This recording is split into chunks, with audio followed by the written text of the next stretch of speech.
calm lore of the Elder Scrolls. Skyrim,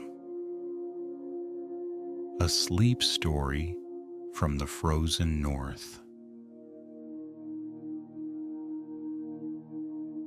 This story is meant to help you rest. There is nothing you need to remember, nothing you need to follow closely. If your mind drifts, that is exactly as it should be. You can listen, or you can sleep.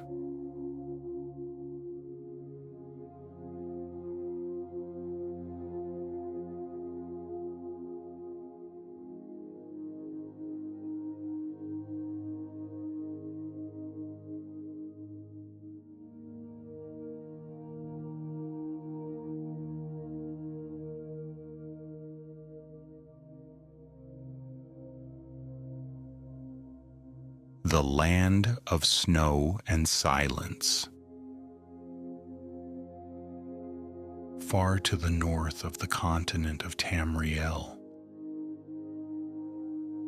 there is a land shaped by wind, stone, and time. This land is called Skyrim. It is a place of high mountains, long shadows, and quiet, enduring cold. Here, snow settles gently on ancient ruins, on pine forests that whisper softly, and on roads worn smooth by centuries of footsteps. Skyrim does not rush. It does not demand attention. It waits, as it always has. Tonight we will move slowly through this land, through its history, its legends, its forgotten moments. Not as a hero, not as a warrior, but as a quiet observer, walking beneath a pale northern sky.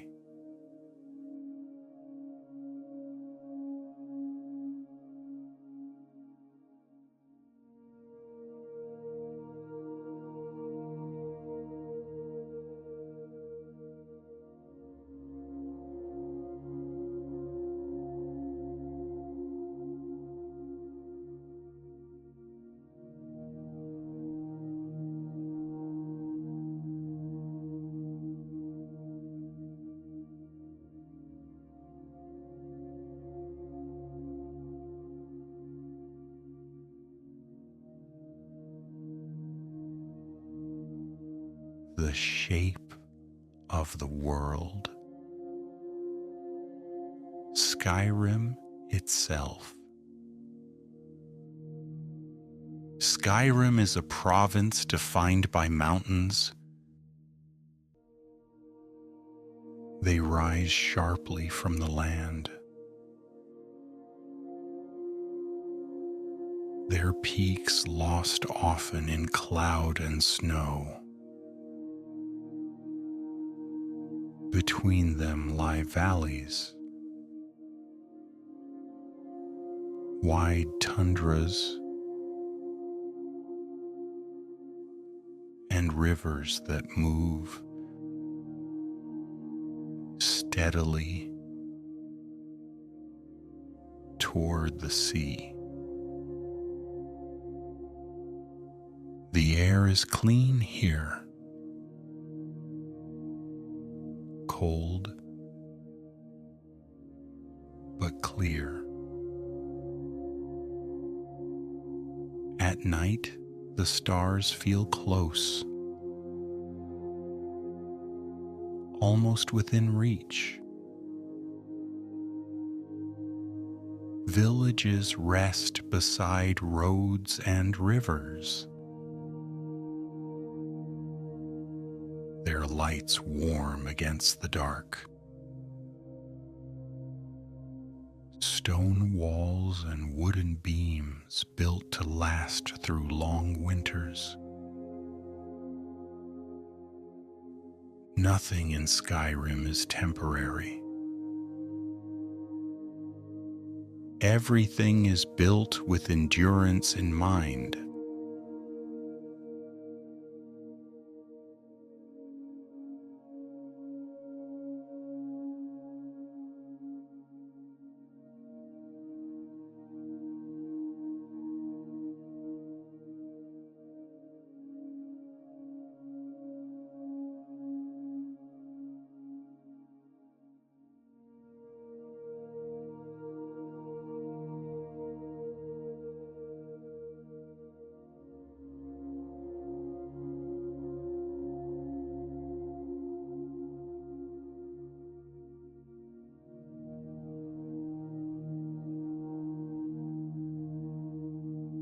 The Nords, children of the North.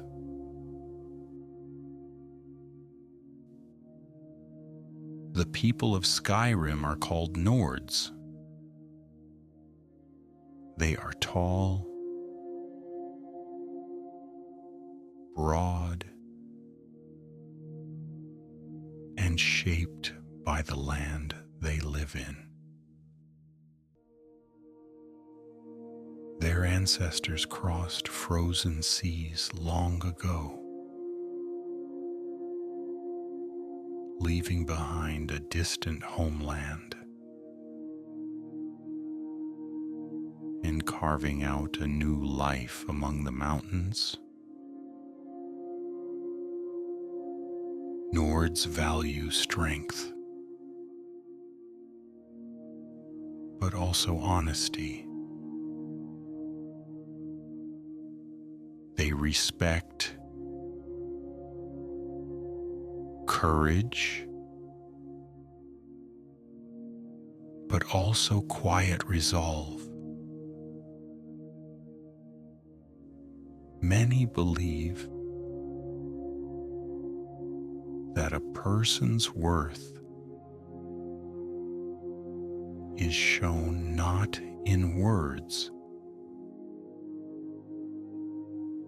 but in how they endure hardship. In Skyrim,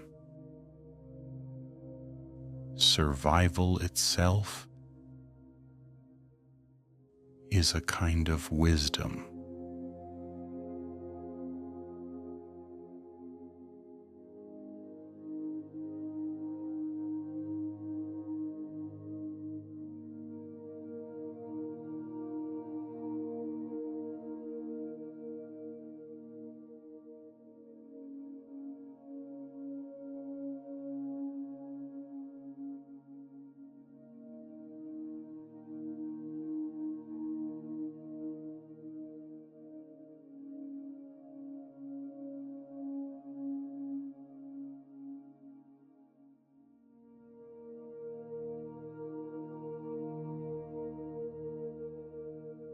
Ancient times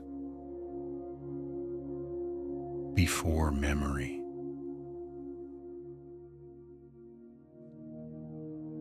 long before the cities, before roads, before written history, Skyrim was a wilder place. The land was ruled by dragons, massive winged beings of fire and storm,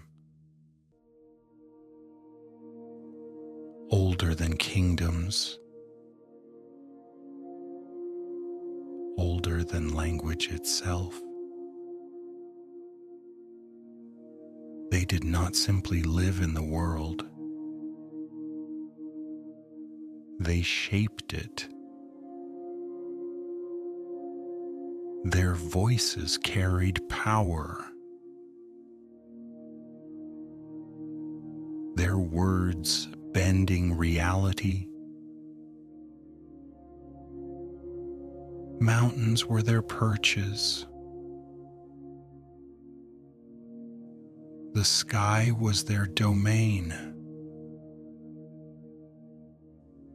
Mortals lived small lives beneath them. Quiet, fragile, and afraid.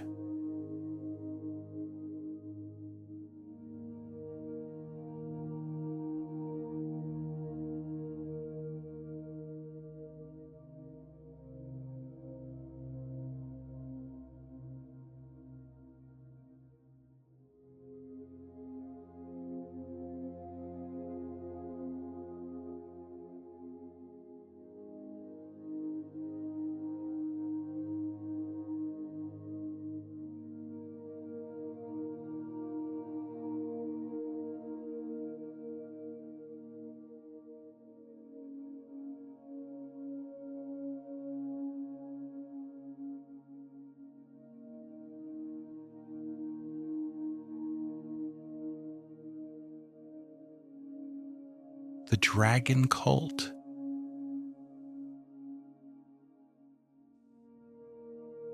In those ancient days, many mortals worshipped the dragons. They formed what came to be known as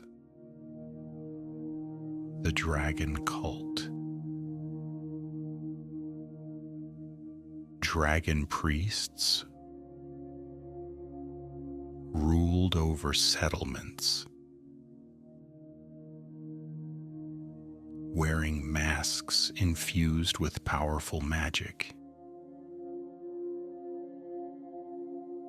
They spoke for the dragons. They demanded obedience, and they ruled with absolute authority. Stone temples rose across Skyrim, built high on cliffs or buried deep beneath the earth. Even now, those ruins remain. Silent, patient, waiting.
the first rebellion.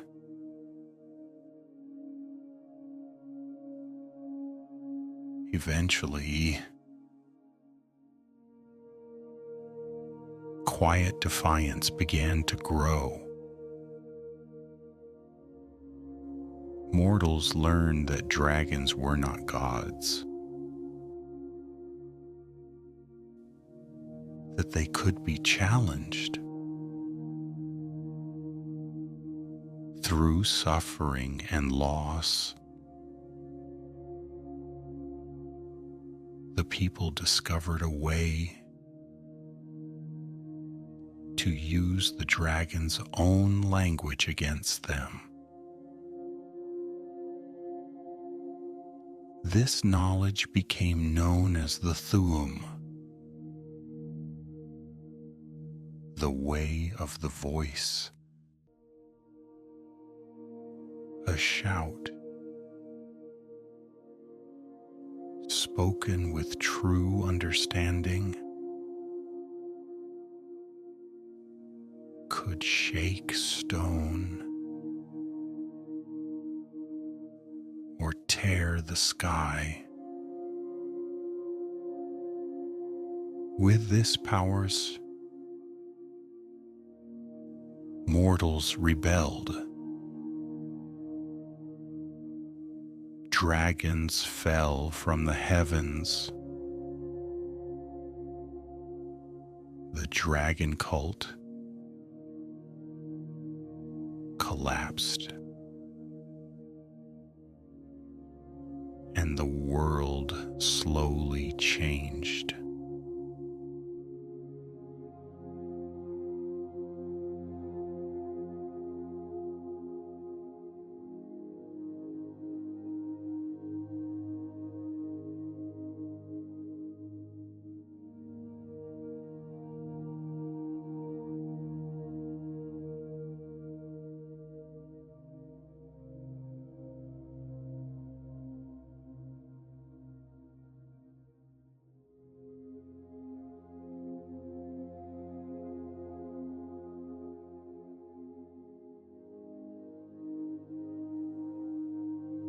The Greybeards and the Mountain.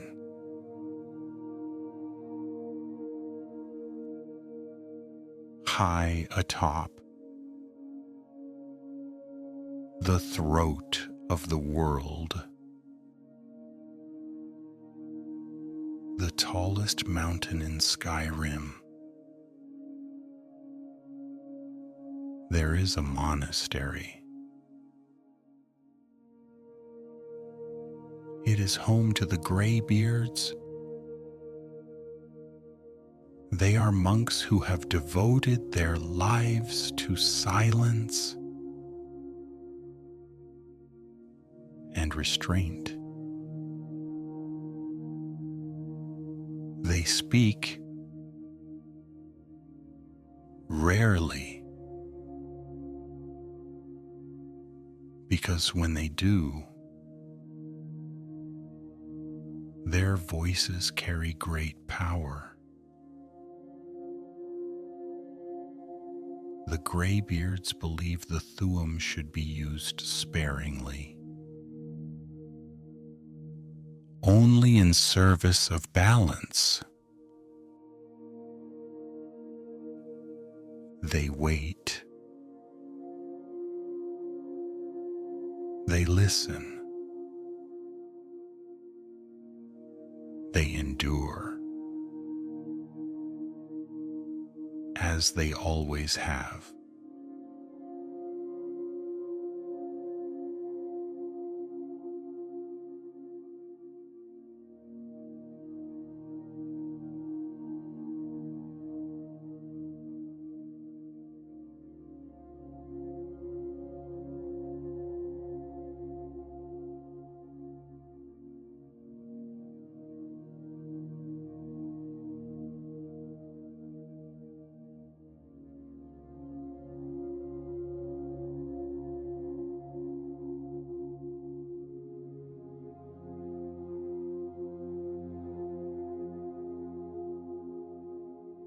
The founding of cities.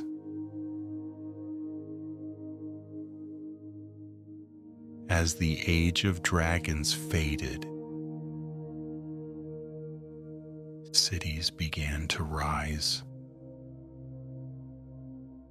Whiterun, standing open on the plains. Solitude, perched above the sea like a crown of stone. Windhelm,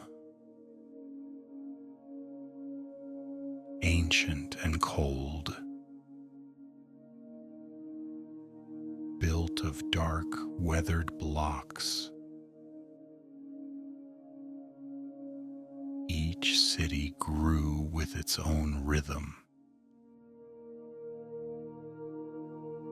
its own customs, its own quiet stories. Merchants traveled between them. Farms spread across the land. Roads formed slowly, one step at a time.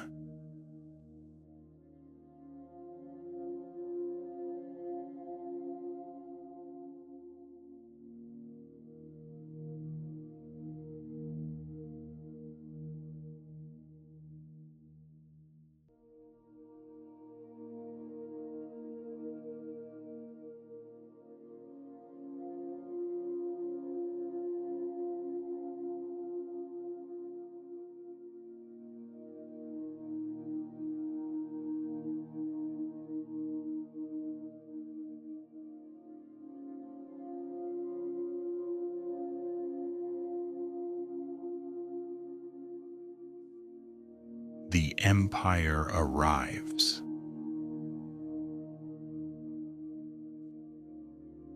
Far to the south,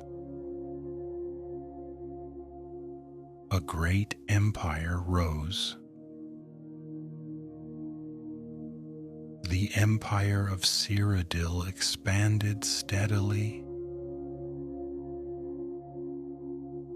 bringing laws,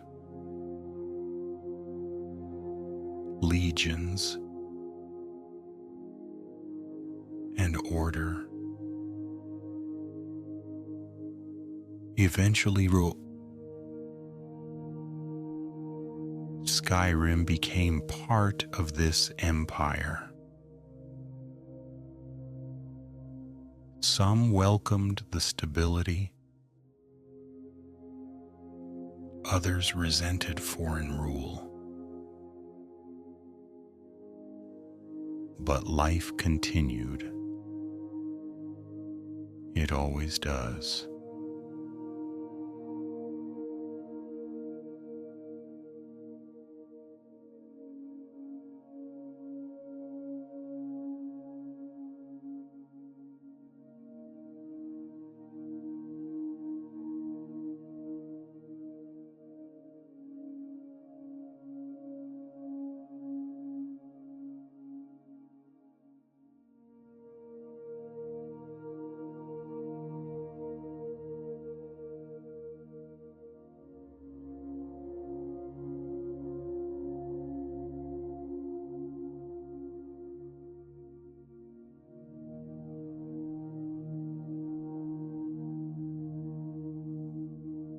The Civil War,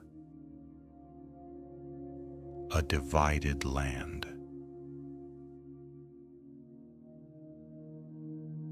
In more recent time, Skyrim became divided. Some believed the empire had grown weak, that it no longer protected its people. Others feared that breaking away would bring chaos. Brother stood against brother, friend against friend. Yet even during war, the snow still fell. The rivers still flowed. The mountains remained unchanged. Skyrim endured as it always had.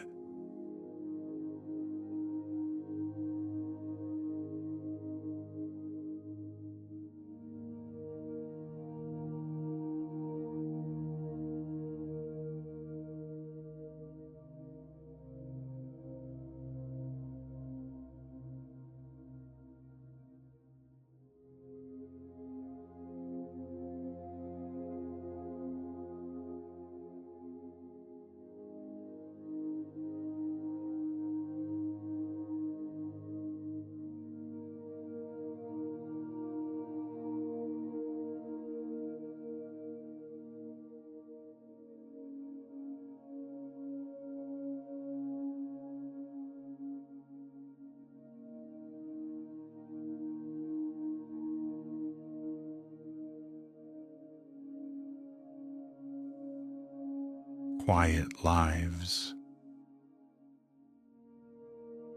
the ordinary folk.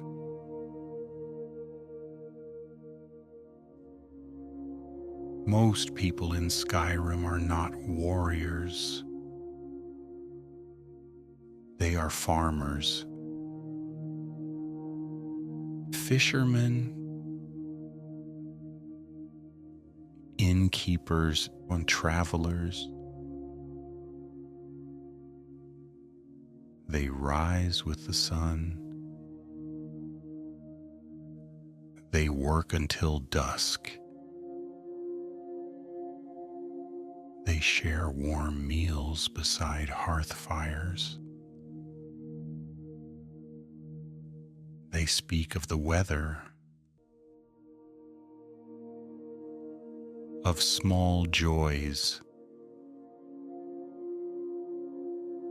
of tomorrow.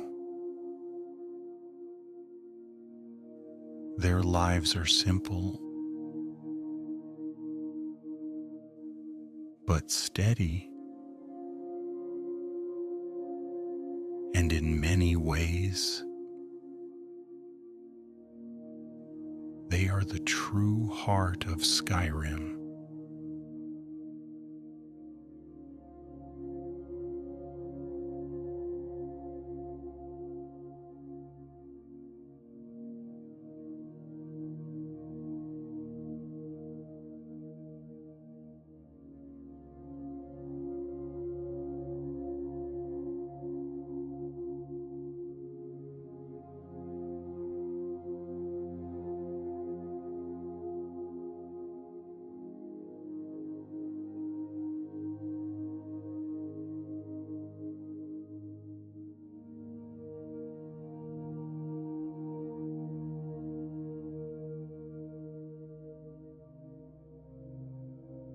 The night sky.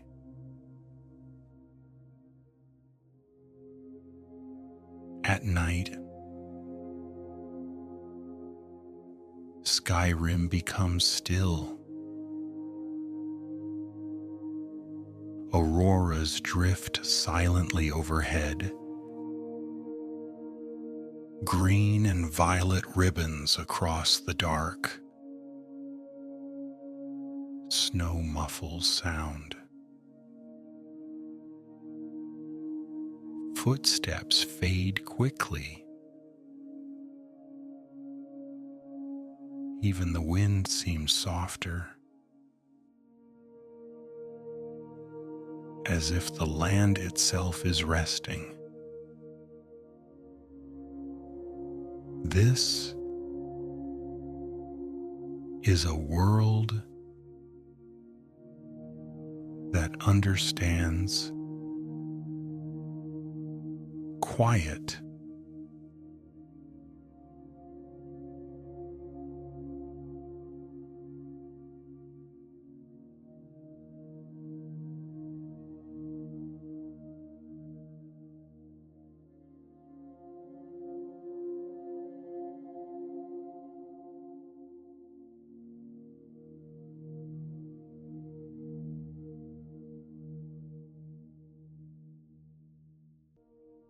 The passage of time.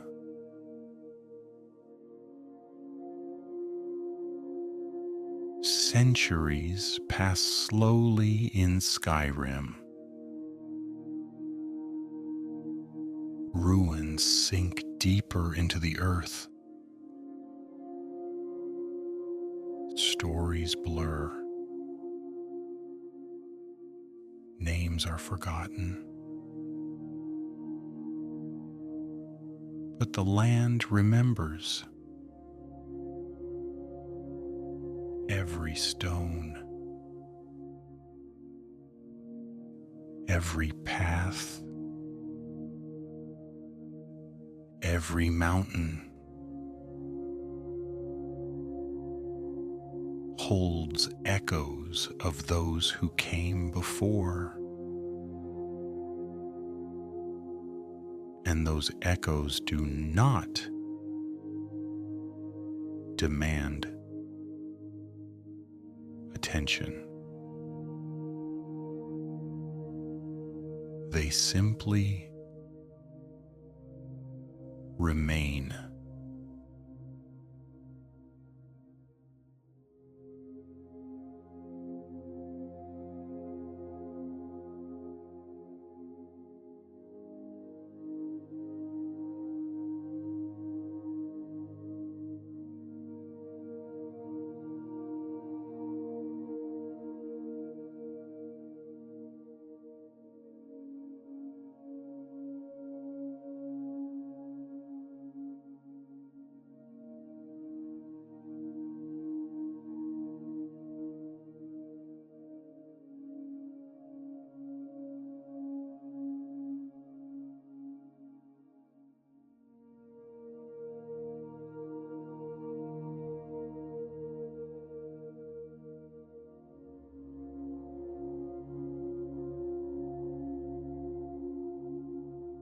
Rest in the north.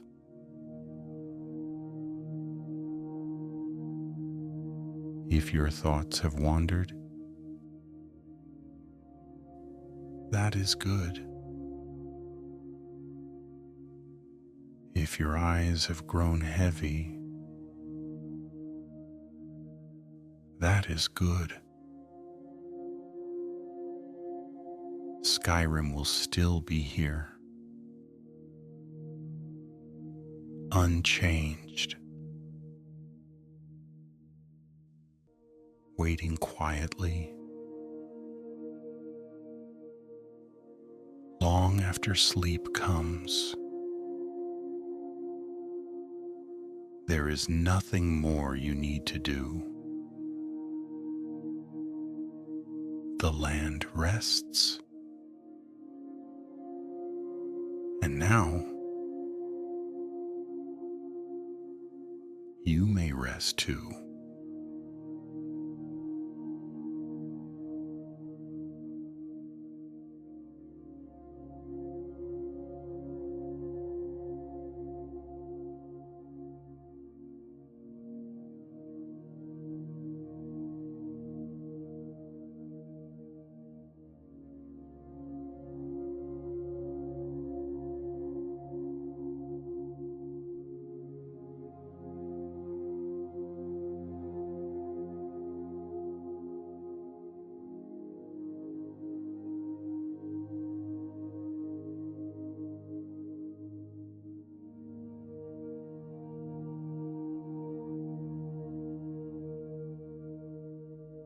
The empire reaches the north. Long after the age of dragons faded, new powers rose in distant lands. To the south, beyond mountains and warmer forests, the empire of Cyrodiil expanded slowly outward. Its growth was not sudden. It moved one province at a time, through treaties, through diplomacy, and sometimes through quiet force. Eventually, its presence reached Skyrim. Imperial banners appeared along roads. Stone forts were constructed. Laws were introduced,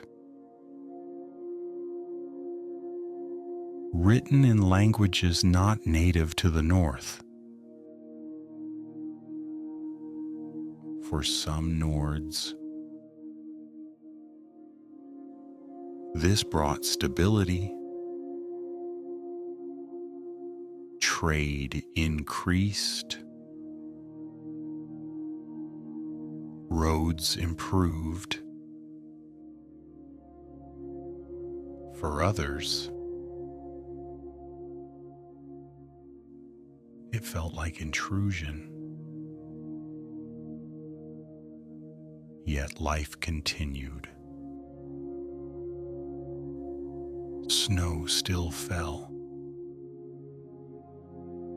Fire still burned. Skyrim endured.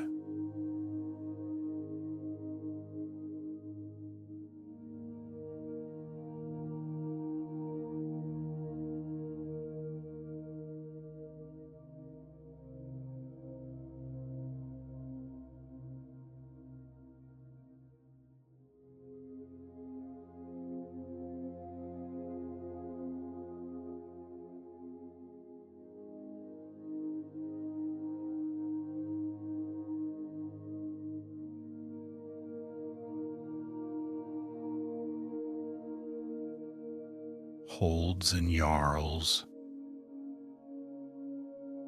local rule.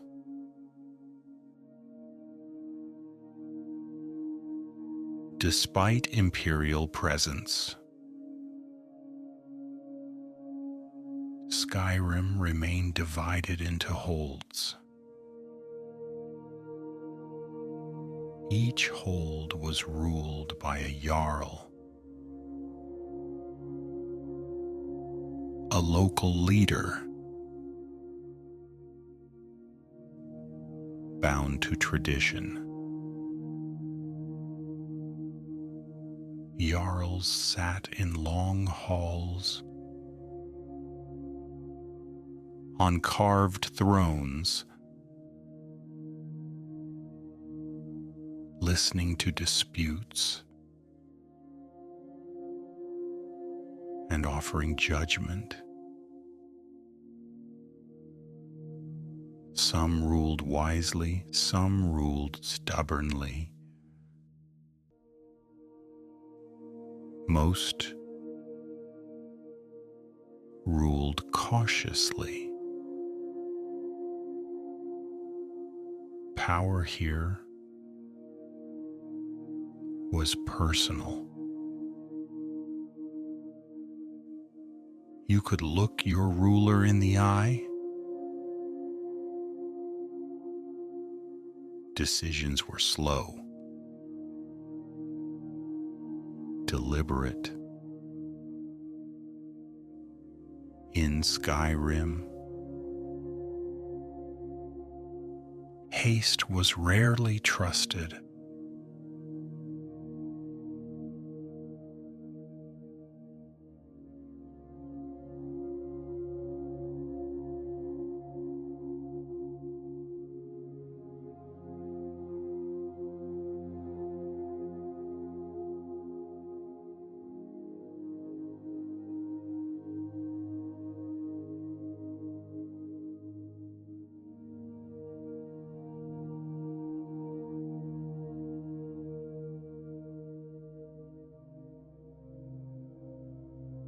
faith in the north, gods without urgency.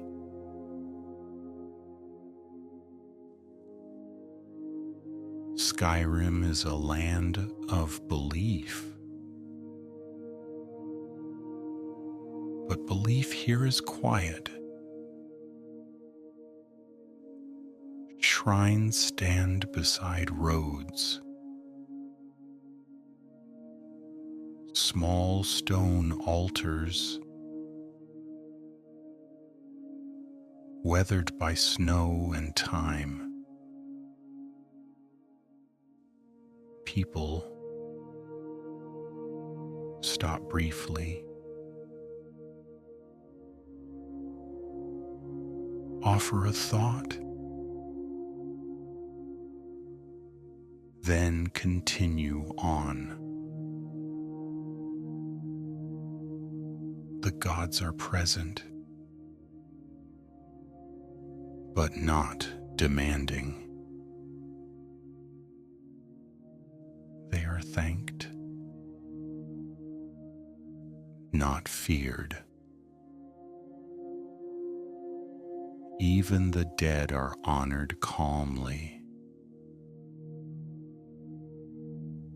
Burial mounds rest beneath hills, marked, remembered. Faith in Skyrim is not loud. It is steady, like the land itself.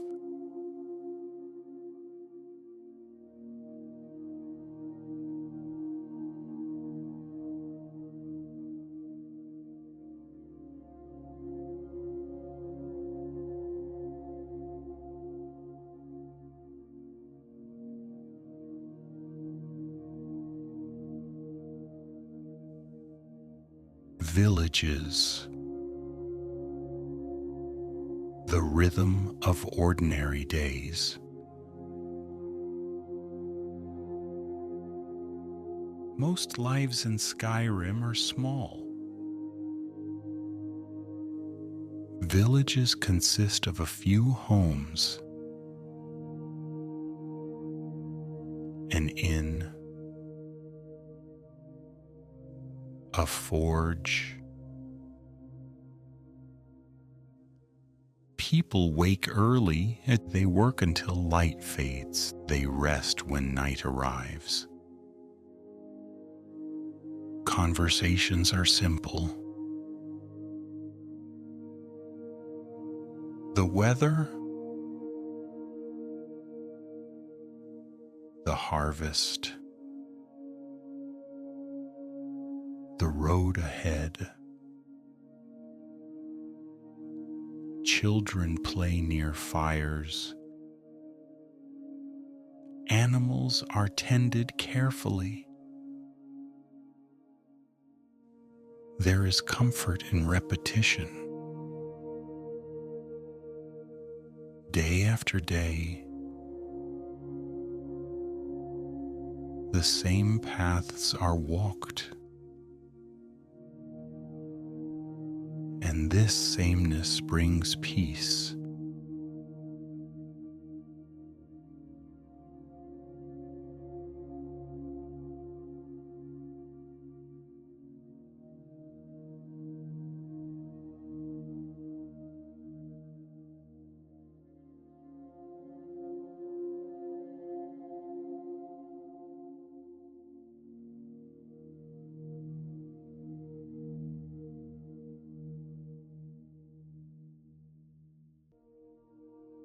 Inns and hearth fires.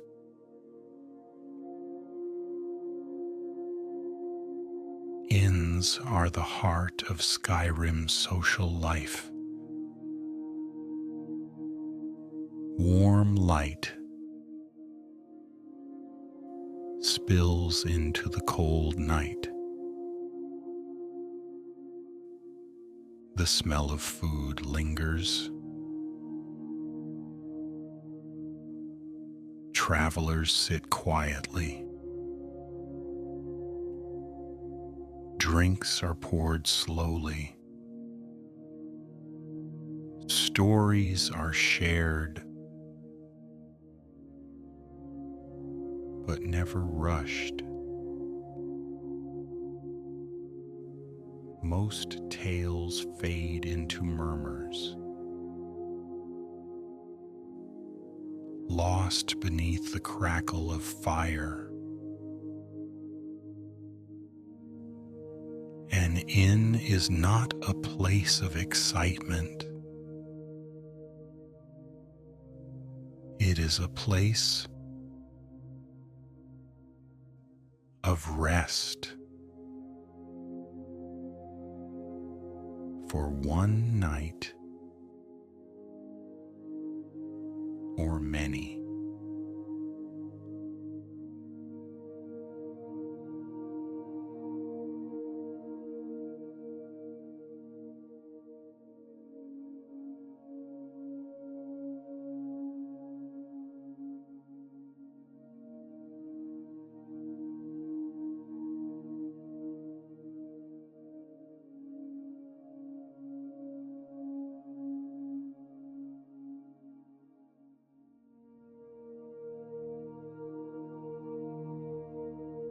The roads.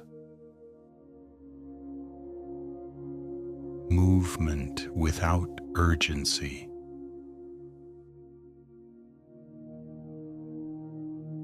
Skyrim's roads stretch long and uneven. They are walked, not hurried. Caravans move steadily. Horses breathe in rhythm. Milestones pass without comment. The road doesn't promise anything. It simply continues. Travelers learn patience here. They learn silence, and often they learn themselves.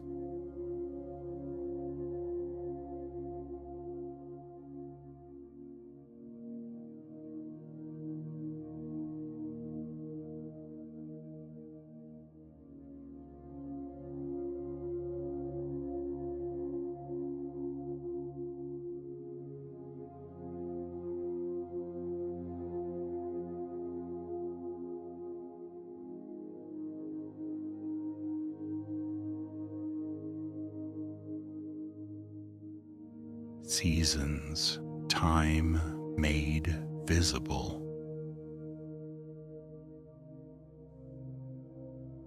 In Skyrim, time is felt through seasons. Winter is long, snow heavy. Movement slows. Spring arrives gently, almost apologetically. Summer is brief, but kind. Autumn brings reflection, preparation, quiet acceptance. The seasons repeat, unchanged, and people adjust without complaint.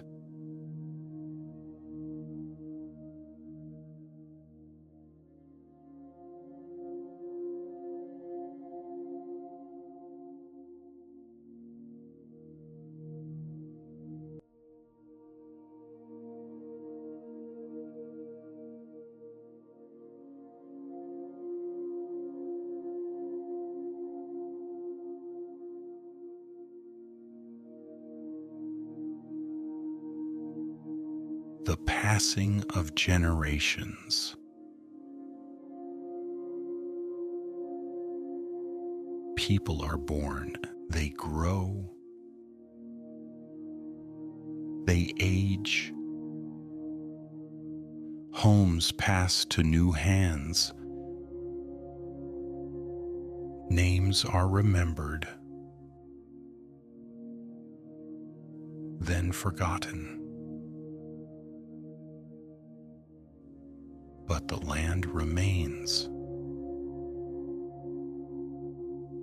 Skyrim does not measure time in years.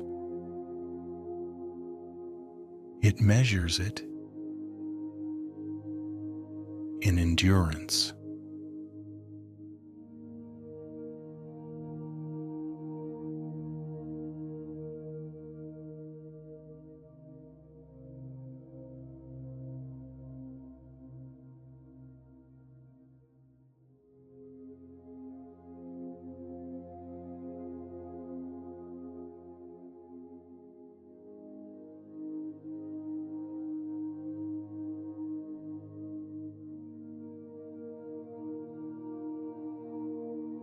Closing wichtigt,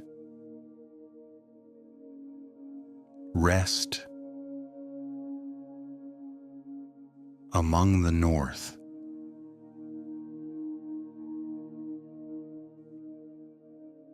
If you are still listening,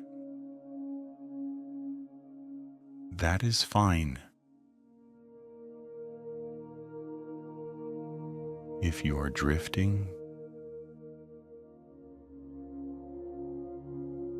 that is better. Skyrim does not require attention. It allows you to let go.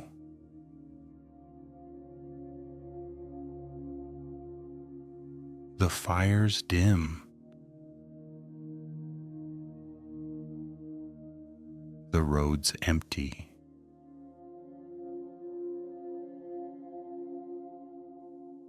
Snow settles quietly.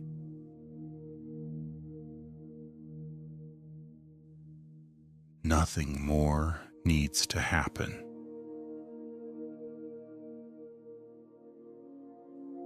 You may rest now.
Welcome back, traveler. You have arrived at a quiet place. There is nothing you need to do now. Nothing you need to follow. Nothing you need to remember. Tonight, you may simply rest. The land we return to is cold and ancient, but this telling is warm and unhurried. If your eyes are still open, they may close whenever they wish. If your thoughts are still moving, they will slow on their own. You are safe here, far to the north, beneath a sky scattered with stars. Skyrim lies quiet. The roads are empty. The fires burn low. The wind moves gently across snow-covered stone. Tonight's stories do not ask for attention. They do not rush forward. They will continue even if you drift away. Should you wake at any moment, you will hear only calm words spoken slowly with care. And so we begin again. Not with battle, not with urgency, but with rest.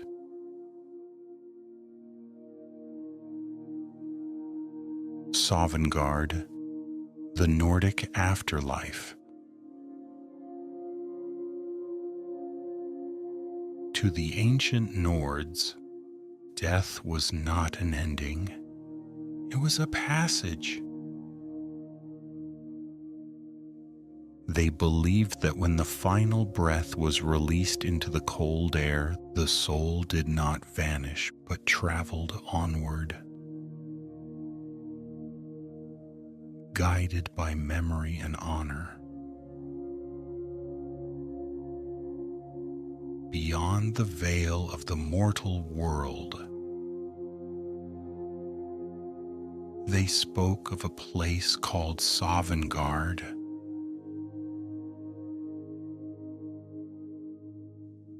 Sovngarde was not hidden in darkness. It was not distant or cruel. It was a wide, open realm, bathed in soft golden light, where the sky never fully dimmed, and the wind carried voices instead of storms. Those who reached Sovngarde did not arrive in fear. They arrived as guests. The ground there was said to feel warm beneath one's feet, even though snow rested gently upon it. Great halls stretched across the land, their doors always open, their fires always burning. Inside, long tables waited patiently, not for urgency, not for hunger, but for reunion. Warriors who had walked different paths in life, would sit side by side once more. They would speak of journeys long past, of choices made, of roads taken beneath familiar stars. There was no pain in their telling, only remembrance. Time moved differently in Sovngarde. It did not press forward, it did not pull backward. Moments simply existed, allowed to linger as long as they wished. The Nords believed that honor was the key. Not perfection, not victory. A life lived with courage, with loyalty, with truth was enough. Even those who fell quietly, far from song or story, could still find their way.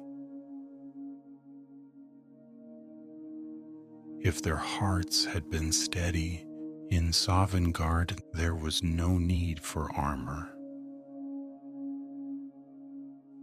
no need for weapons. The battles were finished. Only the stories remained. Some legends speak of mist at the edges of the realm, a gentle fog that drifted like breath across the land. Not to obscure, but to soften. Beyond that mist lay paths yet unexplored, resting patiently, waiting for those not yet arrived. And above it all, the sky glowed quietly, as if dawn had decided to stay. The Nords did not fear death because they believed they were never truly alone. Every voice that had ever called their name, every fire they had ever shared, waited somewhere beyond the snow. And so when night fell heavy upon Skyrim and the cold crept close, they slept with peace in their hearts, because rest was only the beginning.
the dragon cult.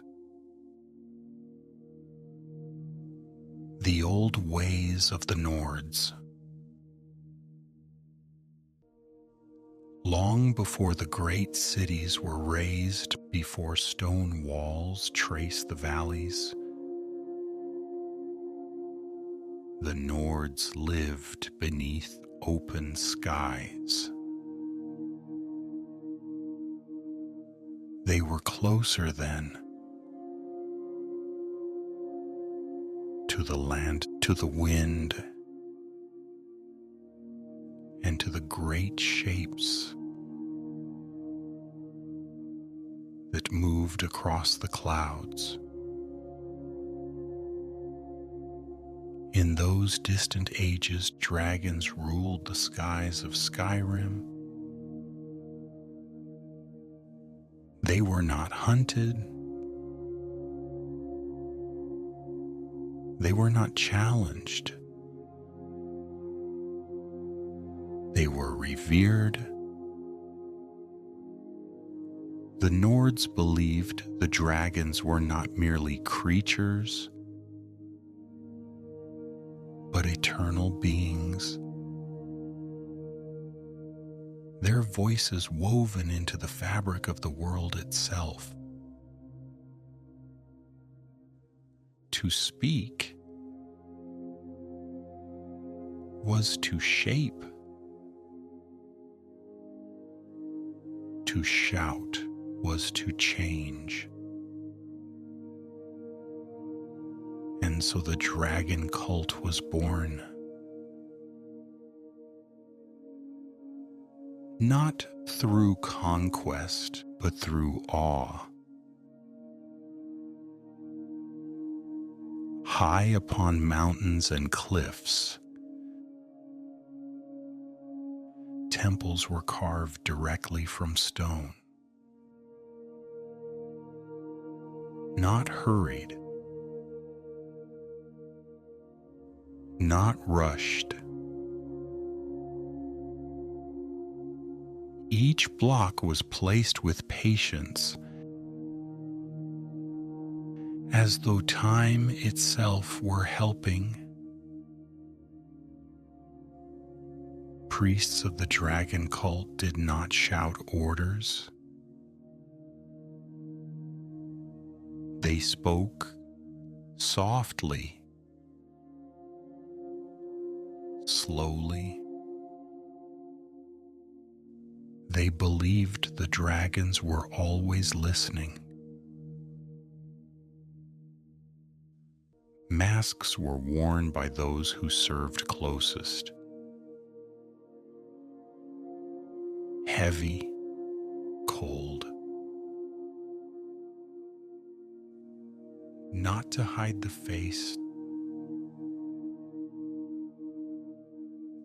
but to quiet the self. Villages rested in the shadow of these temples. Their people lived simple lives, fishing, hunting, tending small fires against the long nights. At dusk, doors were closed gently. Children were guided indoors. Lanterns were lowered. When wings passed overhead, conversation paused. Not in fear, but in respect. The dragons did not speak often, but when they did, their words carried weight. A single command could shape a valley. A single sound could still the air. And yet, even in reverence, change was quietly stirring. Some among the Nords began to listen differently, not only to the dragons, but to one another. They noticed the silence between words, the way the land responded,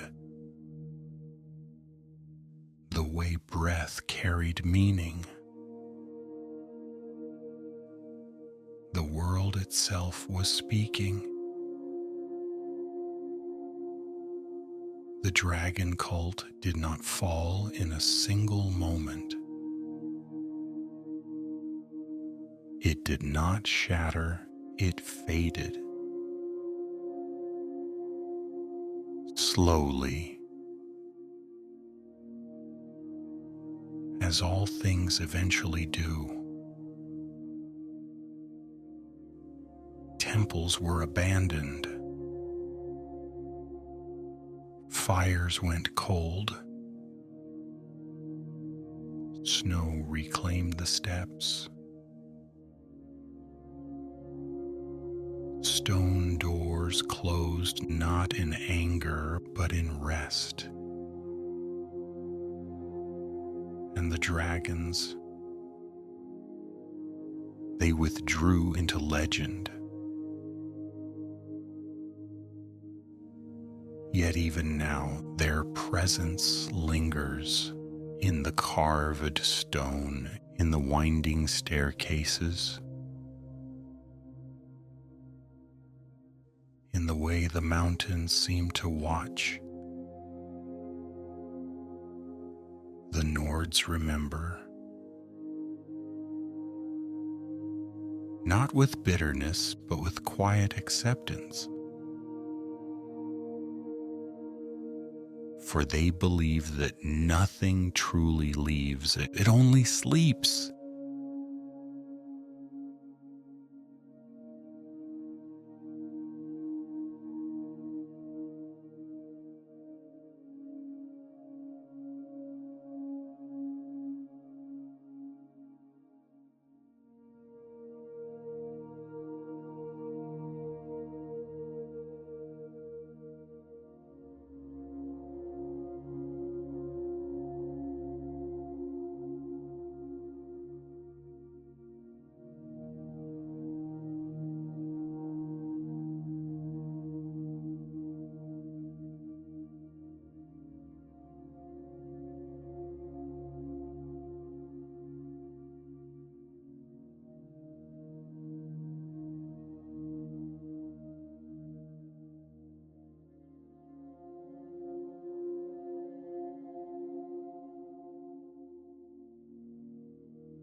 The graybeards, the way of the voice, high above the world, where the air grows thin and the sky feels closer. There is a mountain that listens. The throat of the world rises slowly, layer upon layer of stone, its summit often hidden by drifting cloud. At its peak stands a place untouched by hurry, a place built for silence. Here live the graybeards. They do not rule. They do not command. They do not seek to be known. They wait. The graybeards believe that words are powerful, not because they are spoken loudly, but because they are spoken with care. To them, the voice is not a weapon. It is a responsibility. Every sound shapes the world, even the smallest breath. And so they speak only when necessary. Sometimes not at all. Days pass quietly within their stone halls. Snow gathers at the edges of steps. Wind hums gently through carved arches. Inside, fires burn low and steady. Not bright, not demanding. The graybeards move slowly, deliberately. Each footstep is placed with intention. Each pause respected. They spend hours in stillness, listening not only to the mountain, but to the space between thoughts. To them, silence is not empty. It is full of echoes, full of meaning, full of calm. The way of the voice teaches restraint, to know when not to speak, to know when to listen. A shout, they believe, should only ever be used when the world itself must answer. Most of the time, the world needs nothing at all. Snow falls without instruction. Wind moves without command. The sun rises and rests again. The graybeards do not interfere. They trust the rhythm of things. Visitors are rare, and when they come, they are not greeted with questions, only with quiet acknowledgement. Because answers the graybeards believe arrive on their own. Often, when the mind has finally let go, the mountain stands unchanged, watching centuries pass like drifting snow. Empires rise below. Empires fade. The graybeards remain, not waiting for the future,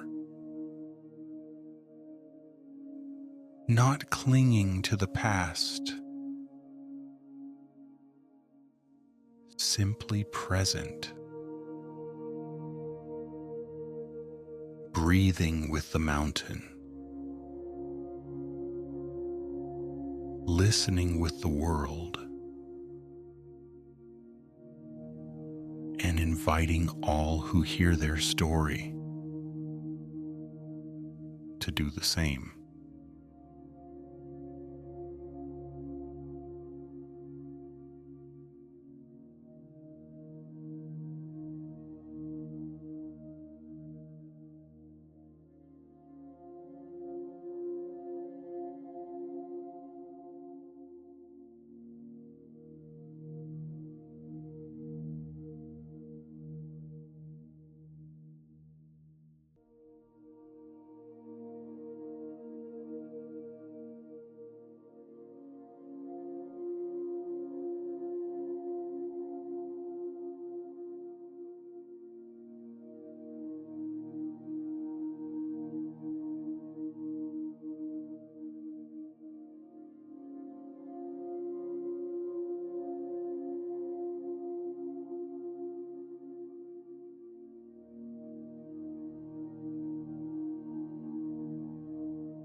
The Holds of Skyrim.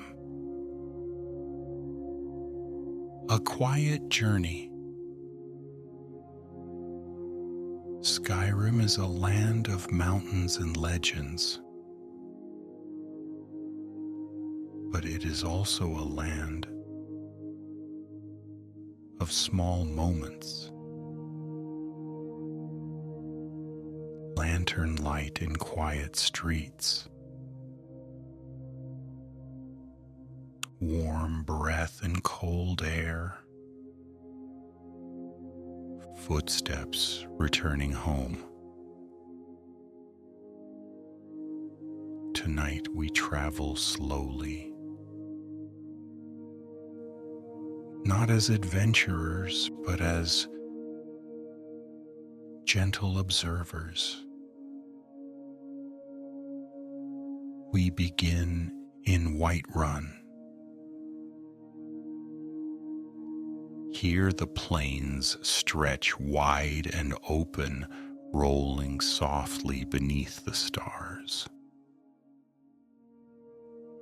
At night, the city gates close without urgency. Guards speak in low voices. The wind moves freely through tall grass beyond the walls.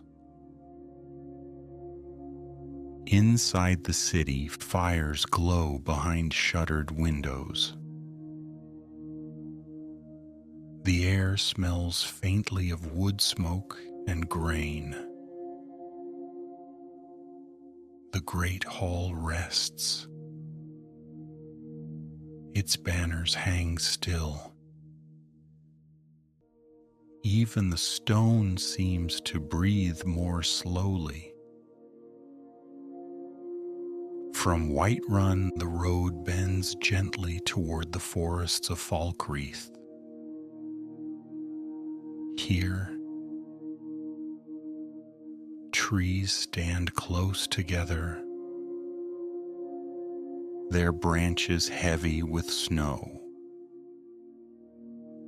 Homes are simple.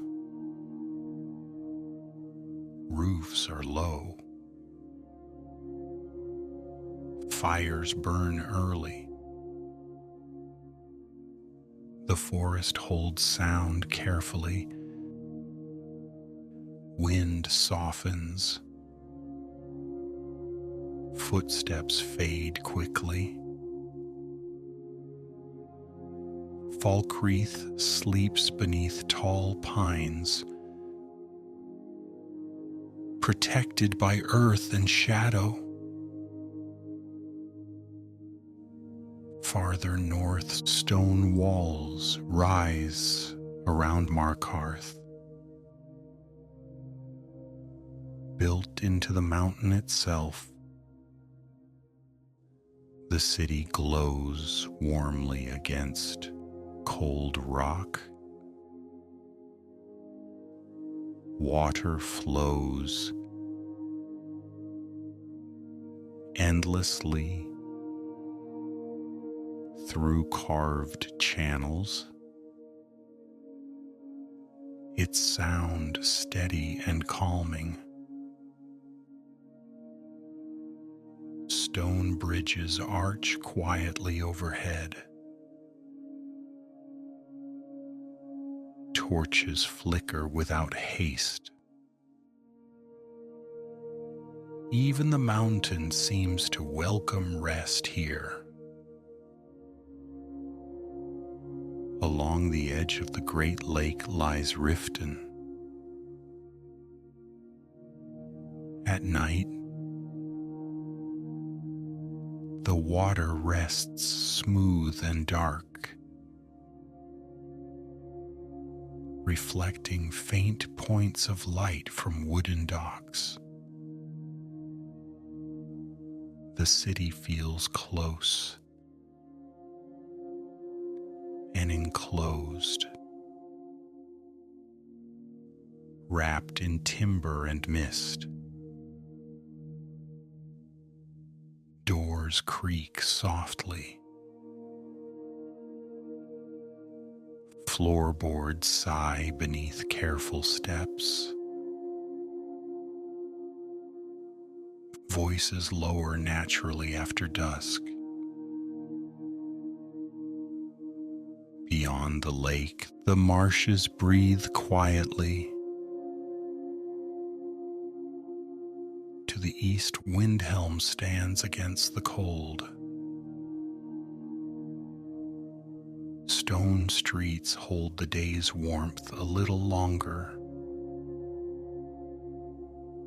Snow gathers in corners and along door frames, despite the chill windows glow with steady light. Life continues. Calmly, and in the far north, solitude rises along the arching cliffs. The sea below moves slowly. Ships rest at dock. Ropes sway gently. Here, the wind carries salt and quiet together. Across all of Skyrim, night brings the same comfort. Fires are tended. Doors are barred gently, not in fear, but in habit. People rest knowing the land endures. Skyrim does not sleep all at once, but it rests. Together, and as the holds settle into stillness, so too may you.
The Daedric Princes, ancient forces, spoken gently, beyond the world of snow and stone, beyond mountains and seas, exist forces older than memory. They are not gods in the way mortals understand. They do not watch over daily lives. They do not demand worship. They are ideas given form. The Nords speak of them as the Daedric Princes, not as rulers, not as monsters, but as constants. Each Daedric Prince embodies a concept, a shape of thought, a current within the universe. Some represent change, some represent knowledge, some represent the quiet turning of fate. They do not rush.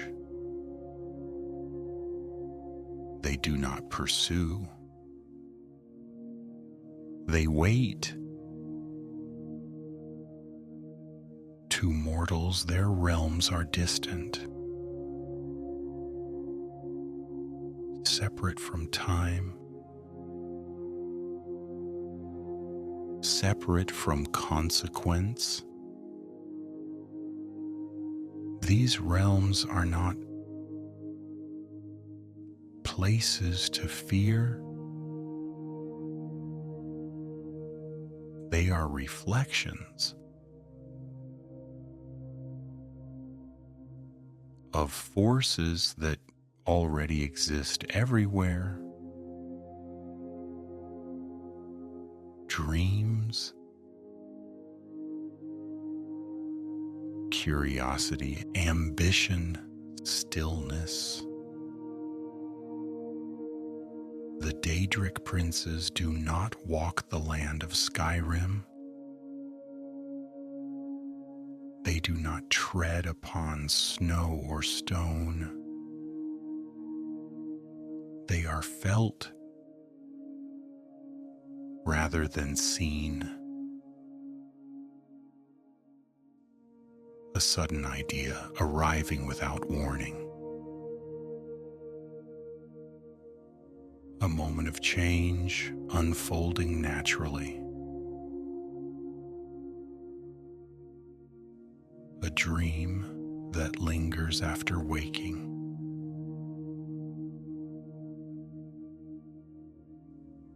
The Nords learned not to call upon them lightly, not because they were cruel, but because they were vast. To stand before such forces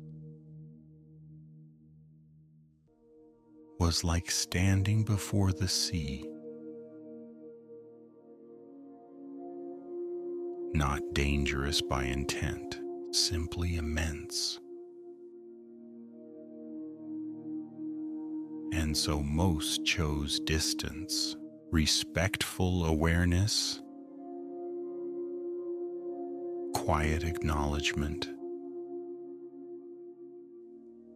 Stories were told beside hearth fires. Names spoken softly. Lessons remembered. Without invitation.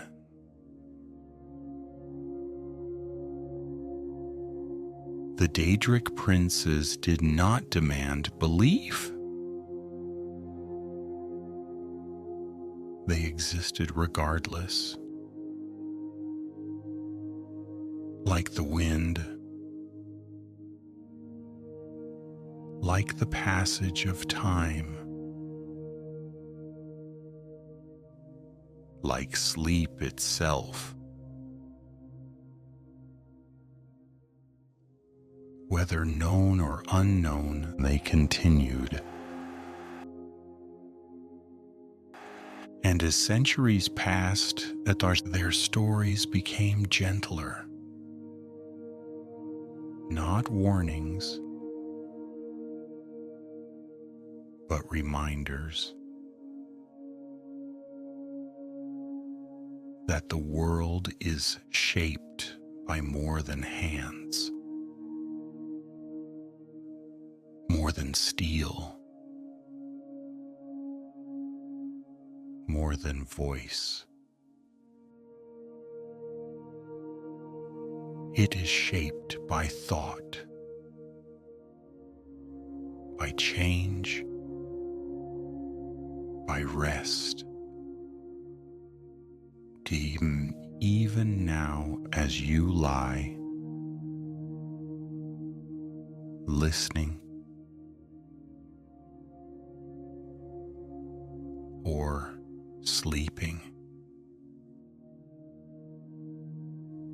those forces move quietly onward. Never hurried, never delayed. Patient as the turning of the stars.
legends, forgotten ruins, and quiet memory across Skyrim. There are places the road no longer reaches. Stone steps worn smooth by centuries of snow. Doorways half buried beneath ice and moss. Walls that remember hands long gone. These are the forgotten ruins, not abandoned in haste, but left gently behind. Once, fires burned here.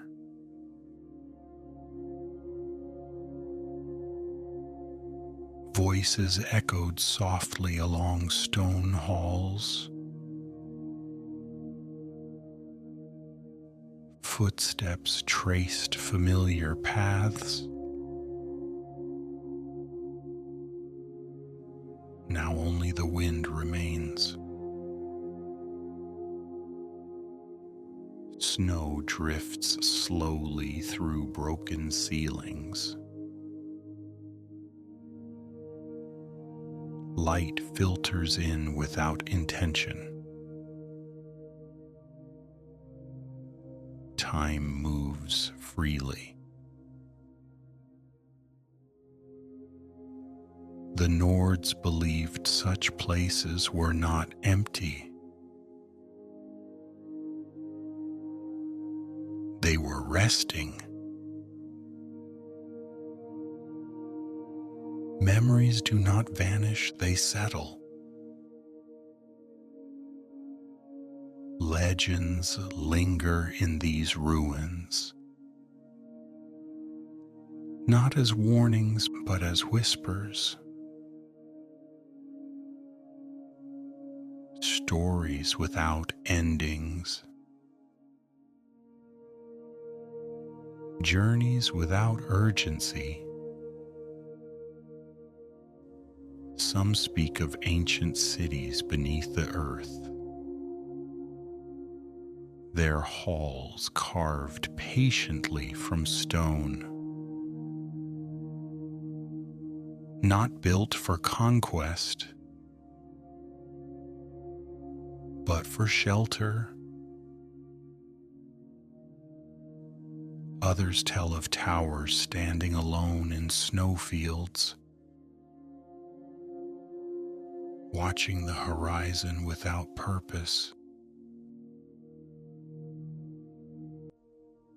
These places ask nothing of those who pass by. They simply remain. The land itself remembers every step taken upon it. Every fire lit against the cold. Every night spent beneath open sky. And just as the land remembers, it also knows when to let go. Skyrim does not cling to the past.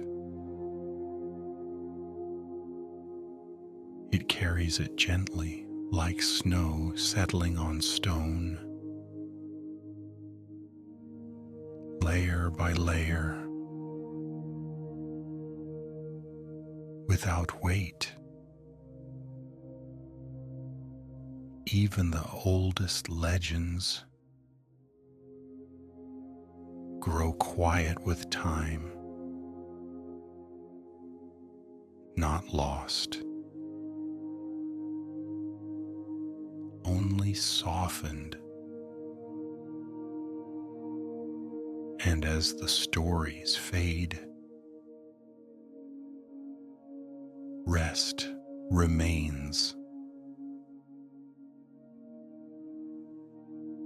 Final wind down. Permission to sleep. The night is deep now. The world continues without your attention. There is nothing left to follow.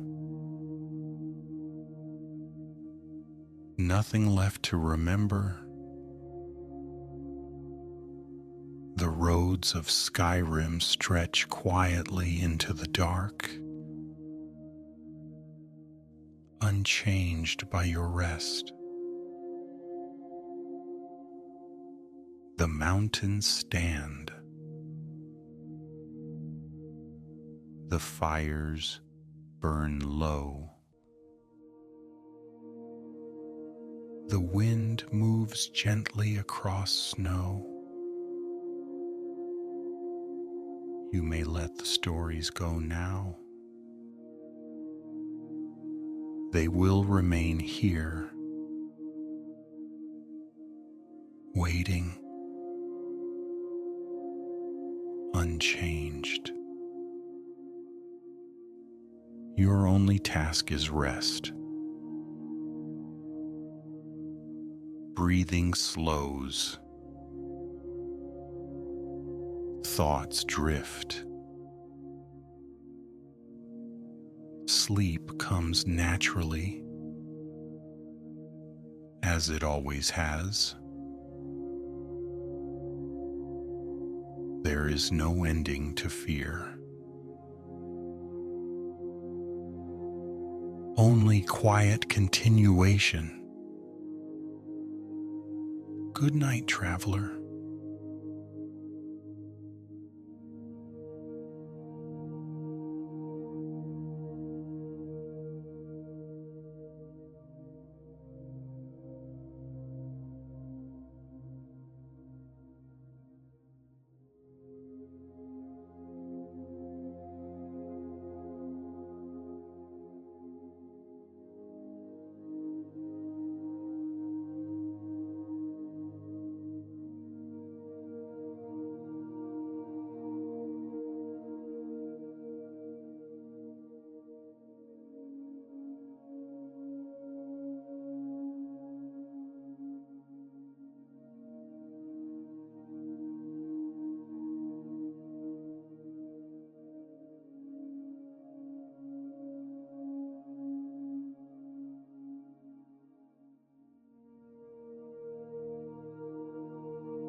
Welcome back, traveler. Tonight, you rest once more in the cold and ancient land of Skyrim. This is a place of quiet mountains, drifting snow, and stories that linger long after the fire has burned low. In this volume, we will not speak of great wars, nor of heroes whose names echo through history. Instead, we will listen to the softer stories, the ones that were never written down, the forgotten ways of the ancient Nords as they lived, as they rested, and as they remembered the world around them. Let your breathing slow. Let the cold wind outside fade into calm.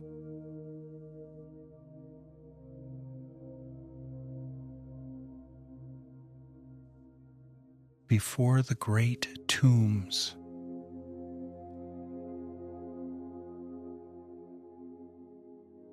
long before the great stone crypts were raised, before carved doors sealed the honored dead, the Nords practiced simpler rites of remembrance.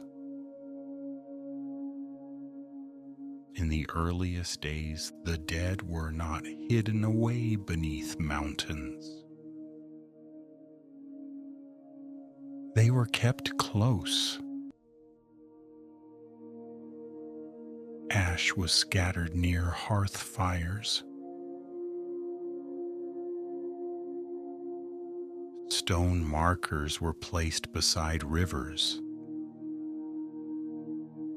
Simple carvings were etched into wood and bone. It was believed that memory, not stone, was what kept a spirit warm in the afterlife. To forget someone was considered a deeper loss than death itself. Hearth spirits and the living home. Ancient Nordic homes were never thought of as empty spaces. Every hearth had a presence. Every doorway carried a quiet awareness. Small offerings were left by the fire each night. A crust of bread, a sip of mead. Not for gods,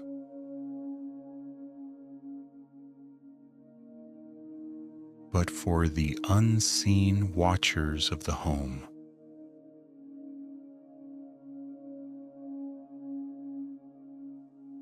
These spirits were believed to guard sleep, to soften dreams, and to guide wandering thoughts safely back by morning. Children were taught never to whistle indoors at night. Not out of fear, but out of respect.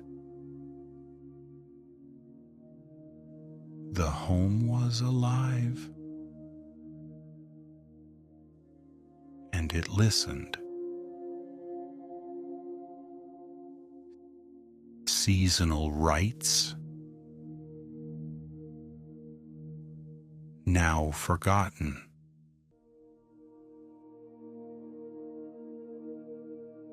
The passing of seasons shaped every rhythm of Nordic life. Winter was not simply endured, it was welcomed slowly, carefully. On the first snowfall, lamps were dimmed instead of lit brightly. It was believed the snow preferred quiet. Songs were sung lower. Footsteps softened. Voices lowered near the forests. Spring brought no celebration at first, only silence. A pause to allow the land to remember itself. Stones that were never touched. Across Skyrim, stones stand alone. No markings, no inscriptions, no offerings. These were not sacred places, but listening places. The ancient Nords believed some stones were meant to hear the world, not to be spoken to, not to be shaped. Travelers would rest beside them in silence, sometimes for hours. It was said that worries left beside these stones did not return when the traveler moved on. Luck, fate, and quiet signs. The Nords did not always seek prophecy. Often they preferred small signs. A bird landing nearby. The way smoke drifted upward. The sound of snow settling on a roof. Luck was not something to chase. It was something to notice. If a journey felt heavy, it was delayed. If the wind felt warm, fires were left burning longer. The land spoke softly to those willing to move slowly. Nightfall and rest. When night came, the ancient Nords did not fear the dark. They prepared for it. Doors were checked once. Lamps were dimmed, not extinguished. Stories were told without endings. so dreams could finish them. Sleep was considered a shared journey, one taken with ancestors, with the land, and with memory itself. Drift toward stillness. As the fire burned low, voices softened further, thoughts slowed. Names faded, only warmth remained. And in that quiet warmth, the ancient Nords believed the world watched over them, just as they watched over it. Rest now, the night is gentle.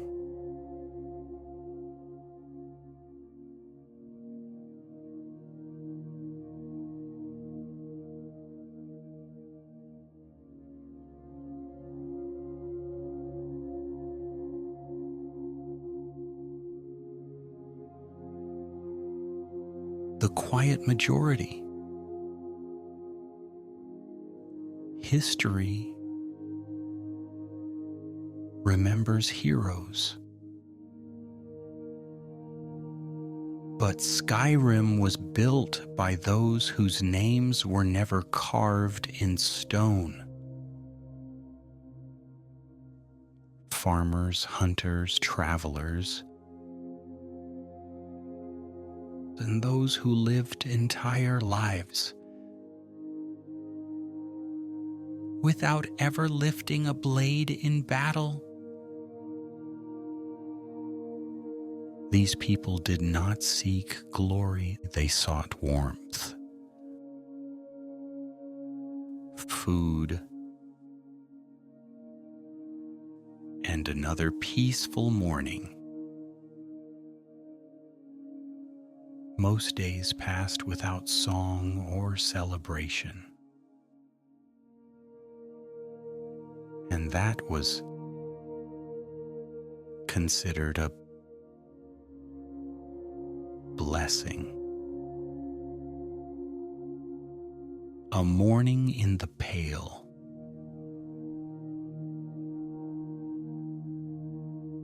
In the pale, mornings came slowly. Snow softened every sound. Even footsteps felt distant. Fires were stirred before sunrise. Hands warmed before tools were lifted. No words were spoken at first. It was believed that silence helped the day form properly. Breakfast was simple. Bread, salt, warm water when mead was scarce. Nothing wasted. Nothing rushed. Roads and traveling merchants. The roads of Skyrim were long and quiet. Travelers moved slowly, not out of fear, but respect for distance. Merchants carried more than goods. They carried stories, not heroic tales, but small moments, a kind innkeeper, a safe bridge, a place where the fire never went out. These were the stories people remembered. Inns as places of memory.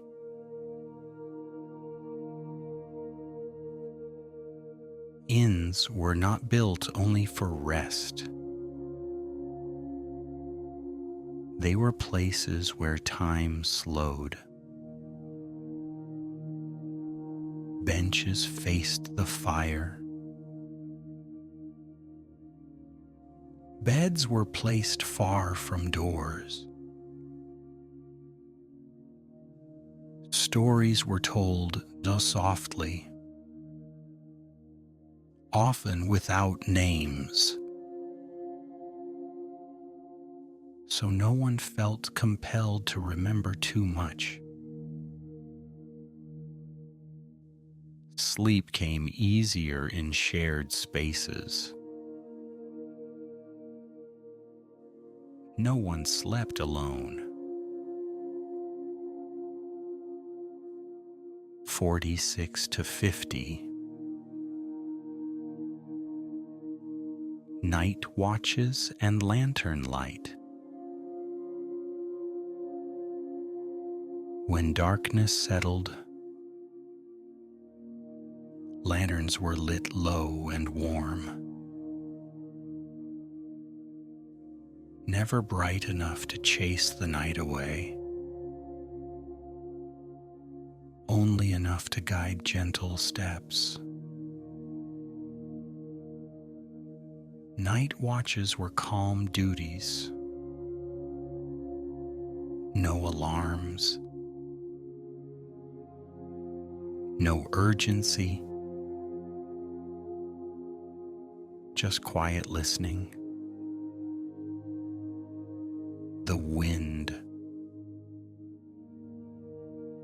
the trees, the distant sound of snow shifting. Winter sleep.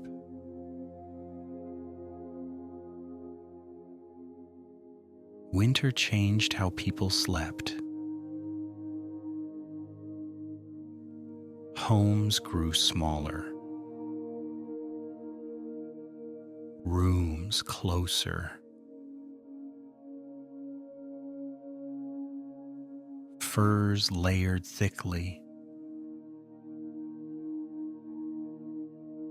Breathing slowed. Sleep came in long stretches. Dreams were believed to wander farther. In winter, traveling places the body could not. No one rushed to wake.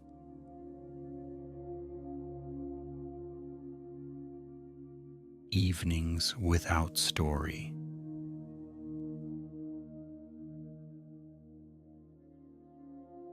Not every night required words.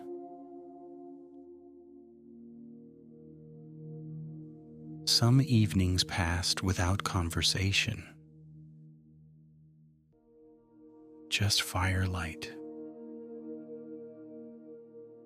breathing,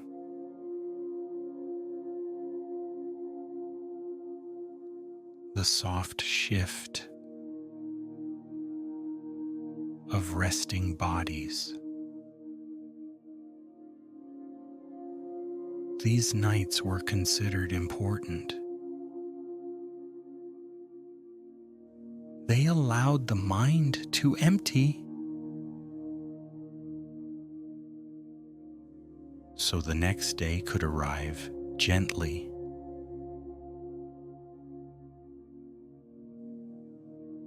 Settling into stillness.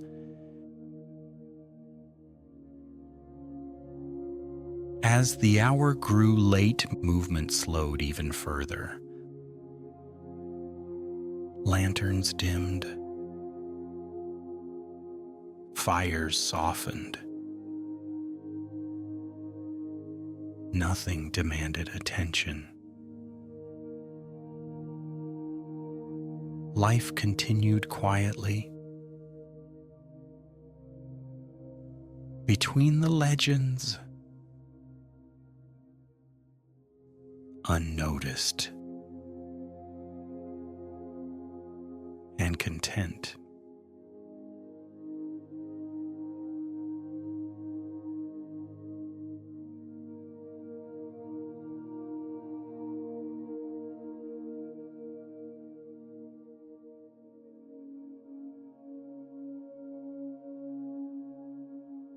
The Dwemer before the silence, entering Dwemer space. Dwemer ruins do not feel abandoned, they feel paused, as though their builders simply stepped away, expecting to return once the world grew quiet again. The air inside is still, heavy but calm. Sound does not echo sharply. It settles. Homes, not halls.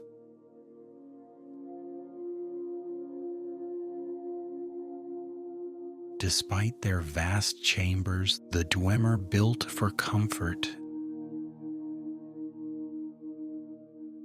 as much as precision.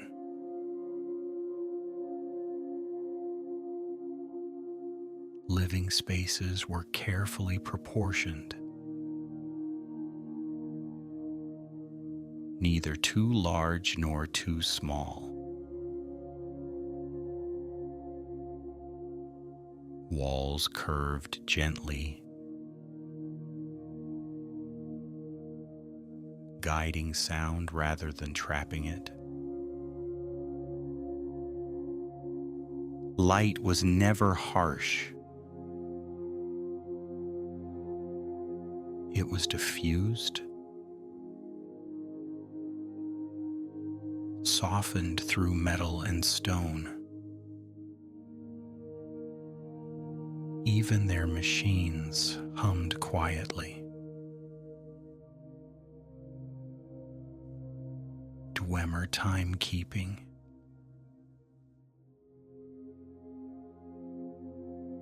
The Dwemer did not measure time by the sun.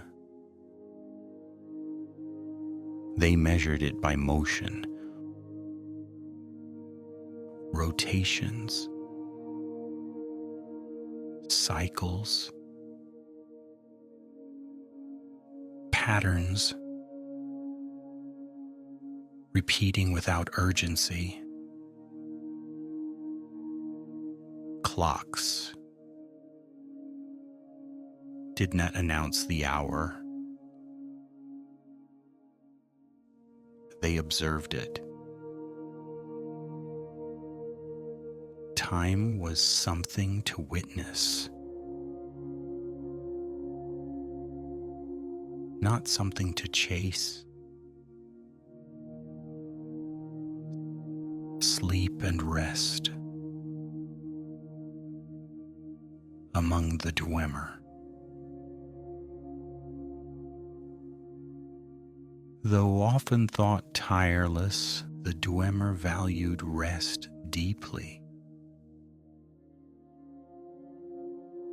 Sleeping chambers were insulated from sound. Even distant machinery was muffled. Beds were firm, aligned carefully with the structure itself. They believed proper rest aligned the mind, the body, and the mechanism of thought. Dreaming was considered maintenance.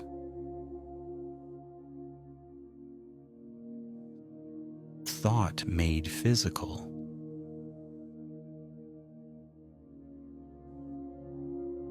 For the Dwemer, ideas were not abstract. They were meant to be built. A thought unfinished was uncomfortable. An unanswered question. Restless. So they shaped ideas into metal, into motion, into balance. This is why their ruins still feel occupied. Thought lingers even when voices fade. Why the ruins feel awake.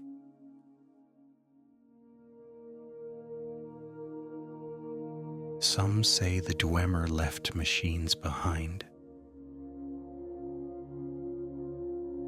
but it feels more accurate to say they left intentions. The halls respond to movement. Lights awaken gently. Nothing rushes. Nothing startles. The structures remember how they were meant to be used.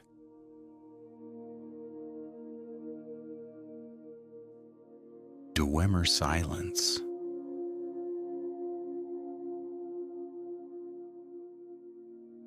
The Dwemer did not fear silence. They welcomed it.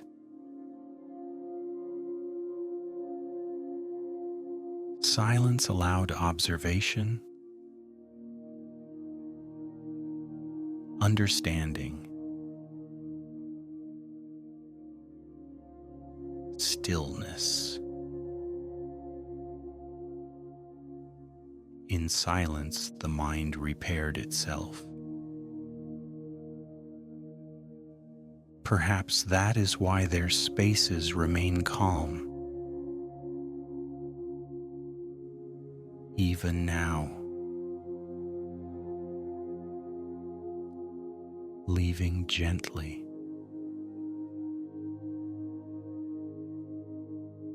As you leave Dwemer halls, your footsteps grow quieter. Not from fear, but respect. The stone does not mind your passing. It has waited before.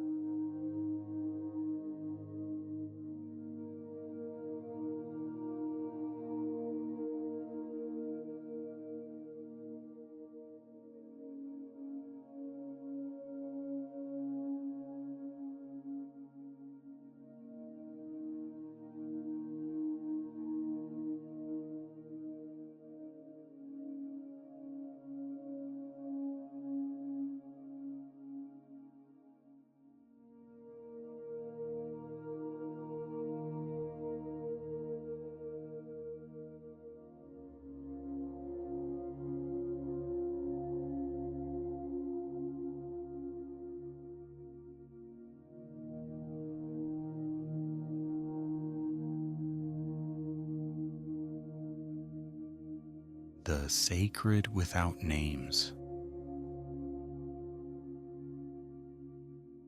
Not every sacred place was given a name. Some were known only by feeling.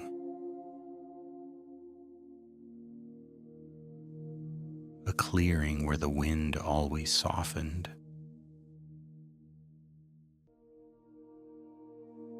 A bend in the road where travelers rested longer than planned.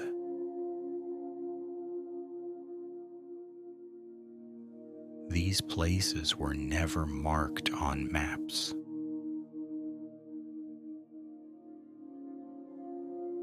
They were remembered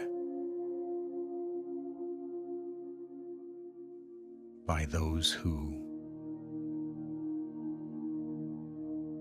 passed through quietly.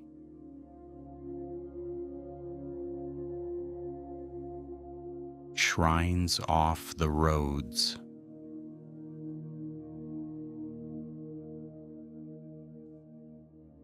Far from trade routes. Small shrines still rest beneath snow and moss. No banners, no stone guardians, only stacked rocks. Weathered wood. Offerings returned slowly to the earth.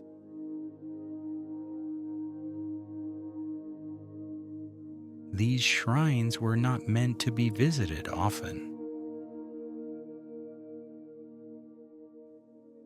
Only when the journey felt heavy.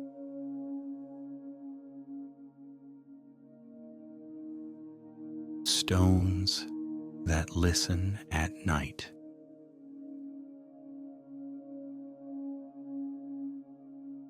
Some stones were approached only after sunset. Not because they were dangerous, but because they were attentive. At night, sound traveled differently. Thoughts softened. Travelers would sit beside these stones.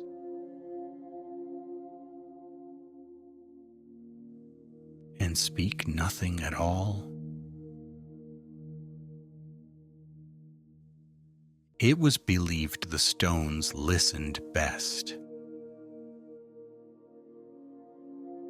when words were absent.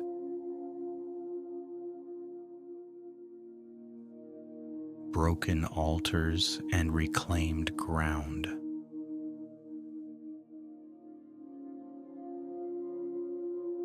Across Skyrim, altars once used have fallen apart. Stone cracked. Wood splintered. But the ground beneath them remains calm. Grass grows gently there. Snow settles evenly. The ancient Nords believed sacredness did not vanish. It simply rested and returned to the land. Pilgrimages without memory.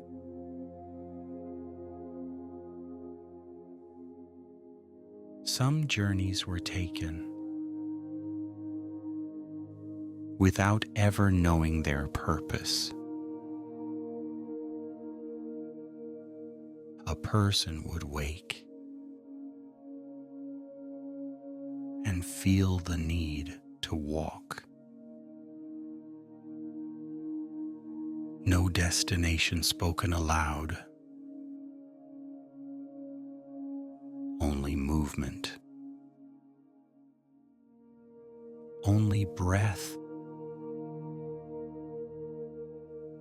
When the walk ended, the feeling passed, and the land was thanked quietly. Sacred silence.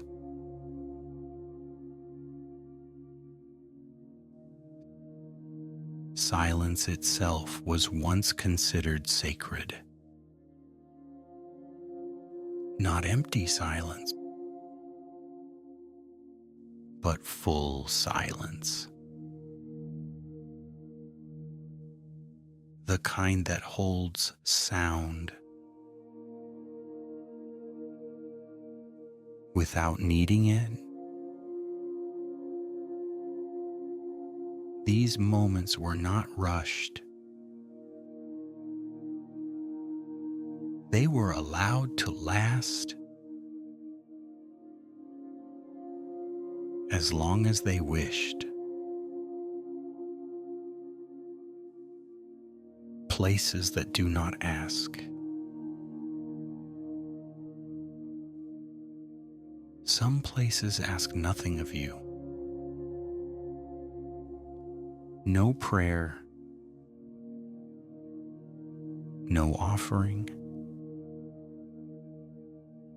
only presence. The ancient Nords valued these places deeply. They were reminders that not everything must be earned. Leaving without goodbye. When leaving a sacred place, no farewell was spoken. To name the leaving was to disturb the stillness. So travelers simply stood, breathed, and walked on.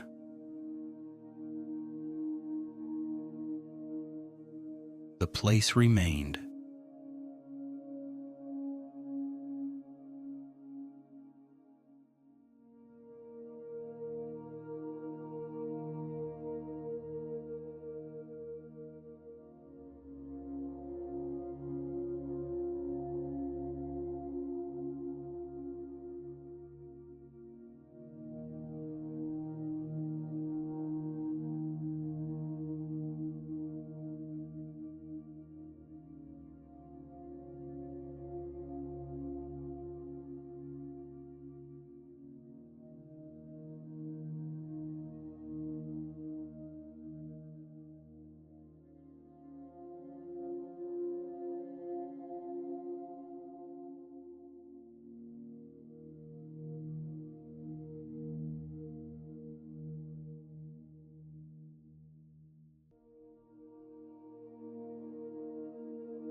Spirits, dreams, and quiet beliefs.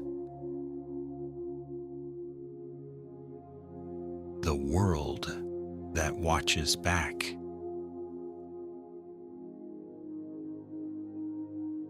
The ancient Nords believed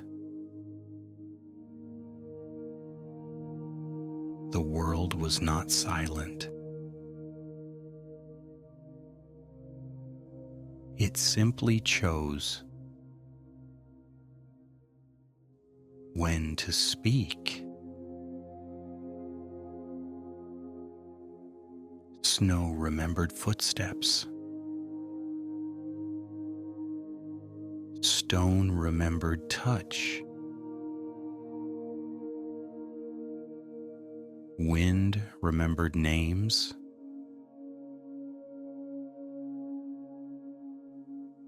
Even when people forgot them. Nothing was ever truly alone.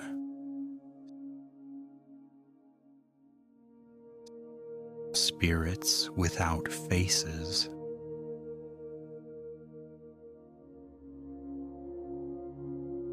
Not all spirits were given form. Many had no name. No shape.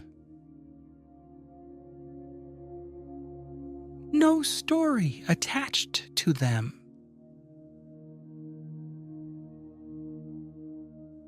They were felt instead.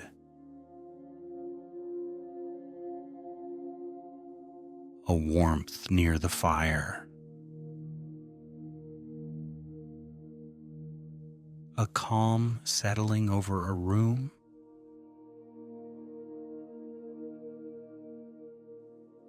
These spirits were believed to protect rest.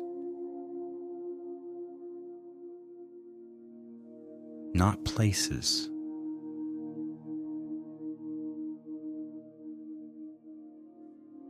Dreams as gentle messages.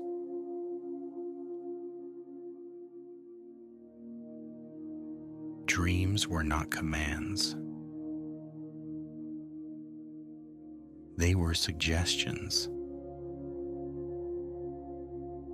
A mountain seen from afar. A river crossed without effort. The Nords believed dreams showed the mind how to move without forcing it to go.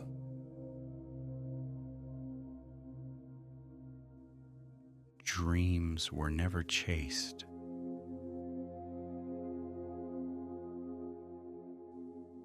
They were allowed to fade naturally. Ancestors in the snow.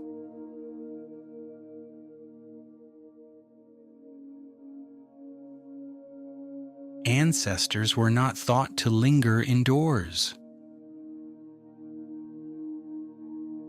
They moved with the land. In snowfall, in long shadows, in the hush between wind gusts.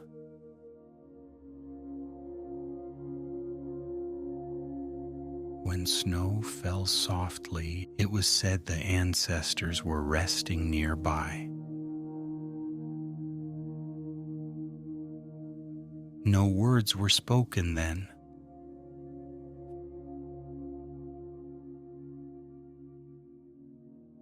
Fate as a slow river.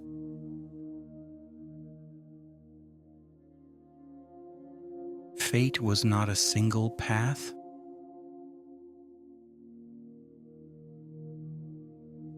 It was a river. Wide and patient. Some days you crossed it,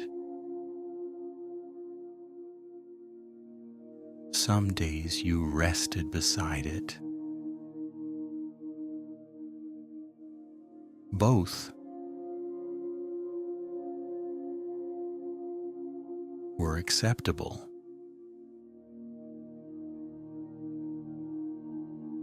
Nothing was wasted by waiting.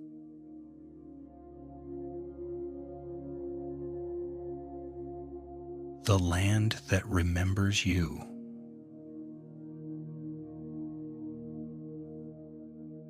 It was believed that Skyrim remembered.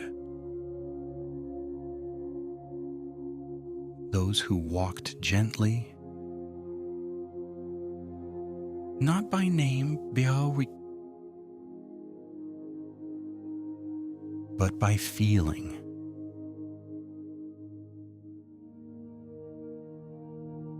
A sense of familiarity, a quiet welcome.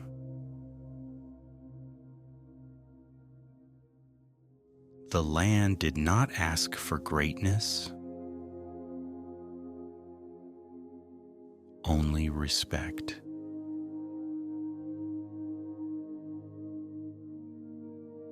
Drifting toward sleep.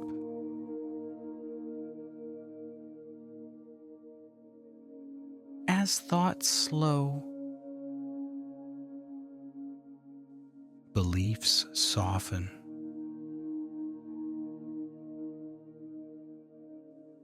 There is nothing to understand tonight.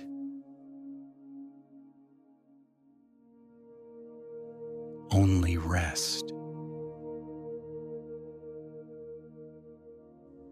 The spirits are calm. The land is still. Sleep may come now or later. Both are fine.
Remembering without effort. Somewhere in Skyrim, a quiet home, rests beneath snow.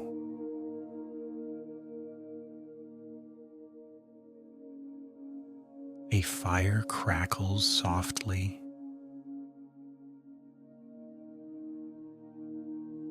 No voices rise.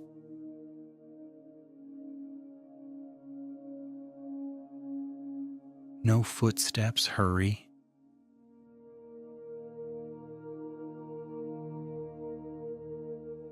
Everything is exactly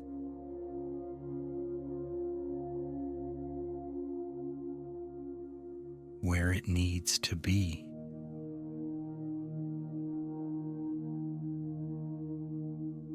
You do not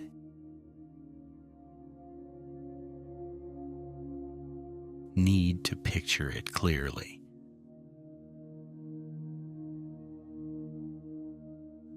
The feeling is enough.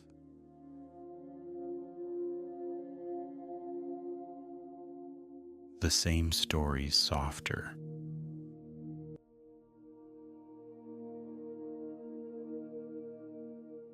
Once, there were ancient homes.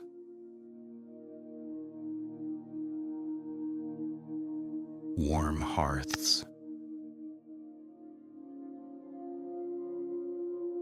Listening walls. Once there were quiet travelers. They walked slowly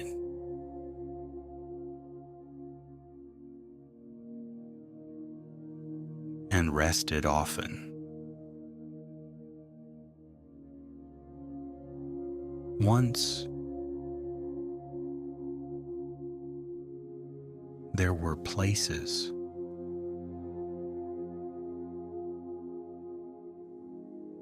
that asked nothing in return.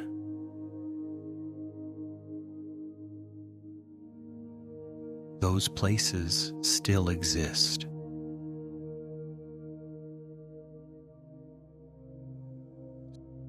Circular calm.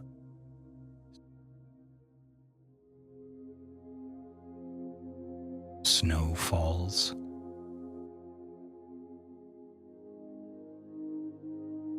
The land listens.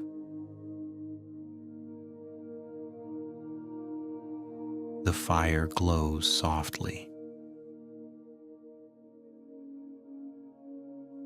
Breathing slows.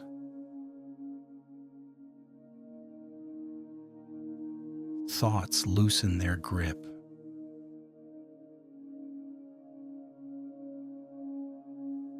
Nothing needs to be remembered perfectly.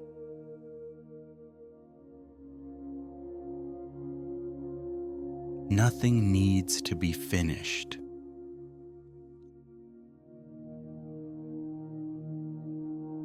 Letting go of names.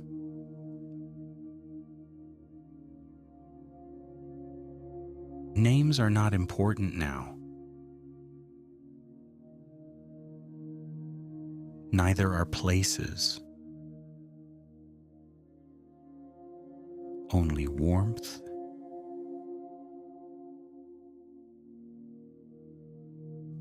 only stillness. Skyrim remains.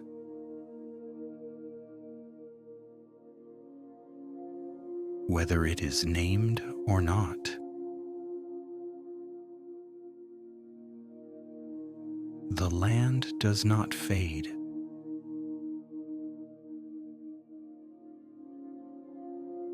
It waits patiently.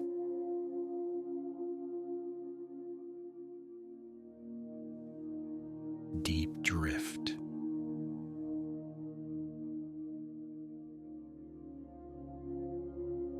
The night grows longer. Dreams may wander, or they may not come at all. Both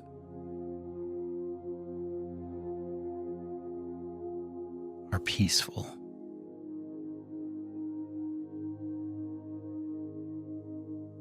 Breathing becomes slow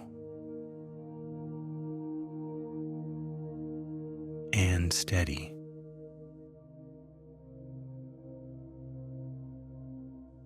The fire dims further.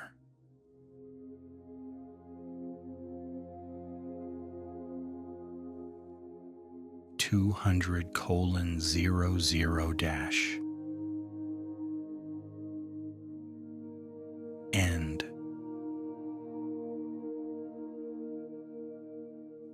rest without ending.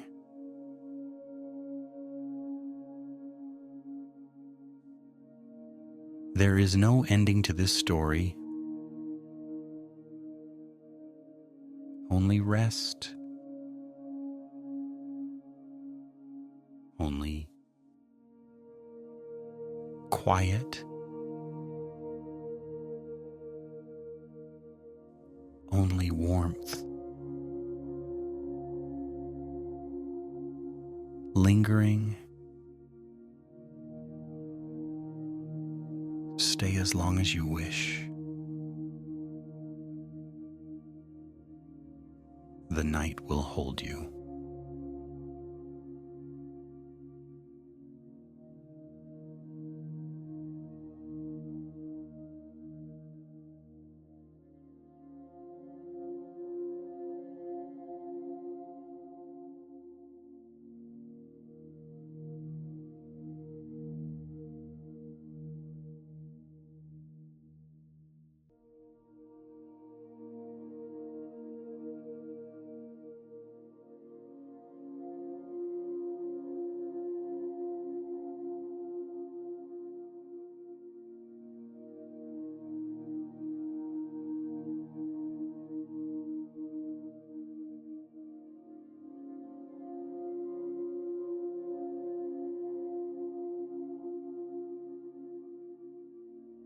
The fire again.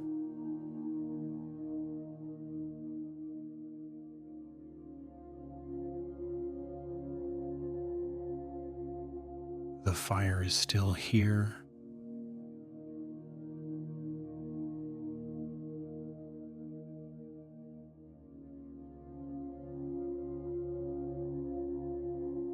It has grown quieter.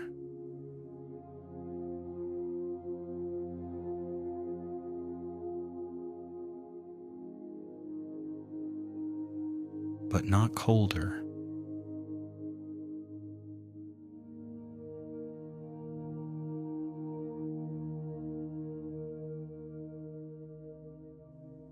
There is no rush for it to fade.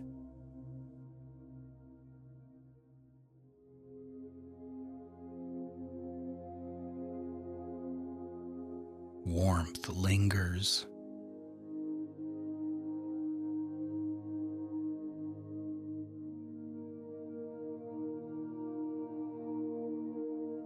Long after the flame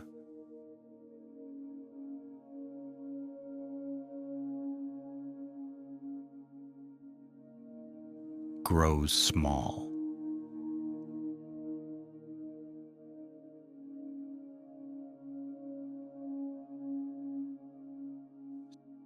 Snow without weight.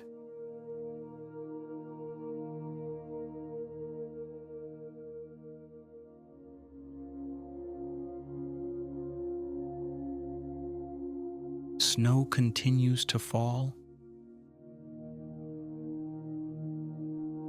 It does not hurry.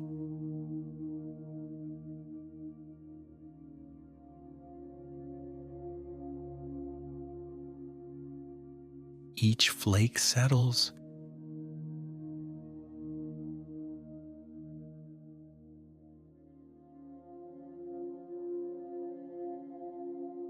Exactly where it belongs.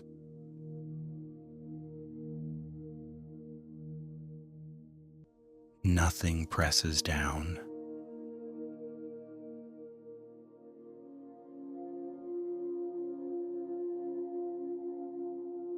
Nothing needs to move.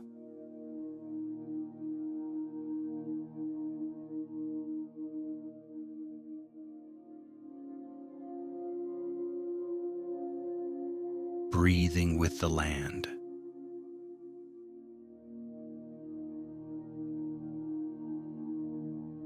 Breathing slows.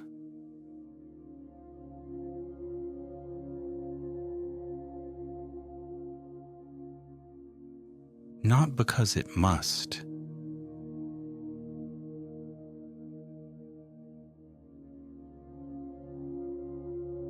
but because it can.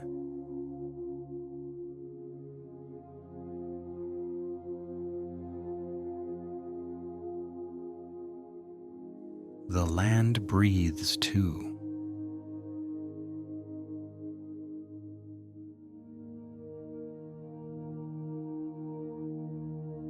In long,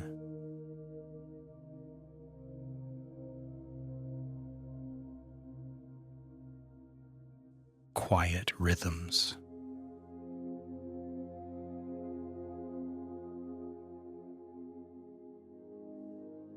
Memory without shape.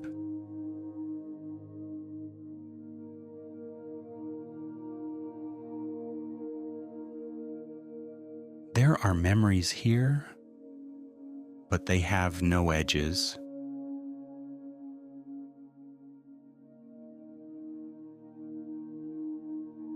No faces.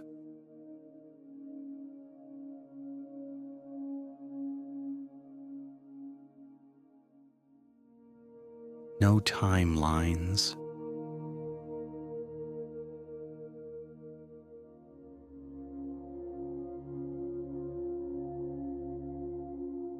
Only a sense of familiarity.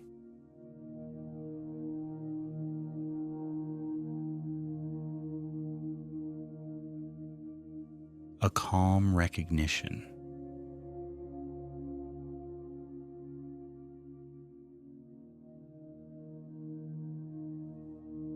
Rest is allowed.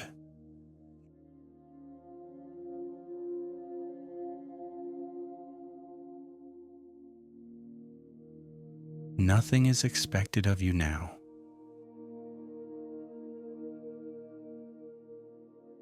Not listening.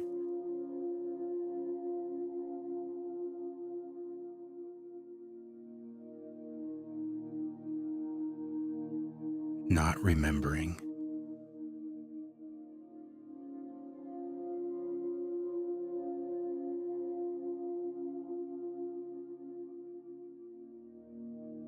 Not even sleeping.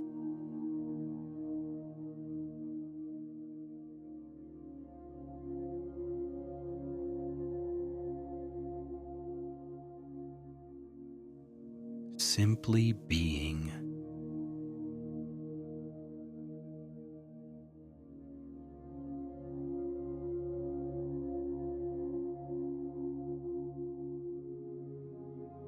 Is enough.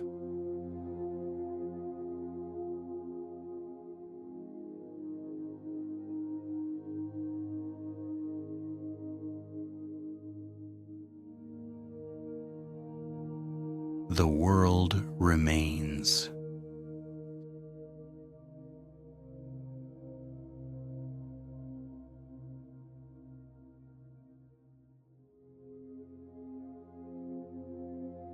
Skyrim remains.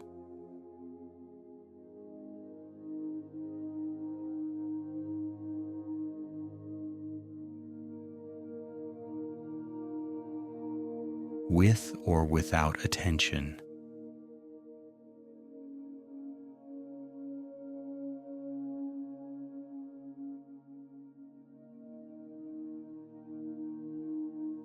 Mountains stand.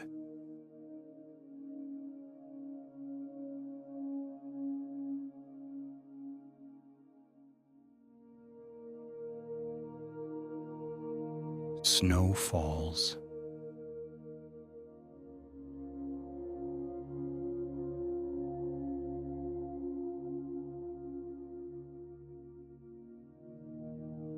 Fires glow softly.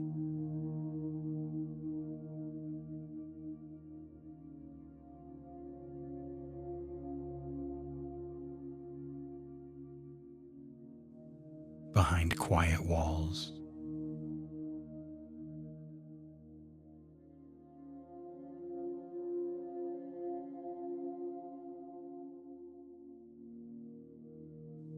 The fire burns low.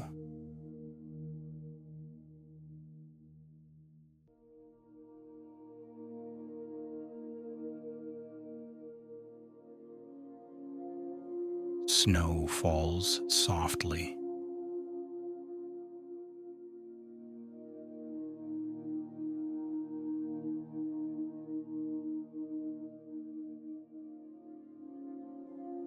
The land listens.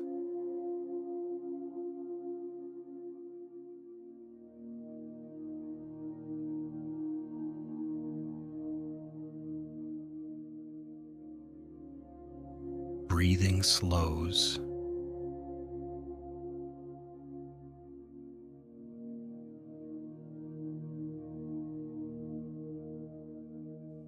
Everything is still.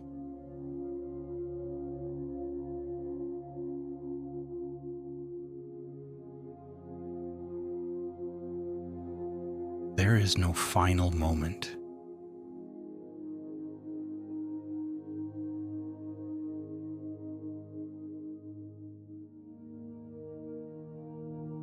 No closing words.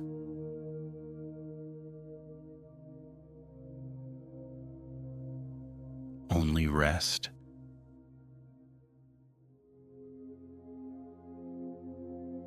Lingering.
Welcome back. Tonight there are no stories of heroes, no names to remember. There is only the land. Before voices echoed across valleys, before footsteps pressed into snow, Skyrim was already here. Ancient, patient, unchanging. Let your breathing slow. Nothing needs to happen now. Stone and time. Stone does not rush. Mountains rise so slowly. They do not notice themselves moving. Layer by layer, pressure and release, time folding into itself. There was no moment of arrival, only becoming. The tallest peaks once slept beneath the sea. They waited until the world was ready for them. Snow before memory. Snow fell long before it had a name.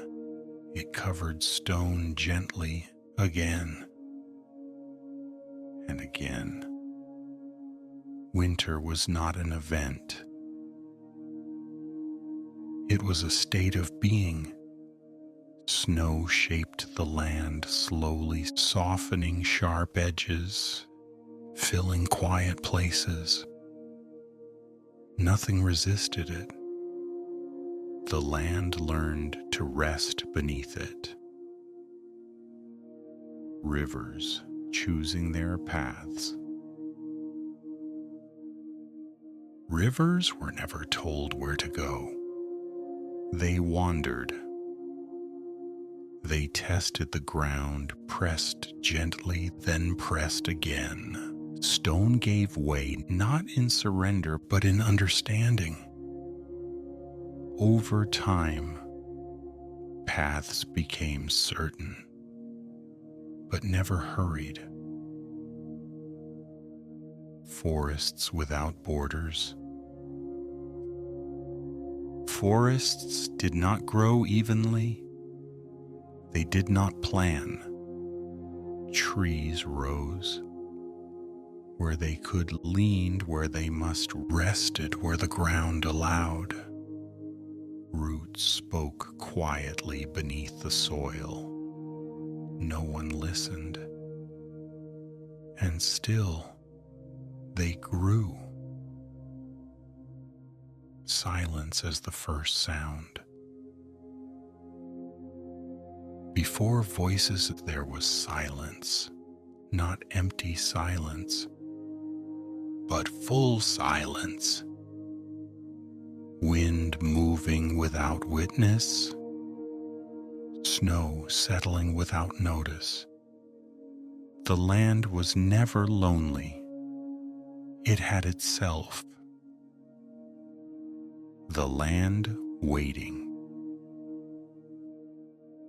Skyrim did not wait for people, but it allowed them to come. The land remained unchanged by expectation.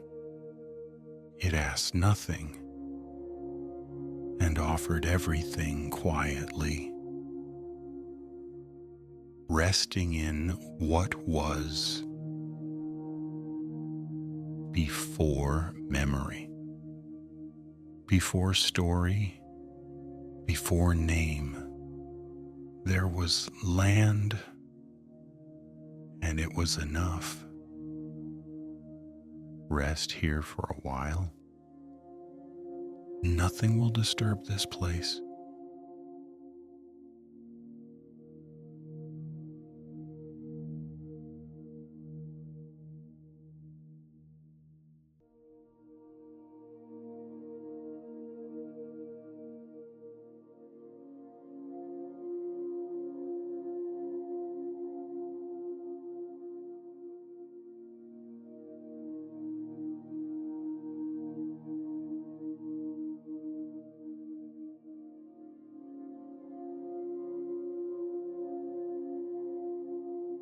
In Skyrim, weather does not arrive suddenly. It does not announce itself. It simply continues as it always has. Snow does not fall to change the land.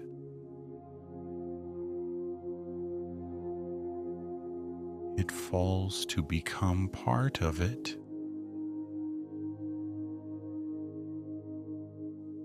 Nothing is interrupted.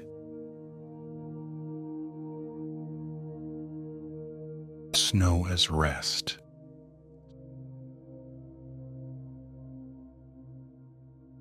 Snow settles slowly. Each flake arrives without urgency. There is no destination, only descent. Snow softens edges. Footprints fade. Sound becomes distant. The land rests beneath the weight.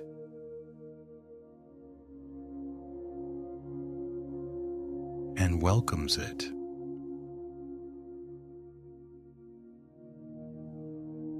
Wind that wanders. Wind in Skyrim does not push.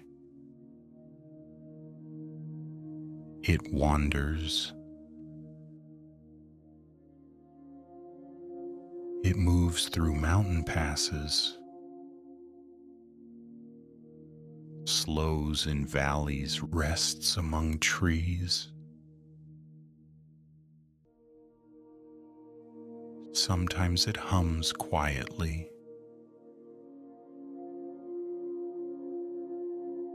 Sometimes it says nothing at all. The wind does not hurry forward. It circles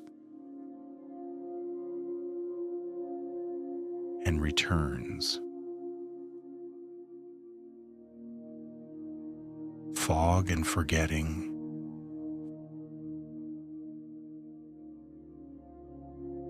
Fog settles when it is ready. It does not cover. It softens. Distances shorten. Sharp lines disappear. The land becomes quiet and close. Fog does not confuse. It comforts.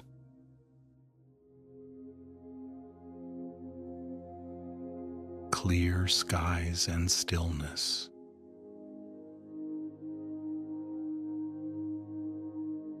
There are moments when the sky clears. Not suddenly, but gently.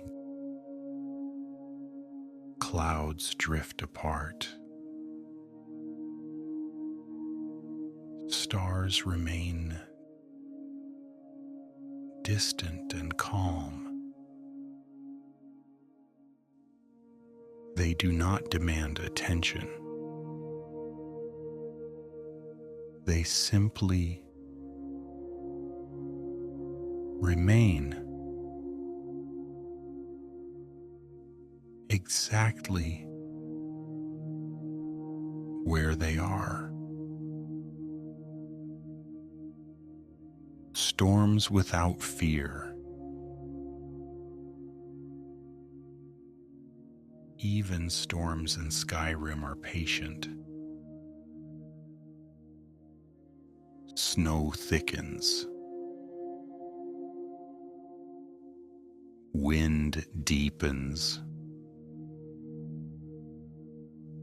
Nothing strikes.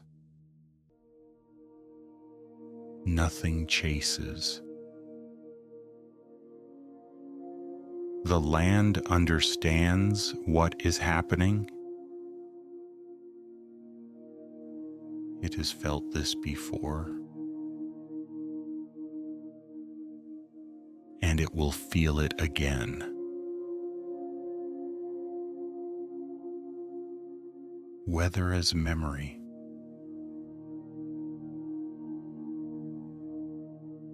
Weather remembers the land.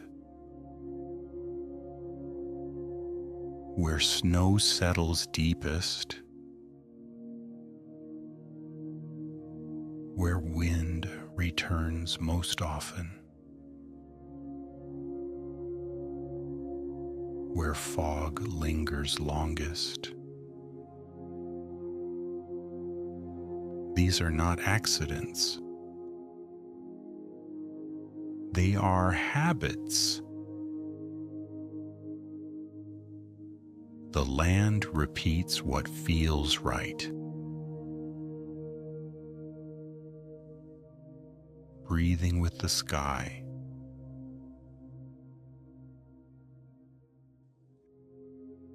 As weather moves. Breathing slows. Thoughts soften. There is nothing to prepare for, nothing to avoid. The sky moves gently, and the land rests beneath it.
Forests in Skyrim do not begin suddenly.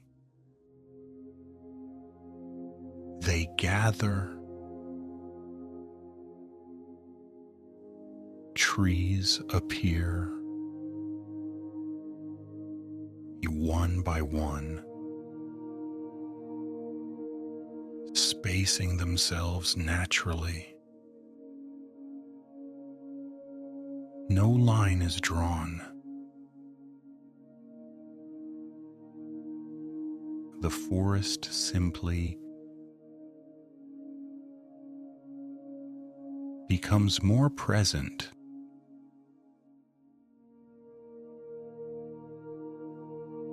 Trees without order.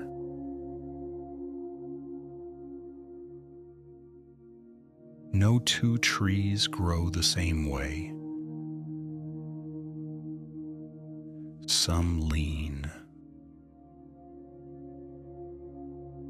some twist, some grow slowly, others wait.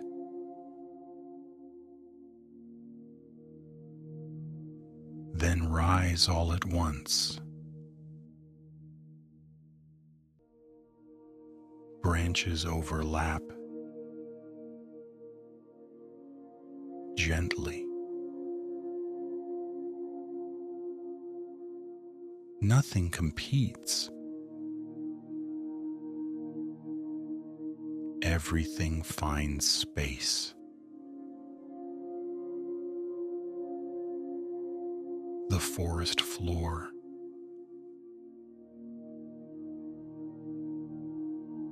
The ground beneath the trees is soft. Needles gather. Leaves settle. Footsteps are absorbed. Sound fades quickly here.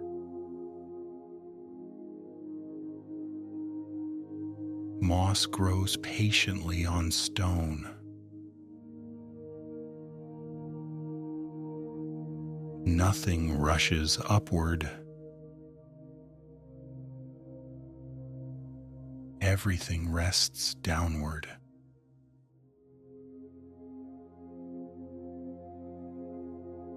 Fields that reclaim.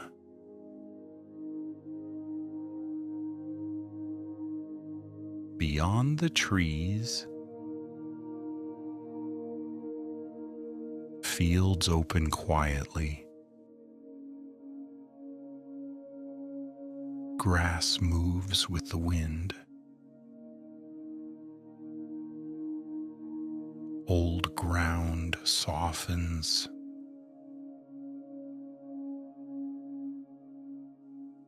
Where something once stood, something else now grows.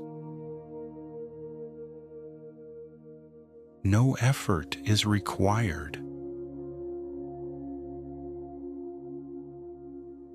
The land remembers how to continue.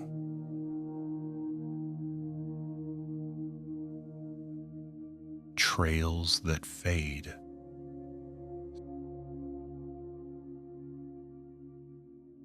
Some paths remain visible. Others slowly disappear. Grass bends back. Snow fills in.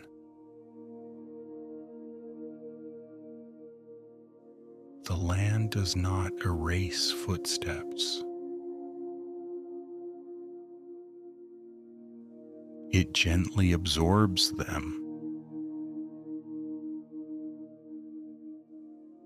Nothing is lost. It is simply returned.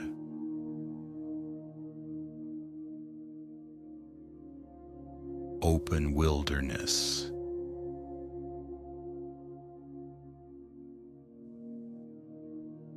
In open wilderness, there is no direction to follow. The horizon stretches evenly. Nothing pulls you forward.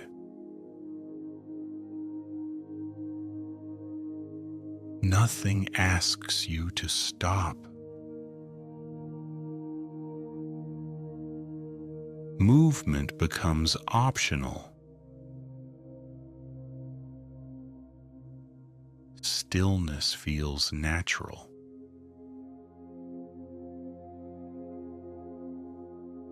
Being watched gently.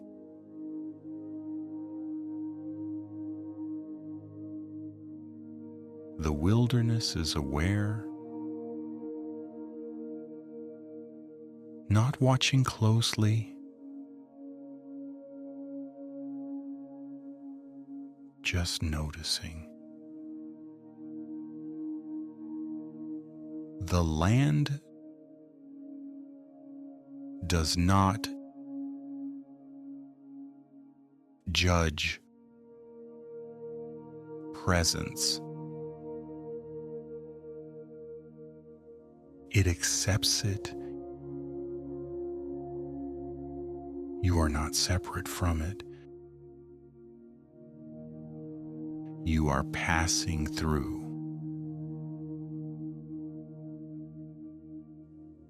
And so is everything else.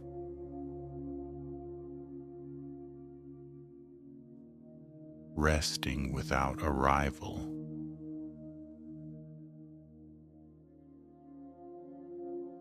There is no place to reach here.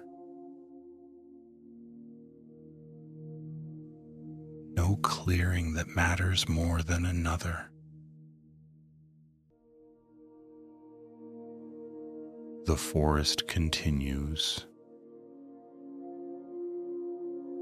The fields remain. And that is enough. You may rest anywhere.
Creatures of the quiet wild.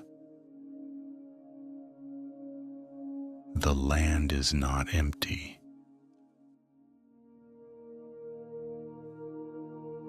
The wilderness is never empty. It is simply quiet.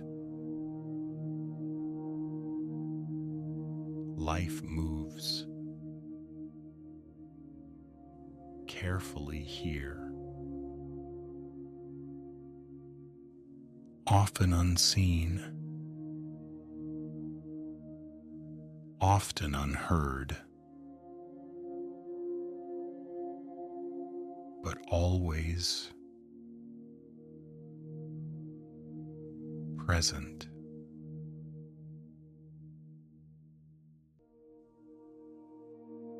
Gentle movement.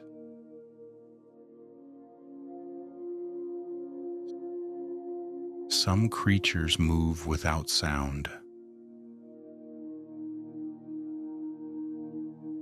Hooves press lightly into snow. Bodies pass between trees without bending branches. Movement here is practiced. Nothing rushes, nothing startles. Resting lives. Many lives rest more than they move.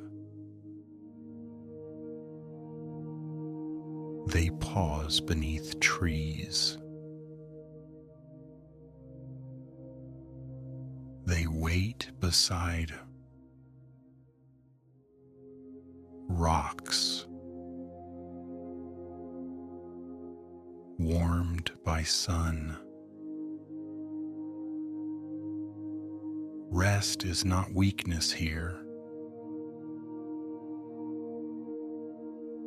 It is balance.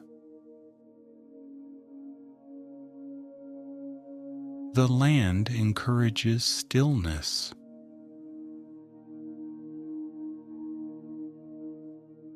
Distant voices.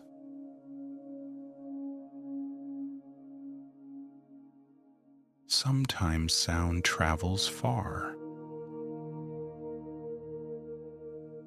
A call across open ground. An answer returned.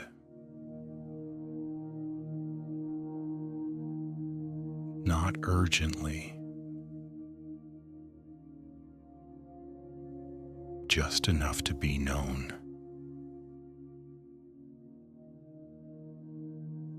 Distance keeps everything calm. Nothing needs to come closer.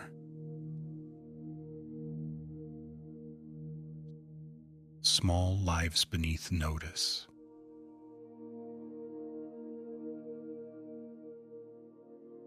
Beneath bark.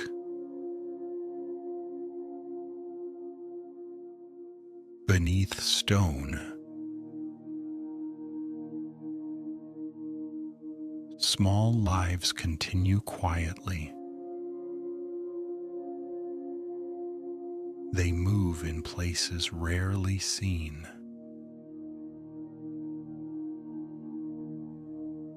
Tending to the land in tiny ways.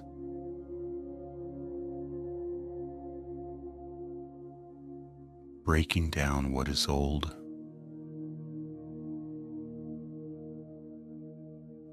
Making room for what comes next.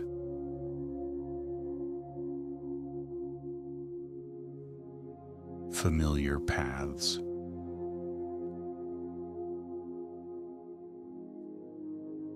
Creatures follow paths they remember.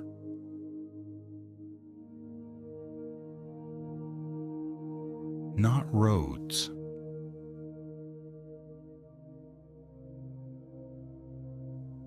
But patterns. Routes shaped by seasons.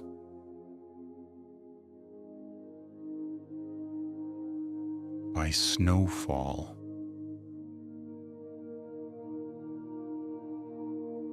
By quiet repetition.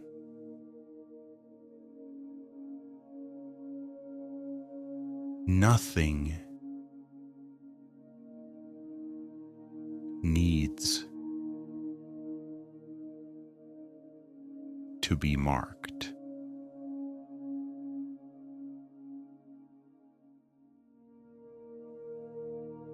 Sharing the land.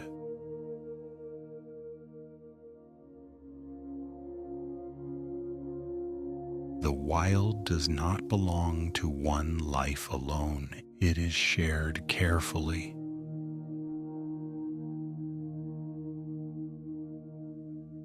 Each movement leaves space for another.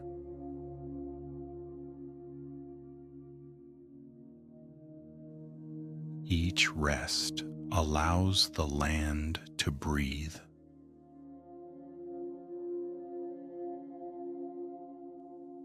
Nothing takes more than it needs.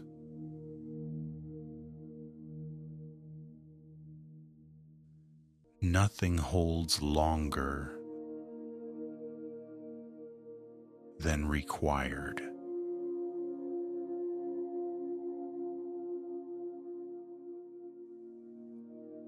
Quiet companionship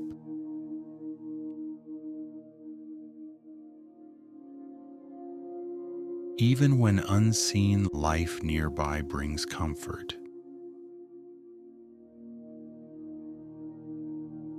Not company,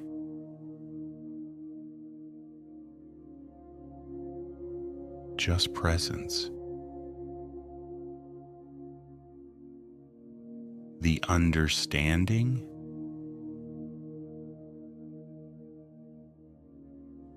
that the land is alive.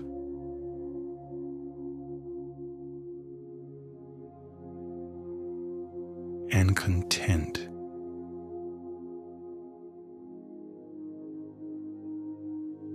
You are not alone here.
nightfall across Skyrim.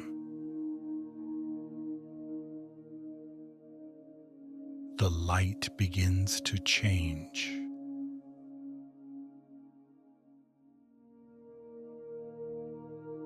Night does not arrive all at once. It approaches slowly. Light softens first.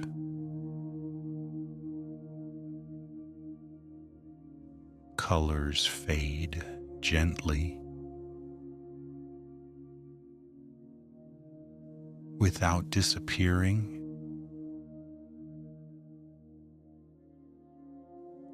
the land prepares itself.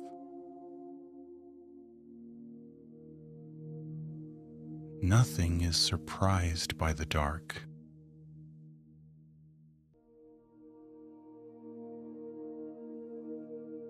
Snow and moonlight.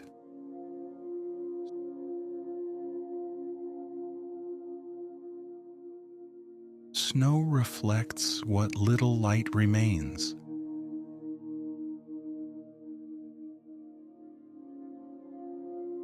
Moonlight settles across open ground.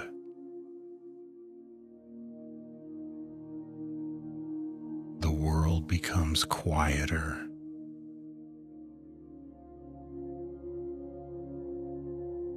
Not dimmer.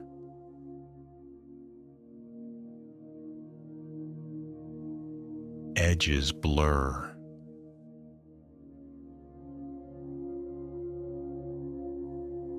Distance feels closer.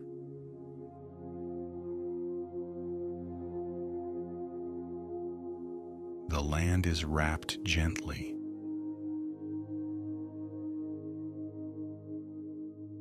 The wind slows.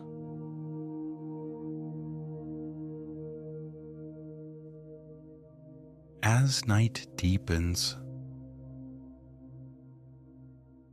the wind eases. It no longer wanders far. It rests among trees. Movement becomes subtle. Even the air grows still. Breathing feels heavier and calmer.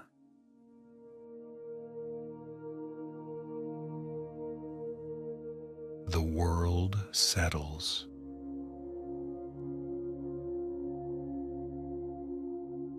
Creatures find places to rest. The land becomes quieter.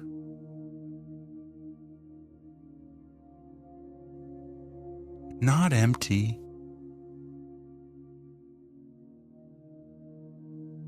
Everything knows where to be. Nothing searches. Nothing waits anxiously. The night holds everything evenly.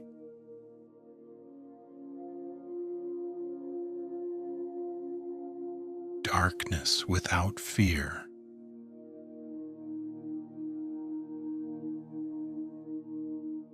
Darkness in Skyrim is not a warning. It is a shelter, a cover for rest,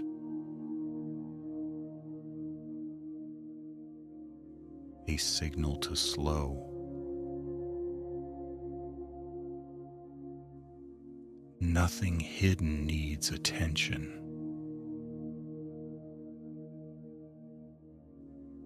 Nothing unseen causes concern.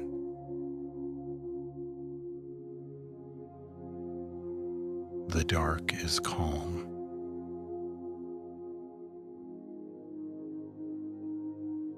the land at rest.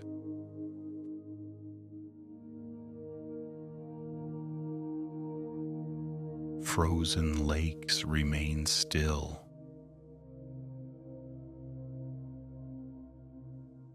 Forests stand quietly.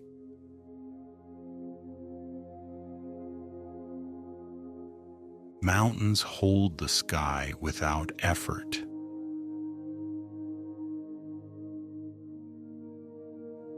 Nothing moves quickly now.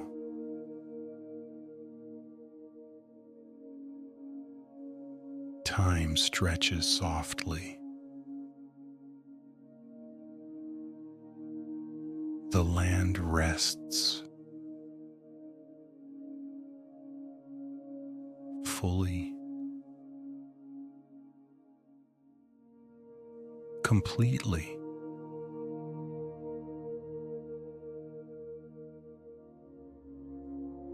Welcoming sleep.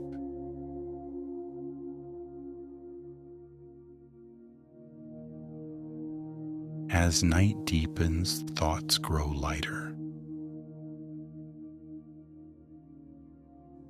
There is nothing left to observe, nothing to follow.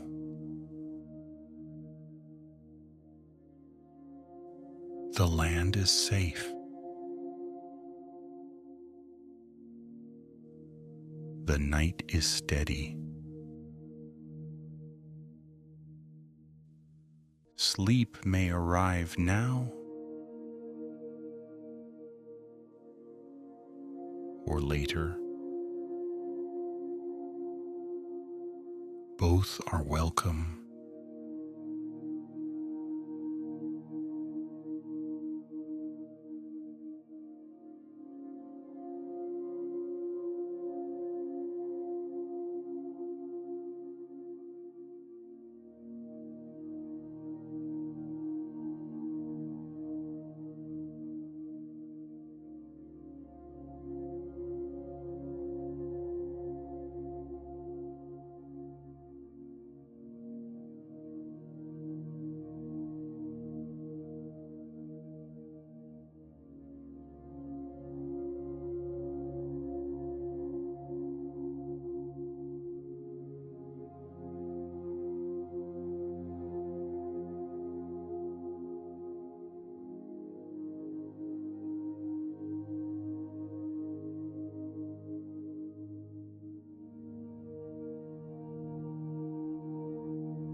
The land breathes slowly now,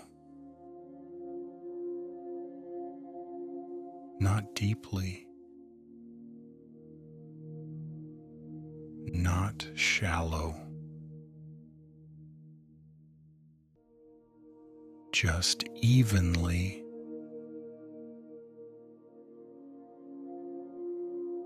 Snow falls in time with this breath.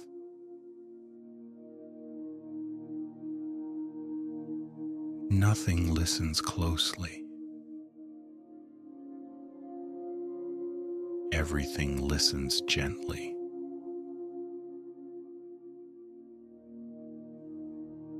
Stillness settles.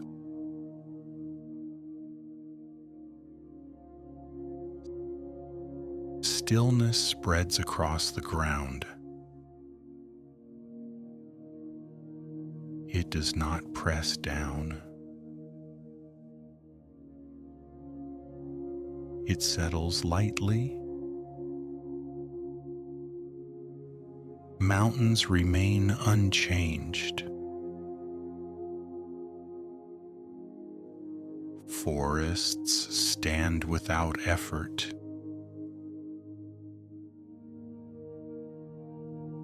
Nothing shifts.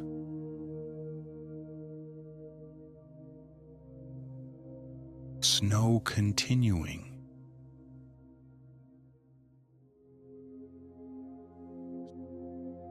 Snow continues to fall. It has fallen before. It will fall again.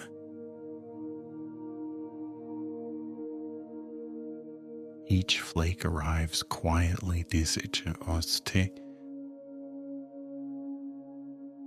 then rests. Nothing follows it.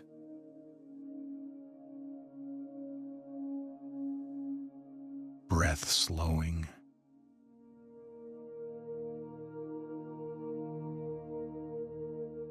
Breathing slows. Not because it must,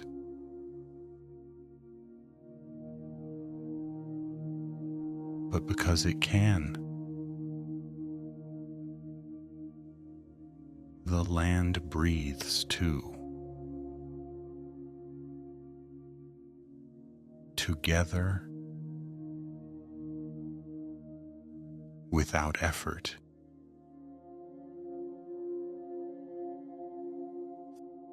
Thoughts losing shape. Thoughts soften here. They lose edges. They drift without direction. Nothing needs to be followed. Nothing needs to be held.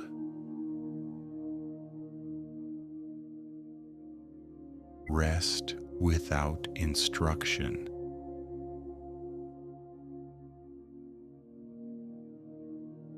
There is no need to sleep.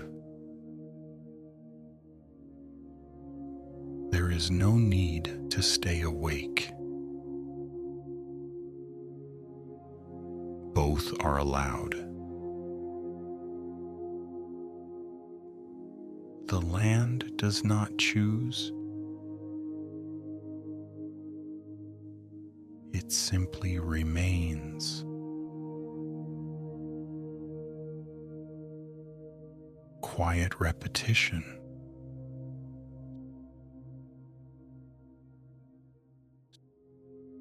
Snow falls, the land breathes.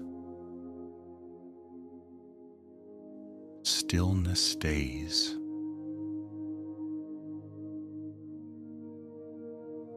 Everything rests. Nothing changes. The land is calm. The air is still. Breathing is slow. Thoughts fade. Everything rests.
roads built by forgotten hands. The road is quiet now. Stone laid long ago stretches forward, not in a hurry, not expecting footsteps. It moves gently through the land,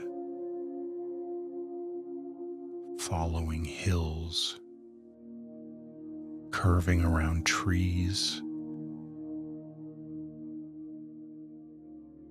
resting where the ground allows it to rest.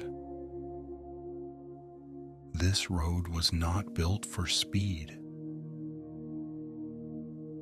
It was built to last.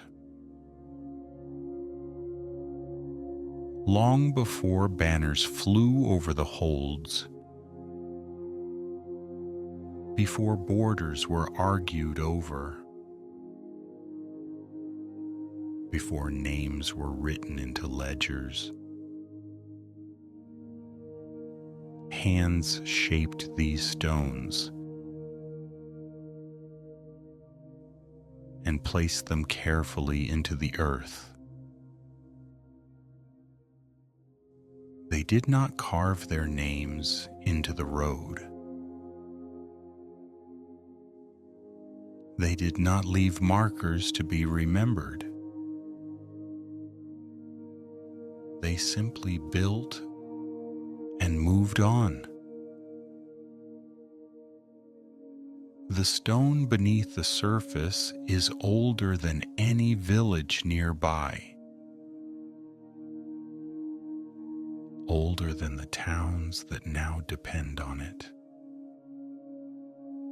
Older than the idea of Skyrim as a single place. These roads began as paths pressed slowly into the soil by travelers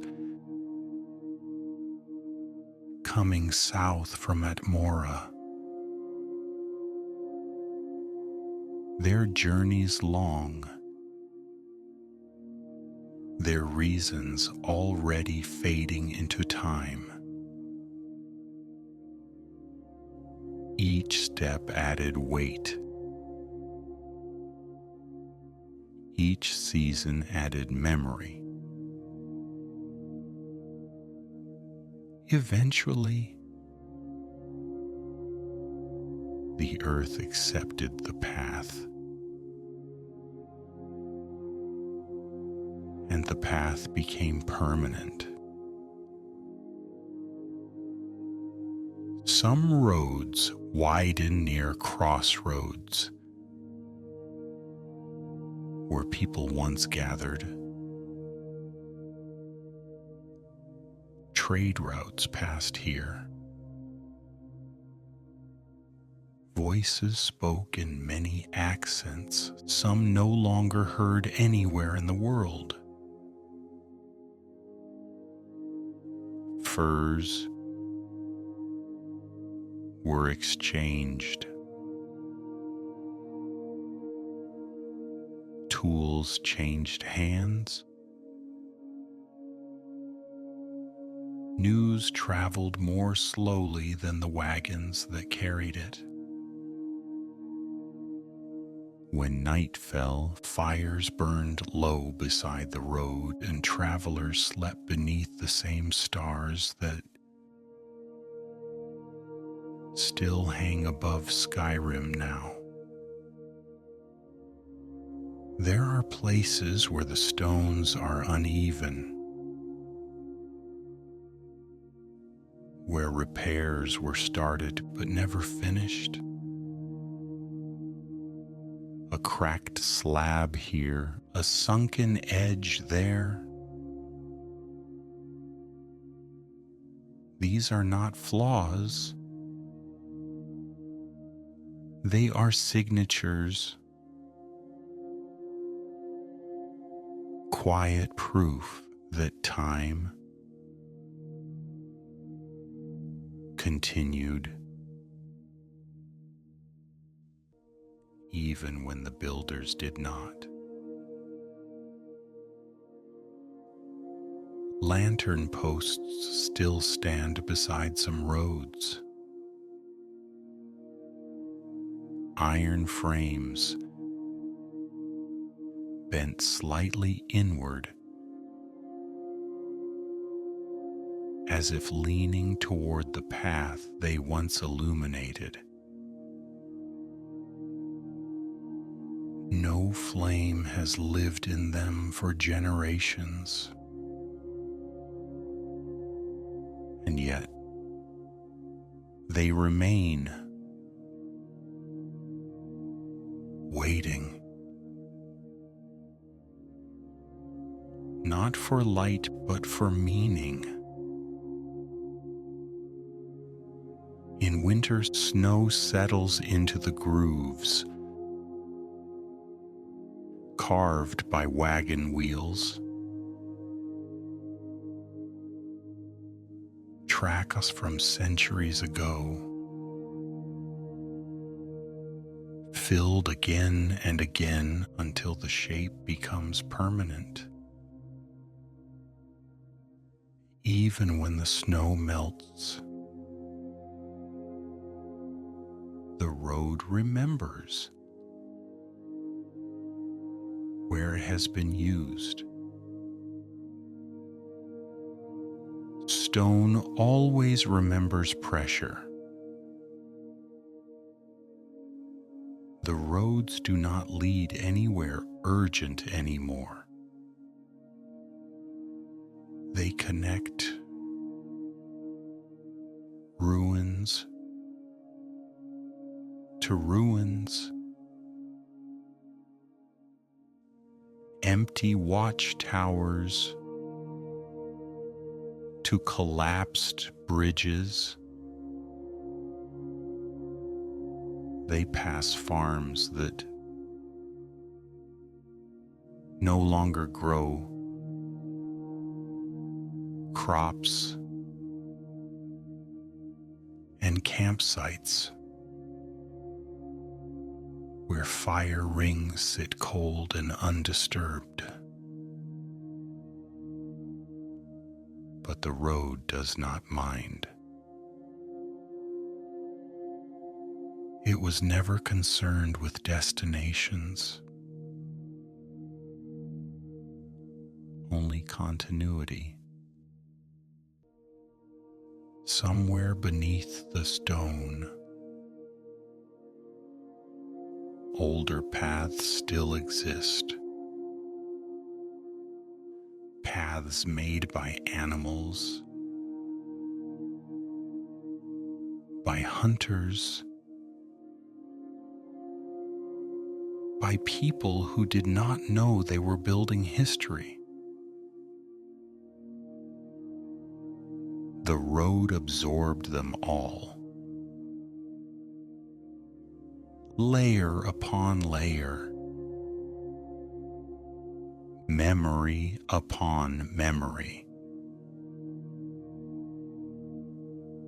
There are stretches where the road narrows, where grass pushes up between stones, testing how much space it is allowed to take back. And slowly, patiently, nature reclaims what it once lent to civilization. The road does not resist.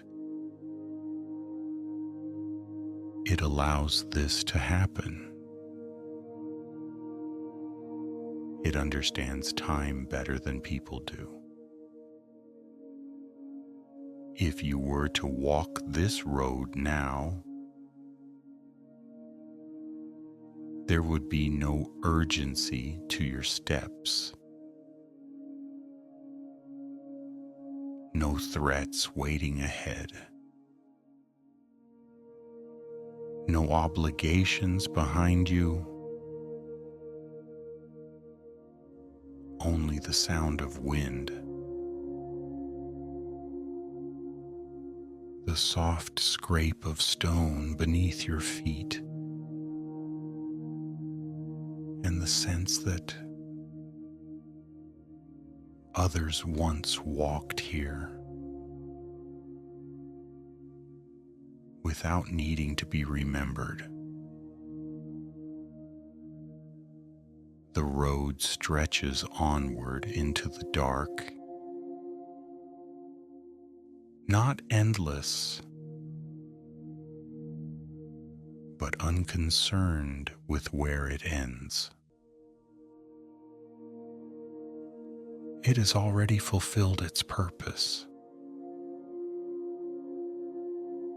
Everything beyond that is simply stillness. And as the night deepens, the road grows quieter still. Snow softens its edges. Fog lowers across its surface. The land exhales, and the road rests within it. Unmoving, unquestioning, at peace.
Nordic barrows and the quiet dead.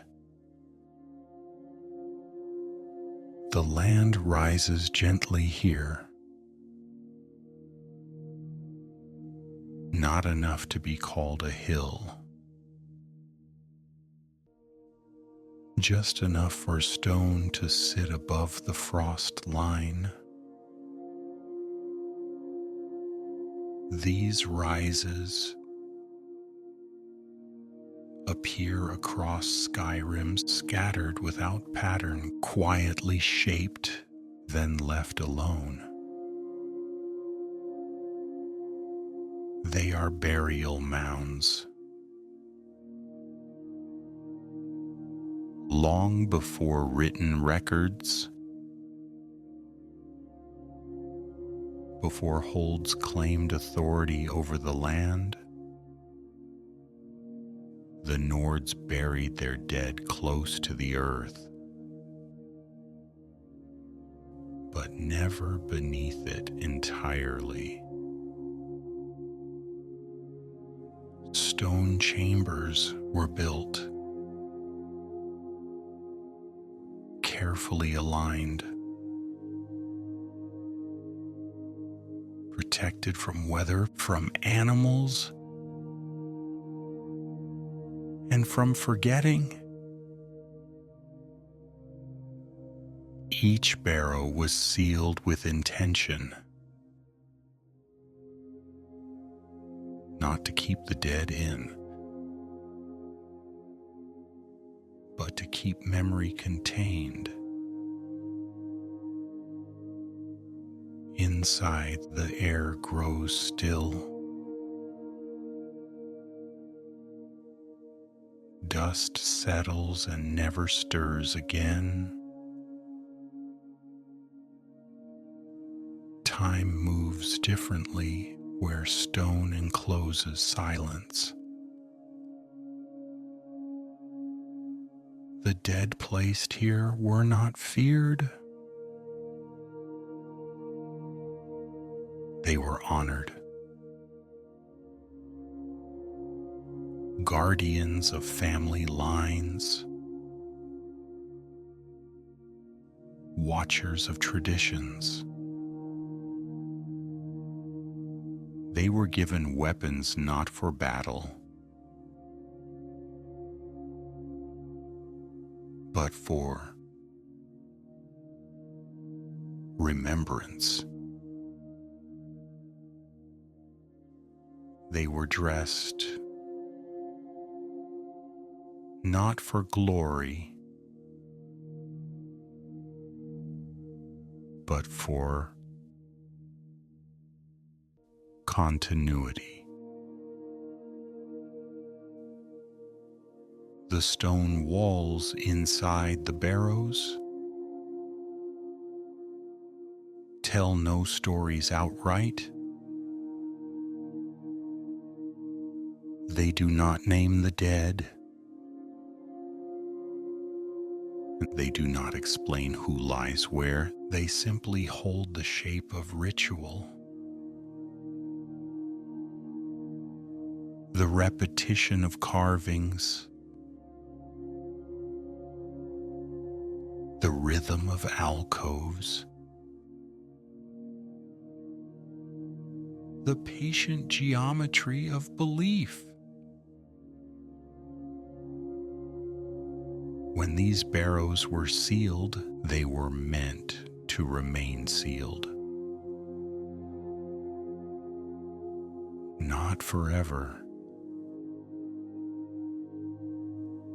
but until the world changed enough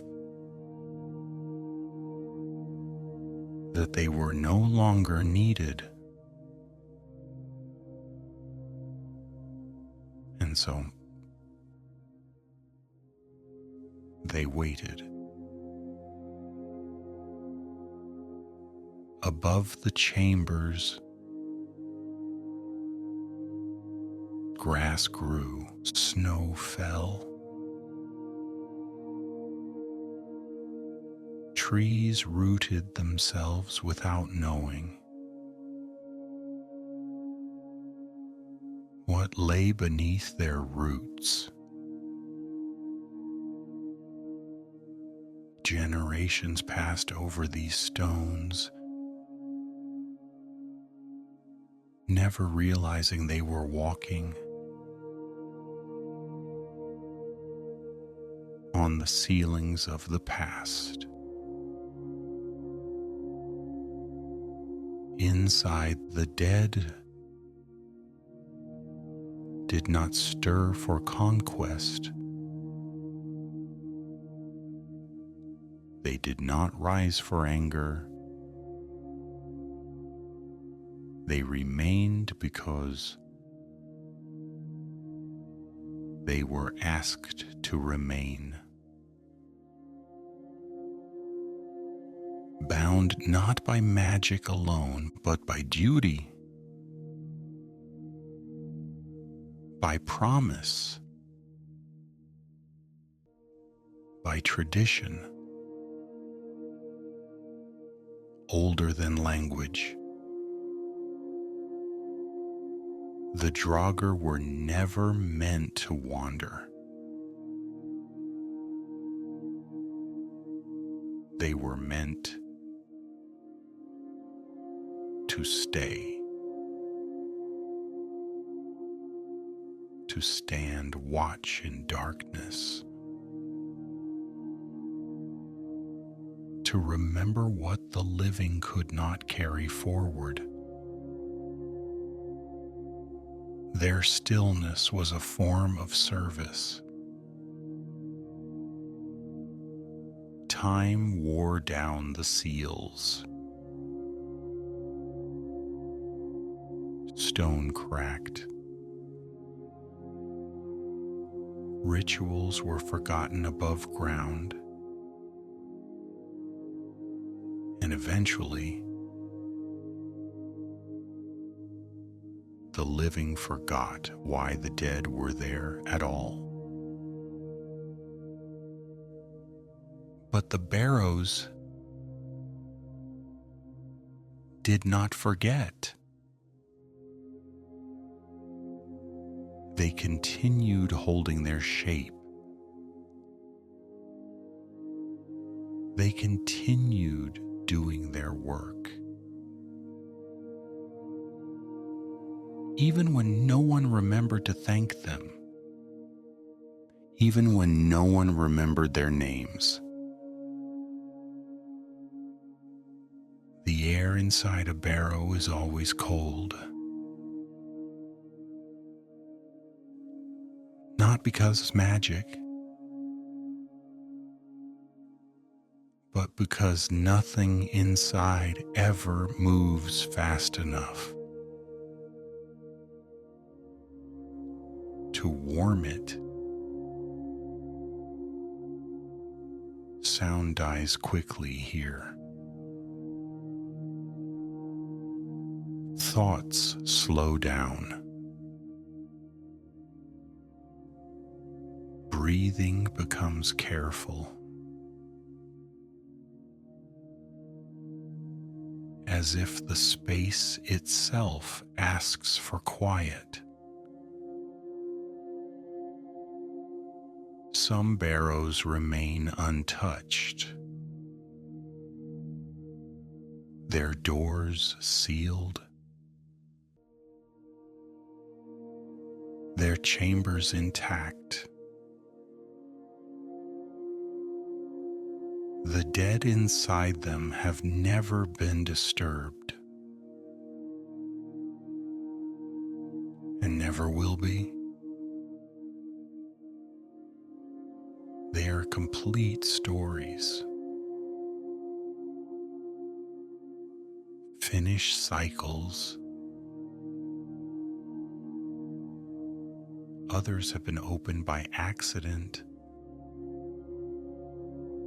by curiosity, by time itself. But even then, the barrow does not react with anger. It simply adjusts. Stone settles. Dust falls again. Silence resumes. Above ground, snow drifts smoothly over the mound. Moonlight touches the stones. Without knowing what it illuminates, the barrow rests. It has done this before. It will do it again. The dead remain patient. They have nowhere else to be. No urgency pulls them forward. No future demands their attention. They exist entirely in the present moment. A present that never changes. And as night deepens, the barrows fade further into the land. not hidden, simply accepted, part of Skyrim's shape, part of its memory. The world above continues on, and the quiet dead continue resting.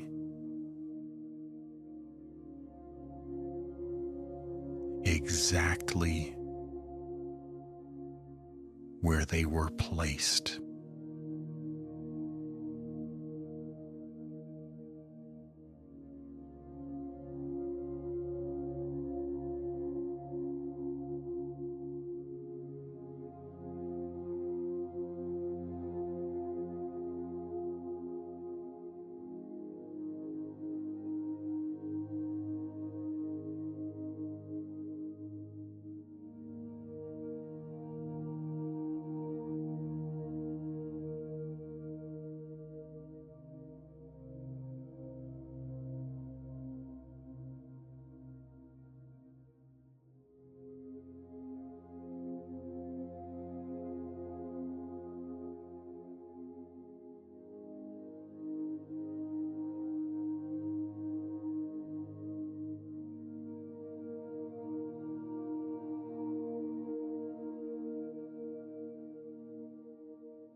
Dwemer absence, the stone changes here.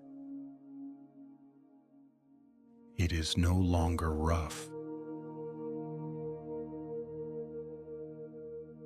no longer shaped by hand alone.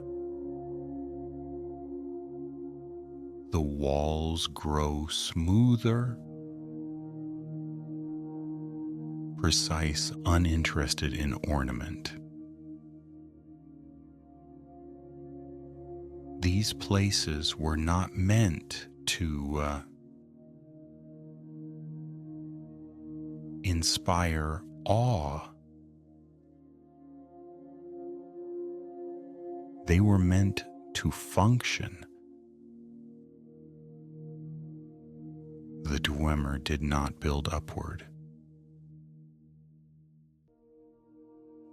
They built inward, downward. Their cities disappeared into the earth, layer by layer, as if they preferred distance from the sky. Not in fear, but in focus.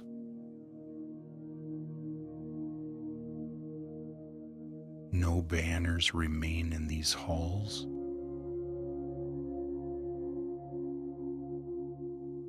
No names carved into walls. No statues meant to be admired. Only corridors.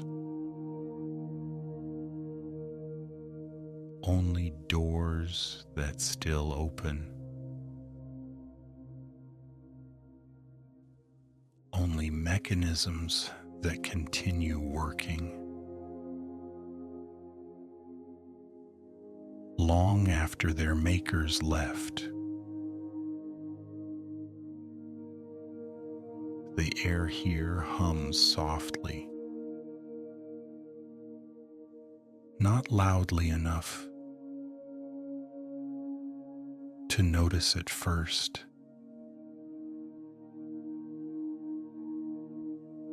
Just enough to feel like the space is awake, steam moves through pipes. Gears turn without urgency. Lights glow without anyone to see them. There are no tombs in Dwemer ruins, no places of honor, no ceremonial chambers. The Dwemer did not prepare for death the way other cultures did.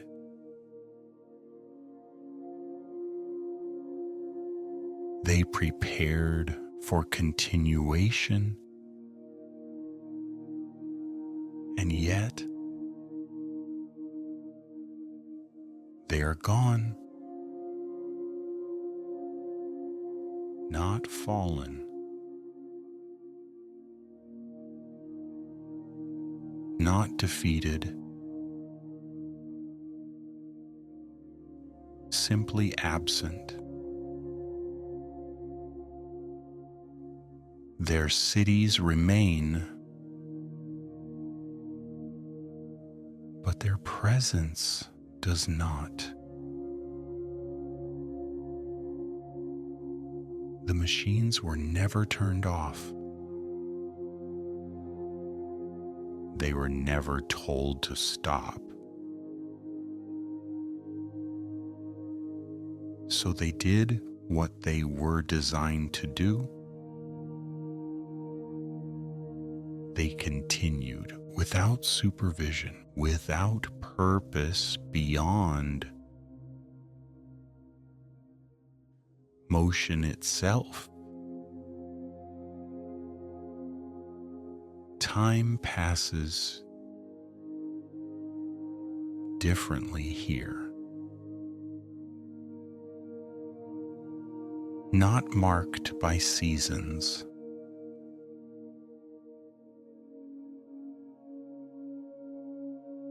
Not softened by weather, only measured by wear.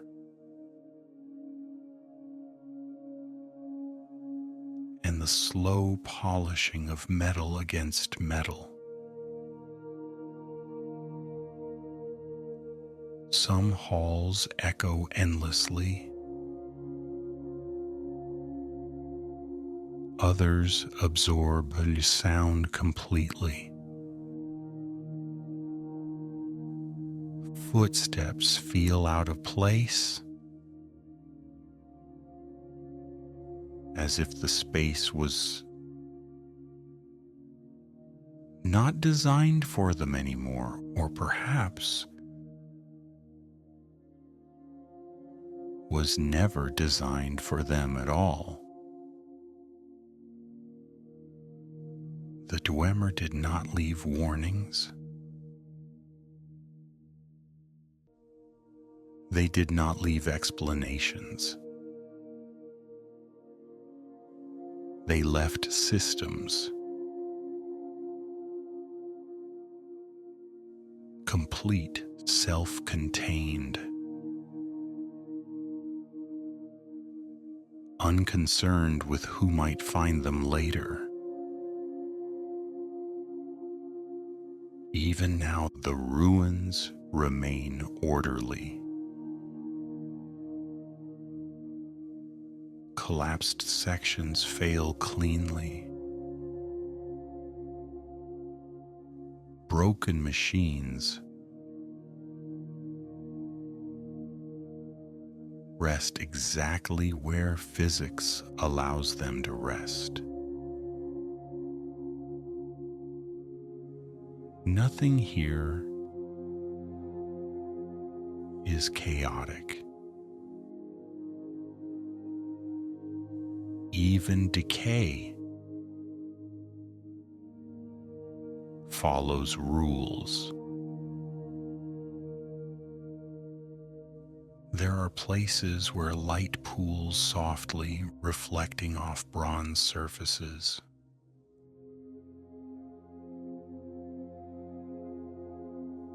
Polished smooth by centuries of quiet operation.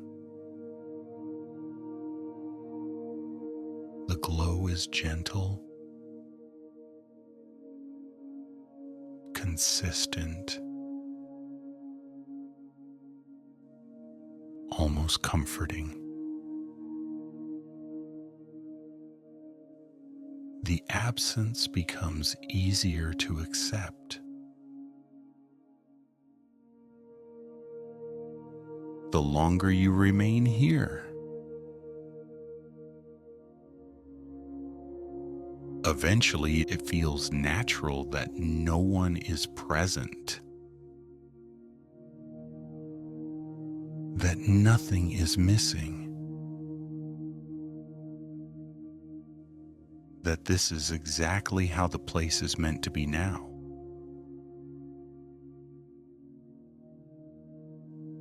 The Dwemer do not haunt these halls.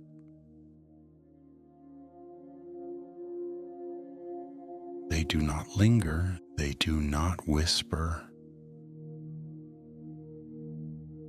They simply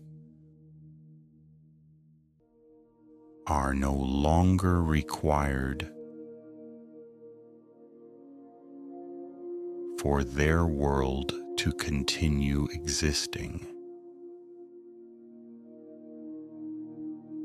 Above ground, people argue about where the Dwemer went. Below ground, the question feels unnecessary.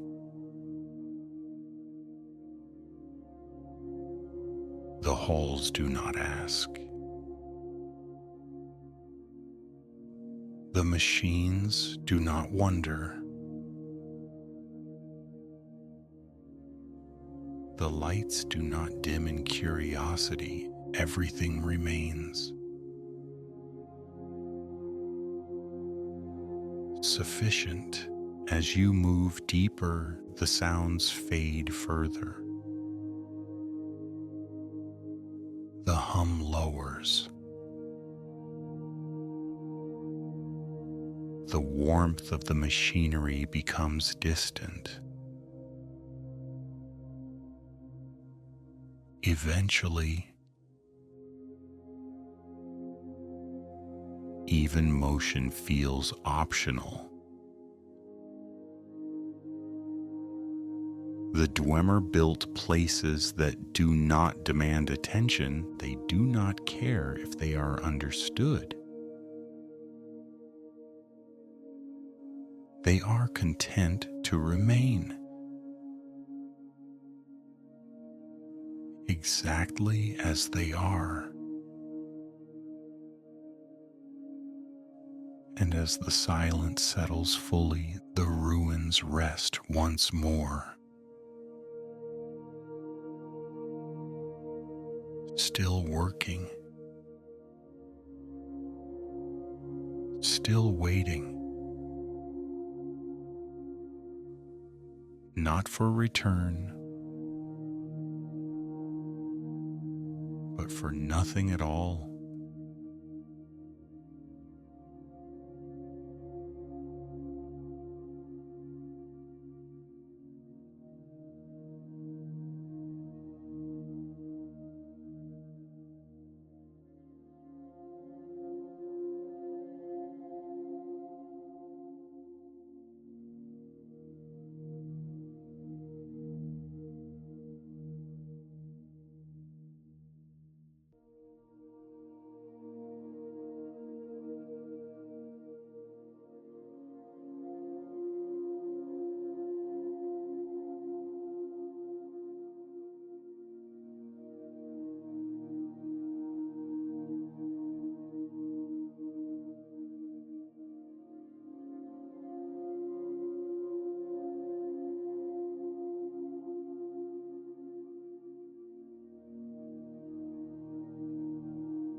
the long shadow of the dragons.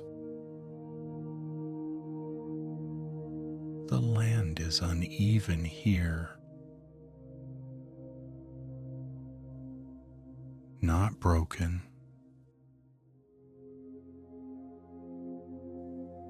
just lifted slightly as if something beneath the ground caused the earth to rise and then settle again. These mounds appear across Skyrim, far from towns, far from roads, far from places where people linger. They do not call attention to themselves, they simply exist. Long ago, before history learned to whisper instead of shout, dragons ruled the skies. Not in constant flame, but in presence. Their shadows passed slowly over the land, and the land remembered. When the Dragon War ended, not all dragons were destroyed. Some were brought down, some were buried. Not in haste, but with care.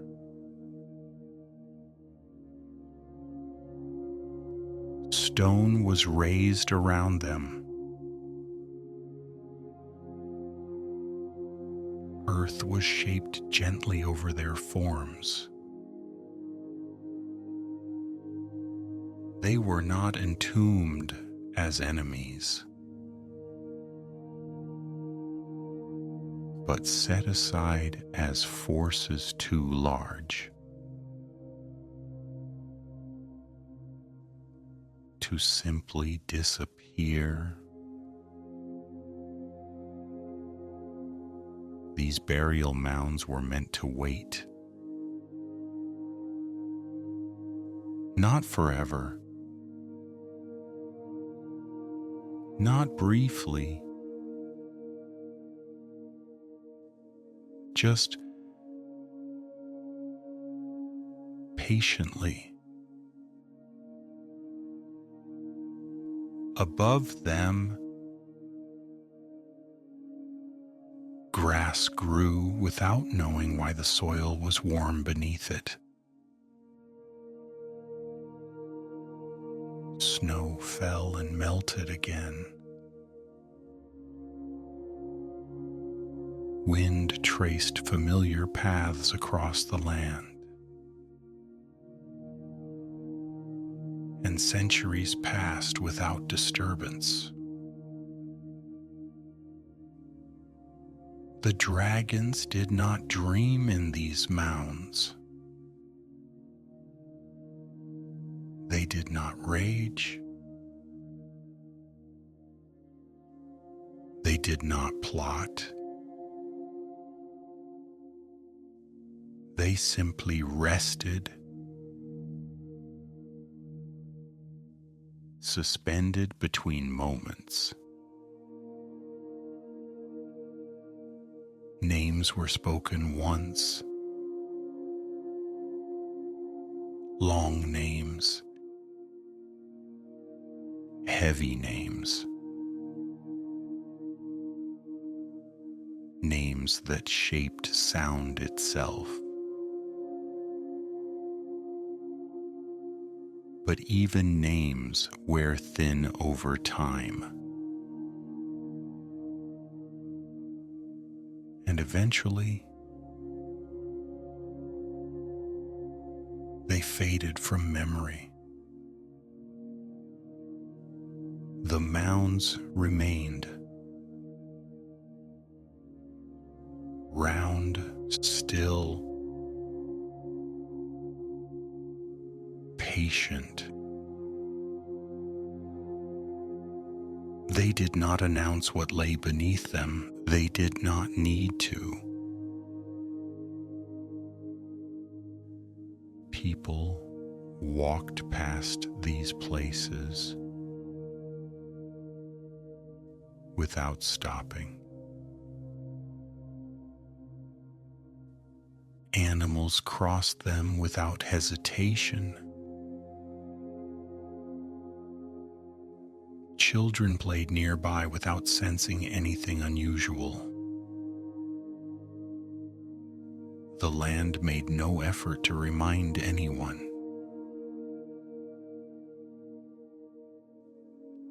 Power does not always demand recognition. Sometimes it simply waits. When night falls, moonlight settles gently over these mounds. The shape of the earth softens. Edges blur. And for a moment, it is impossible to tell where land ends and history begins. These places were not built to be visited. They were built to endure, to hold something steady, until the world was ready again. Even now, the mounds do not feel abandoned. They feel complete, like a chapter that has been carefully closed, not erased. The dragons beneath the earth do not listen for footsteps. They do not wait for voices. They do not measure time. They exist in stillness and at each air. And stillness holds them in return. Above ground, the world continues to change. Empires rise and retreat. Cities grow louder, then quieter. But the mounds remain unchanged, unimpressed, unhurried. As the night deepens, the land settles further into silence.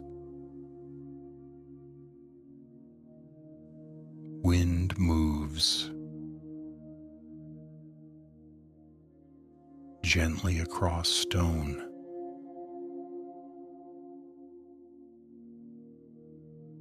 Stars pass overhead without comment,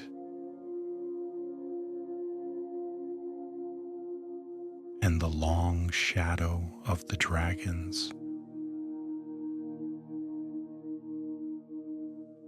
stretches quietly beneath the earth, undisturbed.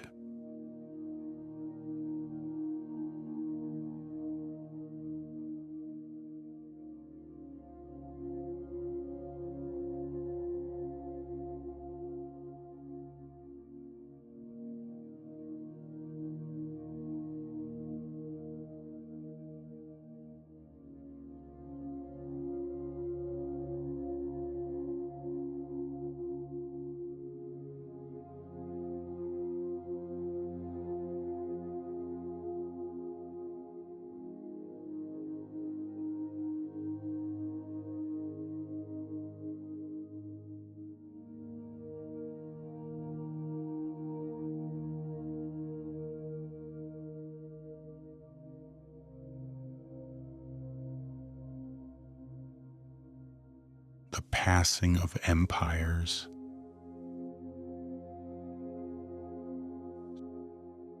stone walls rise here, but not with confidence. They do not stand tall. They stand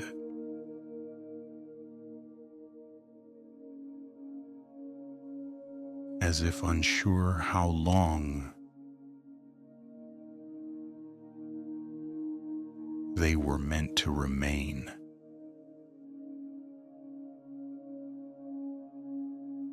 These forts were once places of order, built to define borders.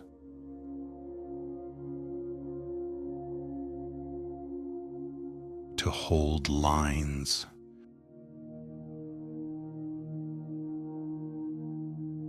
to make statements about control and permanence.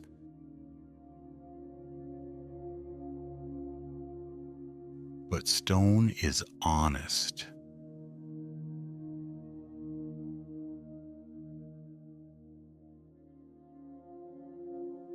And stone eventually tells the truth.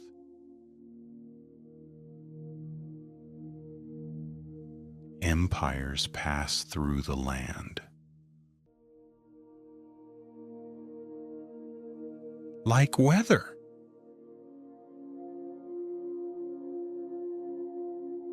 They arrive with structure. They bring language, rules, symbols, and banners meant to last.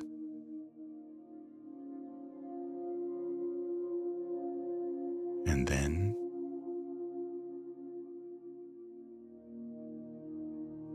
they leave.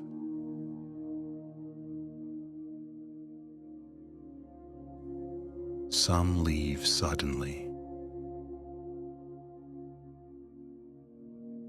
Others withdraw slowly.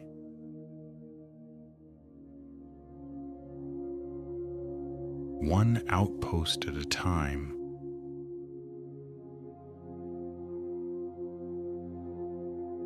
Until no one notices the moment.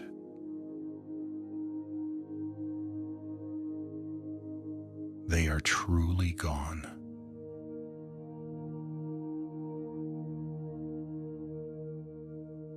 The forts remain.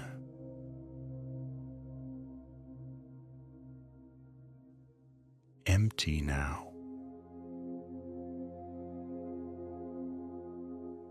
Courtyards open to the sky.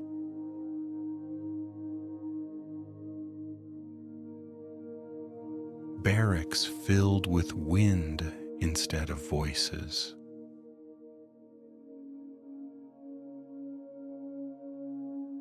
Command rooms occupied only by dust. .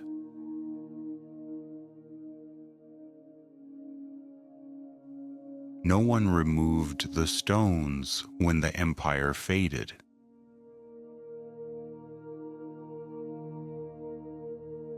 No one bothered to dismantle the walls.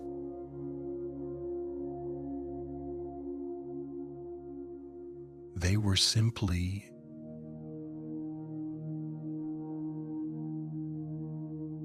left behind.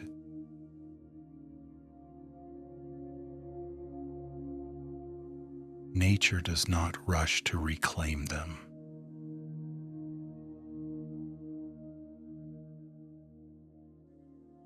It takes its time.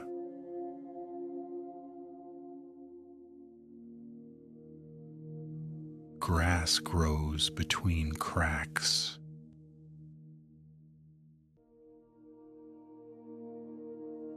Moss settles into mortar.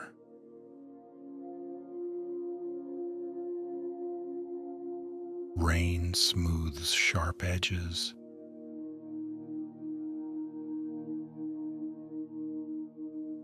Until everything feels less intentional.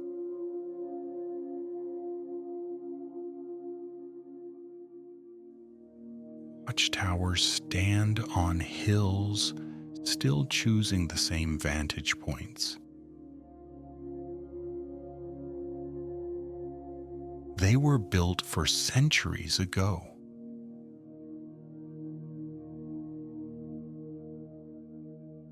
They see farther than anyone standing below them.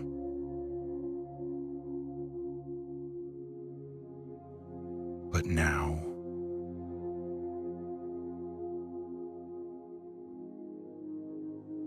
they have nothing to report.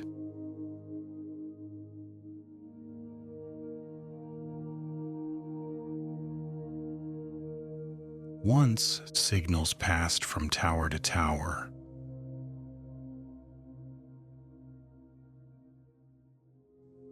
Fires lit.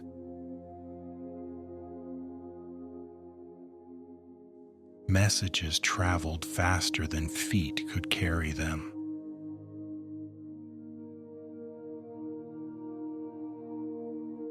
Now the towers remain silent.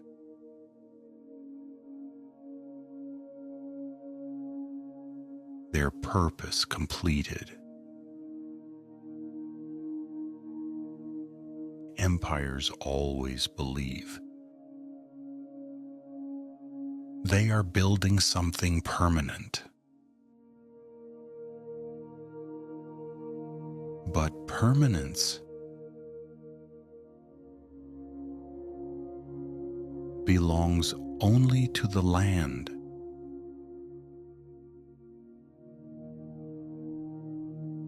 Everything else is temporary.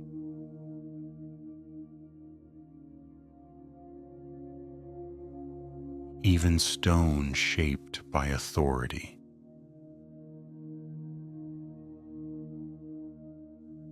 Inside these ruins, the air feels neutral,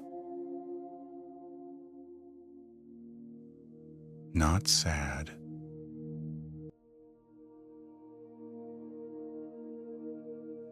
not angry,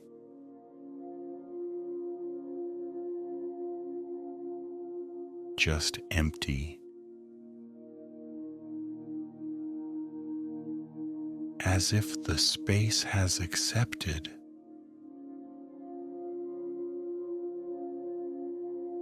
that its role is finished.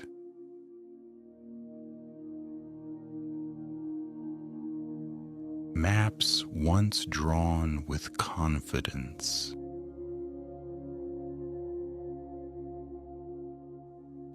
no longer match the land.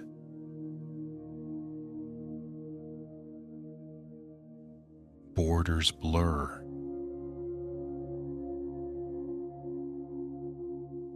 Names change.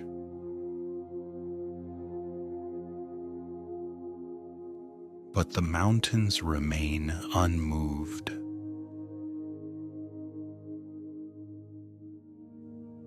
Rivers continue to flow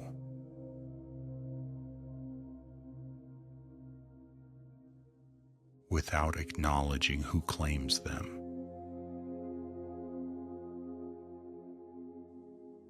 There are places where roads lead directly to nothing.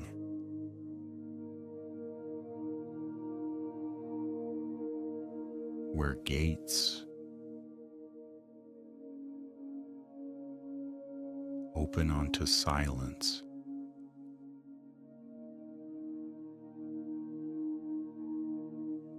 Where steps were carved.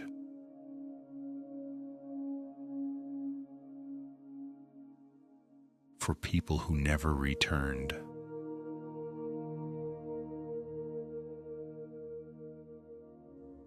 The land does not mind.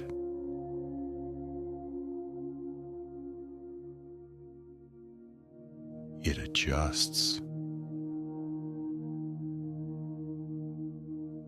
The forts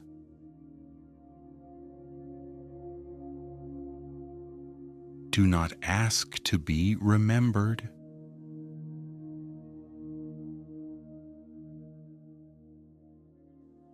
They do not demand explanation.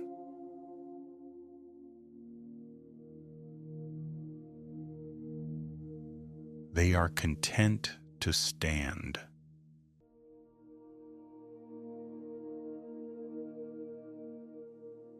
Until standing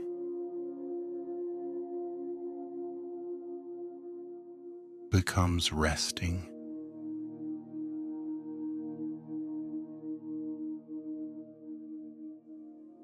And resting becomes part of the terrain.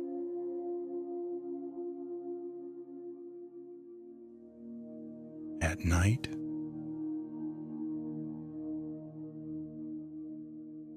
moonlight settles into broken courtyards.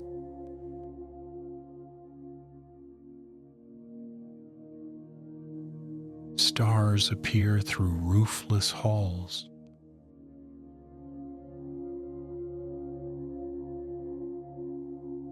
The sky completes what the empire left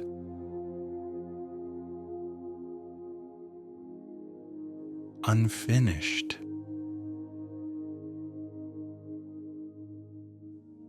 Nothing here feels urgent.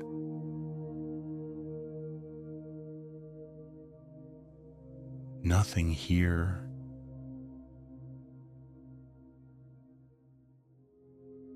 needs restoring.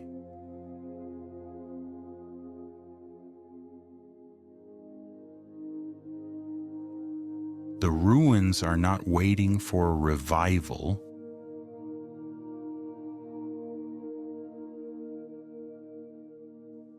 They are waiting for stillness.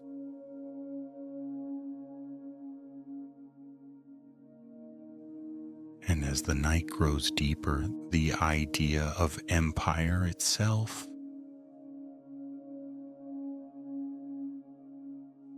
softens.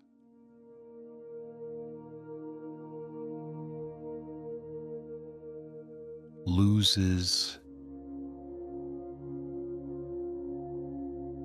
definition.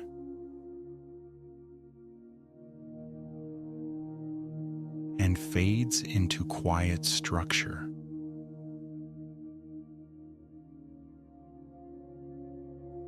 With no one left to command it.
the world that outlives its stories.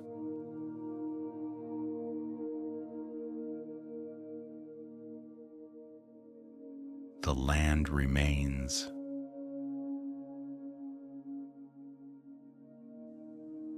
Not because it must,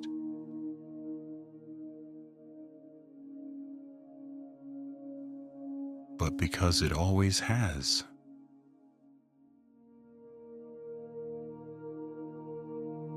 Long after stories lose their meaning,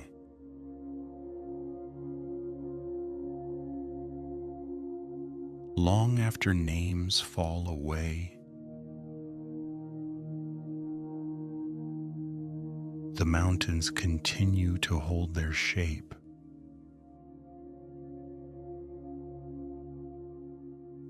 They do not remember why they were climbed.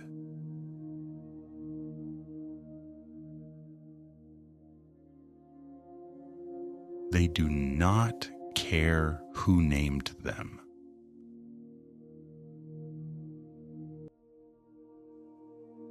They simply exist.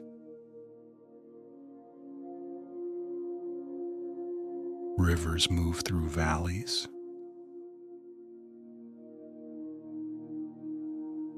That once held cities.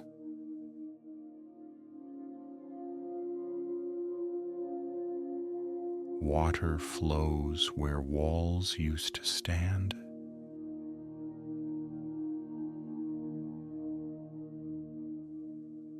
It does not slow to notice.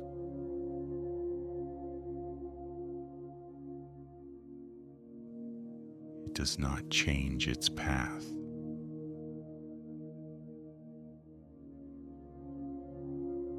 For memory,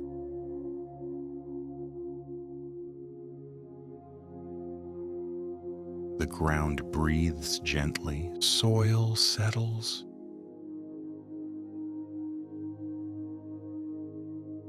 Stone cools.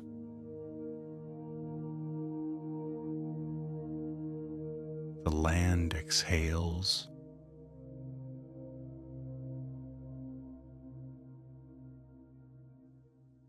And nothing interrupts it.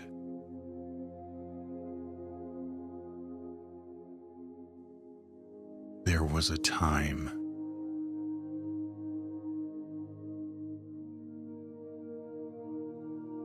when everything here was explained.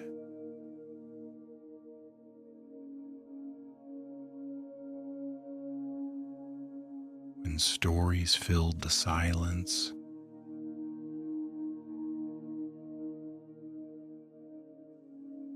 When people needed meaning.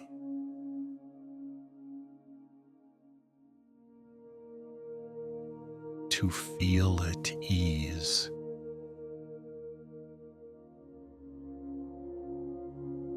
That time has passed.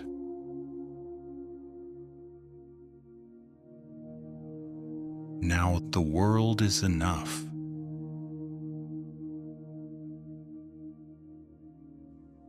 Without explanation,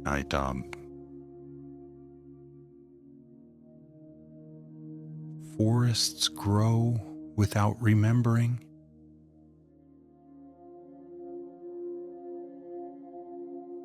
Who first named the trees?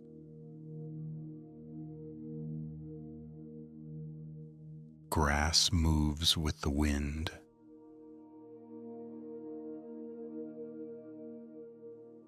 Without needing permission.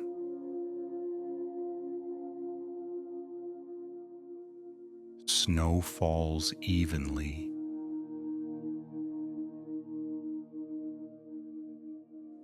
Never favoring one place over another.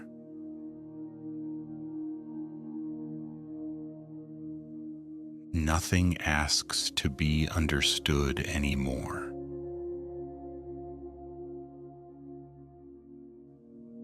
Nothing needs to be preserved.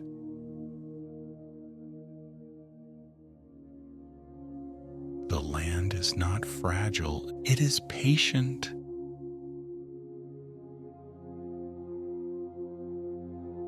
Night settles in layers.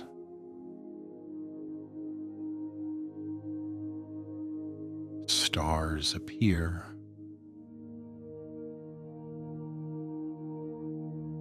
One by one.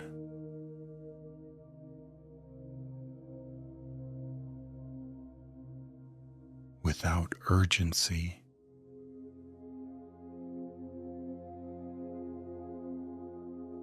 They have followed this pattern longer than anything beneath them. The sky does not watch the ground. The ground does not answer the sky. Each exists fully on its own.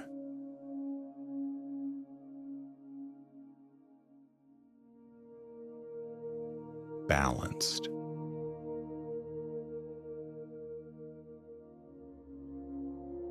Complete. There is no final chapter here.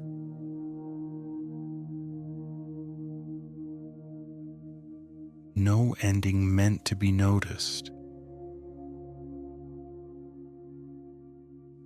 Only continuation.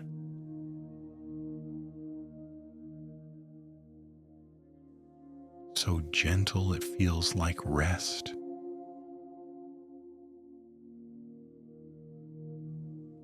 Wind moves across open fields. Where no one is listening, it does not raise its voice. It does not need to. The idea of past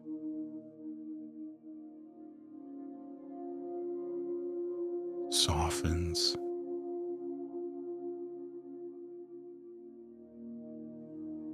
The idea of future loosens.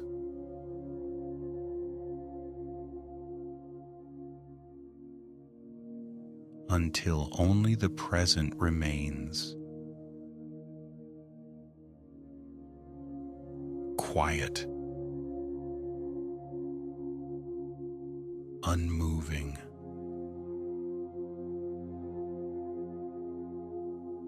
Breathing slows. Thoughts drift without direction.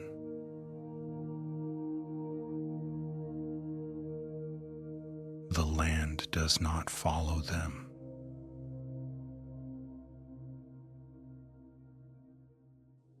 It stays where it is. Nothing is waiting. Nothing is unfinished.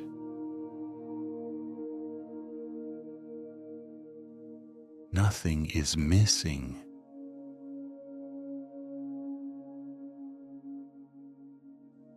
The world does not require attention.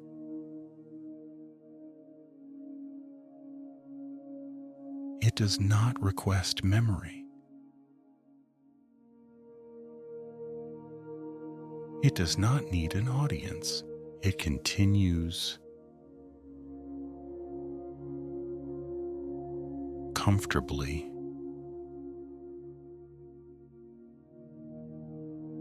without being observed.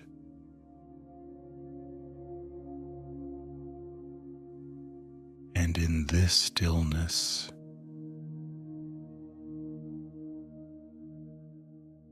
everything finds its place.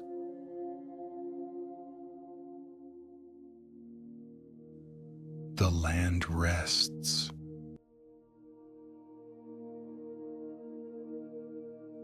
The sky rests.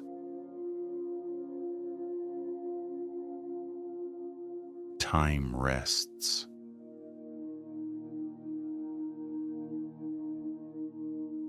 There is nowhere else to go.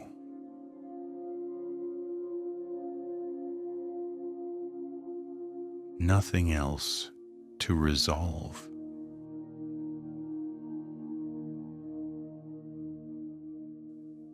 Holding gently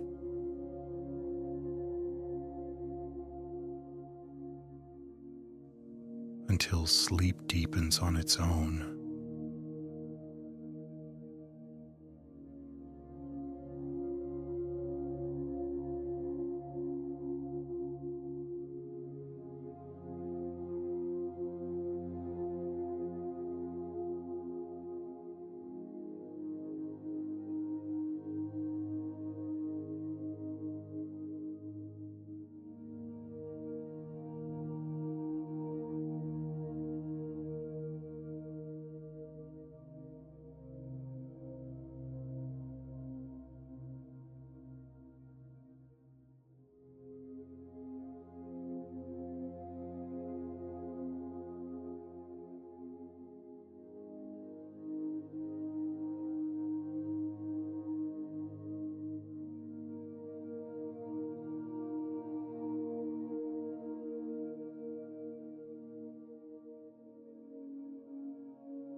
The road is narrow here,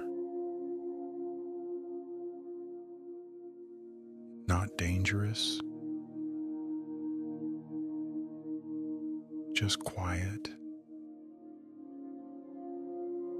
Snow rests along the edges of the stone path, packed down by many feet that passed earlier in the day and have not returned since. A lantern swings slowly at someone's side, its light moving back and forth across the ground in a gentle rhythm. Each step causes the flame to sway, but never enough to threaten it. The traveler carrying it walks without hurry. Their boots press softly into the snow, leaving shallow marks that fill in almost immediately behind them.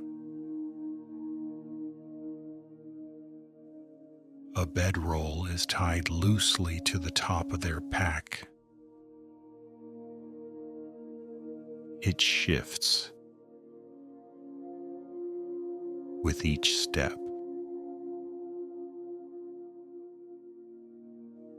The straps creaking just slightly when the wind moves the wrong way. Farther down the road, another figure walks in the opposite direction. They slow as they approach, stepping aside without a word. Neither looks up for long.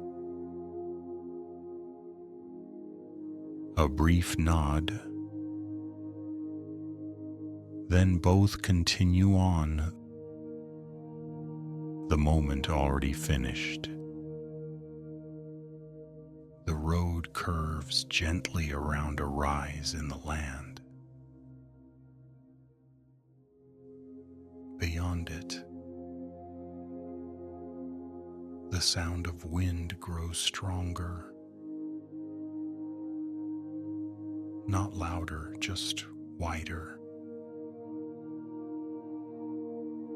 A courier pauses near a weathered signpost,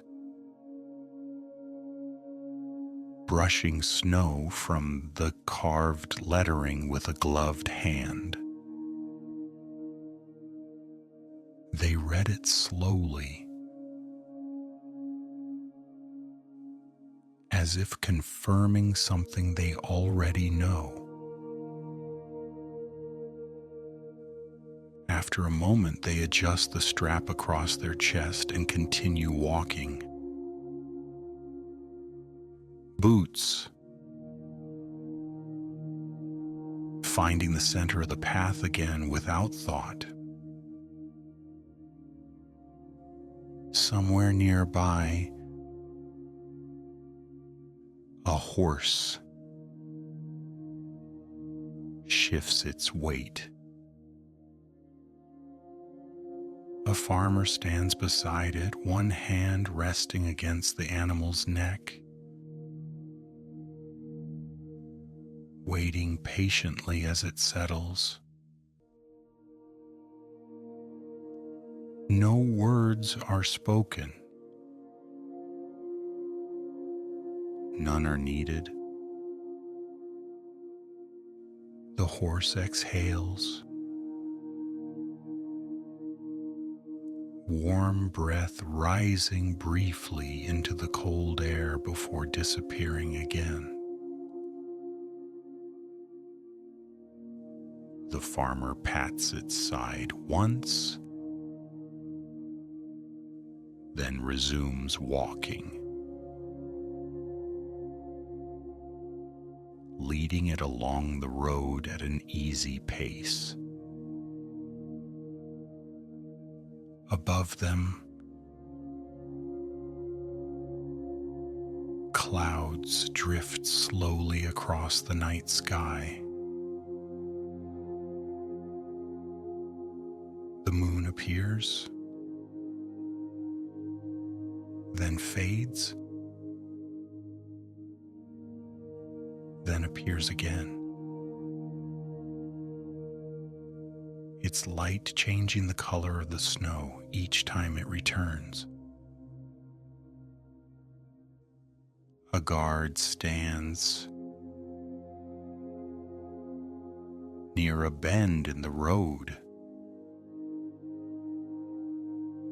spear planted in the ground beside them.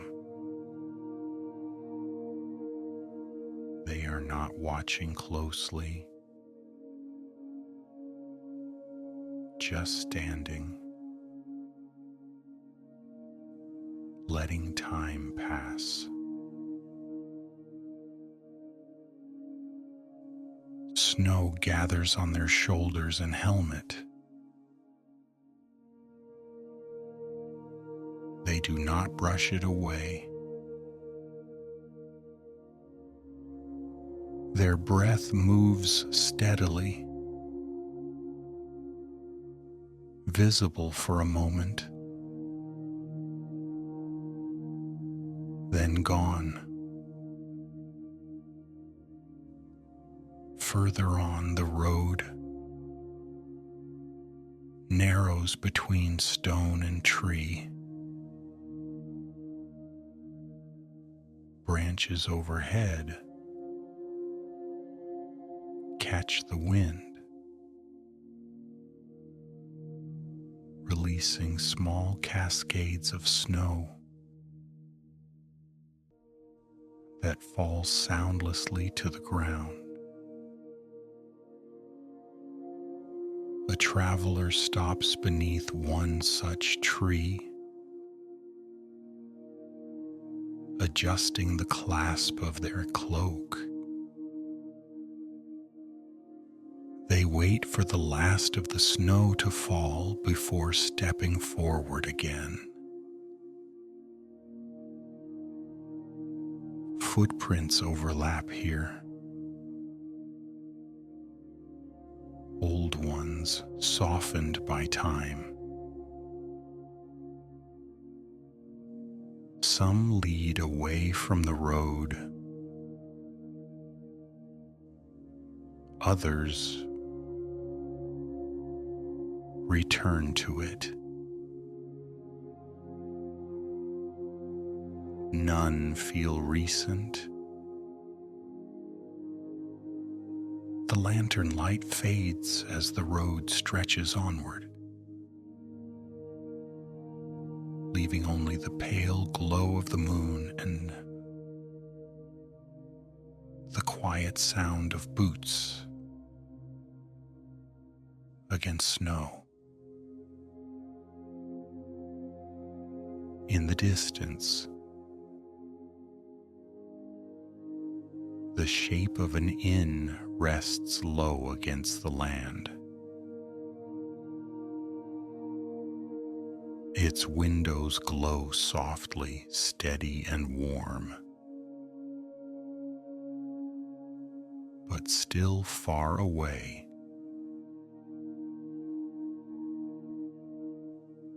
No one rushes toward it. The road remains patient. The wind eases, then returns. Somewhere a wolf howls. Not close, not loud.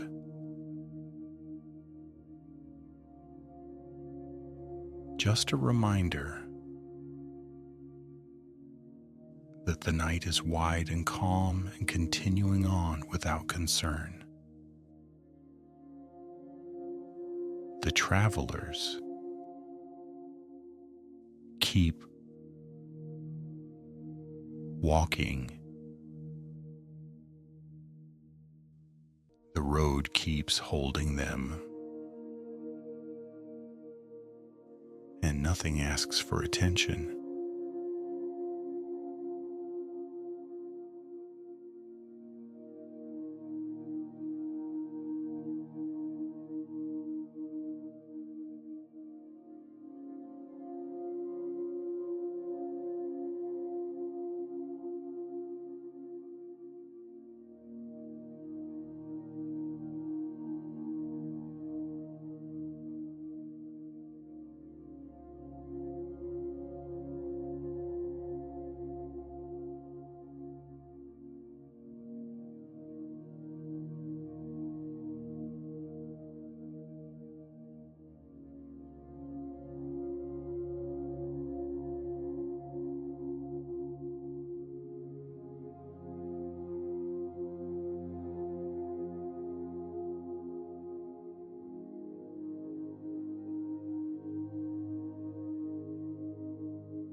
It simply waits, low and steady against the cold. Light spills from its windows in a soft, uneven glow, flickering gently as candles shift and flames settle. Snow gathers along the sill untouched. Inside, the air is warmer.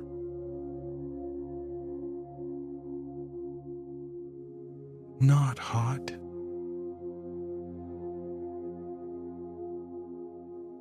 Just enough to soften stiff fingers and quiet the ache of travel.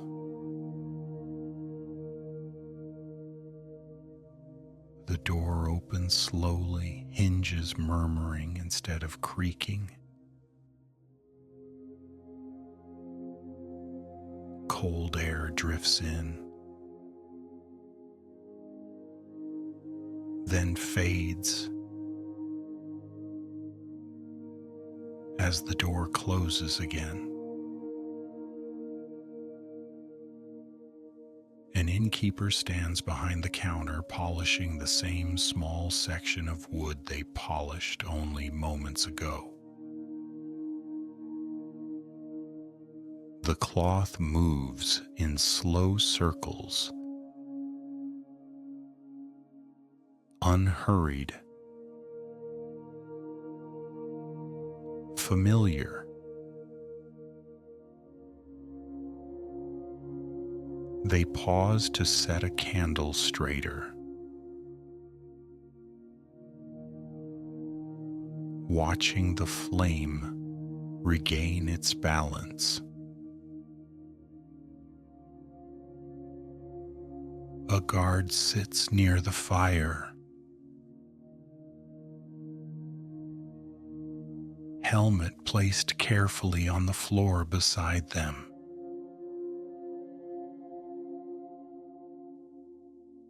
Their hands are held open toward the warmth.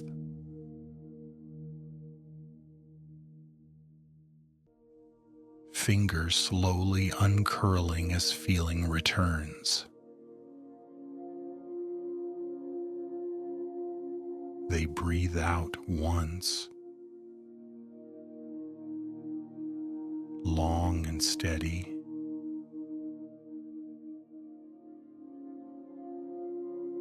and do not move again for a while.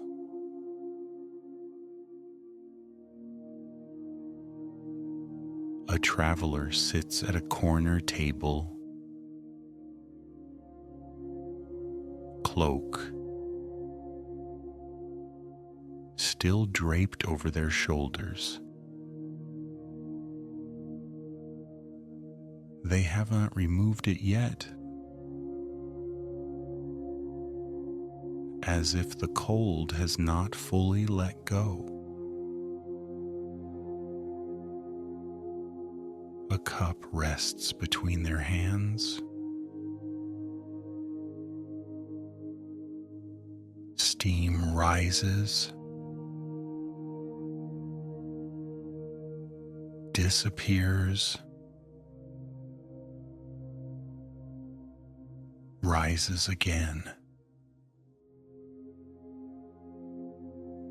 Across the room, someone has already fallen asleep at a table. Their head rests on folded arms.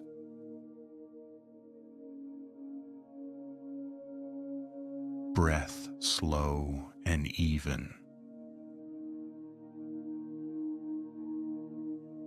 No one wakes them.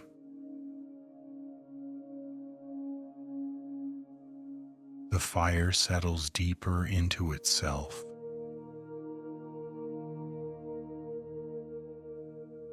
A log shifts slightly, sending a brief spark upward before returning to quiet. Snow taps softly against the window, not enough to distract, just enough to be noticed. The innkeeper moves again, stacking cups one at a time. Each makes a soft sound as it meets the wood.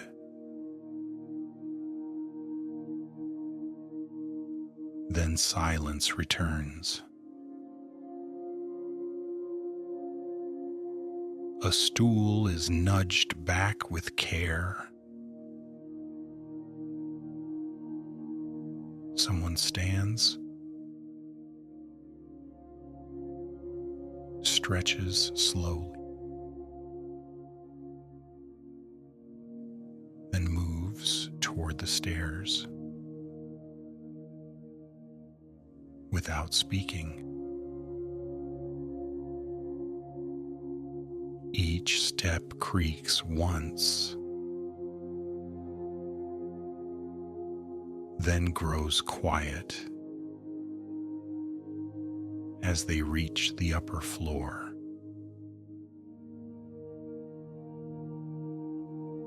Near the door, boots are set side by side to dry. Steam rises faintly from the leather, curling upward before fading into the rafters. A cloak is hung on a peg. It sways gently, then comes to rest.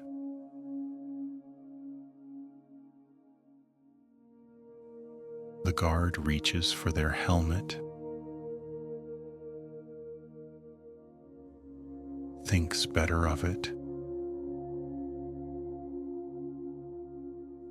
and leaves it where it is. The fire will be enough for now.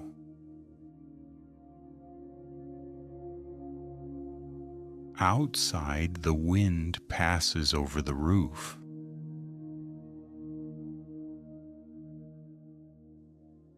Inside, it is barely felt.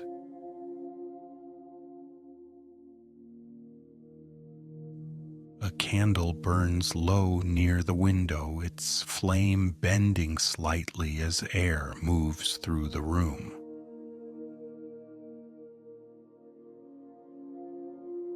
Wax gathers along its base, thick and unmoving.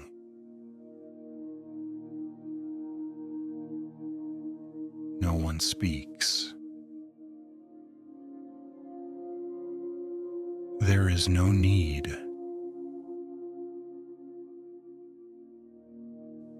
The inn breathes slowly, wood expanding, fire settling, warmth holding. Somewhere above, a floorboard creaks. Once, as someone shifts in their sleep.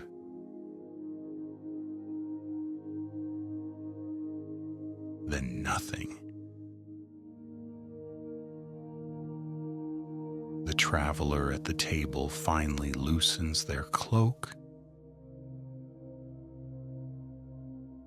just a little.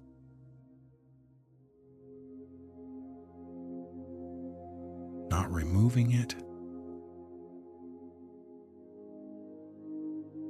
only allowing the warmth to reach further in.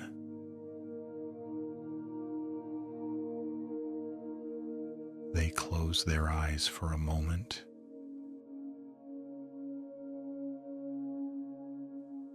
Open them again. The cup is set down. Hands rest on the table. The fire dims slightly and steadies.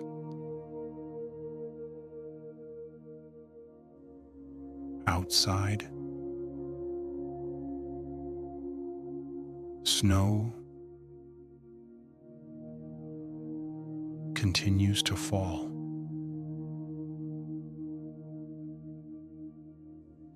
Unnoticed by those within. Inside, time stretches, soft and unmeasured.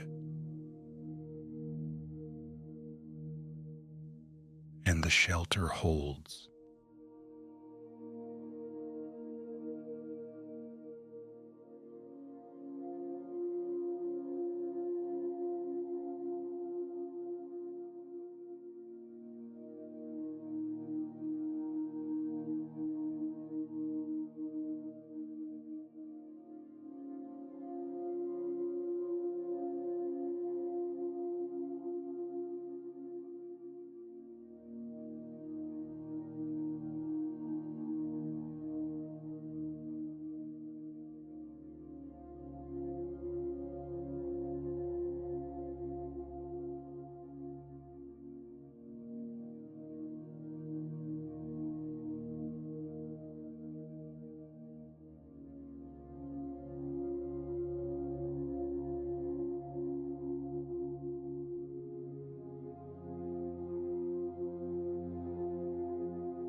The weather arrives before it is noticed.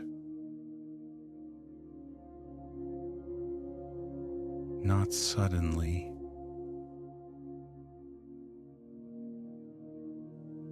just gradually.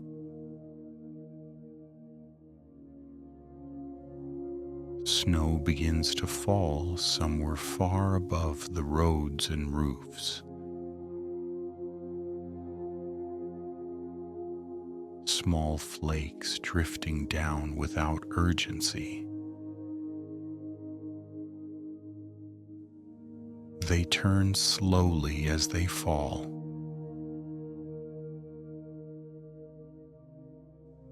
Changing direction when the air shifts.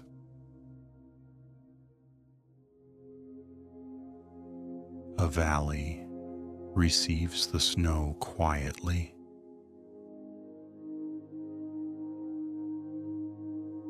Nothing reacts.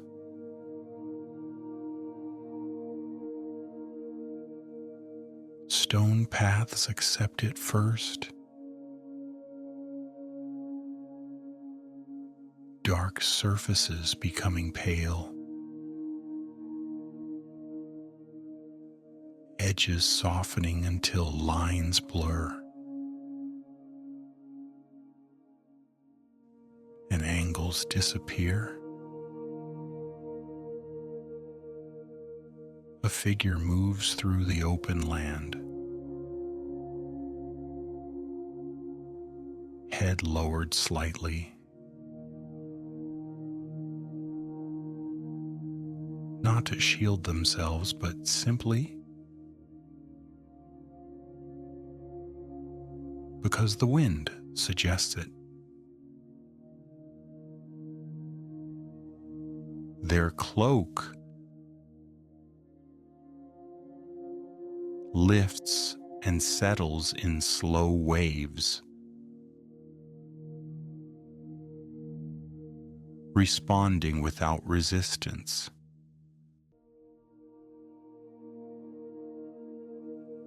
The snow gathers on their shoulders. They do not brush it away. It will fall off on its own. Eventually. Farther south, the snow loosens into rain.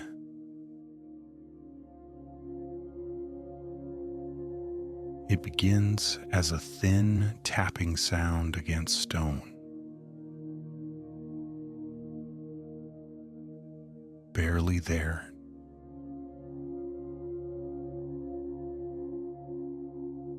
Almost imagined.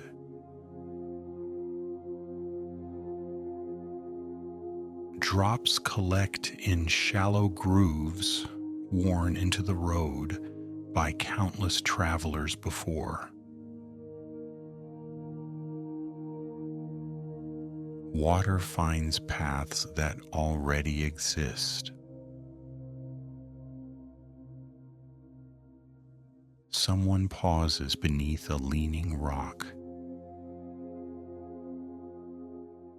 standing just out of the rain's reach.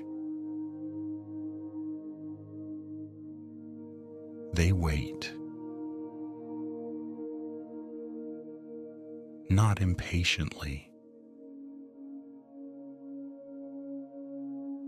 simply allowing the weather to move past.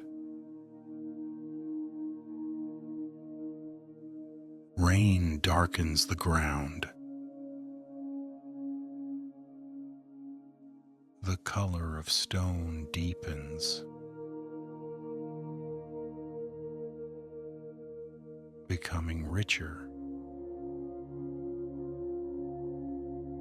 heavier, calmer. A hood is pulled forward an inch.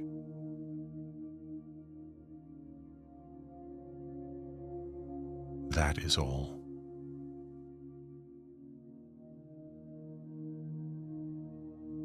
The rain steadies, then fades again into mist.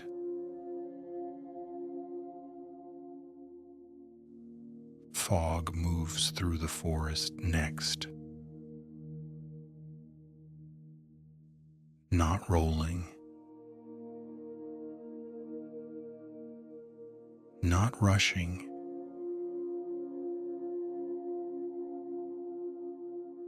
Just entering. Trees accept it without motion.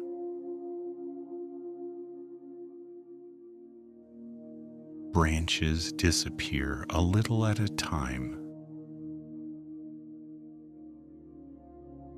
Outlines softening until depth no longer matters.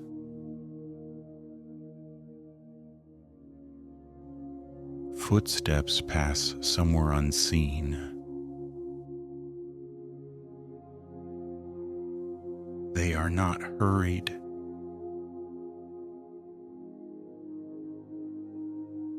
Breath shows faintly, then blends with the air.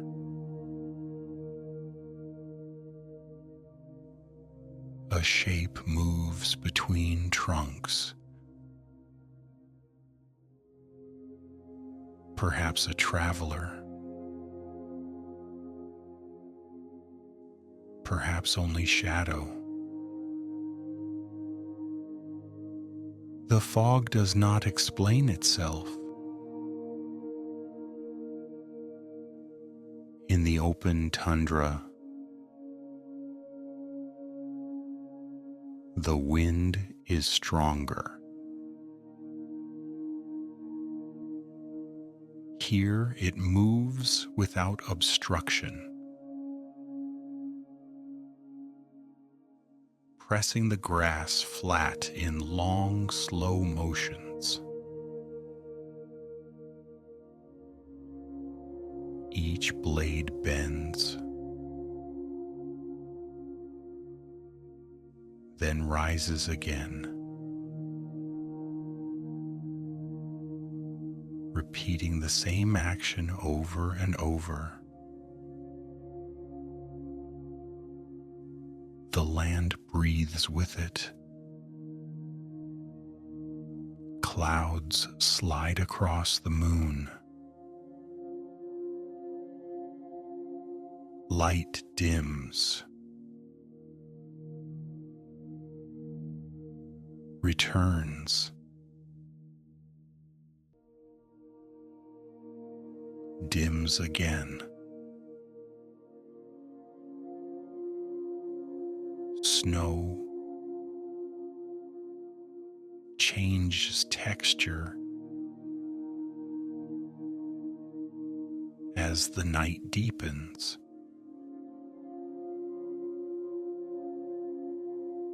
What once fell lightly now settles more firmly, holding its shape. A figure crosses the plain at a distance. No sound reaching this far.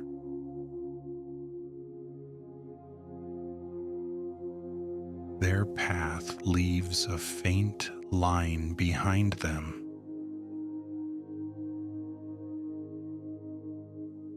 Already softening. The wind hums briefly as it passes over stone and ridge.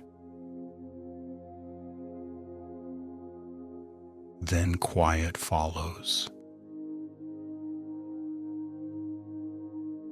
Weather does not linger where it is not needed.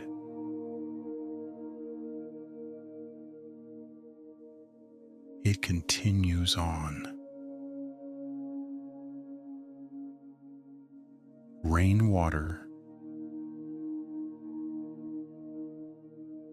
drips from a roof's edge, somewhere unseen. Each drop spaced evenly apart. The sound becomes a rhythm, then fades as the source empties. Fog thins without announcement.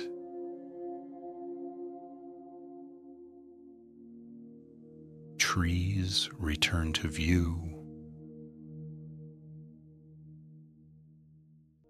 One by one. Snowfall slows.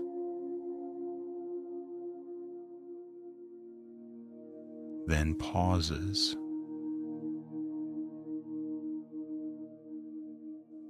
The air remains cold but calm. Nothing waits for the weather to finish.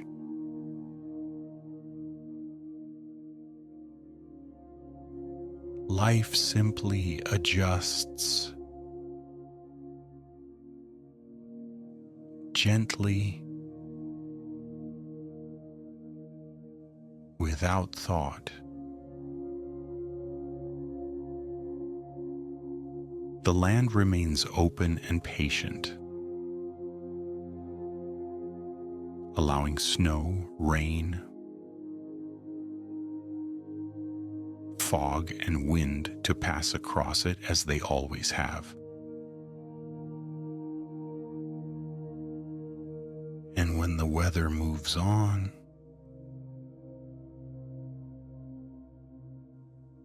the quiet stays.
The stones were already old before anyone thought to name them.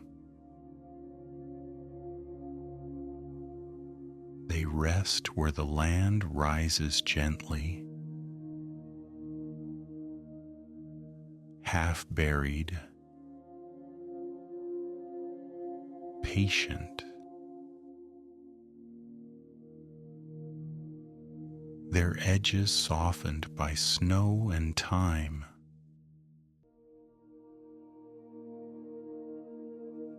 Moonlight settles across broken walls and fallen arches, touching carved surfaces that no longer remember the hands that shaped them. A path leads close,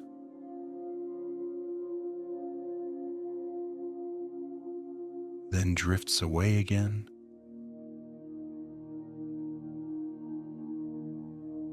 As if deciding not to disturb what has been left behind.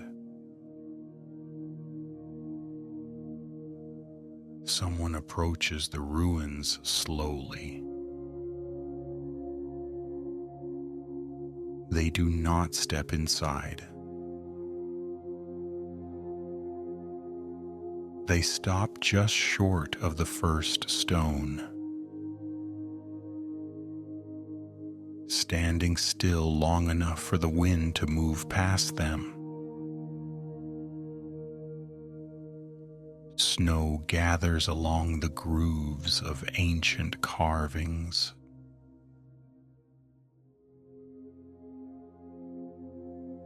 It fills the shapes evenly, smoothing sharp lines into quiet curves.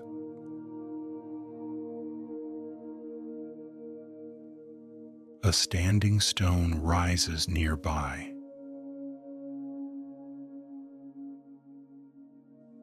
Its markings barely visible beneath frost.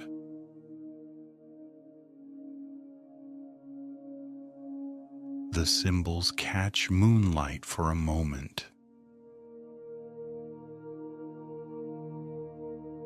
then fade again as clouds pass.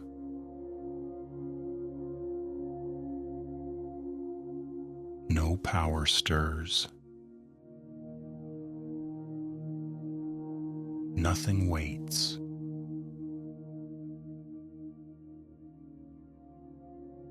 The air here feels settled. Not heavy, not empty. Simply complete.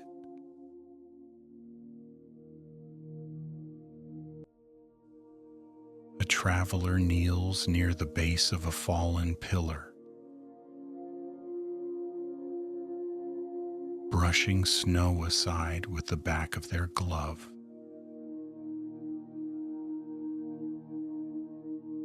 They find nothing beneath it that matters.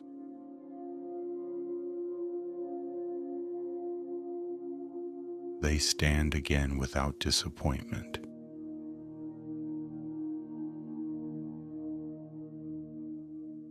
An offering rests on a flat stone nearby.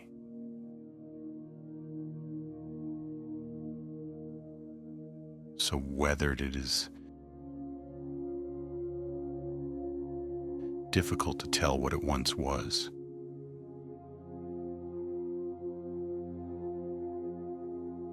It has been there a long time. Wind passes through broken openings where doors once stood.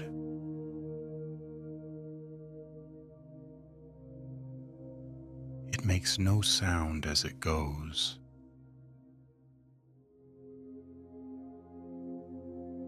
Farther along the ridge, more stones appear.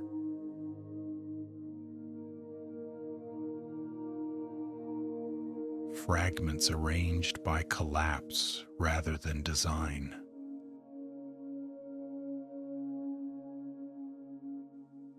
Each piece rests where it fell.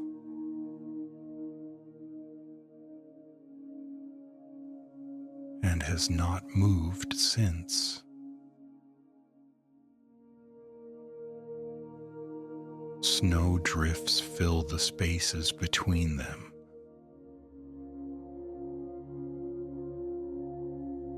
Rising and falling in gentle curves.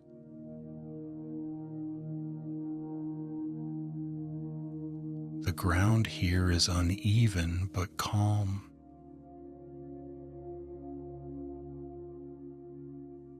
Someone pauses at the edge of the site, looking only briefly.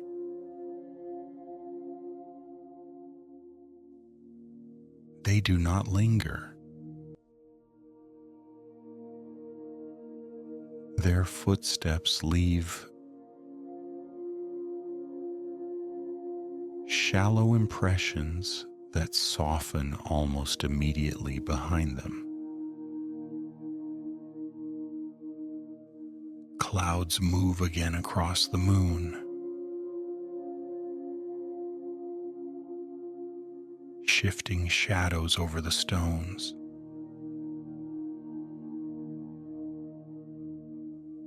The ruins change shape slightly, then return.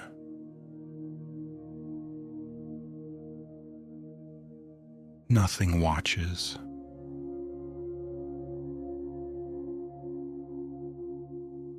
The cold settles deeper into the stone,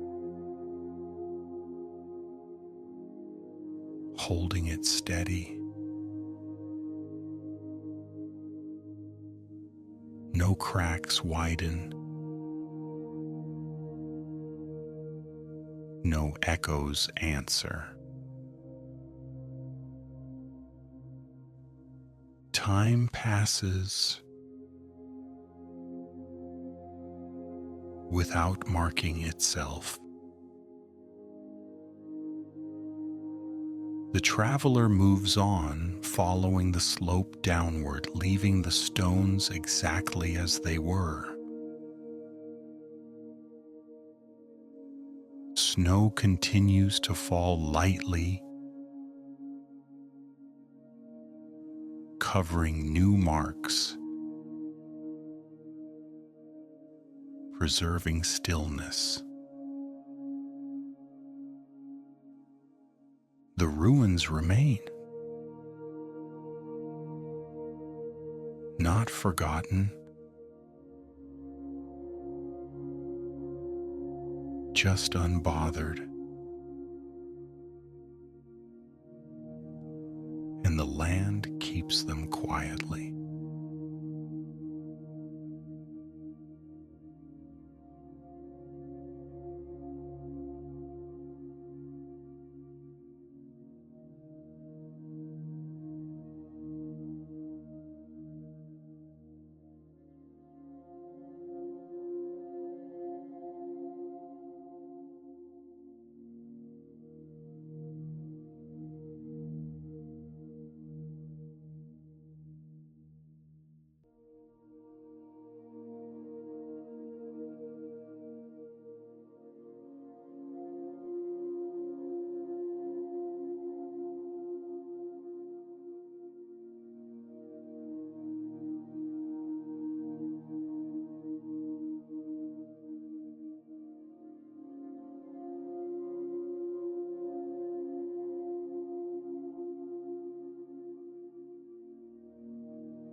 The land grows quieter now.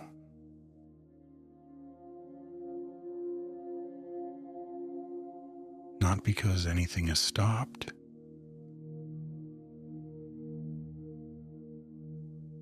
but because most things have settled.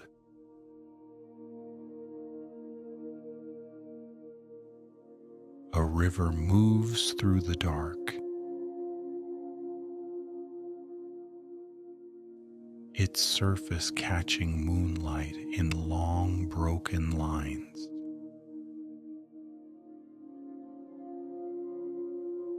The water does not hurry. It slides past stones, worn smooth by years of the same motion, carrying small sounds away until they no longer matter. Near the bank, a hunter rests with their back against a tree. Their bow lies on the ground beside them, untouched. They are not watching.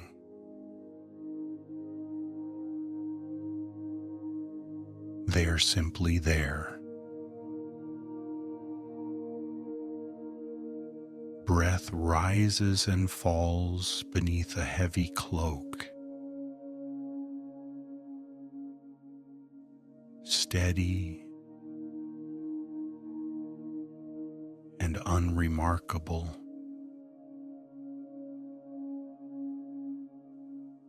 The night accepts it. Farther on, horses stand within a low fence, heads lowered, weight shifting slowly from one leg to another. Their breath clouds the air briefly,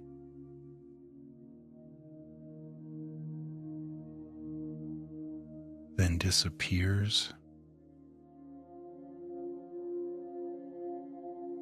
A stable hand leans against the wood nearby. Eyes closed. Arms folded loosely.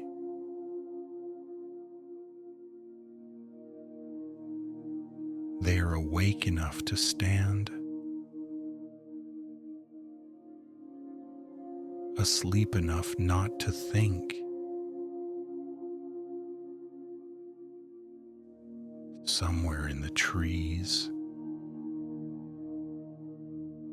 an owl turns its head.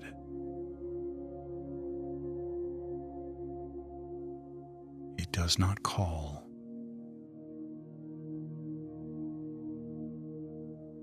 Branches sway gently overhead, releasing a few last bits of snow that fall soundlessly to the ground. The forest floor is soft here, layered with needles and leaves that have forgotten sharp edges. Nothing crunches.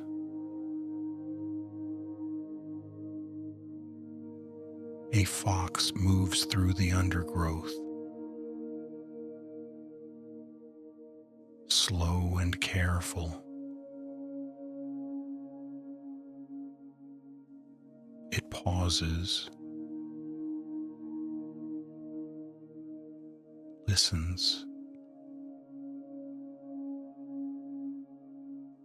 then curls into itself beneath a low branch. Stillness returns. On the open plains, grass bends and rises with the wind, repeating the same motion again and again.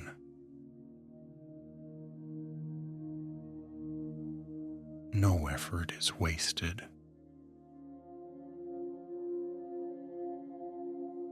Clouds drift across the stars, dimming them briefly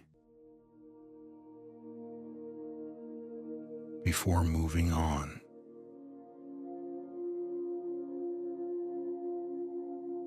The sky never fully closes.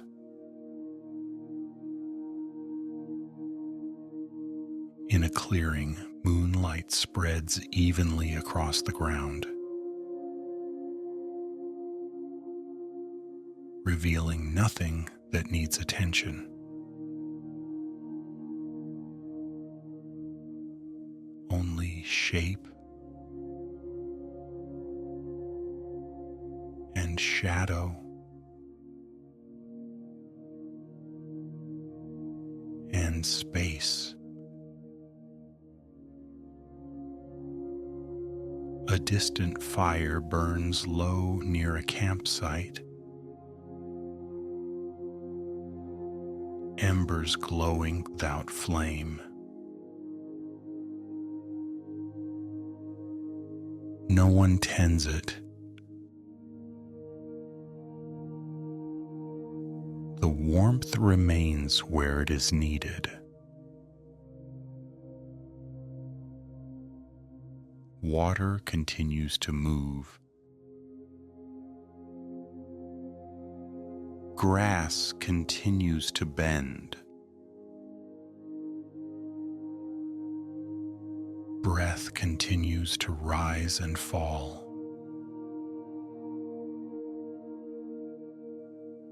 Nothing interrupts the pattern.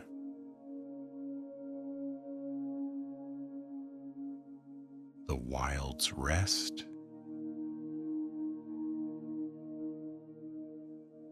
Not asleep, but deeply at ease.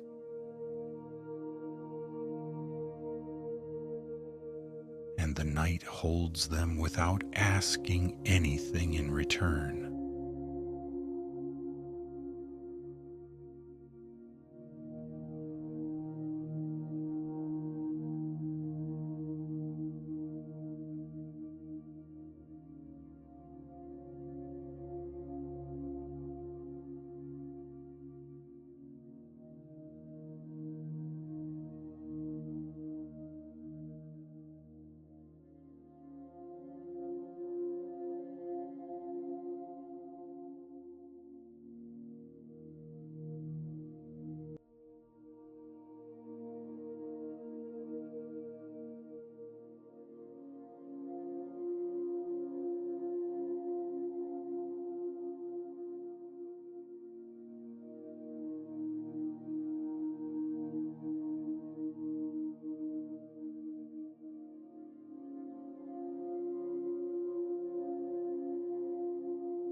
The world does not change now, it only continues.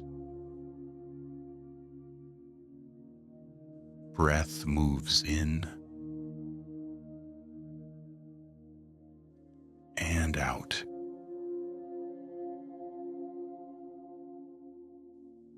The land rests exactly where it is.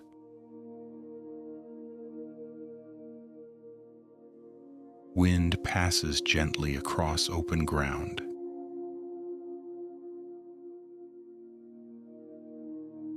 Not shaping anything new.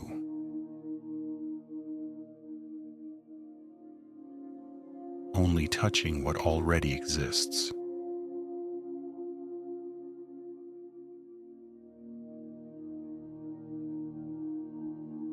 Snow settles where it falls.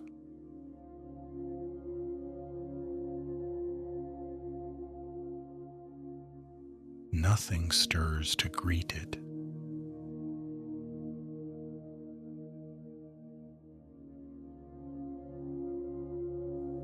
Somewhere far away,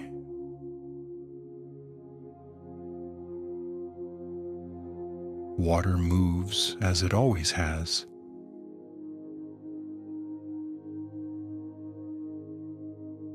Not louder.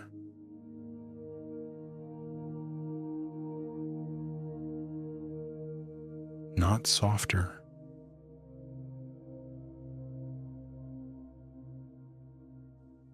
Simply moving.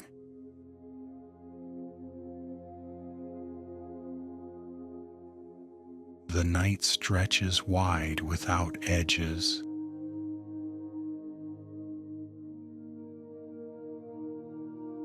Clouds drift slowly across the sky.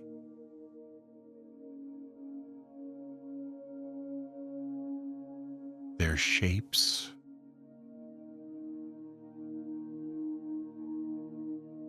forming and unforming without meaning.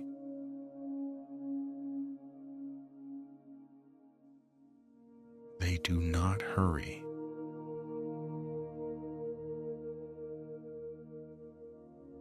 Moonlight fades, returns.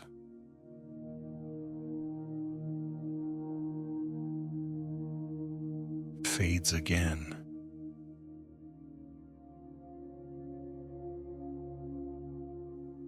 The rhythm remains.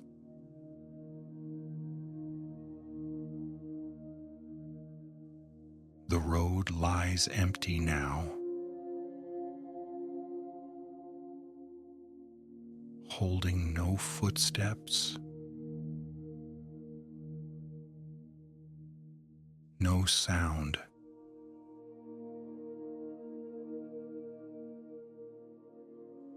It remembers them anyway.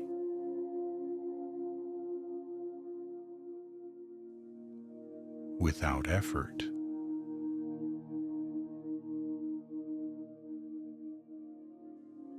Trees stand quietly.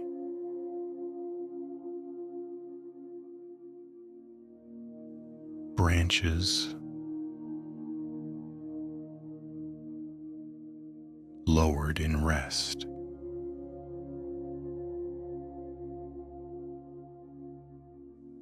They are not waiting for morning.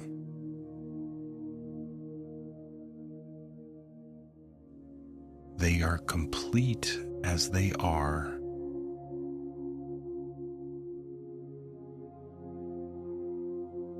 Breath moves in.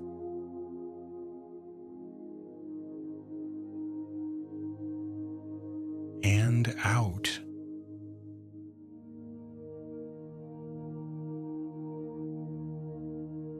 The fire from earlier has settled into embers.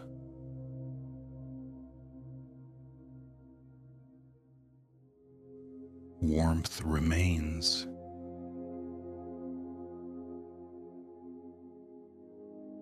Even without flame.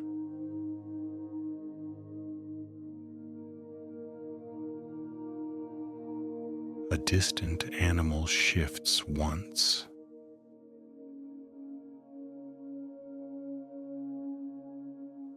then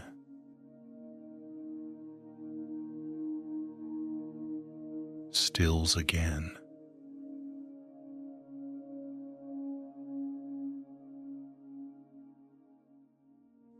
Nothing calls out.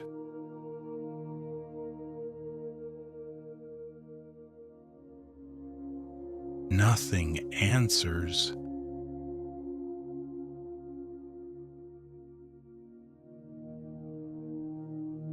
The world breathes.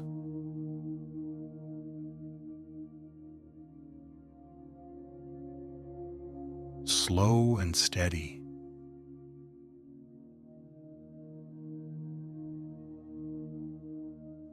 Without thought.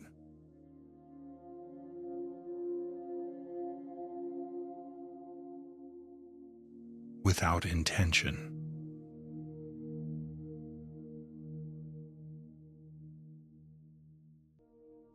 Snow continues to soften every edge.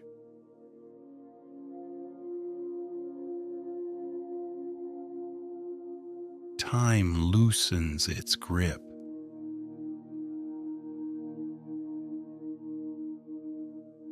Moments pass.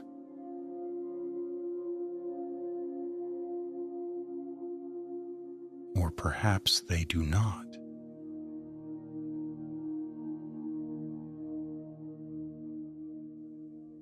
It no longer matters.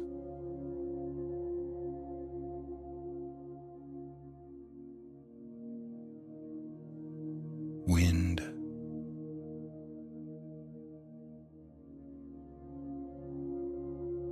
stillness,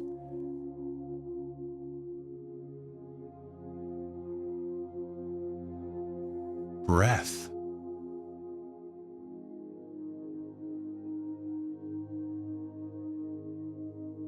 The land holds itself gently.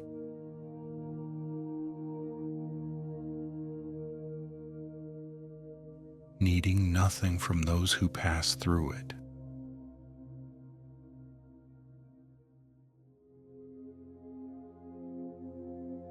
Breath moves in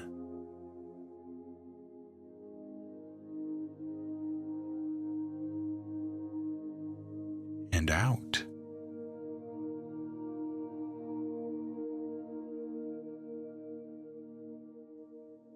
And the night continues.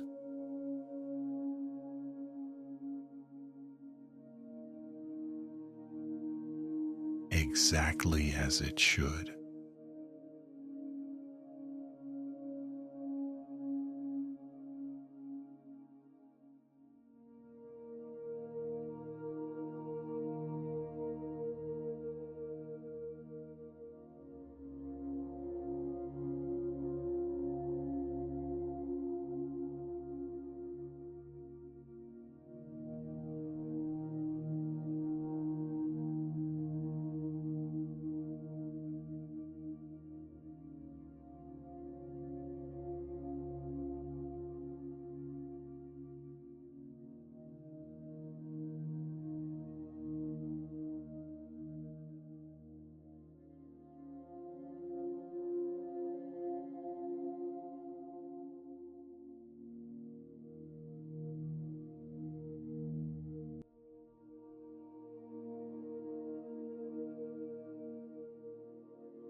Welcome back to the northern lands of Skyrim. Tonight we will not speak of heroes or dragons or great battles remembered in song. Instead, we will walk quietly. We will listen to the smaller stories, the ones spoken softly, the ones that live between footsteps and firelight. These are the overlooked moments of Skyrim, the names rarely spoken, the places passed without a second glance, a candle left burning, a door never opened again, a road that remembers everyone who ever walked it.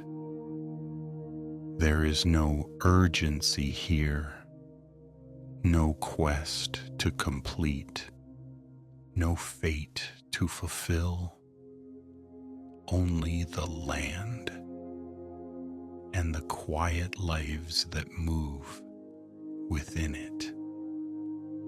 Let your thoughts slow. Let the world soften.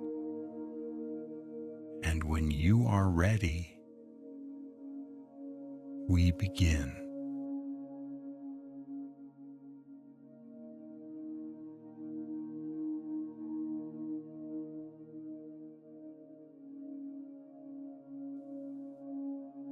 Part 1. The Forgotten Corners of the Holds.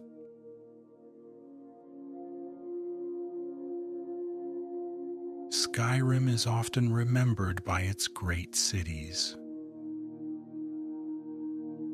But the truth of the land lives elsewhere. In the spaces between. Far from stone walls and banners, there are corners that never learned the meaning of fame. Small clearings, quiet bends in the road,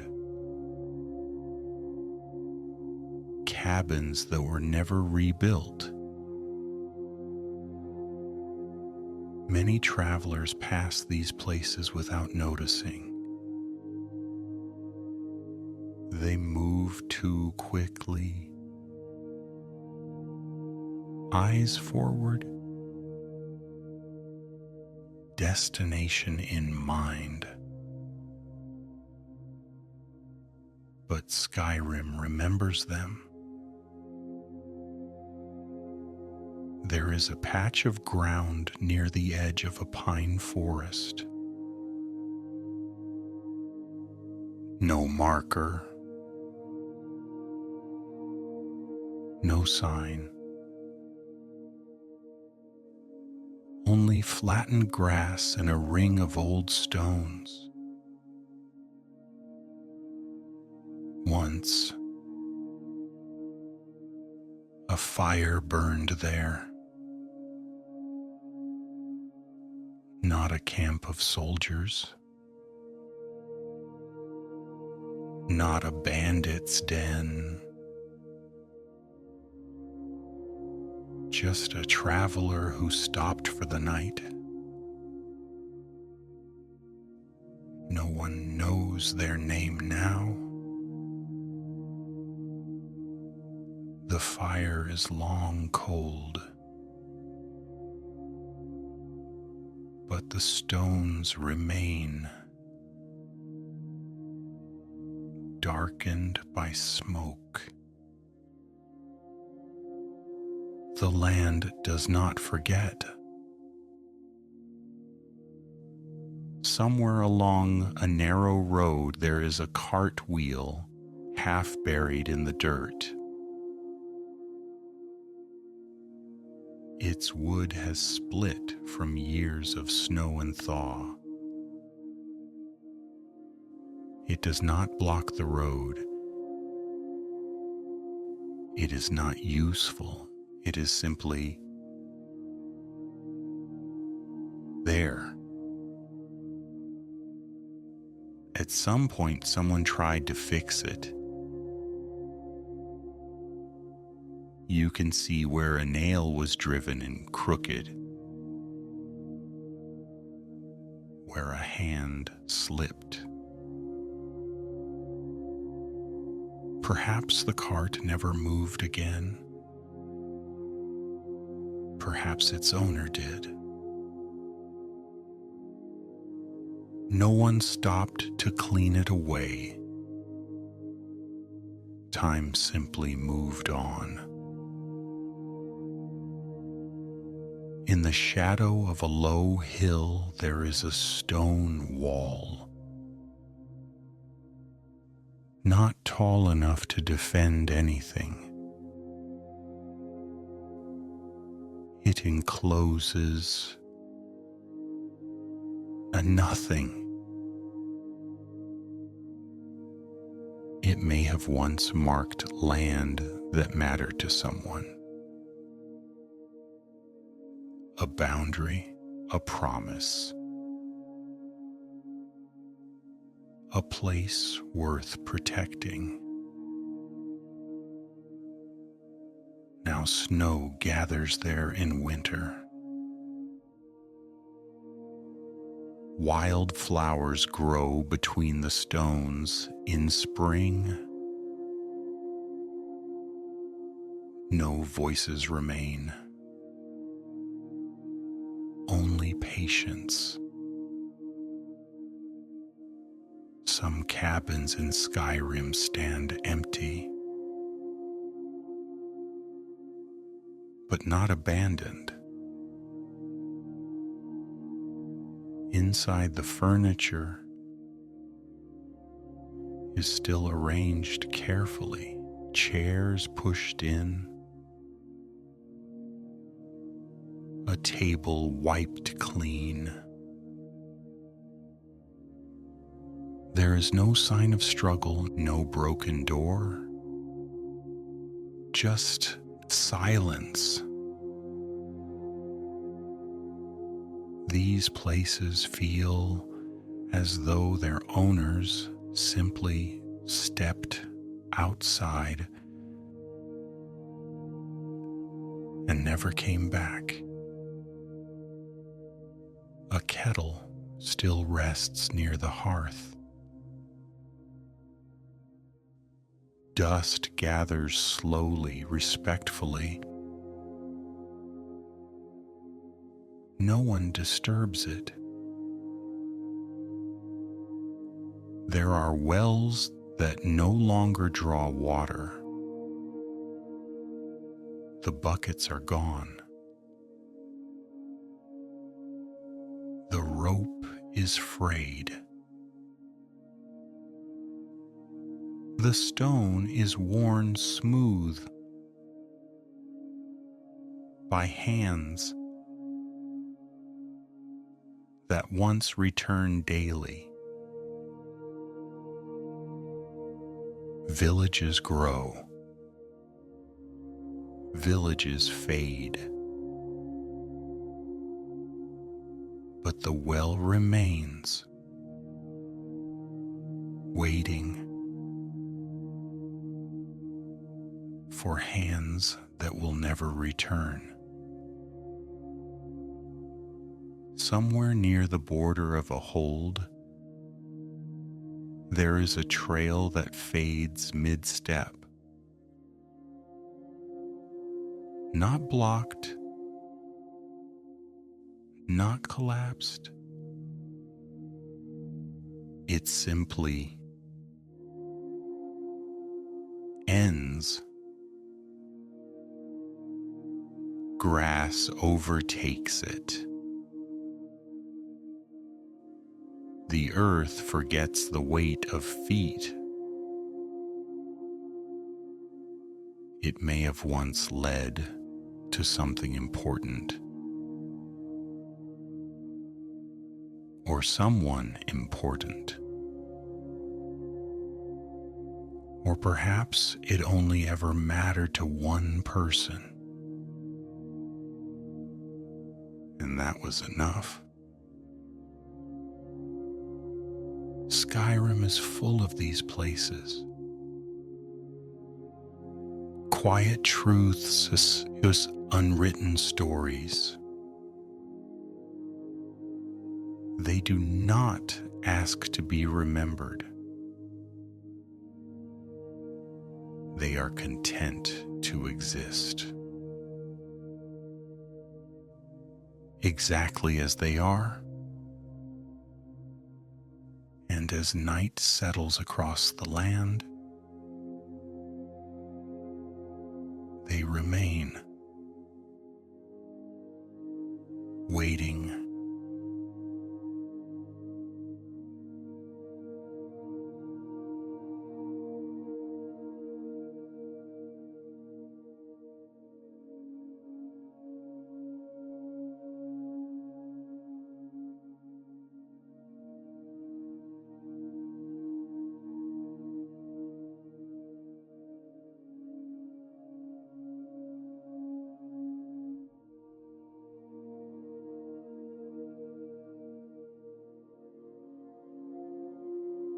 Not every life in Skyrim is shaped by destiny.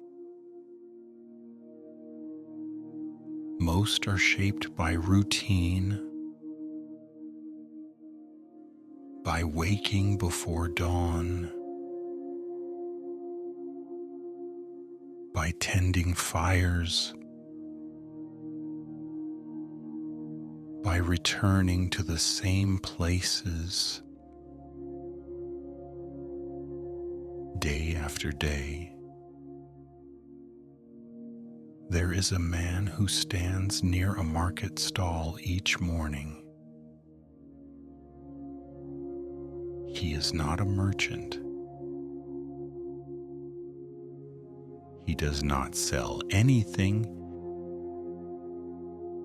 He simply waits. Sometimes he watches the road, sometimes the sky, sometimes nothing at all. People pass him without question. He nods to no one. No one nods back. When evening comes, he leaves.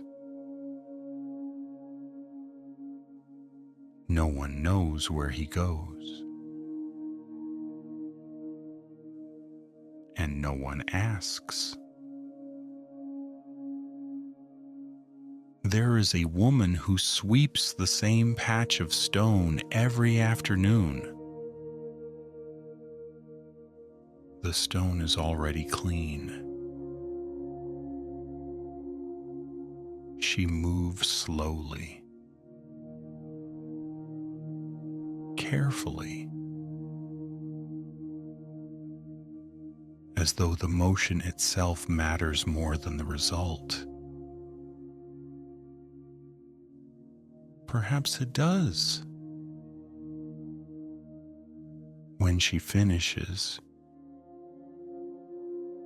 she sits nearby for a while, hands folded, watching the light change. Then she stands and returns the next day to do it again. In a small settlement near the mountains, there is a guard who prefers the night shift. Not because he fears danger,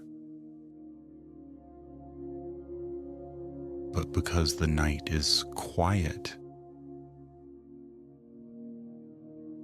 He walks the same route every evening, counts the same steps, listens to the same wind.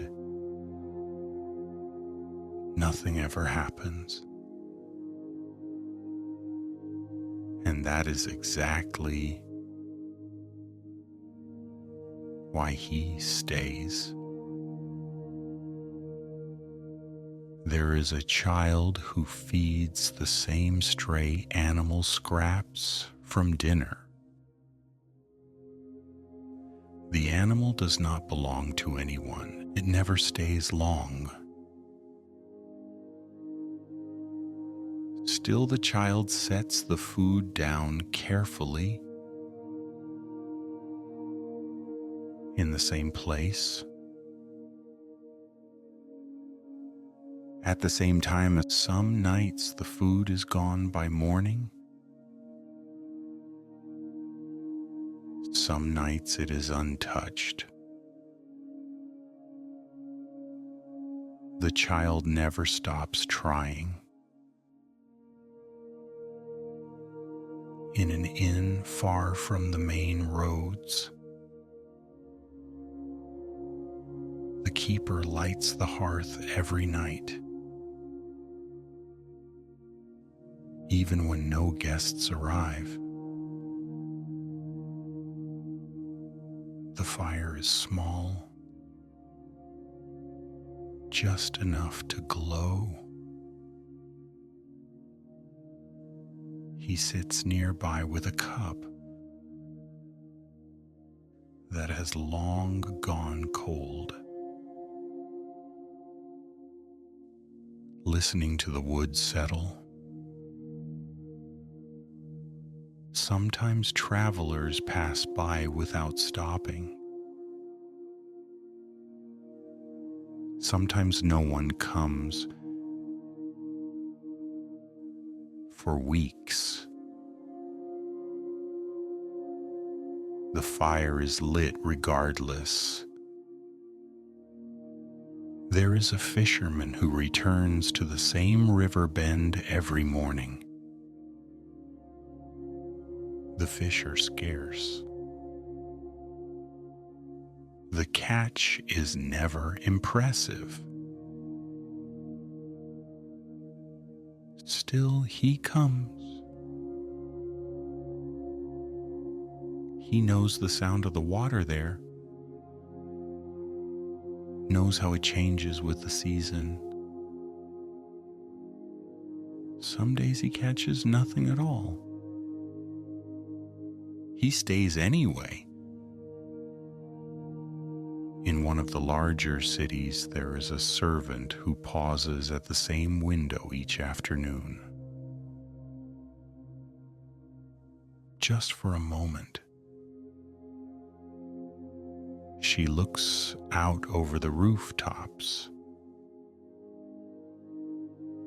over the smoke and stone and distant hills.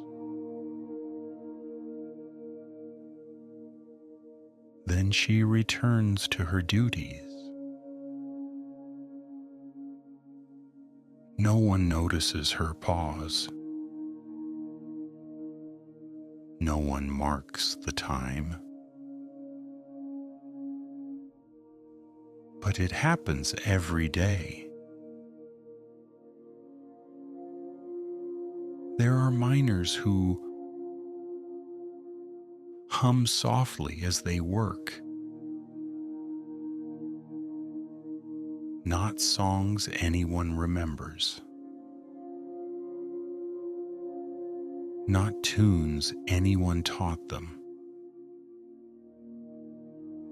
Just sounds. Low and steady. They echo faintly through the tunnels, blending with the rhythm of tools on stone. When the workday ends, the sound fades, but but the tunnels remember. Some people in Skyrim never leave the place they were born. Not because they cannot, but because they do not wish to. The land feels familiar beneath their feet. The air feels right in their lungs. There is comfort in knowing where the sun sets and where it will rise again. These lives do not change the fate of the world. They do not appear in songs. They are not carved into stone, but they are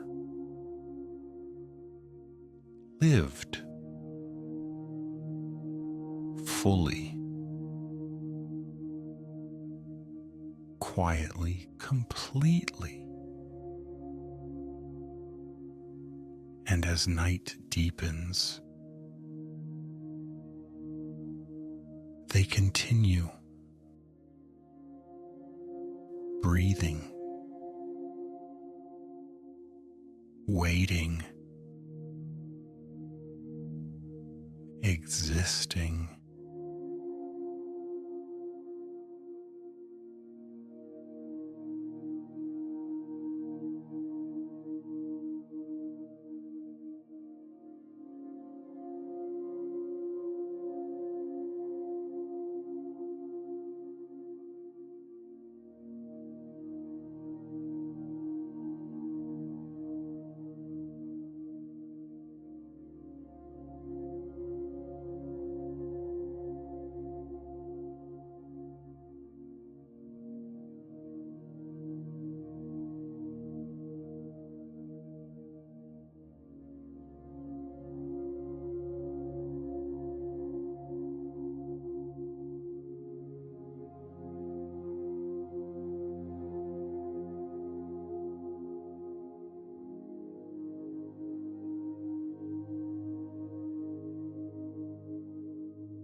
Not every moment in Skyrim is witnessed. Most are not. They happen quietly,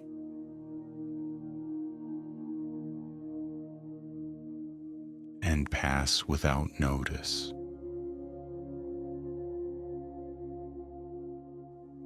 A traveler arrives at a crossroads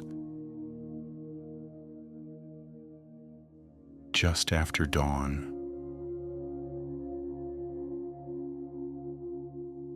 Two roads stretch out before them. They stand there for a long time, listening to the wind, watching the light move across the ground. Eventually, they choose one path.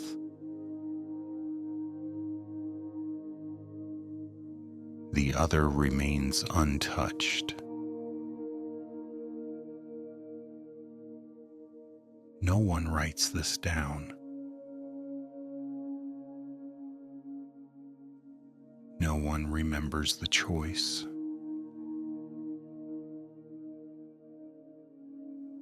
But the road does. There is a letter that was never delivered. It rests in a pocket, folded carefully. The ink has faded slightly from time and warmth. It was meant to explain something, or apologize, or simply say that someone was thinking of someone else. The words remain unread.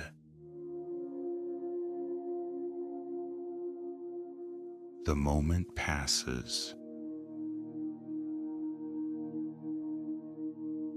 A lantern goes out during the night. Not suddenly, not dramatically. The flame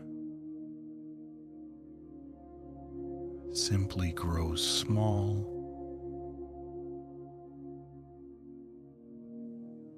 and disappears. The darkness closes in gently. Morning comes regardless. Two strangers share a bench for a short while.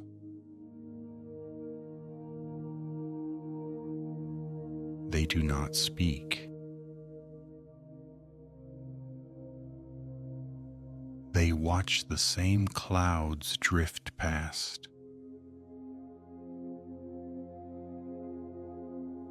Listen to the same distant sounds. After some time, one stands and leaves. The other stays. They never see each other again.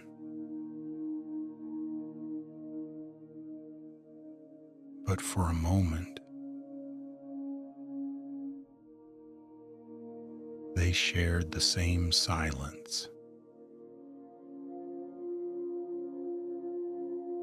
A horse stops near a stream and refuses to move. No reason is obvious. No danger present.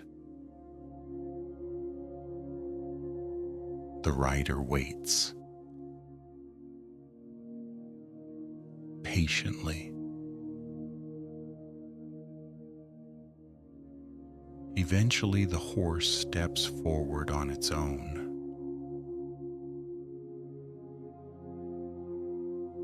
Nothing is said about it. The journey continues.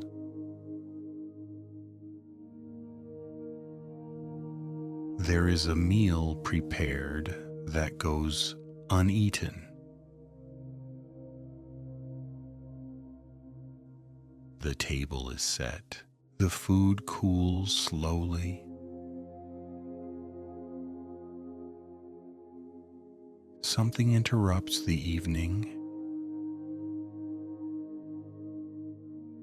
Something unplanned. by the time the room is empty again,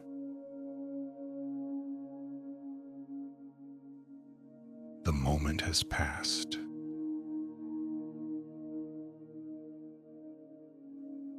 The plates are cleared in silence the next day.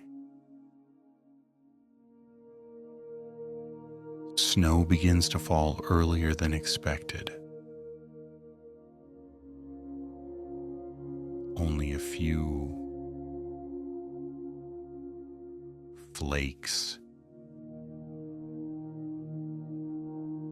at first. Barely noticeable.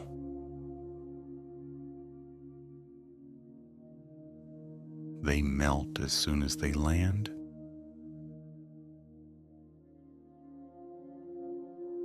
But the air feels different.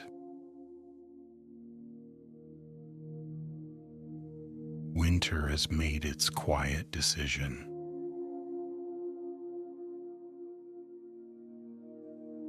A door creaks open and then closes again.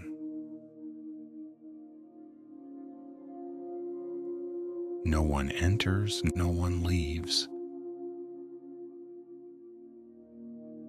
The sound echoes briefly,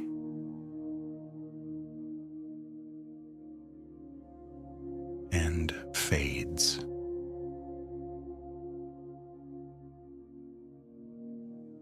A path through the woods is walked for the last time. Not because it is dangerous, but not because it is blocked. Life simply moves in another direction. The ground settles. Leaves gather. The forest slowly reclaims what was once familiar. Someone looks back once before leaving a place behind. They pause. Then they turn forward. And do not look again. These moments do not appear in history. They do not change the course of Skyrim, but they shape the quiet lives within it. They are small, but complete.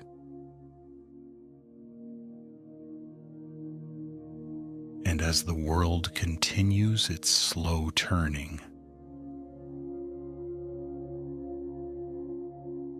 they drift gently into memory.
Some places in Skyrim do not forget.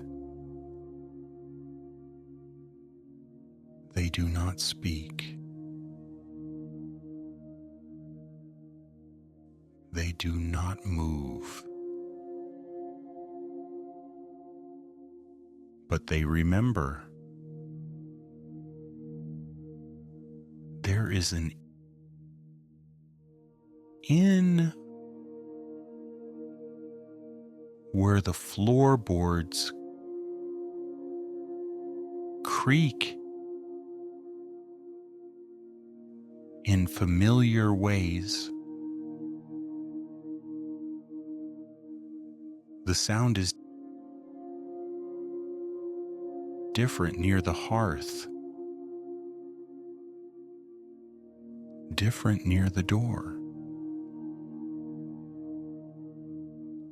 Travelers come and go. Voices change. Faces fade. But the floor remembers every step. It remembers where people paused, where they hesitated, where they lingered longer than necessary. Even when the room is empty,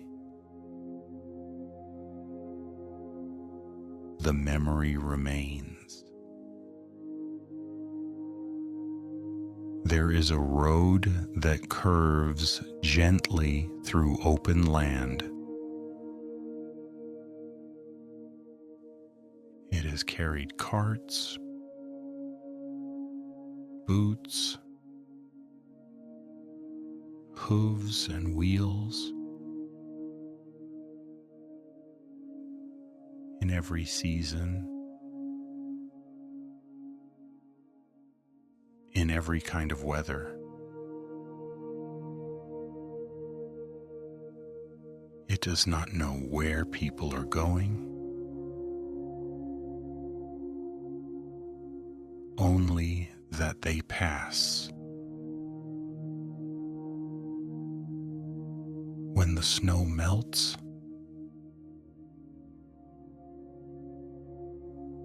the ruts remain.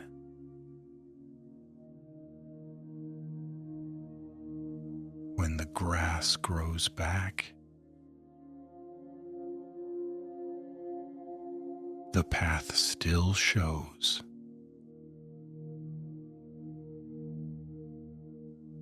The road remembers the weight of every journey. There is a clearing in the forest where the light always feels softer. The trees lean inward slightly. The wind moves differently there.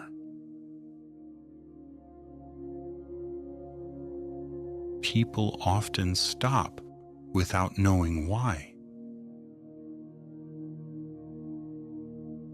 They rest. They breathe. They feeling lighter. No sign marks the place. No name is given. Still the clearing waits for the next quiet pause. Some ruins remember voices, not words,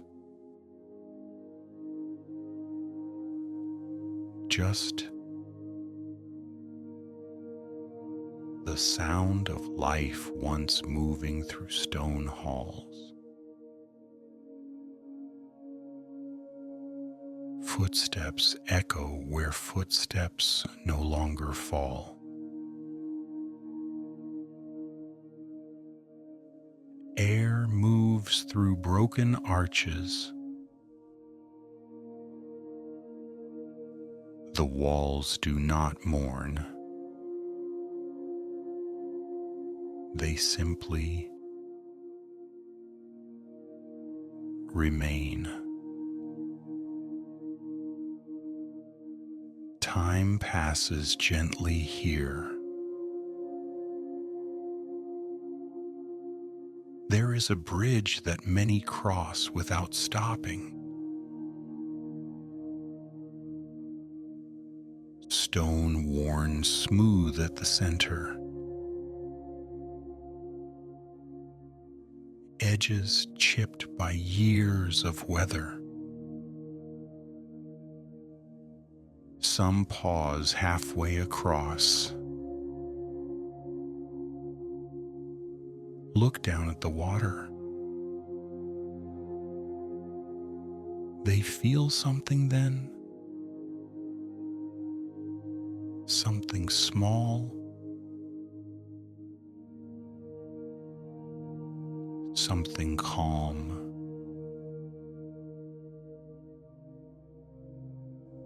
The bridge remembers those pauses.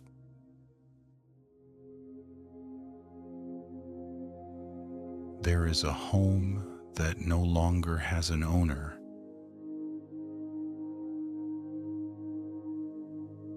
But still feels lived in.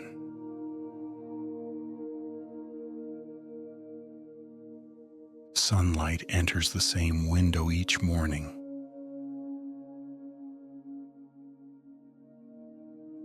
Dust drifts slowly.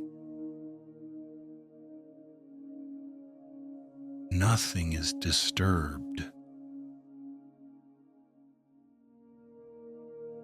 The space holds the shape of life.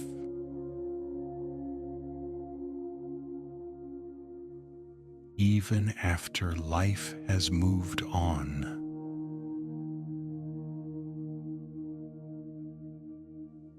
Some mountains remember footsteps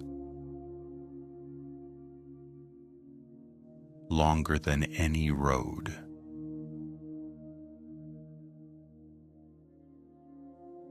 Paths worn narrow by repetition.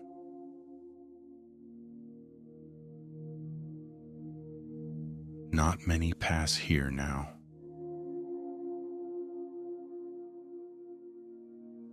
Still the stones remember. They remember effort.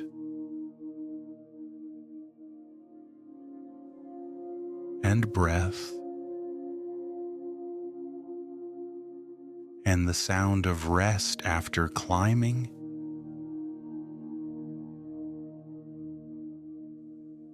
There are places you visit only once.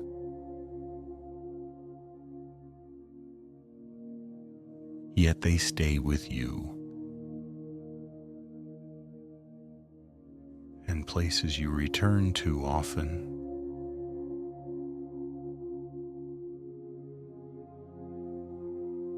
That feel different each time.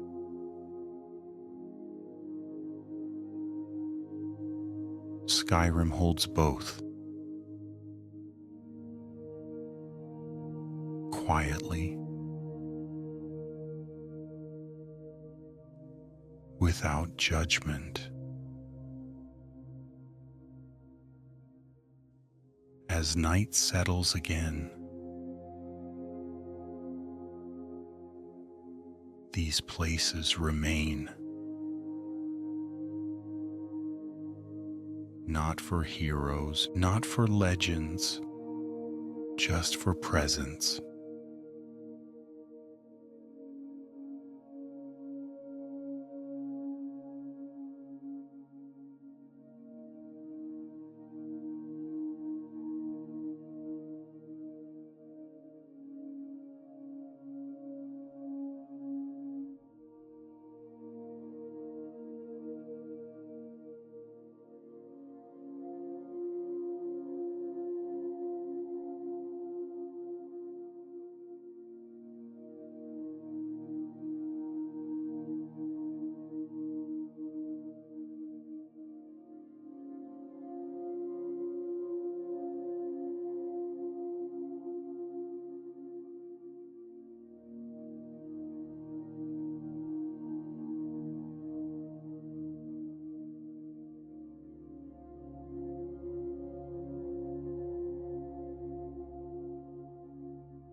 There is nothing you need to remember now, nothing to follow, nothing to understand.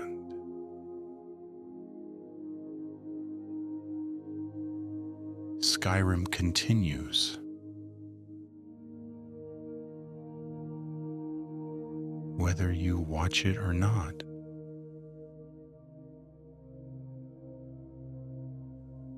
The wind moves through the grass, not in a hurry, not with purpose. It moves because it always has. Somewhere a fire burns low.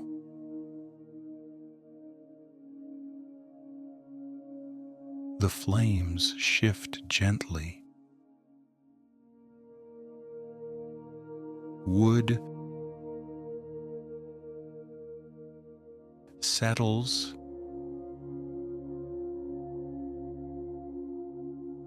No one stirs.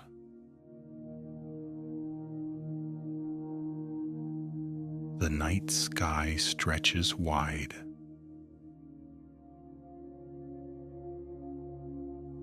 Stars remain where they have always been. Silent. Patient.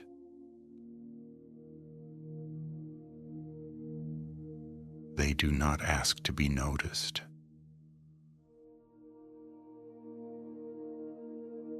Water flows through rivers and streams, over stone,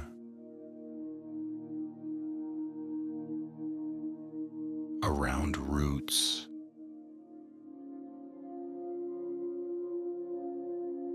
It does not stop. It does not rush.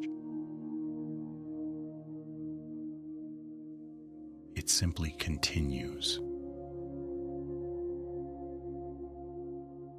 Snow falls in distant places.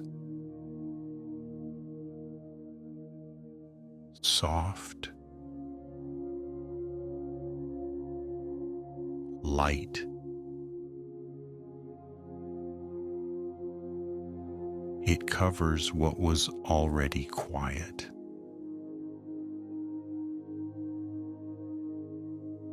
Animals rest where they feel safe.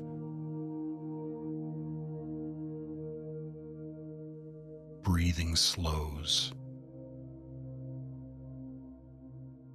Bodies settle.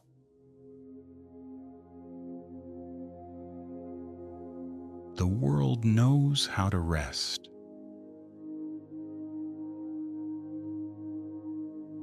Paths remain where they are.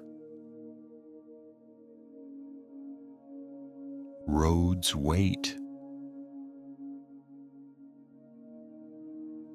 They do not wonder who will walk them next.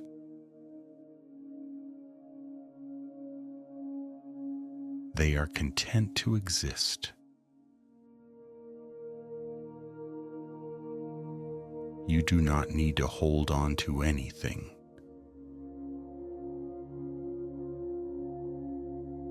Thoughts may come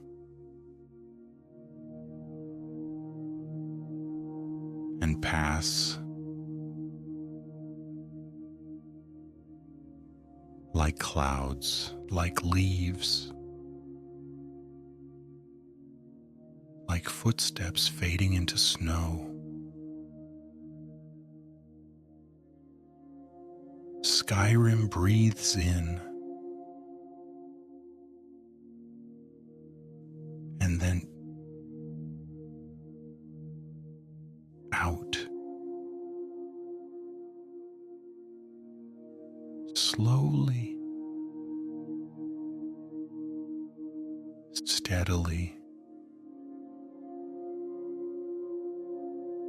Nothing ends here. Nothing begins. The world simply remains. And if sleep comes,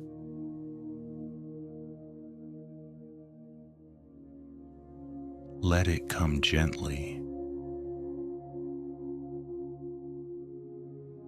If wakefulness lingers, that is fine too.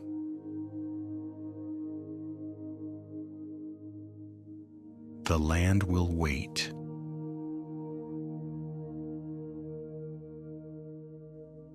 You are safe.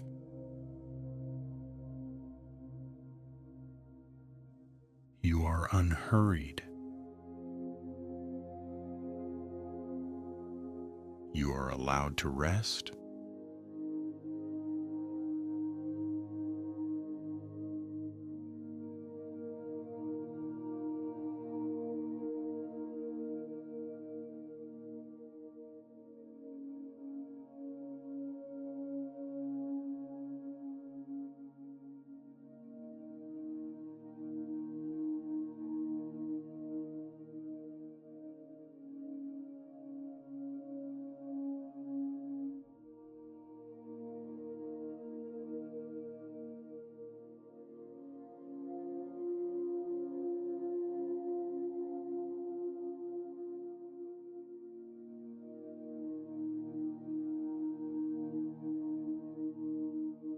If you are still listening,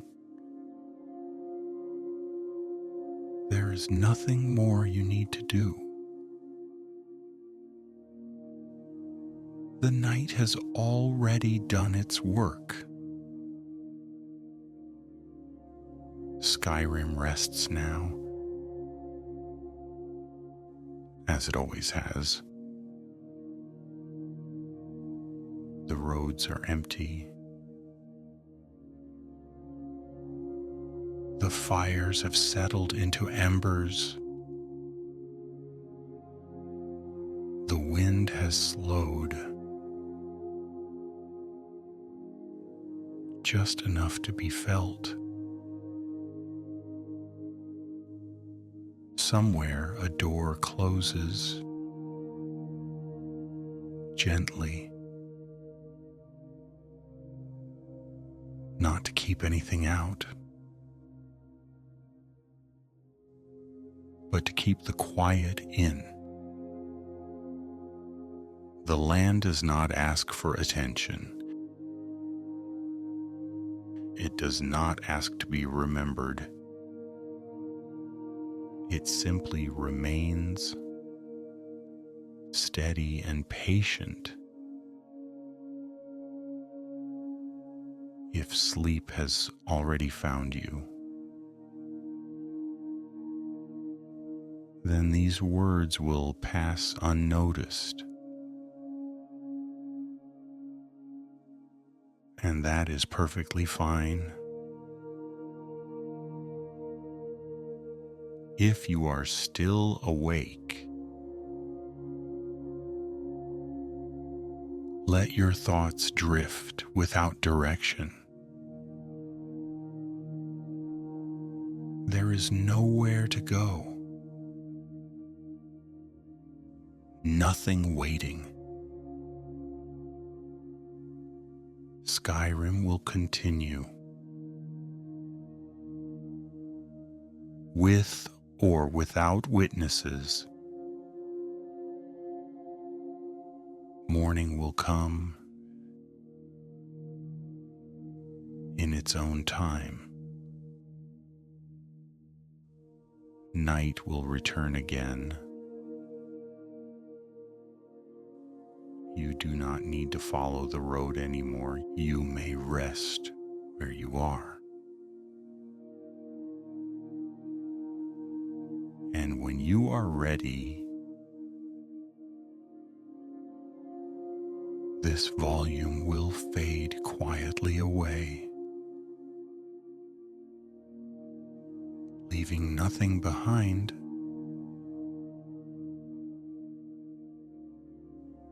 but stillness.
road to Whiterun stretches ahead beneath the night sky, long and gently worn as if the land itself has learned the shape of travel.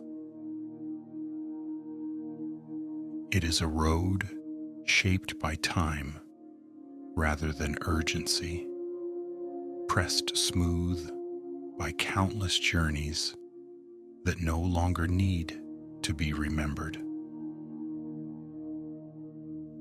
Stone and dirt rest together beneath a thin layer of frost. Quiet and pale in the moonlight, each step feels softened, as though the road is listening. On either side, the tundra opens wide.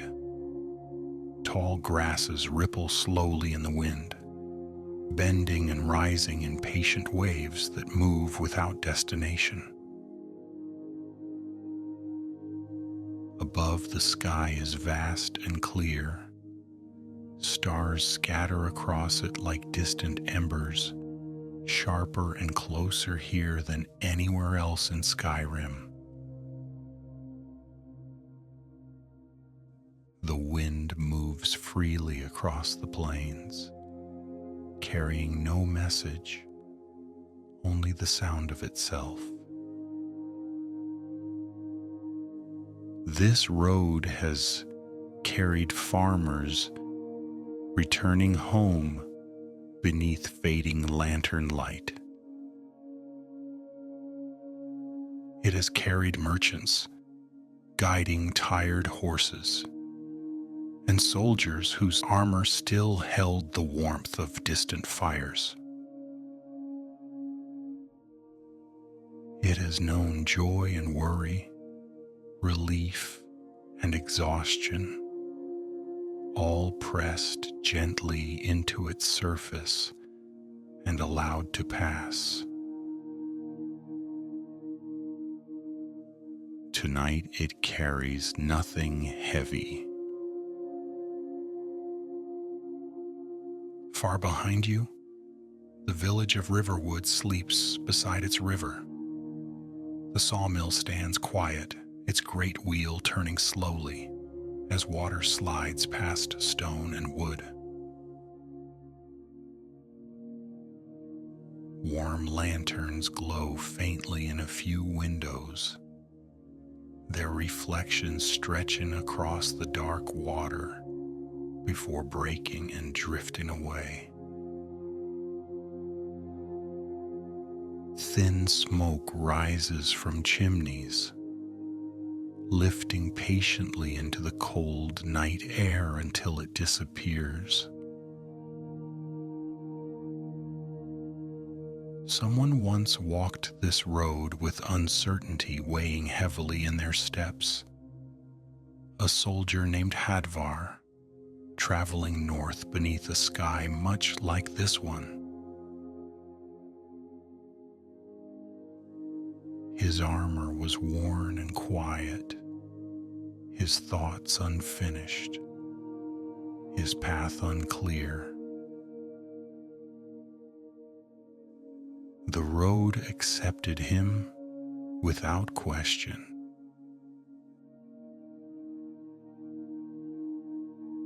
As you continue forward, the land begins to rise. The grass thins, replaced by stone, smoothed down through years of weather and wandering feet. Small rocks line the roadside, some placed with care long ago, others shifted gently by snowmelt and time. There is no rush to arrive.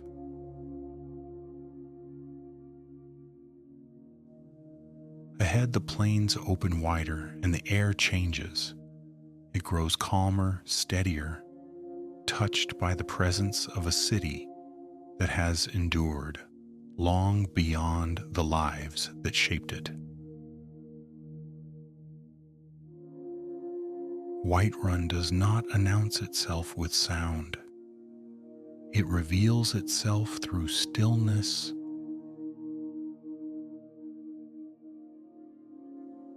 Its stone walls rise from the tundra like something grown rather than built, each block resting with quiet confidence upon the next. Beyond them, unseen but deeply felt, Dragon's Reach rests above the city, watching without effort. Torches flicker along the outer road, casting warm pools of light that gently divide the darkness.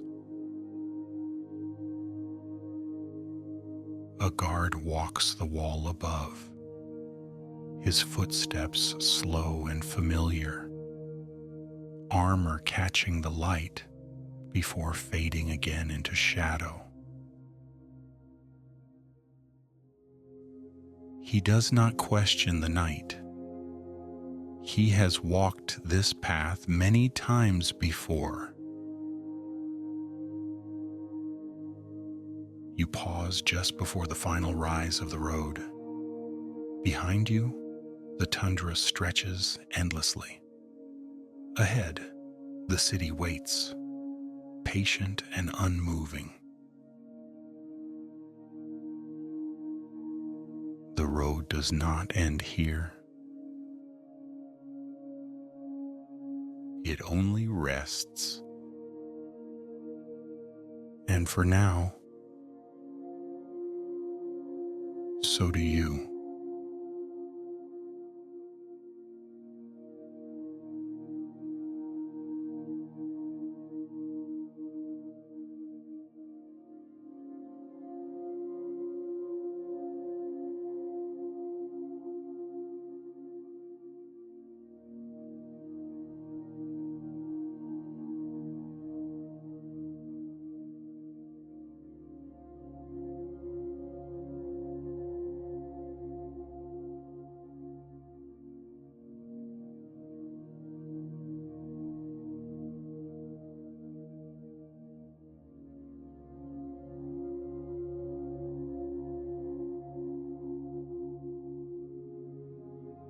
The gates of Whiterun open with a familiar weight.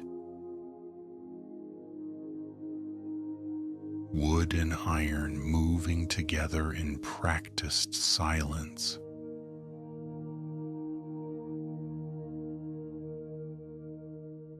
Stone streets lie pale beneath torchlight, each worn smooth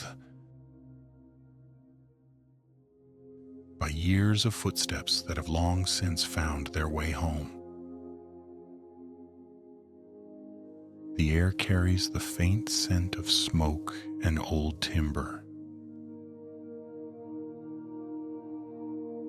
It lingers gently, like warmth,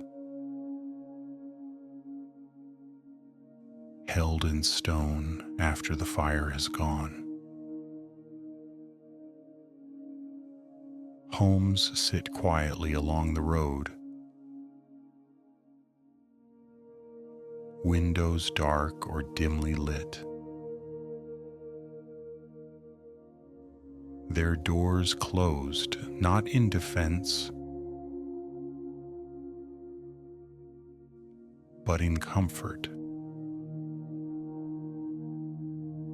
Somewhere behind a wall, a hearth settles. Wood shifting softly as embers breathe and fade. A guard passes at an unhurried pace. Boots tapping lightly against the stone. His armor moves with a soft, familiar sound, shaped by repetition rather than readiness. He does not look toward you.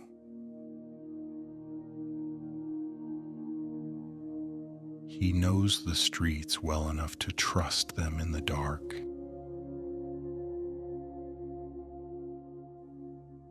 market stalls stand empty now. Canvas hangs loose, stirring slightly in the night breeze. Tables that once held produce and tools wait patiently for morning. Barrels rest where they were rolled,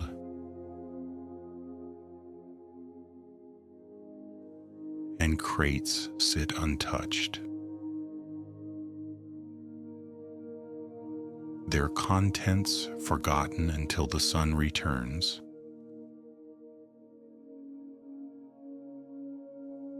At the center of the city, the Gilder Green rises quietly, its pale bark catching the torchlight in soft contrast. The leaves move gently, even when the air is still, as though remembering older winds from a time before the city grew around it. People once gathered here with hopes and offerings. Voices lifted toward something unseen. Tonight the tree stands alone, content in its silence.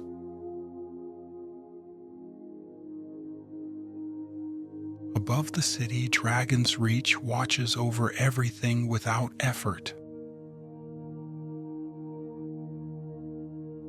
Its great wooden doors are closed, but the warmth inside remains. Within those walls,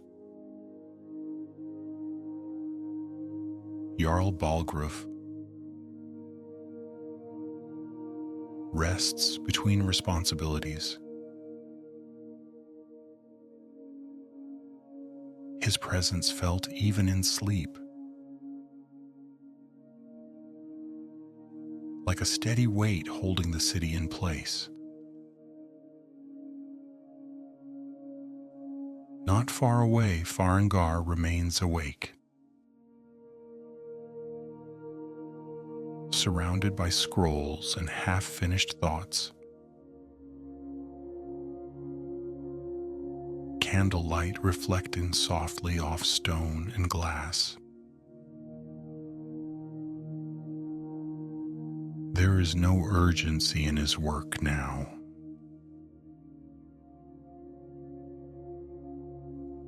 Only curiosity, drifting slowly from one idea to the next. The wind moves gently through the open spaces between buildings, carrying distant sounds that never quite arrive.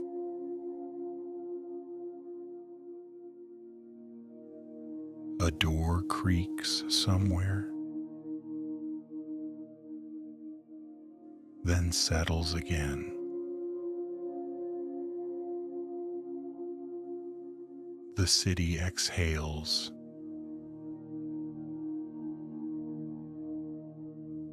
From this height, Whiterun feels balanced.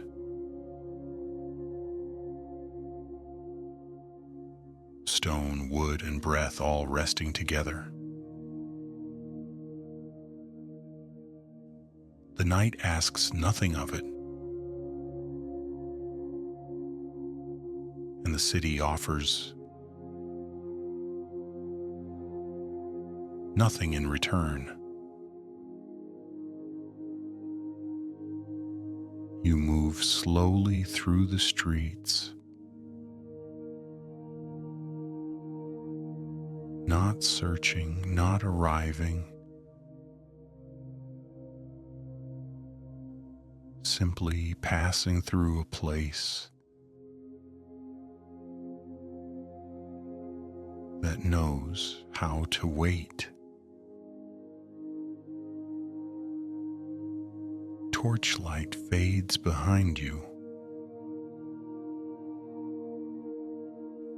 then returns again ahead. Each flame marking time without measuring it. Above,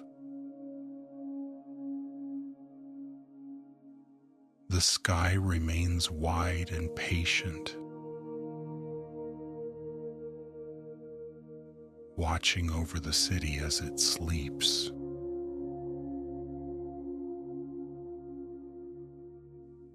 Whiterun does not stir. It rests.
The road turns north,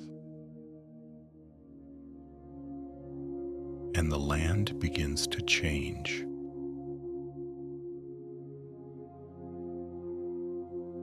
Stone replaces soil.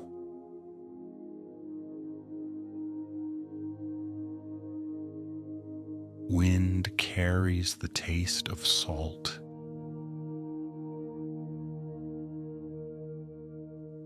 Far below the cliffs,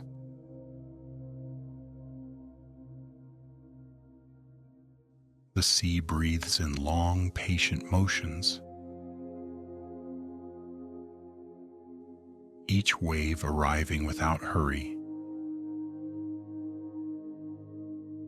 each wave leaving nothing behind.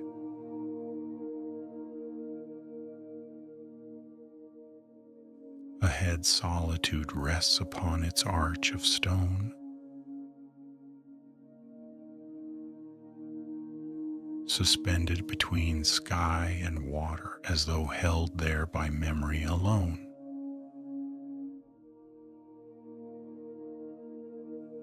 The city's great arch curves overhead,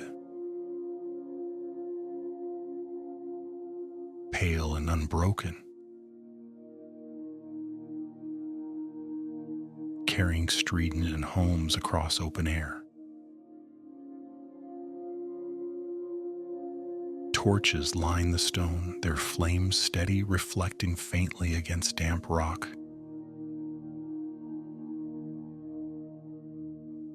Below, the sea moves endlessly, its surface dark and calm,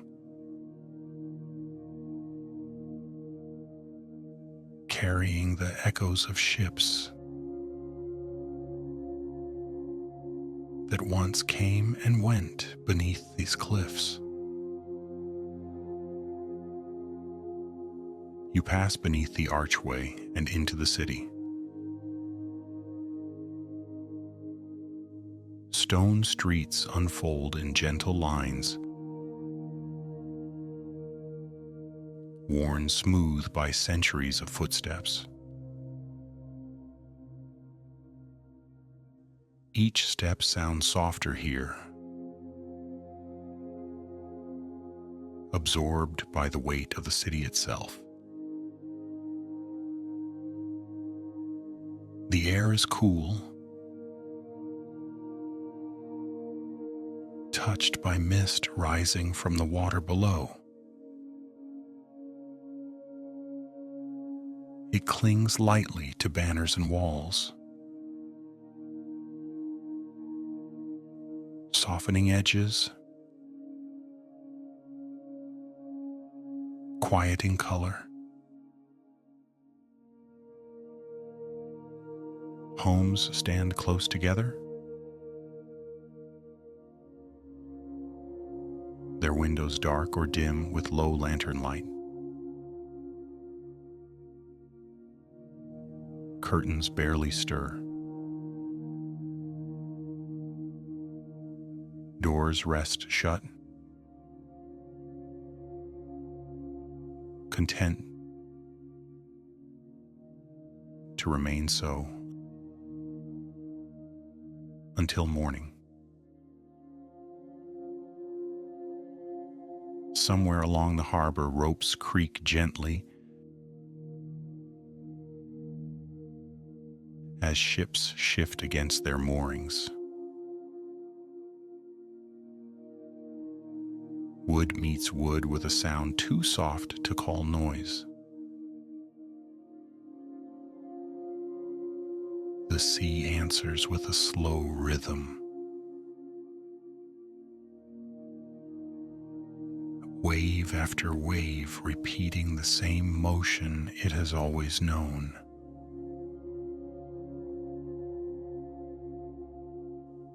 Above the city, the blue palace rises in quiet elegance. Pale stone catches the moonlight, glowing faintly against the dark sky.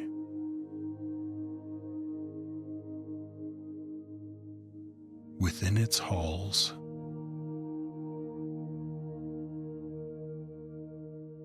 Elisif stands near a tall window looking out over the sea. Her thoughts remain unspoken, carried away by the sound of water far below. The palace holds its breath around her. Tapestries unmoving, candles steady stone walls, remembering older rulers and quieter nights. There is no ceremony now. No court. No voices raised in echoing halls. Only the city, the sea, and the slow passing of hours. Back on the streets, a lone guard walks the edge of the arch, his silhouette briefly framed against the stars. He pauses, listens, then continues on, untroubled. The wind moves freely here, slipping between towers and over the open drop to the water below. It carries no message, only motion. You stand for a moment where stone meets sky, looking out across the dark water. The horizon is indistinct. The line between sea and night, gently blurred. Solitude does not cling to the past. It allows it to drift away, carried outward on the tide. The city remains, steady and quiet, suspended in the space between what has been and what has yet to arrive.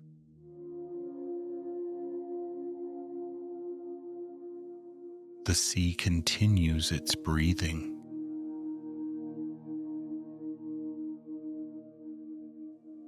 And the night holds everything in place.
The north grows colder as the road bends east.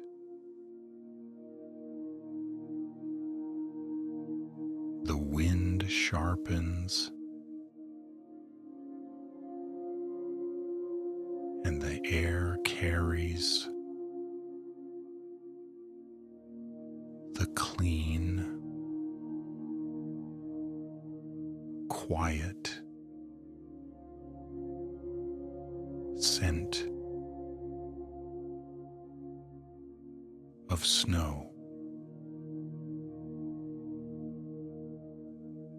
Ahead, Windhelm rises from the white ground. Its ancient stone dark against the pale night. The bridge stretches long and narrow across the frozen water.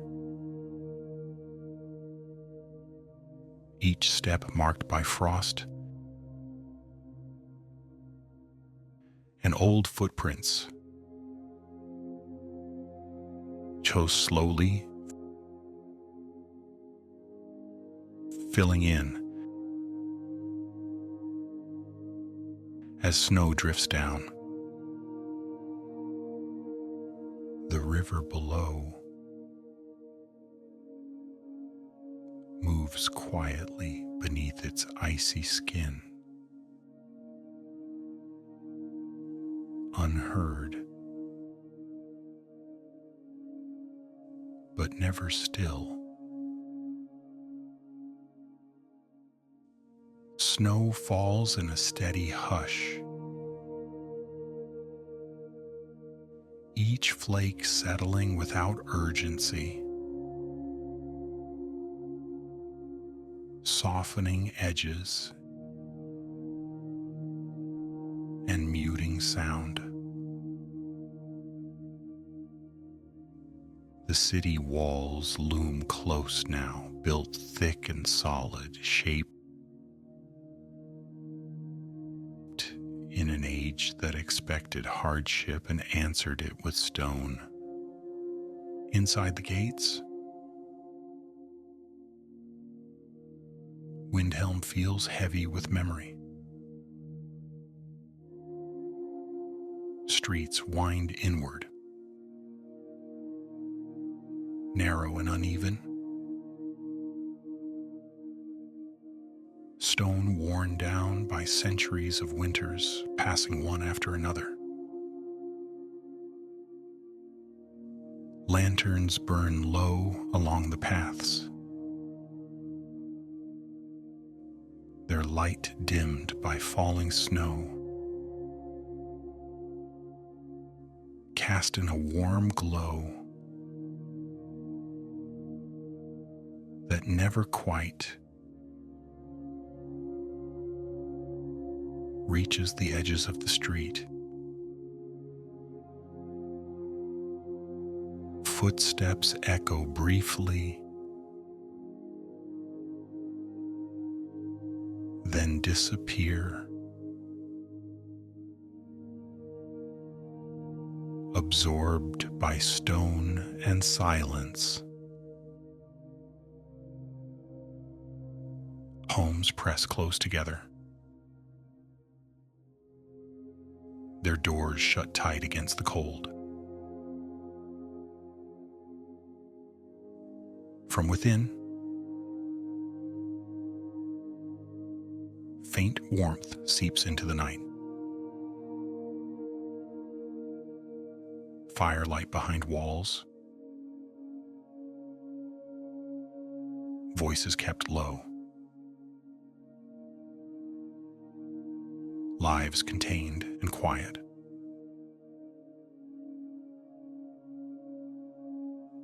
Above it all stands the palace of the kings.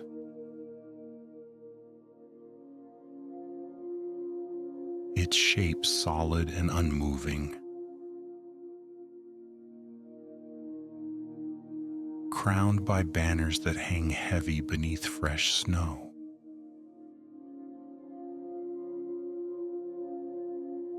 Within those stone halls, Ulfric's Stormcloak remains awake or asleep. It no longer matters. The city exists beyond its rulers, older than their words, steadier than their conflicts. The palace remembers many voices, many winters,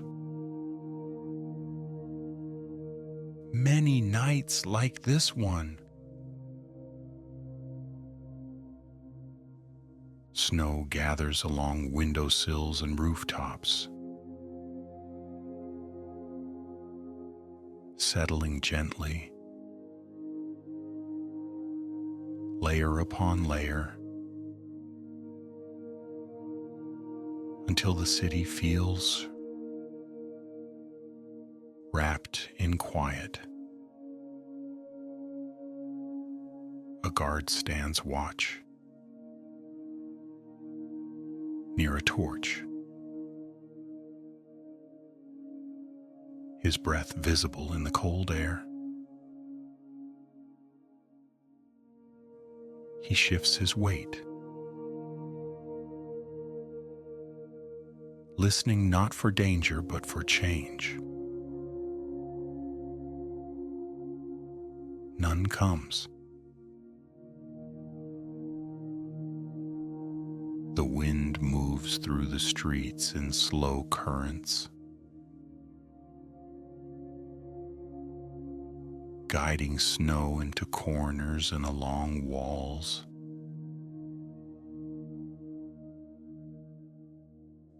Smoothing the city into stillness. Windhelm does not sleep, but it rests deeply. It holds its past close, letting the night carry away what it no longer needs.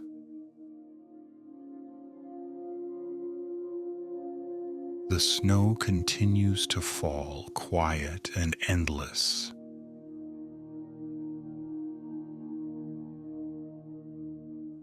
Until even memory feels softened beneath its weight.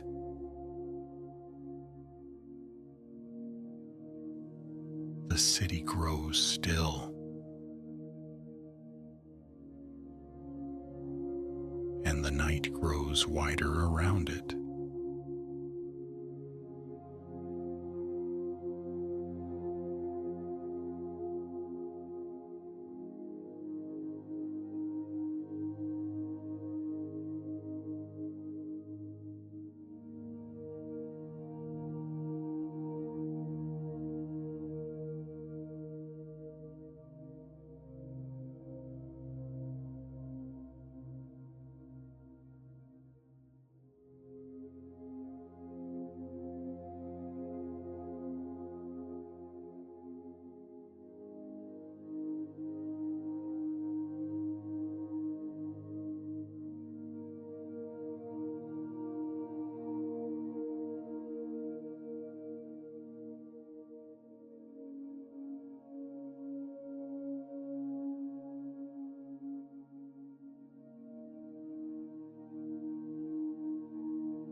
The road bends south, and the cold loosens its hold.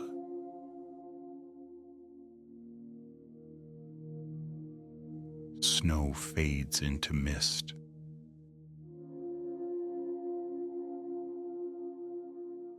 And mist becomes rain,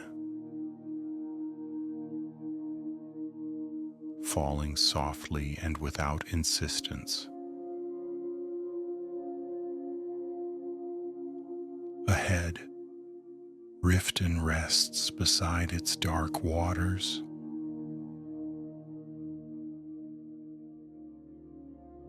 Lanterns glowing gently against the wet night.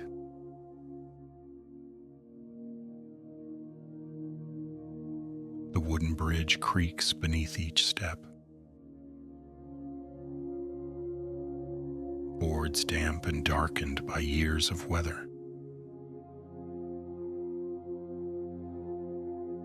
Rain taps lightly against the railings. A steady rhythm that never asks to be heard.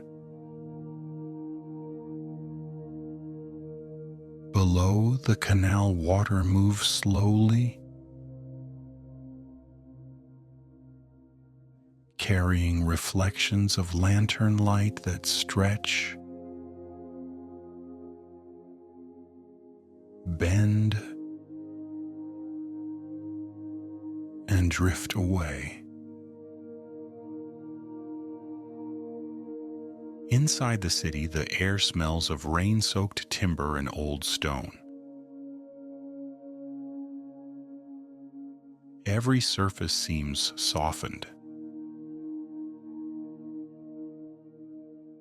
edges rounded by moisture and time. Roofs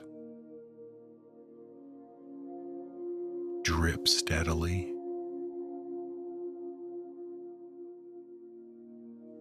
Water finding familiar paths down beams and into waiting barrels.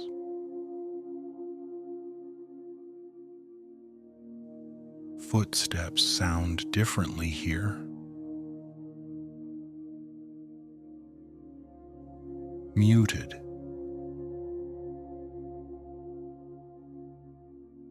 Absorbed by wood and damp earth rather than stone. Homes lean close together. Their windows glowing faintly with warmth.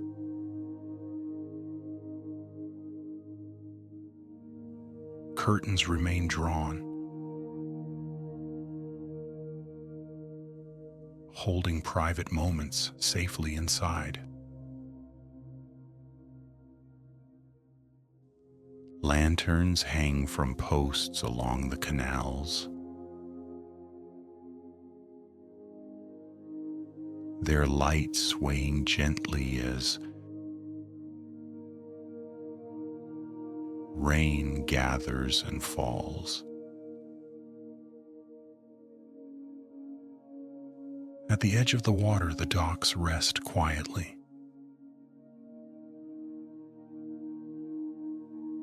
Boats shift against their ropes. Wood pressing softly against wood. Never quite still. Somewhere near the marketplace,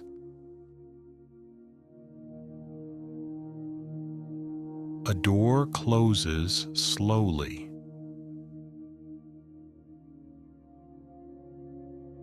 Followed by the sound of a latch settling into place.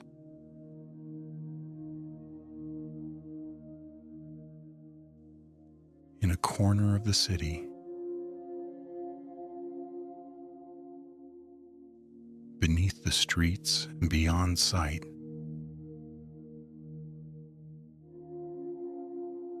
the ratway breathes quietly.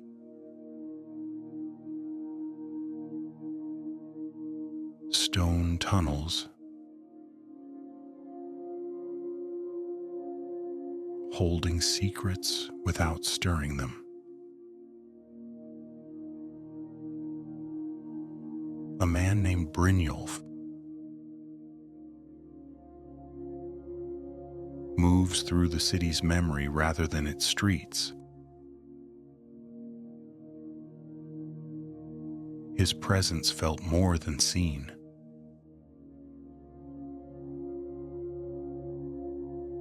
Tonight, even he has nowhere urgent to be.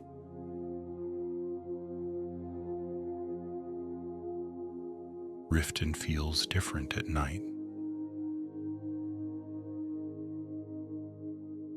Softer. Less guarded.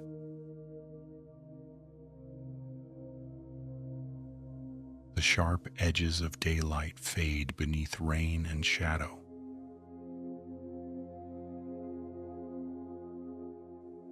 The water listens as much as it moves.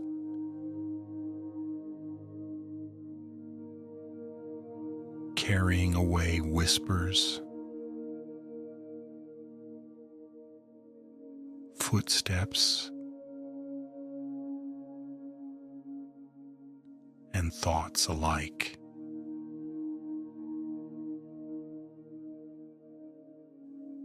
Rain continues to fall, steady and patient, smoothing the city into a single quiet rhythm.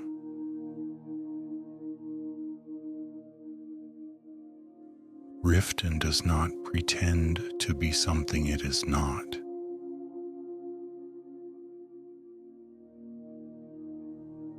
It simply rests beside its water, allowing the night to wash over it again and again.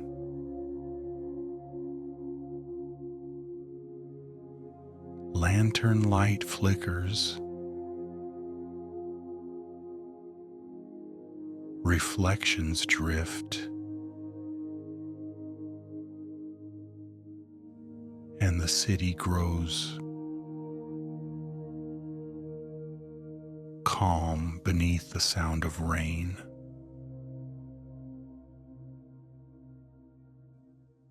Everything slows.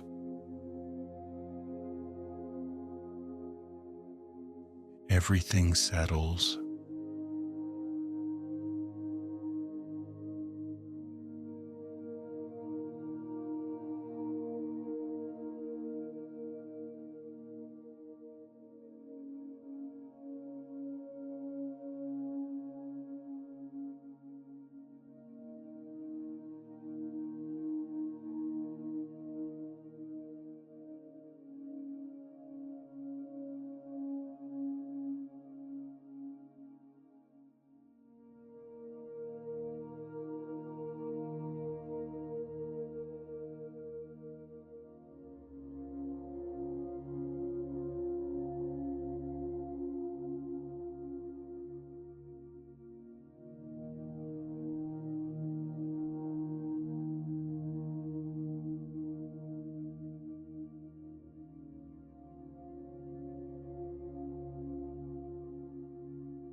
The night does not end all at once.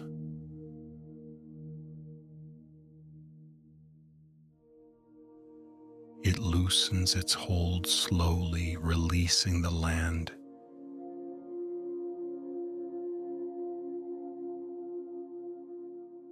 Piece by piece.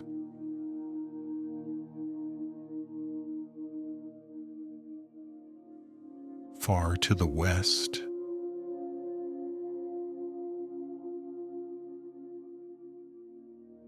stone begins to catch the faintest hint of light.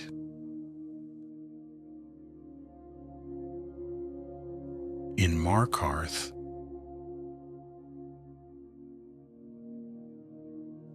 the ancient Dwemer walls warm almost imperceptibly.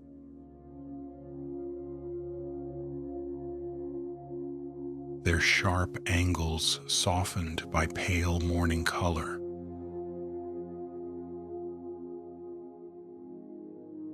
Stone steps remain empty.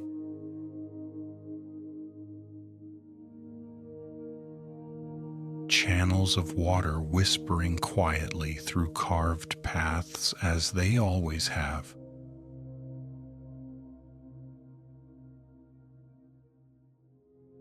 Long before the city had a name.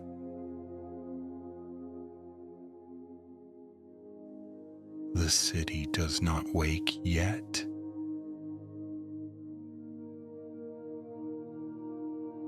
It listens.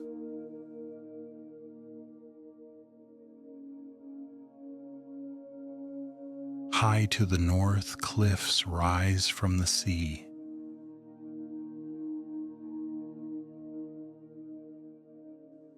dark shapes against a brightening sky.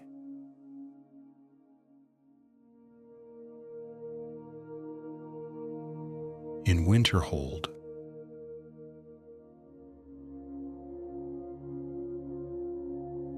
fog drifts slowly along broken stone and open air.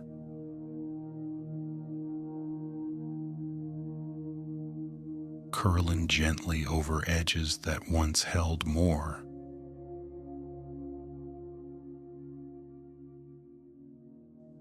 Than they do now.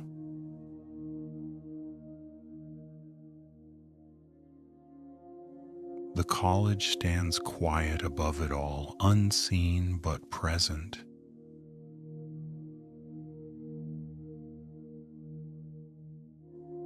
Holding its breath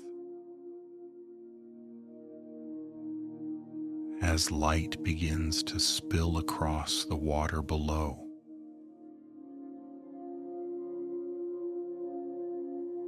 No voices rise.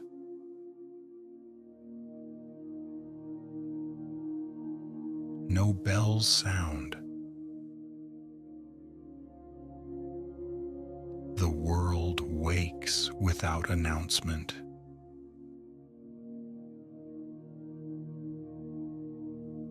Across the open land, rivers reflect the sky's changing color.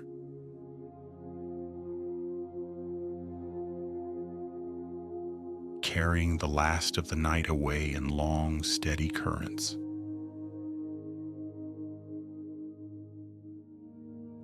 Mountains release thin trails of mist.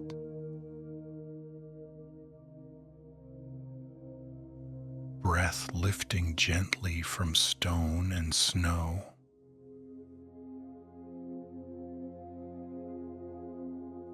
Roads lie empty for now. Stretching patiently toward places not yet stirring. Somewhere a bird calls once.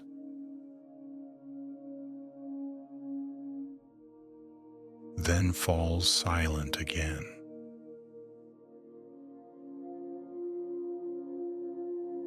Light continues to spread, not chasing the dark, but replacing it calmly.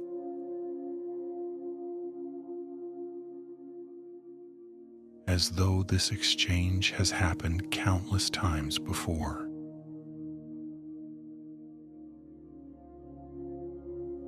There is no urgency in the morning.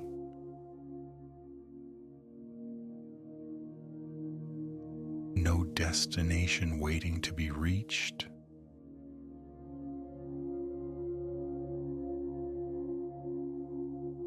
Only the quiet continuation of the land itself.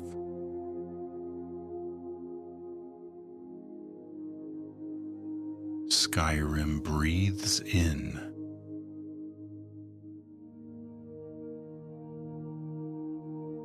And breathes out.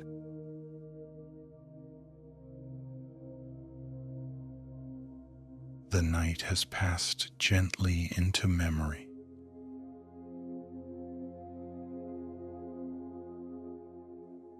The day has begun,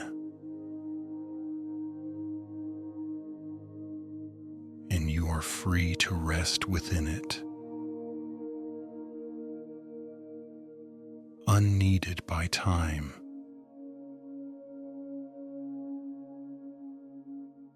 Carried forward without effort.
Dawnstar rests at the edge of the world, not because it is important, but because it is far away.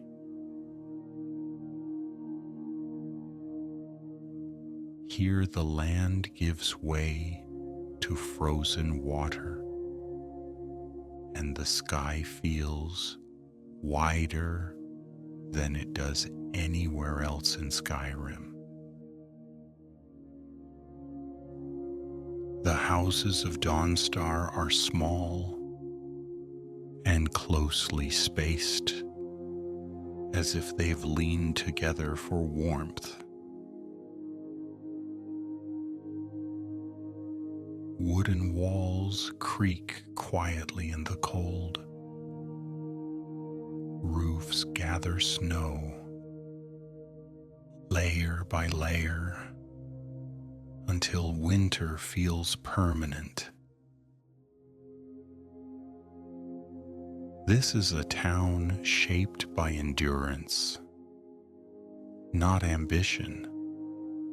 People do not come here to be noticed. They come here because they already belong. Below the town, the harbor waits. Ships sit low in the water, their hulls dark against the ice-flecked sea. Ropes hum softly in the wind. Wood taps gently against stone. The water never truly sleeps here.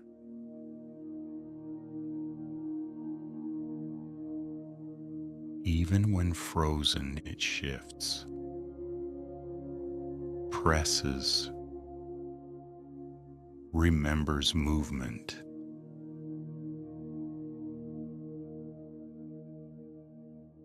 Fishermen know this sound well. They fall asleep to it. They wake to it. It becomes part of how time passes. In Dawnstar, warmth is measured carefully. Fires are kept small and steady. Food is stored thoughtfully. Words are chosen slowly. People speak less, not because they have nothing to say, but because silence carries enough meaning on its own. A nod, a shared glance, the simple understanding of surviving another night.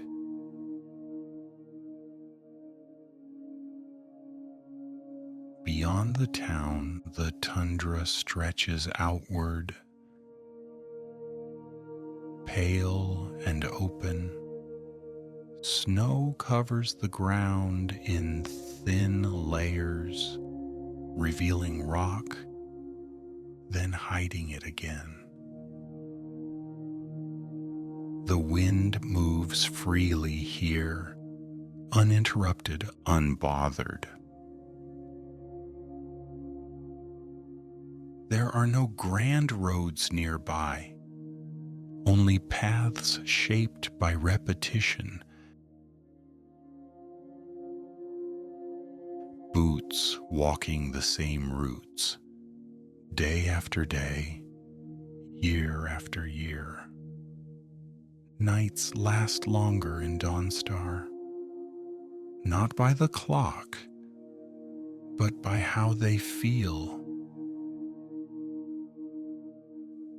Darkness settles early, lingering just a little too long before morning returns. Lanterns glow softly in windows. Shadows stretch across snow. The stars appear sharp and countless above the sea. For many, sleep comes slowly here. Thoughts wander. Dreams feel heavier.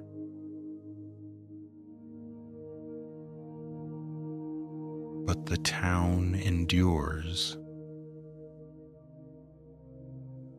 Above Dawnstar, clouds drift low and steady. Sometimes the sky clears just enough to reveal a faint shimmer of light.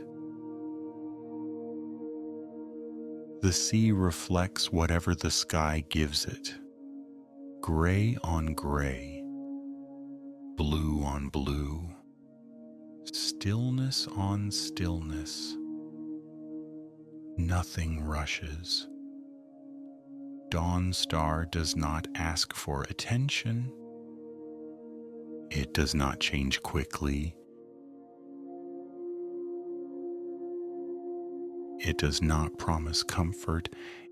It simply remains, quietly holding its place at the edge of Skyrim. And in that constancy, there is peace. The wind softens. The harbor settles. The town rests beneath the northern sky.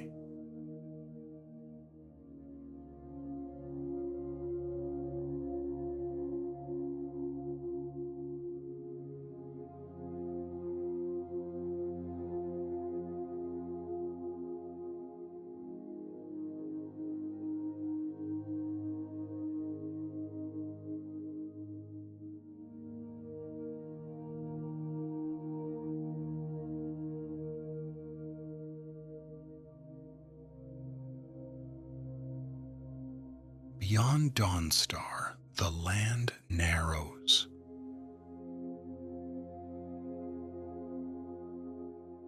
And gives itself to the sea. The coastline stretches outward in long, uneven lines.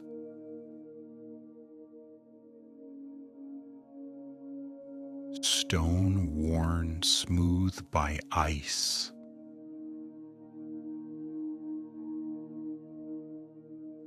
Dark water pressing endlessly against it. The shore is never still. Even when frozen, the sea shifts beneath its surface. Ice cracks softly, then settles again. Here, sound carries farther. The wind has nothing to stop it. The water has nowhere else to go. Small fishing skiffs rest along the edge of the harbor, pulled high enough to avoid the tide.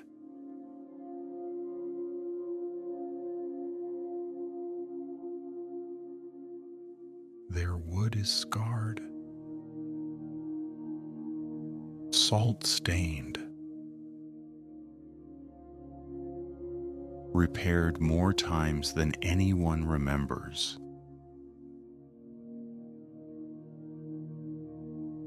These boats are not admired. They are depended upon. Farther along the coast, the signs of past journeys remain. Broken planks half buried in ice.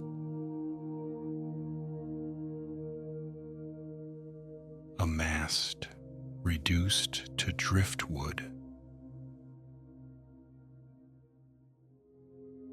Ropes stiffened by cold, still holding their shape. The sea keeps what it takes.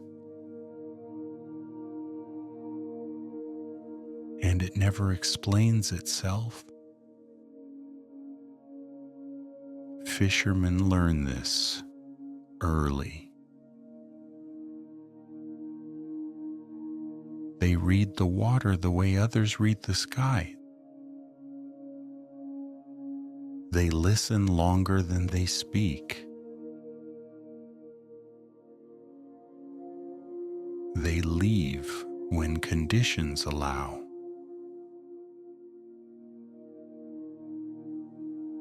Not when they wish to.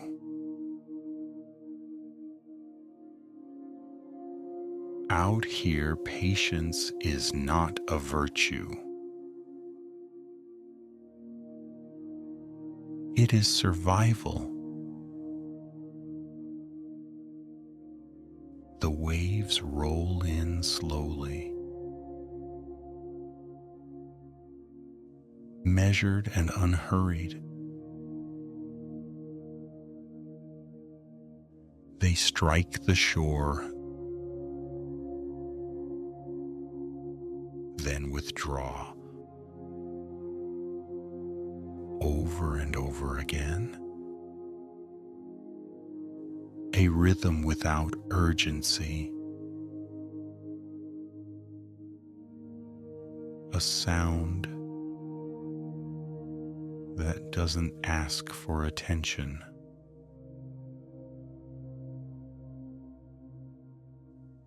At night, the sea grows darker than the land. Stars reflect faintly on the water's surface, distorted by motion, broken and reformed with each passing wave. Some nights, a pale glow appears along the horizon. Brief and quiet, as if the sky itself is breathing. Those who live near the coast do not rush inside when the cold deepens.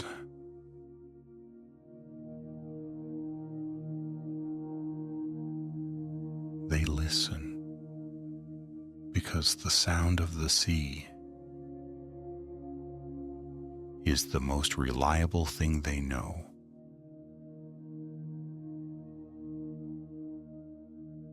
Eventually, the wind softens. The water settles into a slower rhythm, and the coastline rests, not asleep, but enduring.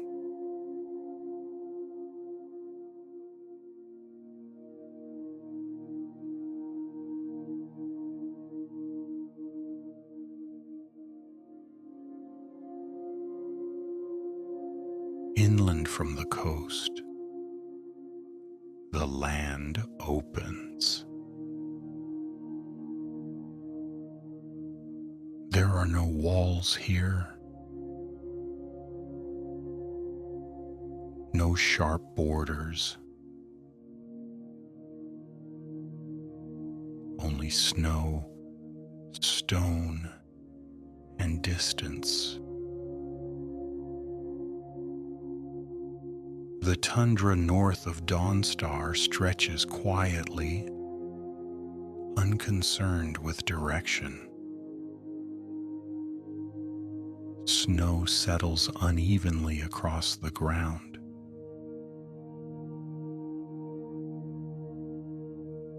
Thin in some places, deep in others. Rock breaks through the surface like memory. Present, unavoidable, unchanging. The land does not invite travel. It allows it. There are paths here, though few are marked. They exist because they are used. Nothing more.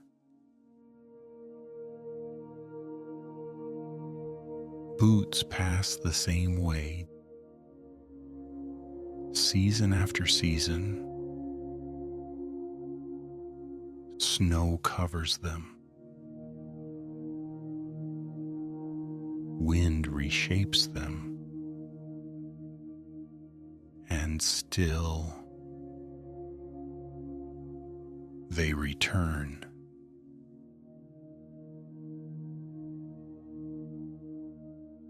Animal tracks appear briefly, then fade. A fox, a deer, something heavier, moving slowly. Each set of tracks lasts only as long as the weather allows.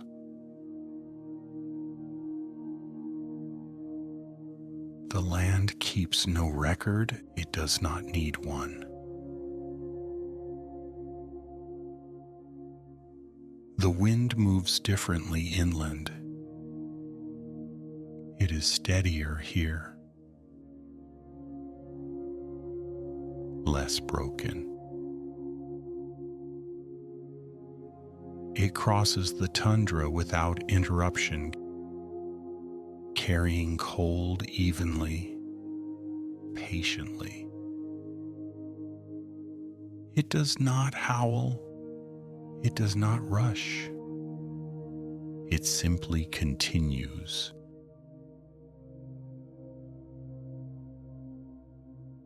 Occasionally, something stands alone. A watchtower, weathered and quiet. A collapsed fence, half buried in snow. The remains of a fire pit, long since cold. These places were never meant to last forever.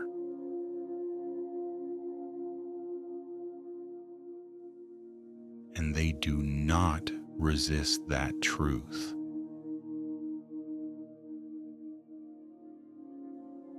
Some who cross this land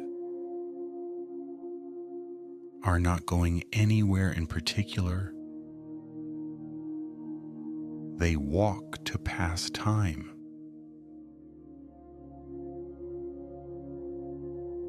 To clear their thoughts.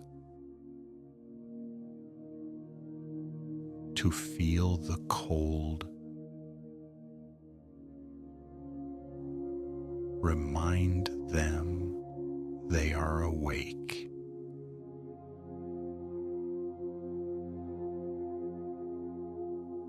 Here, movement itself becomes the purpose. One step, then another. nothing waiting ahead.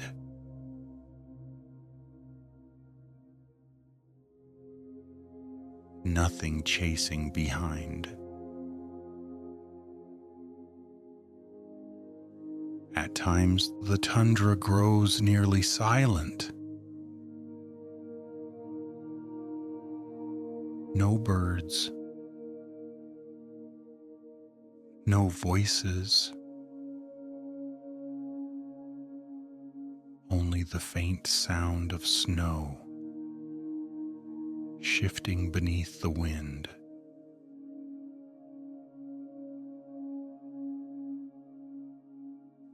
In moments like this, even thought begins to slow.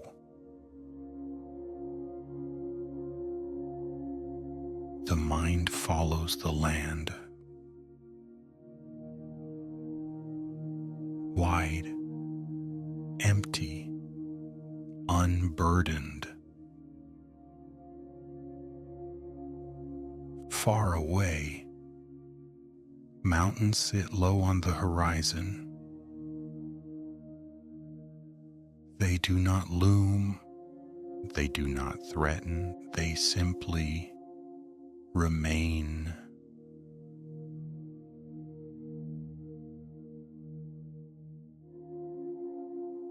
In an otherwise open world, travelers glance toward them, not for guidance, but reassurance.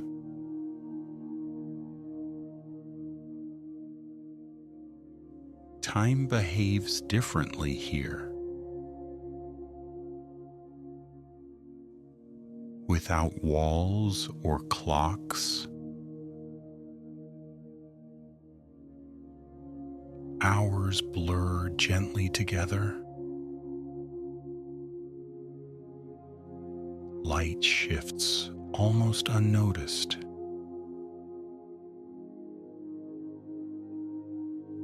Shadows stretch, then soften again. Nothing demands attention. Nothing insists on progress.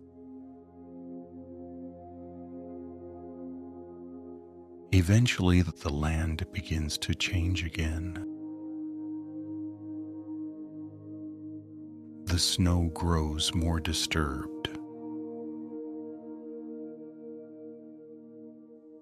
The paths more familiar. The faint suggestion of habitation returns. Subtle, unspoken. The tundra does not announce its end. It simply gives way. This inland quiet is not emptiness. It is space. Space to rest. Space to forget. Space to let the world exist without interpretation.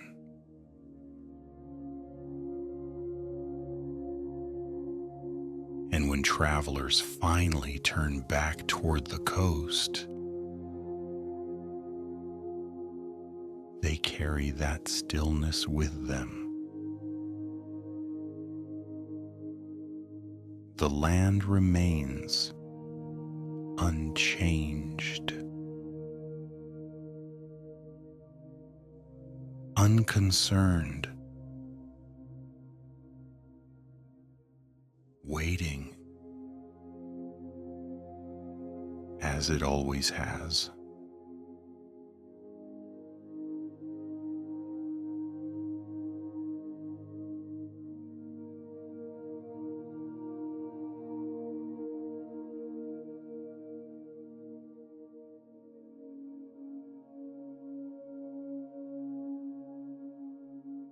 Dawnstar. Night arrives early, not suddenly, but patiently.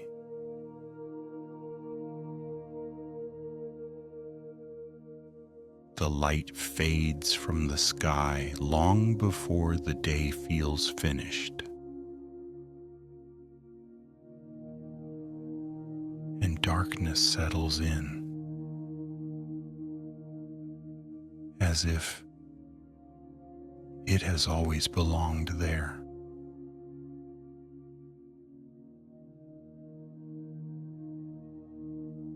Inside the town's homes,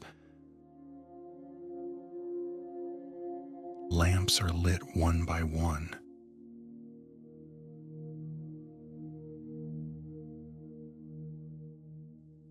Their glow is small,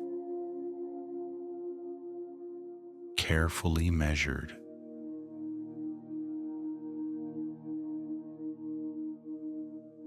Oil is not wasted. Candles are trimmed and reused.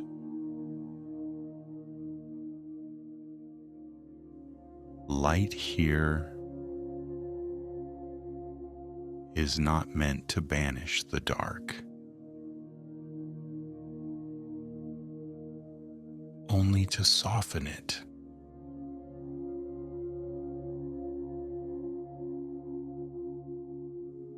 Fires burn low and steady,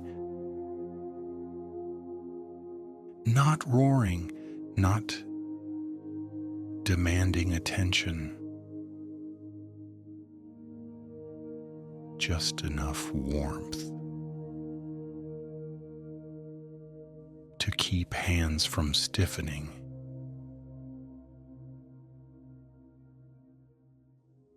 and thoughts from wandering too far. Wood pops quietly, then settles again. The sound becomes familiar, comforting,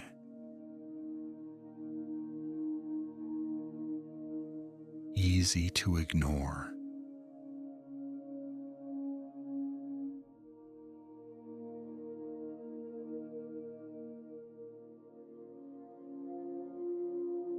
Evenings in Dawnstar stretch without much to do. People do less. They sit longer.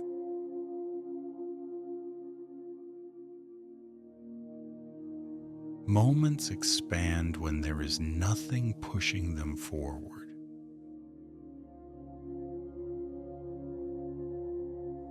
A cup is held until it cools.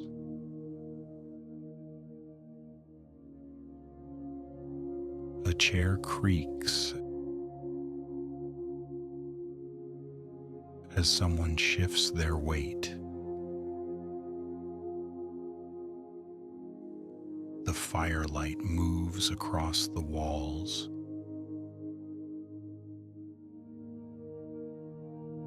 Slowly changing shape.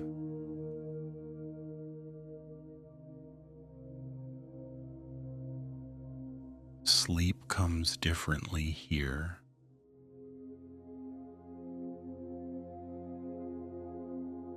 Some fall into it quickly.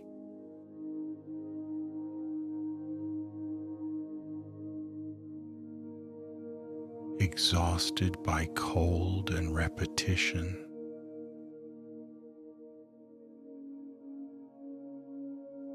Others lie awake longer, listening to the wind move past the walls. Thoughts wander more easily in the dark.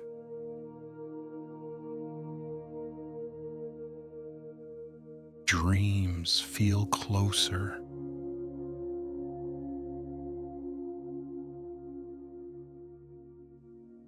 Heavier.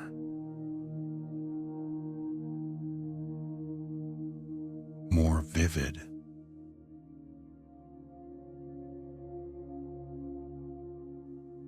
But eventually, rest arrives.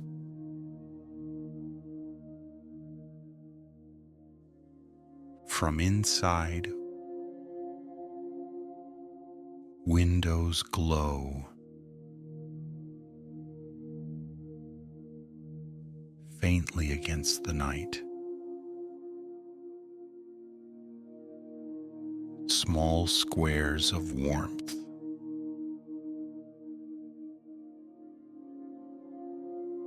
Set into a much larger darkness.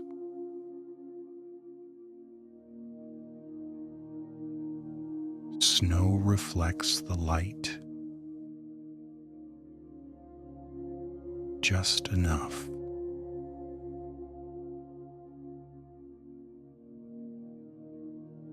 To soften the edges of everything it touches.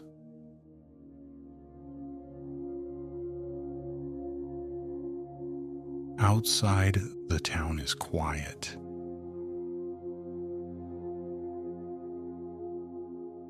No footsteps, no voices.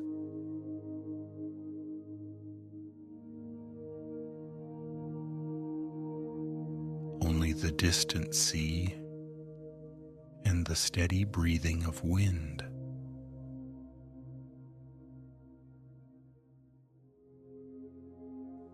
The hours between dusk and dawn are long here.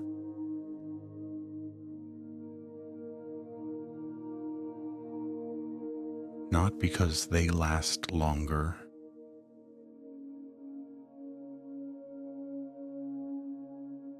but because they feel deeper.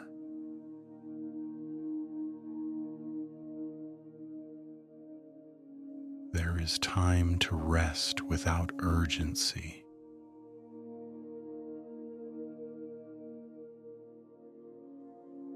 Nothing waits for morning with impatience. Over time, the body adapts. Breathing slows more easily.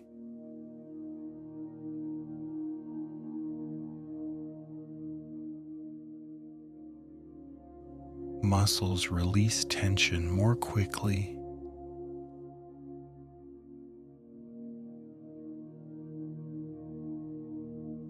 Darkness becomes familiar.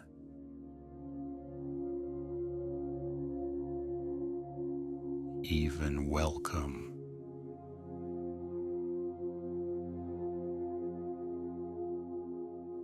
The night stops feeling like an absence.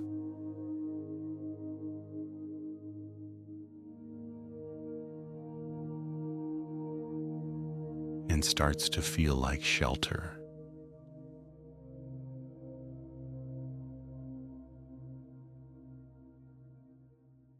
Dawnstar does not disappear after sunset.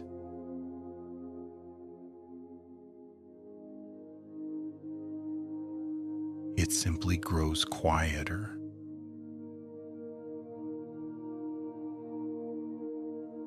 Fires burn. People rest.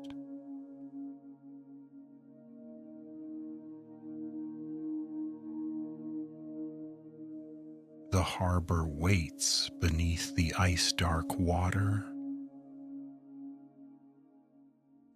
Nothing needs watching.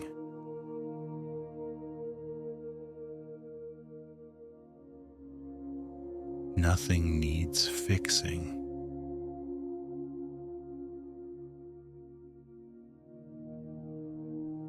Long nights teach patience. They remind the body.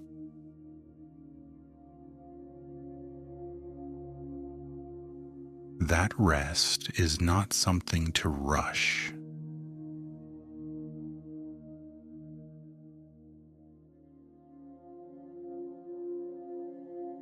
That stillness has value. And slowly, without effort,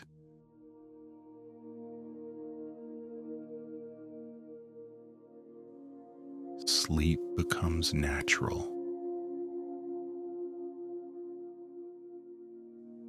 The flames dim.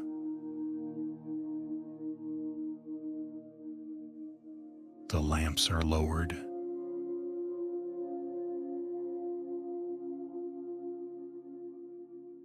The town settles fully into night.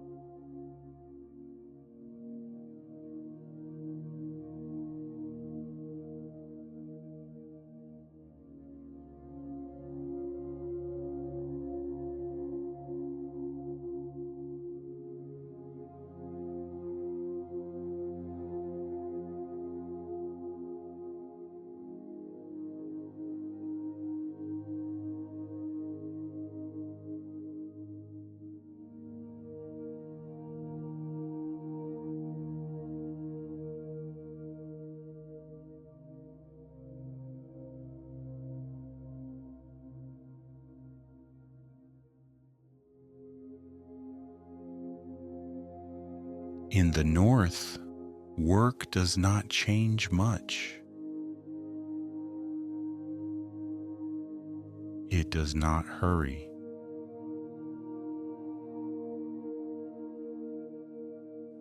It does not improve itself. It simply continues.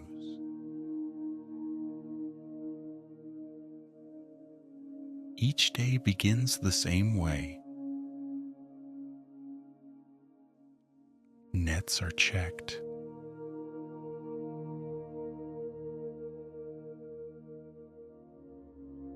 Lines are untangled. Supplies are counted. Not because they might be missing, but because counting brings certainty.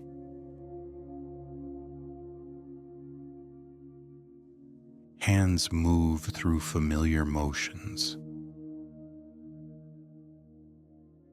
The body remembers what to do.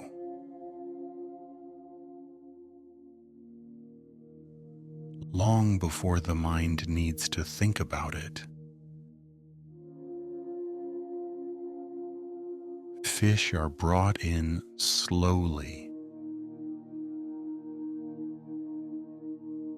not hauled, not rushed.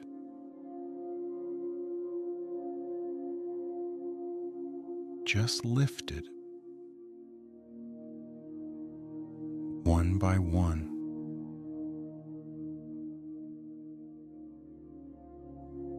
From cold water into colder air.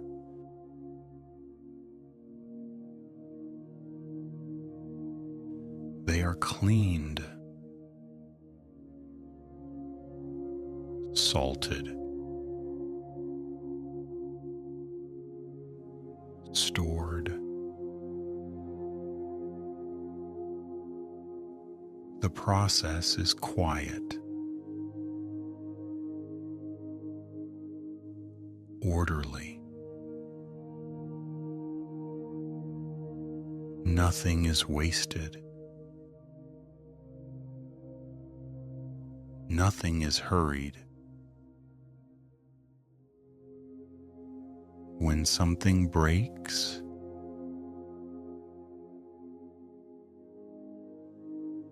it is fixed the same way it always has been.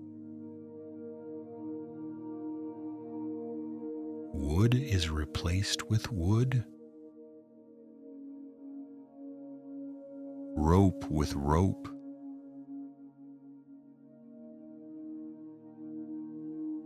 New parts are shaped to fit old ones.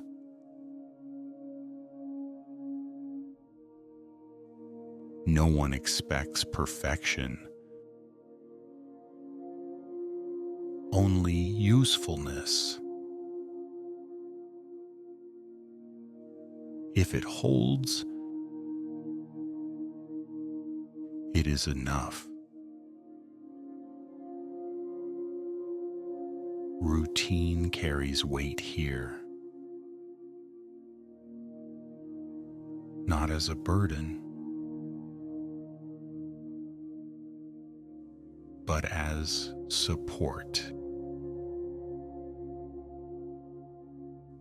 Knowing what comes next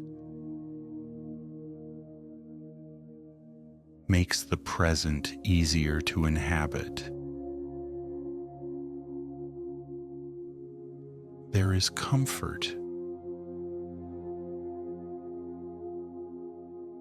in predictability.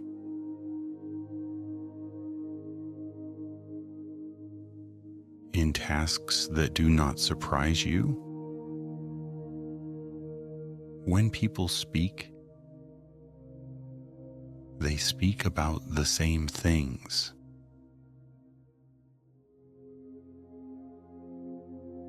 Weather,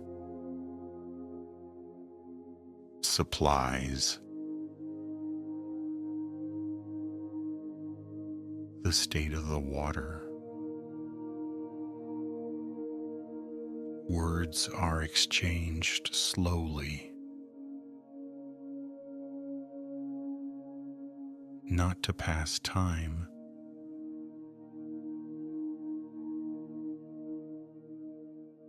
but to mark it.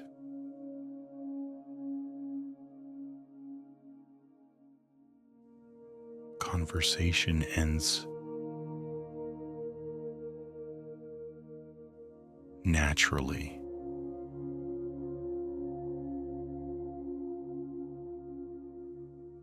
Silence returns without awkwardness.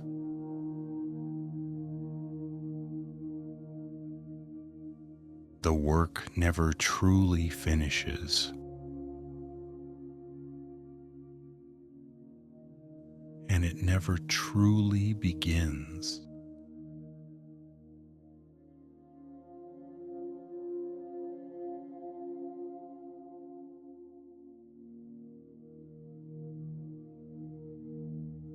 Days stack gently together. There is no sense of falling behind. No sense of getting ahead.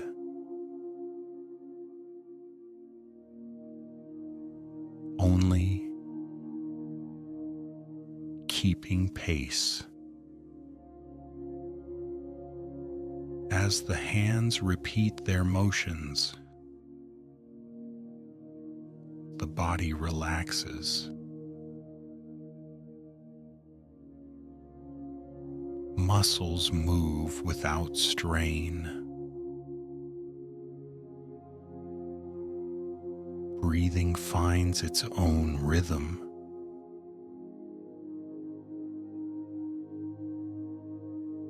The mind drifts.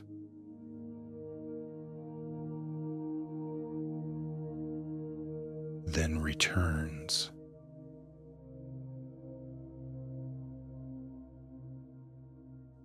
Then drifts again.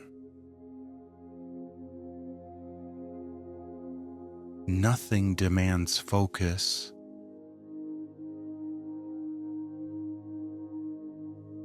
As the light fades, tools are put away.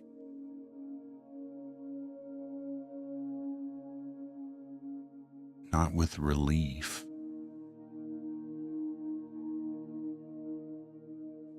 just because it is time.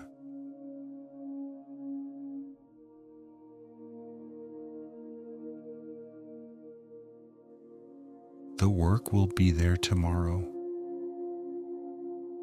It always is.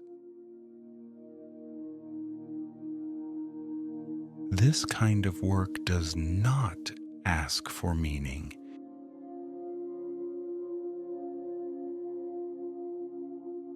It provides it quietly through consistency.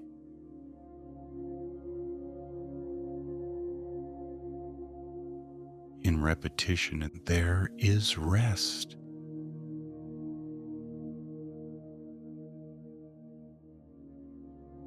The last task ends without notice.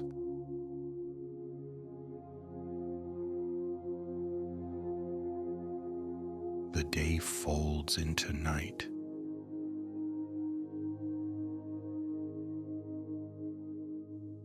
The rhythm continues.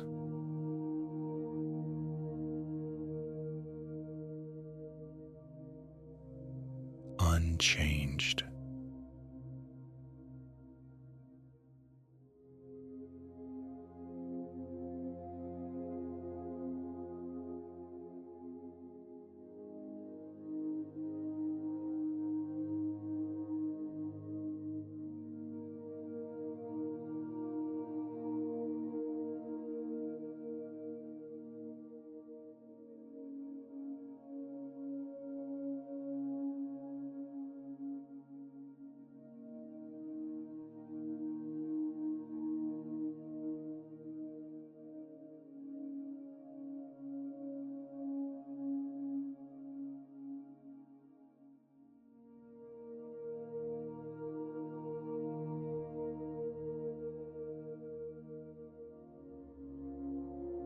The north keeps many things, not because it chooses to,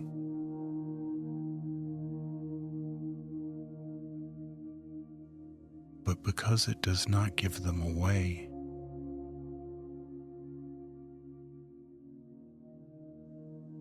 Snow returns to the same places.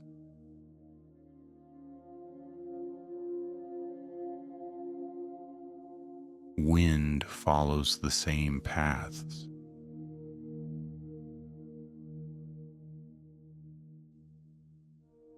The sea presses against the shore.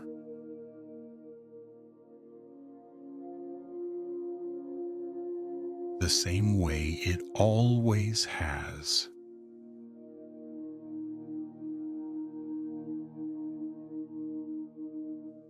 Nothing asks to be remembered, and yet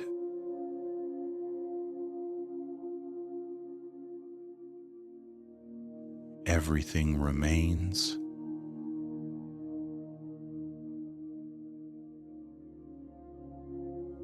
The land remembers without speaking.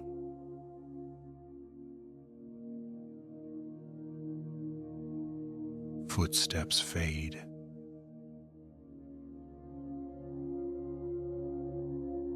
Voices disappear.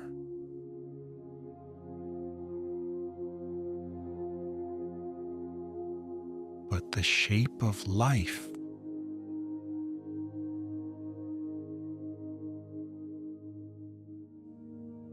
the pattern of living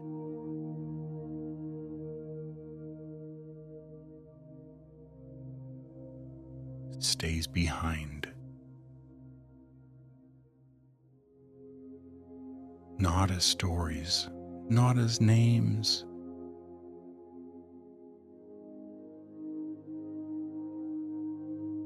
Here, time loosens its hold.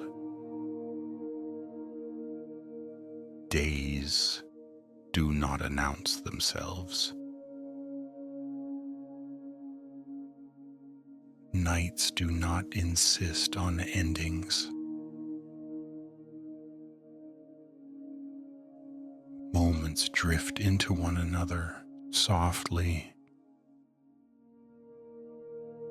without edges.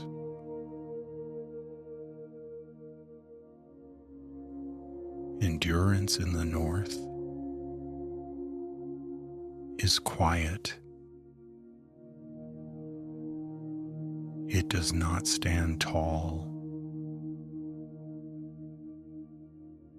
It does not declare itself.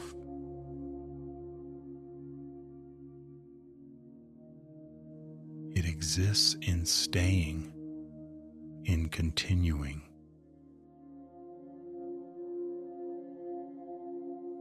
In not needing to change.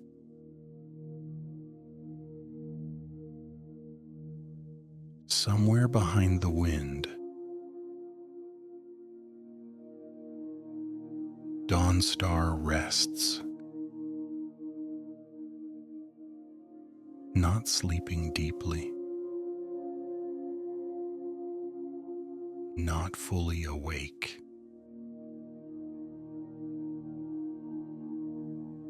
Fires burn low.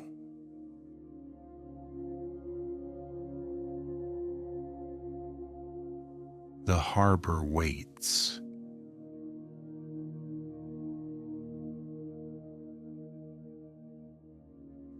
The land holds its shape.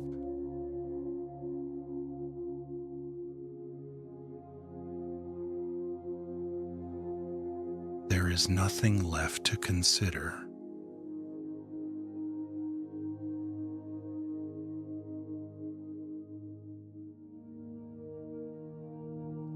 The world does not require attention to keep going.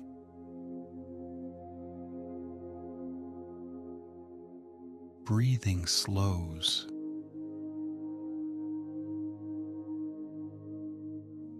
The body settles into its own weight.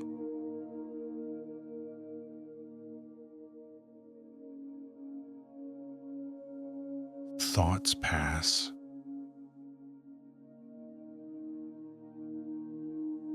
Then thin. Then drift away.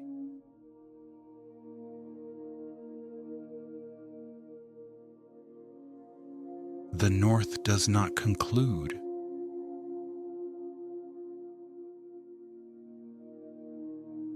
It does not resolve.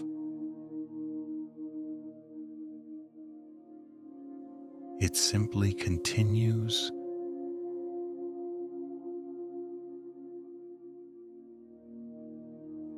Patient.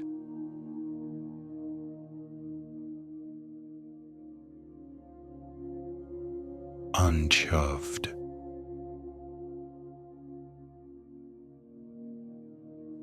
Unaware of being watched.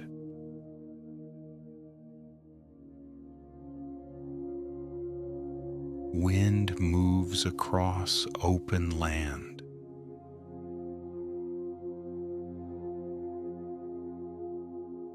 The sea keeps its rhythm.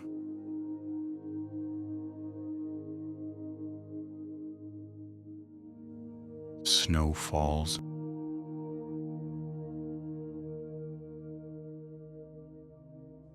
Or does not.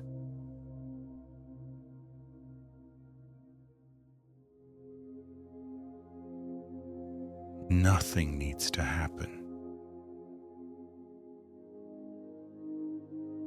Everything already is.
welcome. Take a moment to settle in. There's nothing you need to do, nowhere you need to go. Just allow yourself to listen and rest. Tonight, we find ourselves in the heart of Skyrim, on open land, wide plains, a place where the wind has room to move. You're traveling slowly now, along a worn road, not in a hurry, just following the gentle curve of the land. Tall grass sways on either side of the path. Each blade bending softly, responding to the steady breath of the plains. The air here feels open, uncrowded. It carries the faint scent of earth and dry grass, and something warm beneath it all. In the distance, stone walls rise from the land, not sharply, not suddenly, but as though they've always belonged there. This is Whiterun Hold, a place shaped by wind, work, and quiet endurance. The road beneath your feet has known countless travelers, merchants, farmers, guards, returning home at the end of long days. It carries no urgency now, only memory. Far ahead, banners stir faintly above the city gates. Blue and gold, softened by distance and light. The sky stretches wide overhead. Clouds drift slowly, unconcerned with time.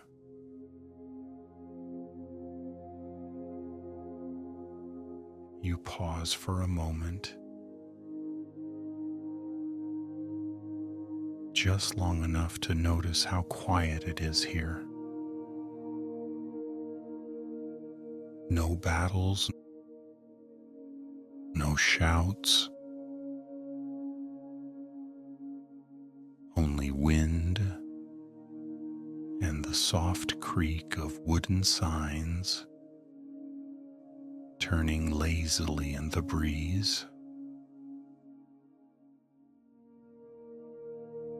To one side of the road, farmland spreads outward, neat rows of soil, low fences. The patient order of daily life.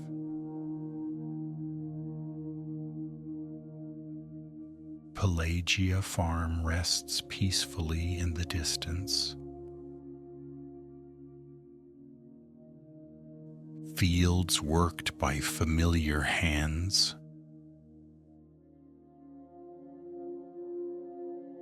Days measured by sun and shadow.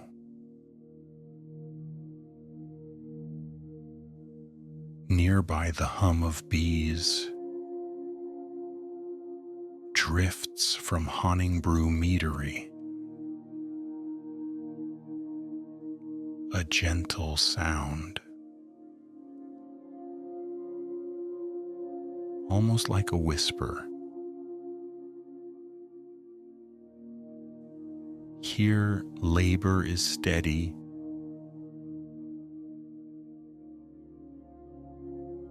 unremarkable, and deeply comforting.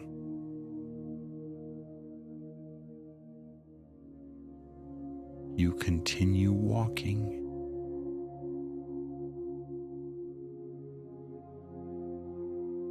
each step slow and even. The walls of Whiterun grow closer now. Stone warmed by sunlight.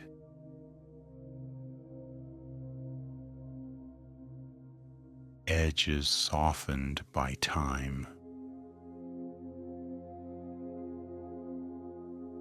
Guards move along the parapets above, their silhouettes calm and unhurried. No tension in their posture. This city does not rush. It endures. As you approach the gates, you notice how the sounds change. The wind still moves freely, but now it carries distant voices, muted, indistinct. A cart rolls somewhere within the walls. Wood against stone, slow and steady. The gates stand open, welcoming without ceremony.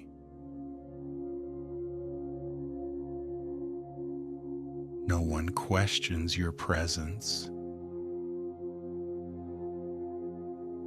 No one demands your attention. You are simply allowed to arrive. Take a final glance back toward the plains. The road, the open sky. They'll be there when you leave. They always are. And now, you step forward into Whiterun.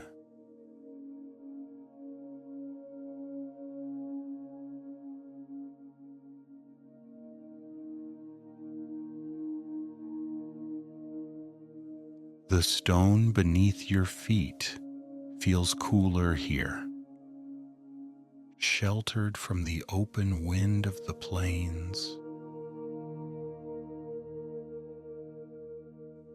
Grounded, steady. The gates close softly behind you, not with a clang, but with the quiet finality of routine. Inside the walls, the air changes. It's calmer, held gently between stone and timber. You take a few slow steps forward, allowing your eyes to wander naturally.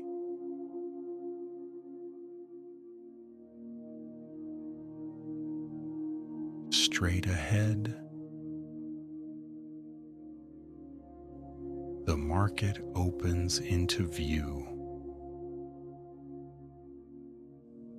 Not crowded, not loud,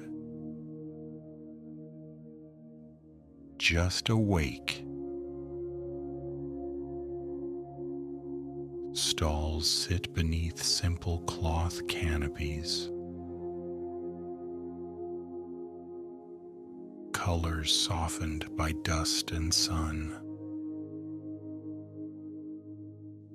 Nothing flashy. Nothing rushed. A merchant adjusts a stack of goods.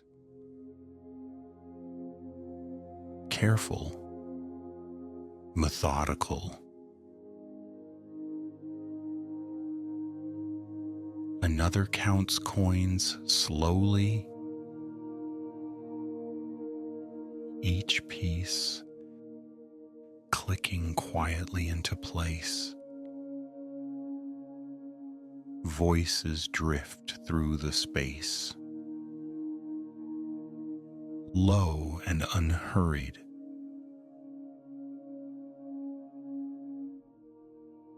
More murmur than conversation.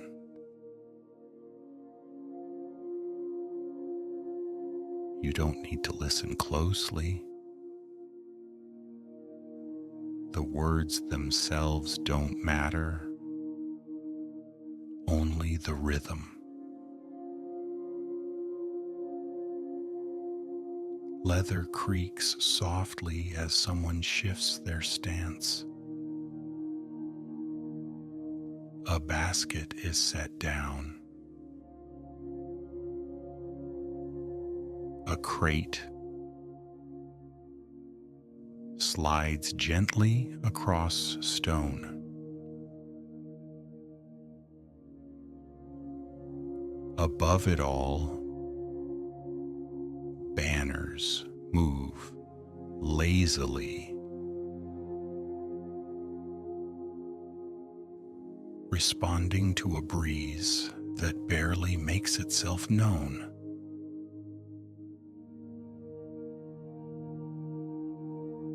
The Gilder Green stands nearby.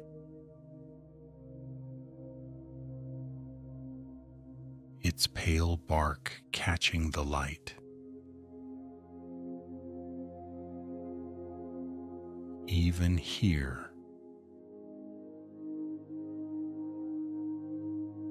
surrounded by stone and trade, nature has found space to breathe.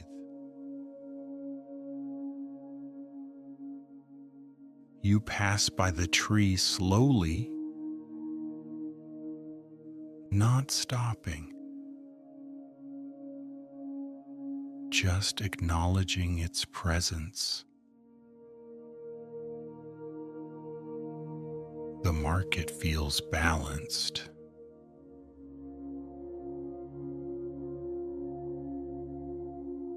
A place of exchange.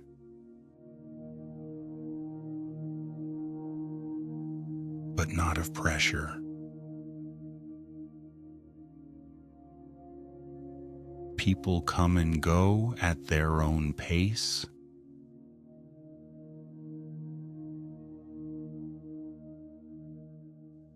No one watches the clock.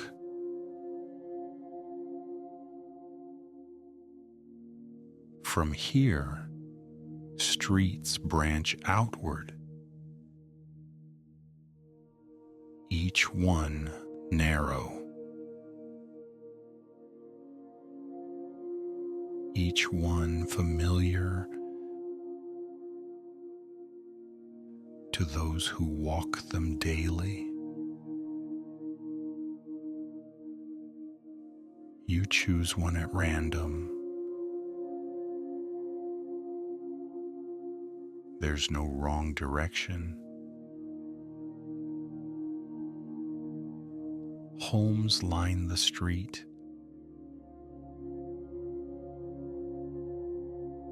Stone foundations. wooden frames worn smooth by time.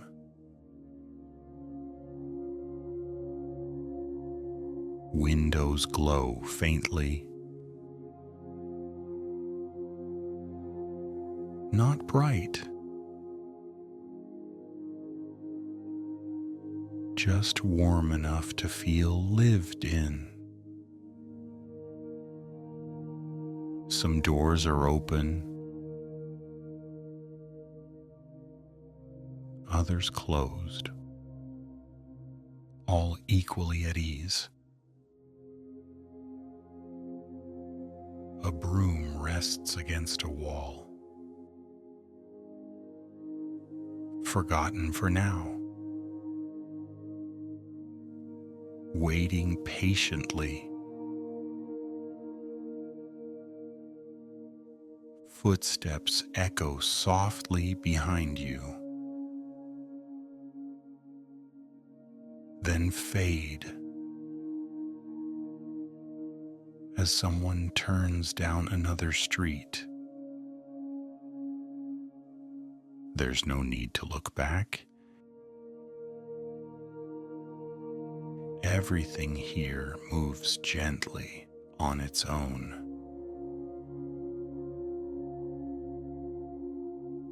You pass the bannered mare. Its wooden sign sways slightly. From inside, faint sounds spill outward. A chair shifting. A low laugh. The clink of a cup. Nothing spills into the street. The warmth stays contained.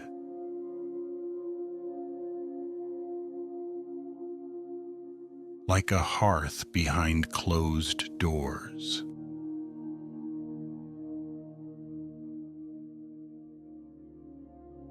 Further along, Breeze Home sits quietly.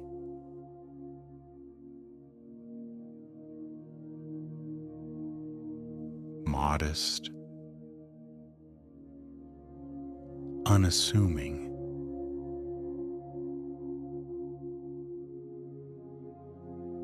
It looks like a place where evenings are predictable. Meals, rest,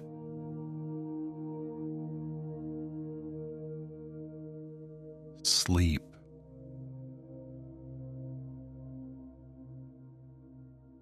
The street slopes gently upward now. Stone steps worn smooth at the center.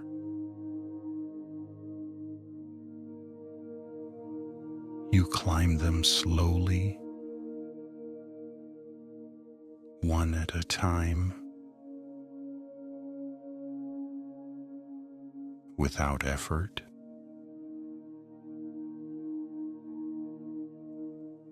From here, the city feels layered.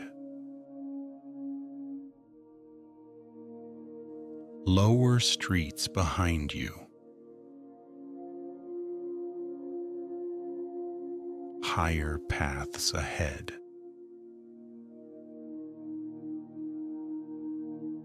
But there's no need to climb further yet. You pause.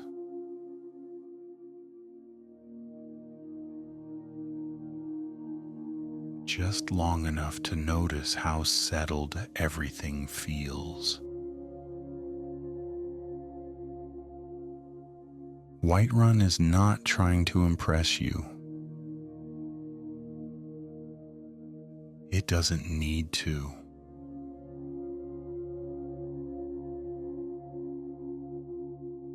It simply exists. reliable, familiar.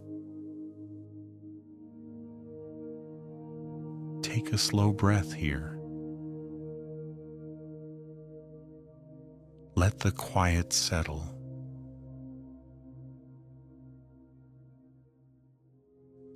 The city will still be here when you're ready to continue.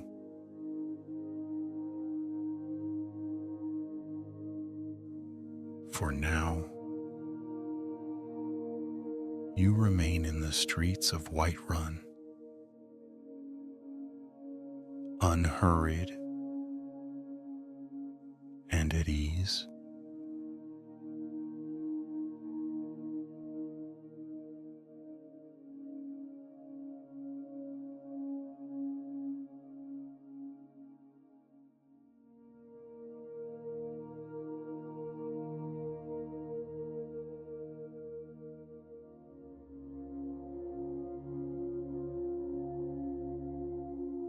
You drift back toward the center of the city. Not with intention, but as though the streets guide you there naturally. The stone opens into a wider space, familiar, grounded.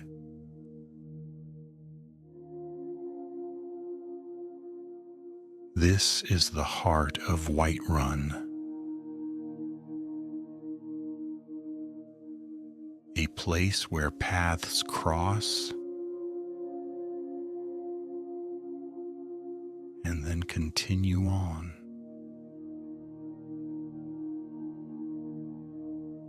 The Gilder Green stands quietly at the center,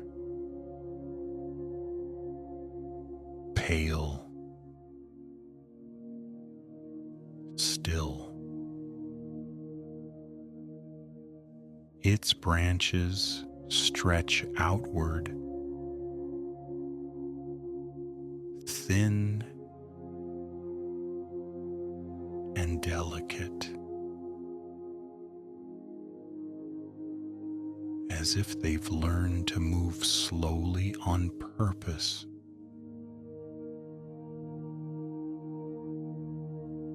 Light filters through the leaves,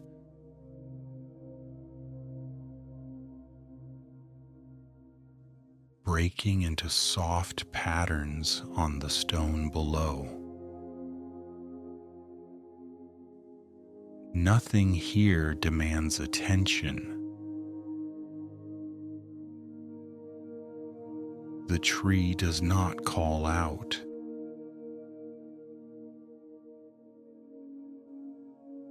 It simply remains. People pass by without ceremony.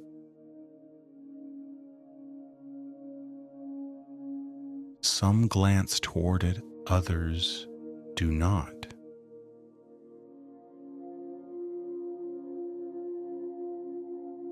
Both are equally acceptable.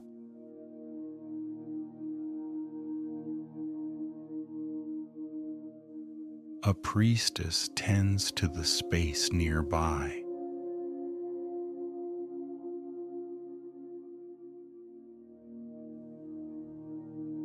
Her movements careful, unhurried. She knows this place well.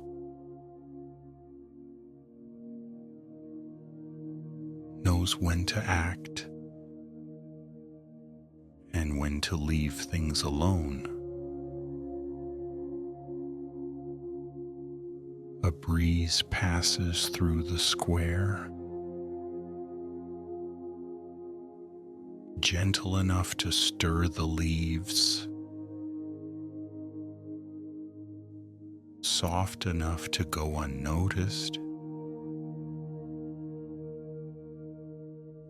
You remain at the edge of the space, observing,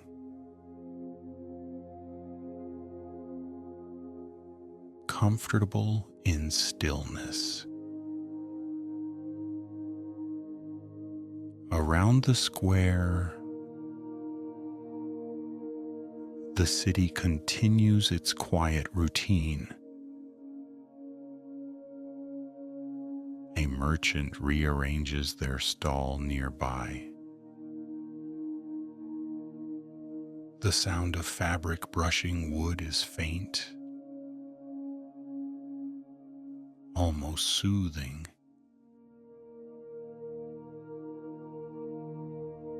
Someone pauses to stretch. Another leans briefly against a pillar.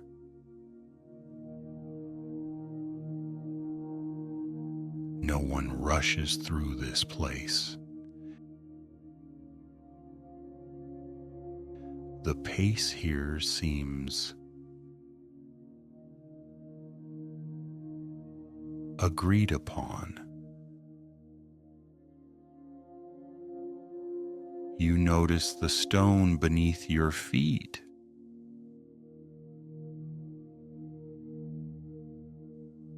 Worn smooth by countless steps. Each mark a quiet record of ordinary days.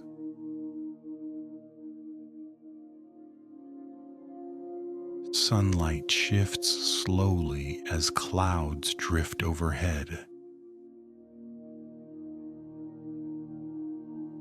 The square brightens, then softens again.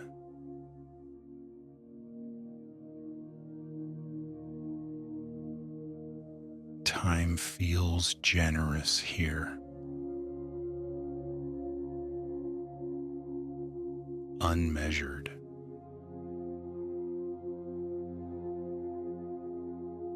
You take a few steps closer to the Gilder Green.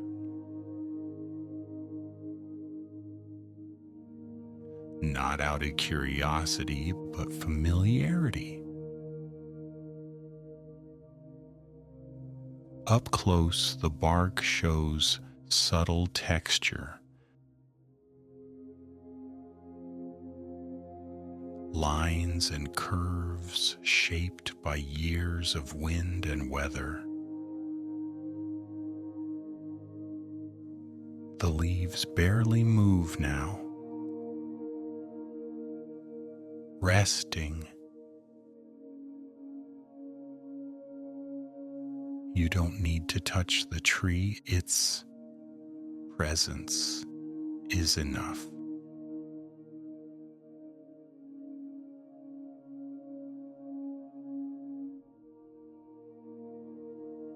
Nearby, a child's footsteps pass quickly.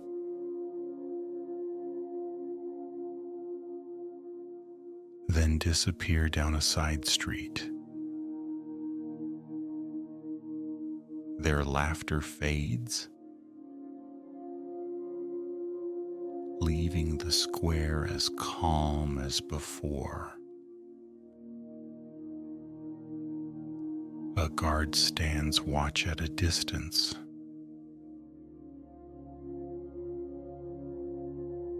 Relaxed, attentive without tension. The city feels safe here. Not because of force, but familiarity.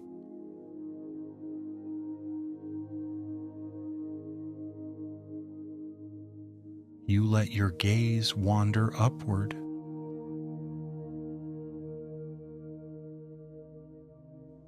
Past rooftops, toward the sky.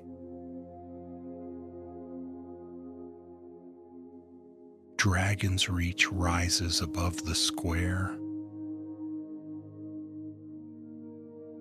watching without intrusion.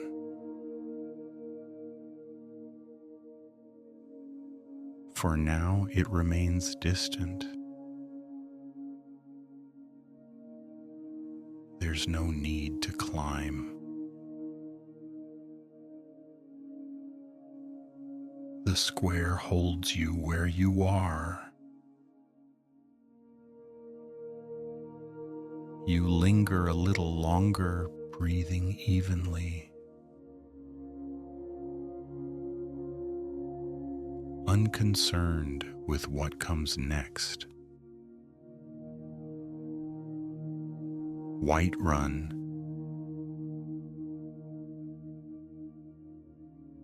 does not ask anything of you.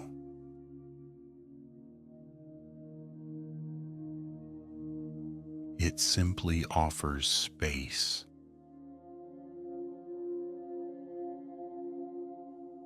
And in that space,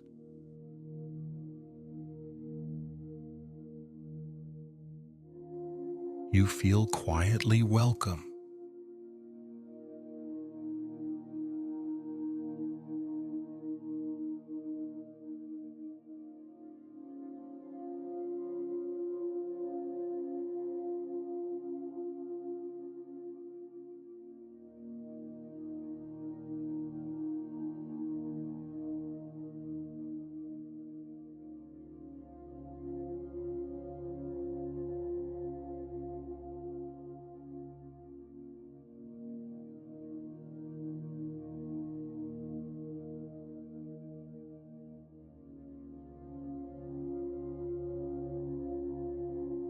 The light begins to change, almost imperceptibly, not dimming, just warming.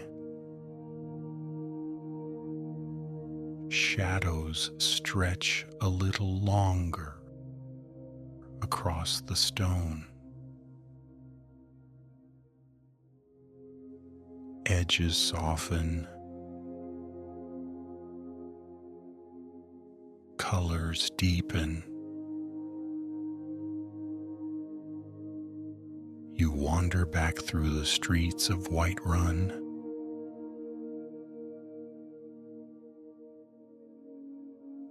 moving without destination.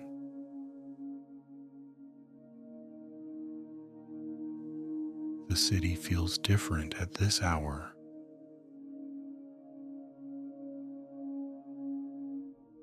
Not quieter,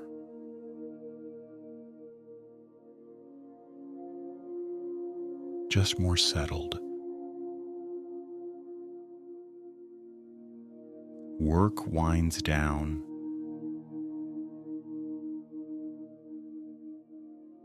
Conversations slow.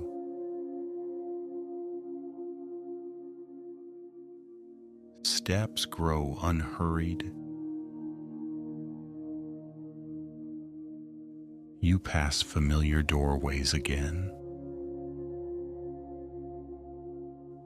The same homes, the same walls.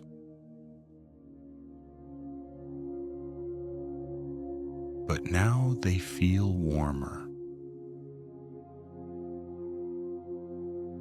more inward. A door opens briefly. Light spills onto the street, then pulls back inside. The sound of dishes carries softly through the air. Muted, comforting. Somewhere nearby, a fire is being tended. The bannered mare comes into view again. Steady.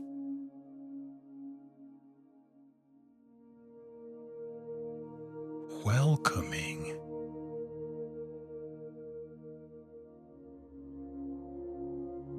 Its door stands open. Not wide, just enough.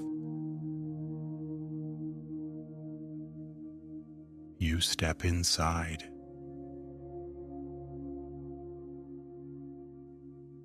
The air is warmer here. Held close by stone and wood.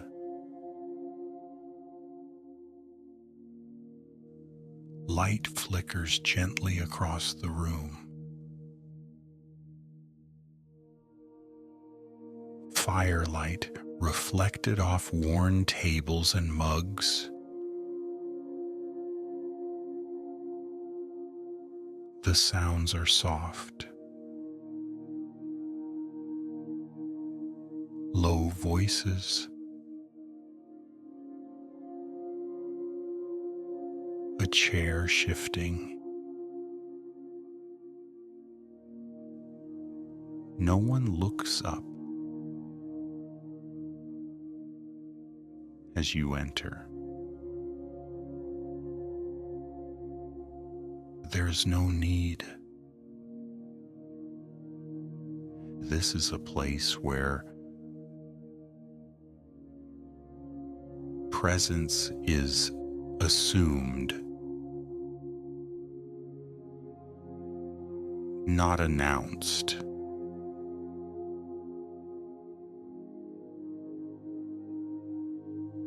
You take a seat near the edge of the room.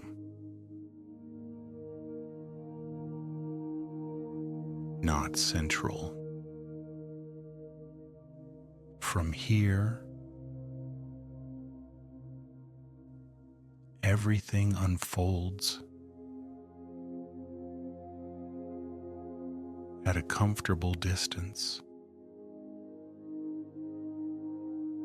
A mug is set down somewhere nearby.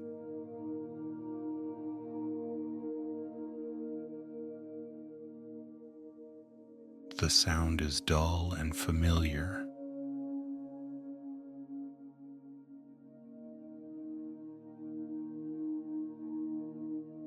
Someone exhales slowly. Content.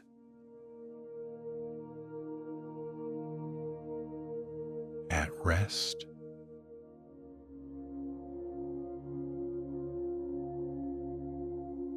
Time stretches gently inside these walls. There's no performance here.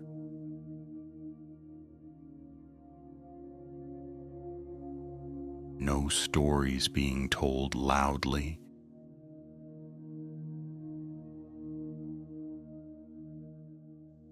Just the quiet company of others.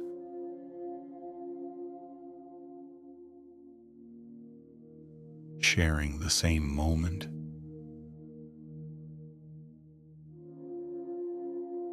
After a while, you stand again.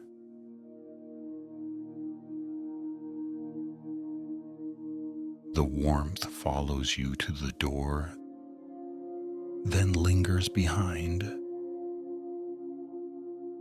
Outside, the air feels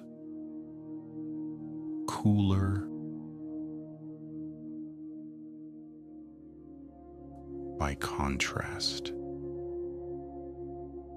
refreshing.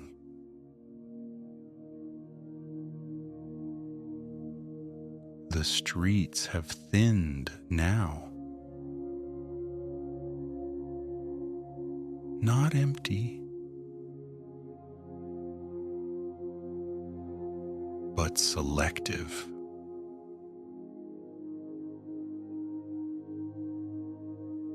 You walk slowly toward Bree's home.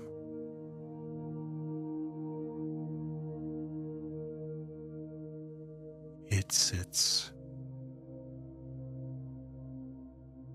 quietly along the street. The door opens with a soft sound. Wood well used, but cared for. Inside, the space is simple.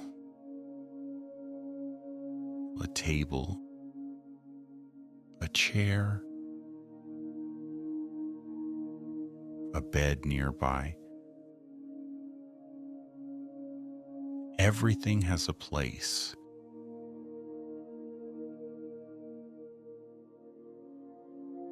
Nothing competes for attention.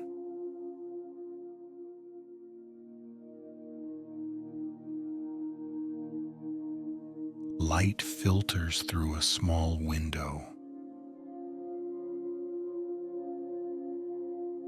Late afternoon sun.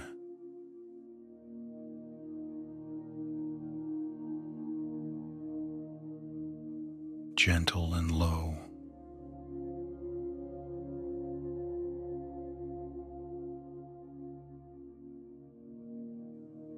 Dust motes drift slowly in the air, unbothered.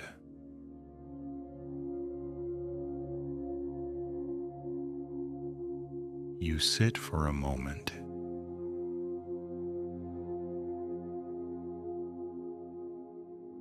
Letting the quiet hold you.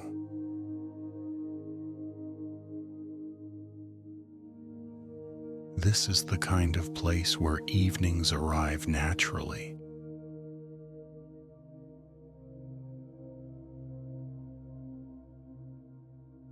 No ceremony, no announcement, just a gradual turning inward.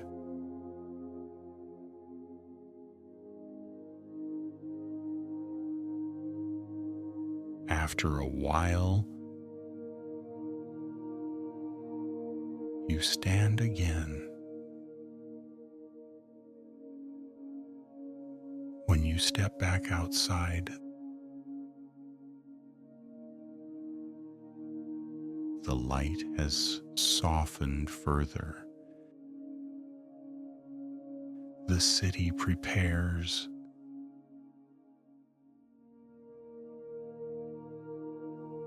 Quietly.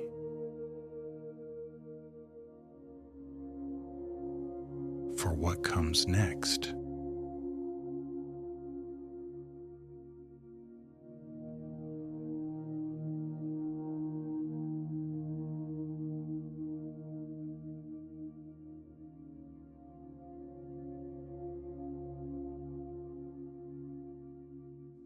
The path upward is familiar now.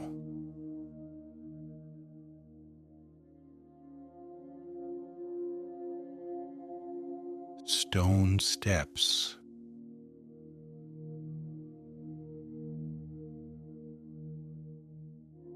Leading away from the streets below.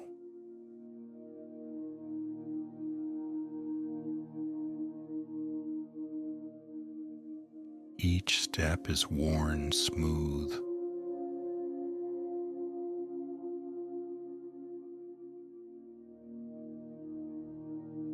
Not by haste,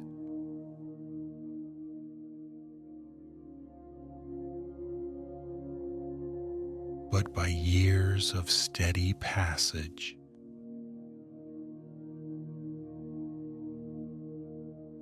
As you climb,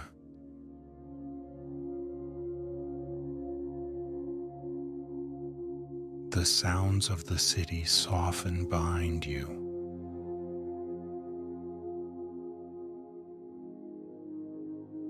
Voices fade.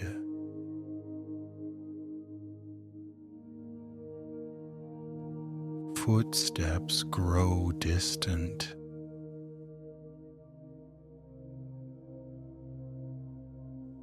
The sky shifts toward evening.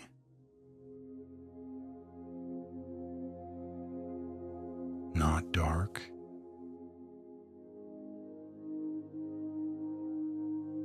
just deeper.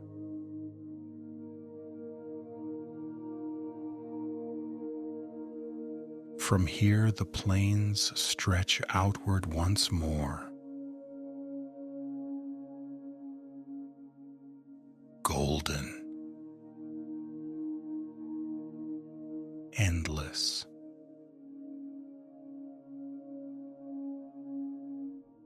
You pause halfway up the stairs.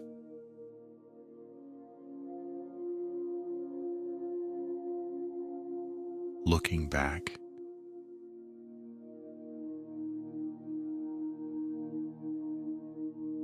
Whiterun settles below you.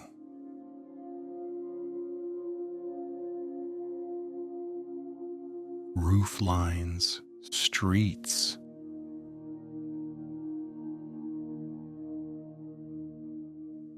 Warmth held close. Then you continue.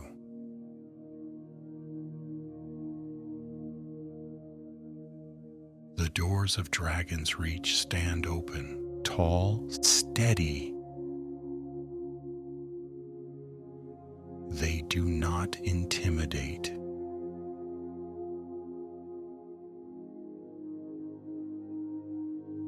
They welcome with quiet confidence.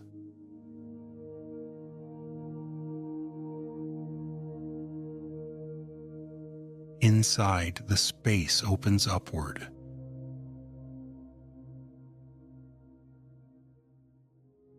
Stone arches,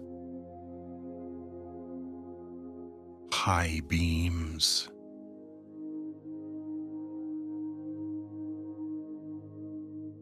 the fire pit glows at the center.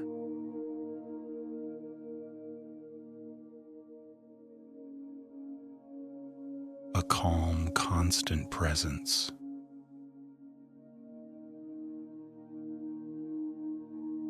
Its warmth spreads evenly.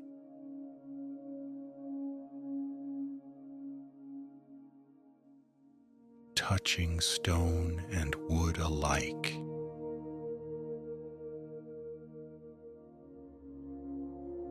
Guards stand at ease.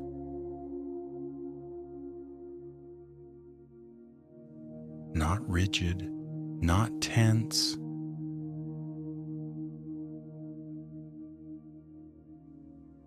They know this place. Trust it.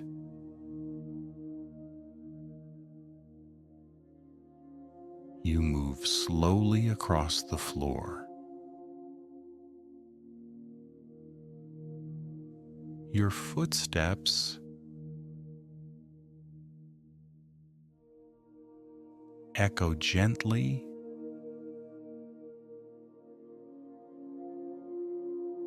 then disappear.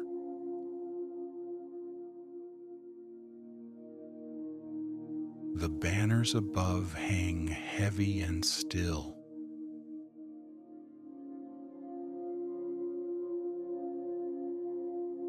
Colors deepened by firelight.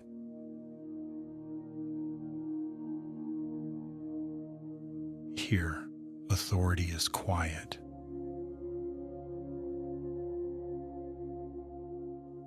Expressed through stability.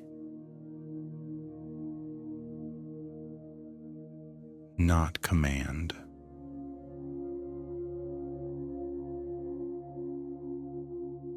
Jarl Balgruf sits nearby.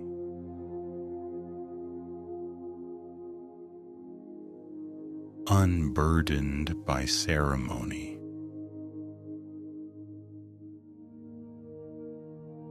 No speeches, no counsels, just presence.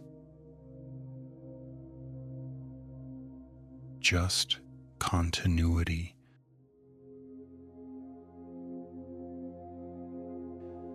The fire crackles softly.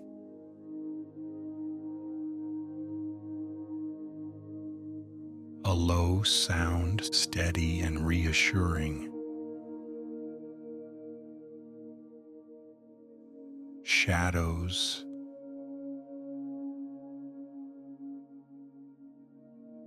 dance across the stone walls.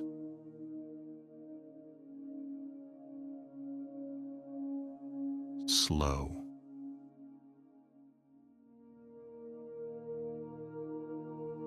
predictable,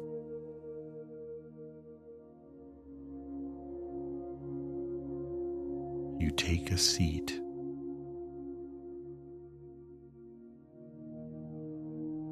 along the side of the hall.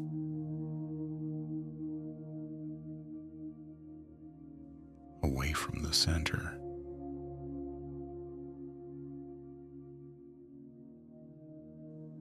From here, the hall feels like a shelter.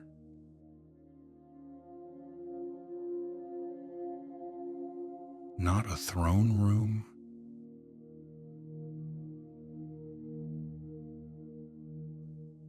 The ceiling arches overhead.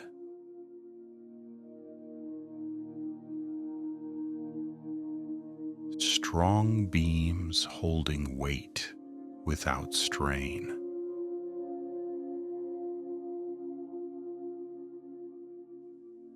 This place has endured storms, snow, time,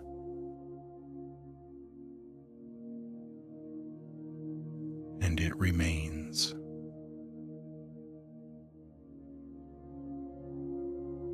Light fades beyond the windows.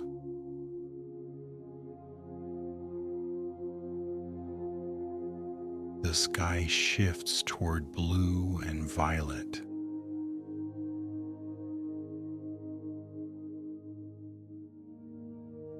Inside, nothing changes.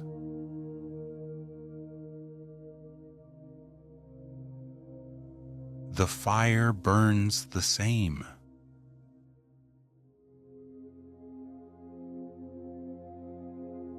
That steadiness is comforting.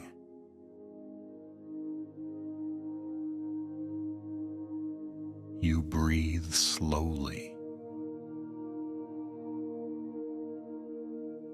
matching the rhythm of the room.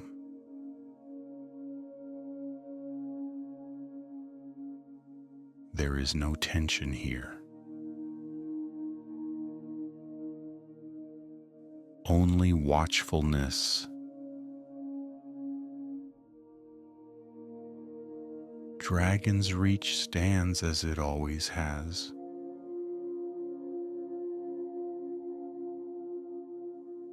A gathering place.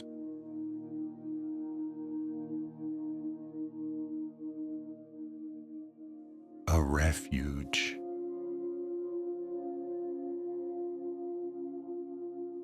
As dusk deepens outside, you remain warm within these walls.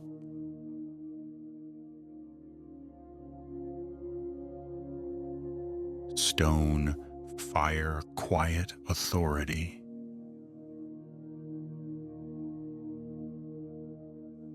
For now,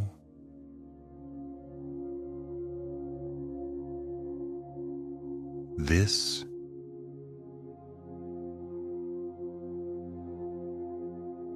is enough.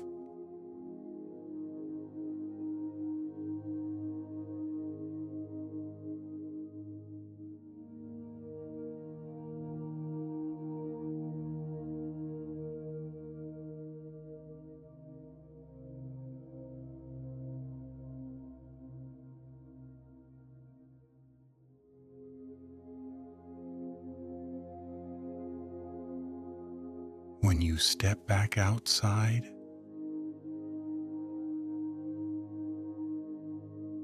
night has begun its quiet work.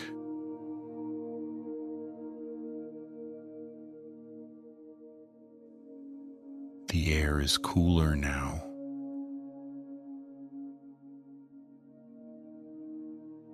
Gentler, more forgiving.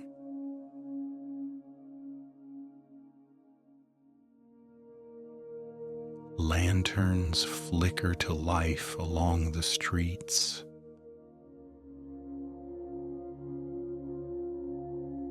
One by one,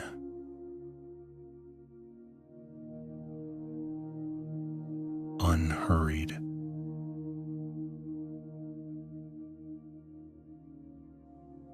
Their light pools softly on the stone. Warm circles against the dark.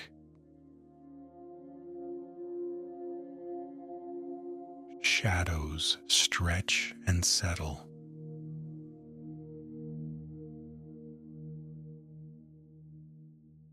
Finding places to rest.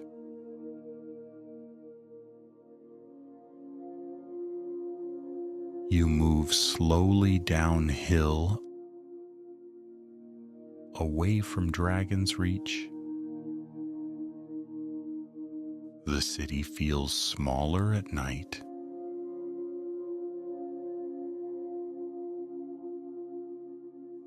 Not confined, just close. A guard passes by.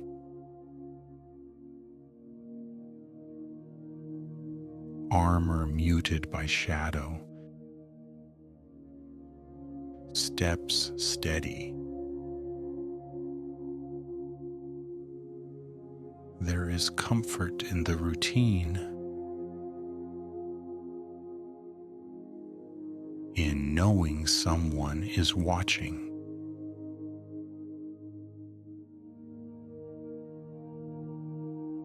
The market square lies quiet now.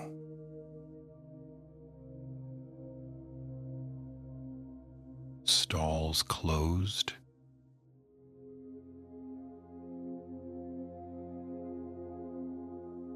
Canopies folded.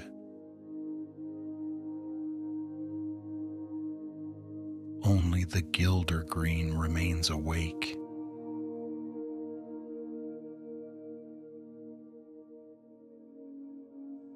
Its pale bark catching moonlight.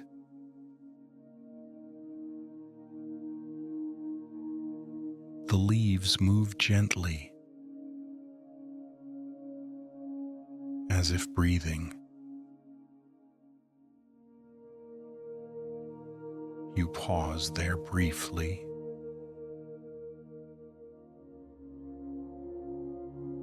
Not to think,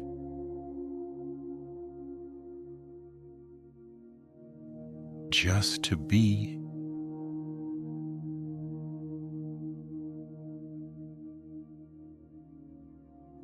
The square holds the day's memory.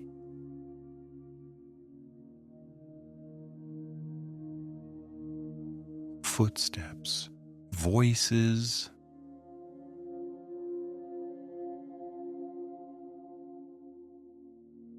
sunlight. Now it releases them. You continue on, following lantern light through narrow streets. Windows glow softly behind wooden frames.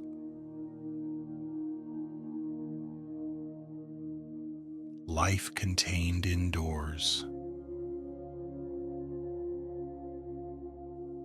Somewhere laughter drifts briefly.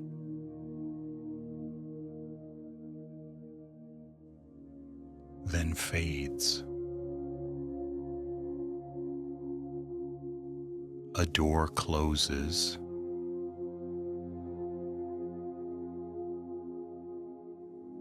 Another opens.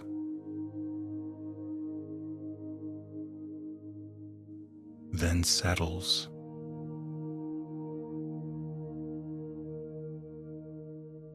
The bannered mare is quieter now. Warmth still inside, but subdued.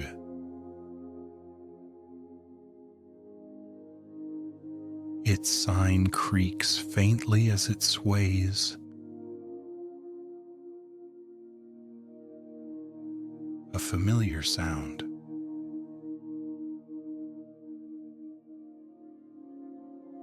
Breeze home rests nearby. Darkened. Peaceful.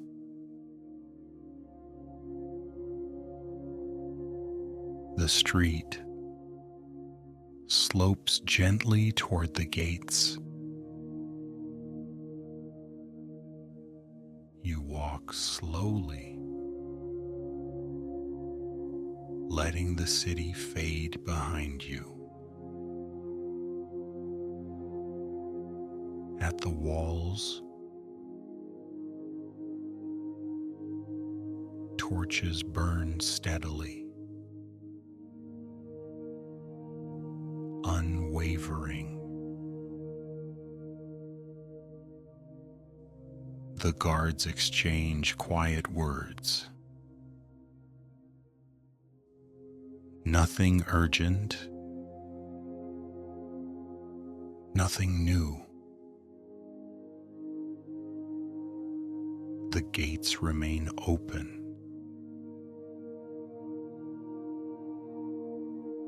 Inviting. Unconcerned. Beyond them, the plains wait.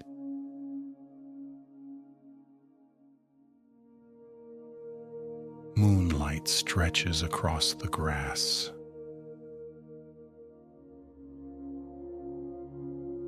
Silver and still.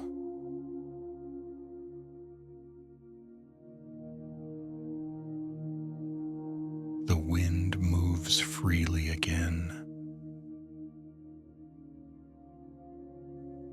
Soft. Familiar.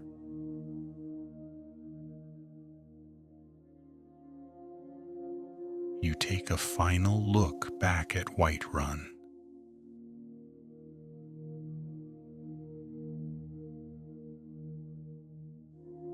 Lanterns glowing behind stone walls.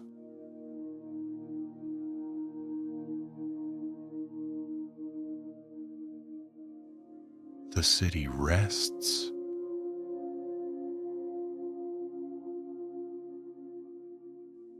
Secure.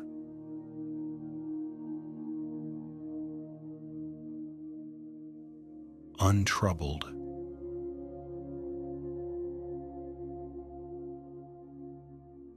And now there is nothing left to do.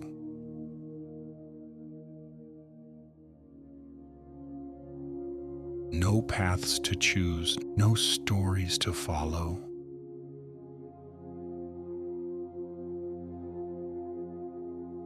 Only the open night.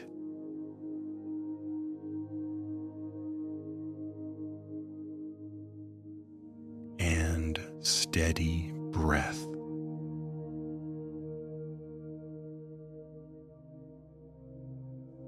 The plains stretch quietly before you. Just as they did before.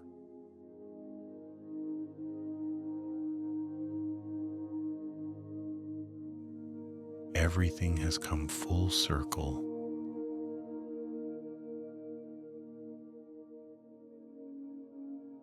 You are safe.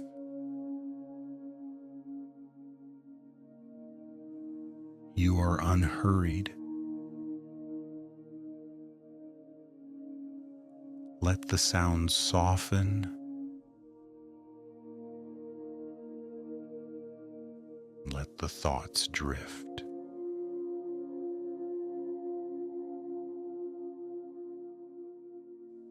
Whiterun remains behind you.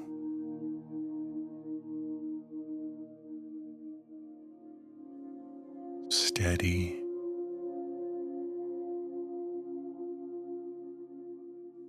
watchful. And as the night deepens, you are free to rest.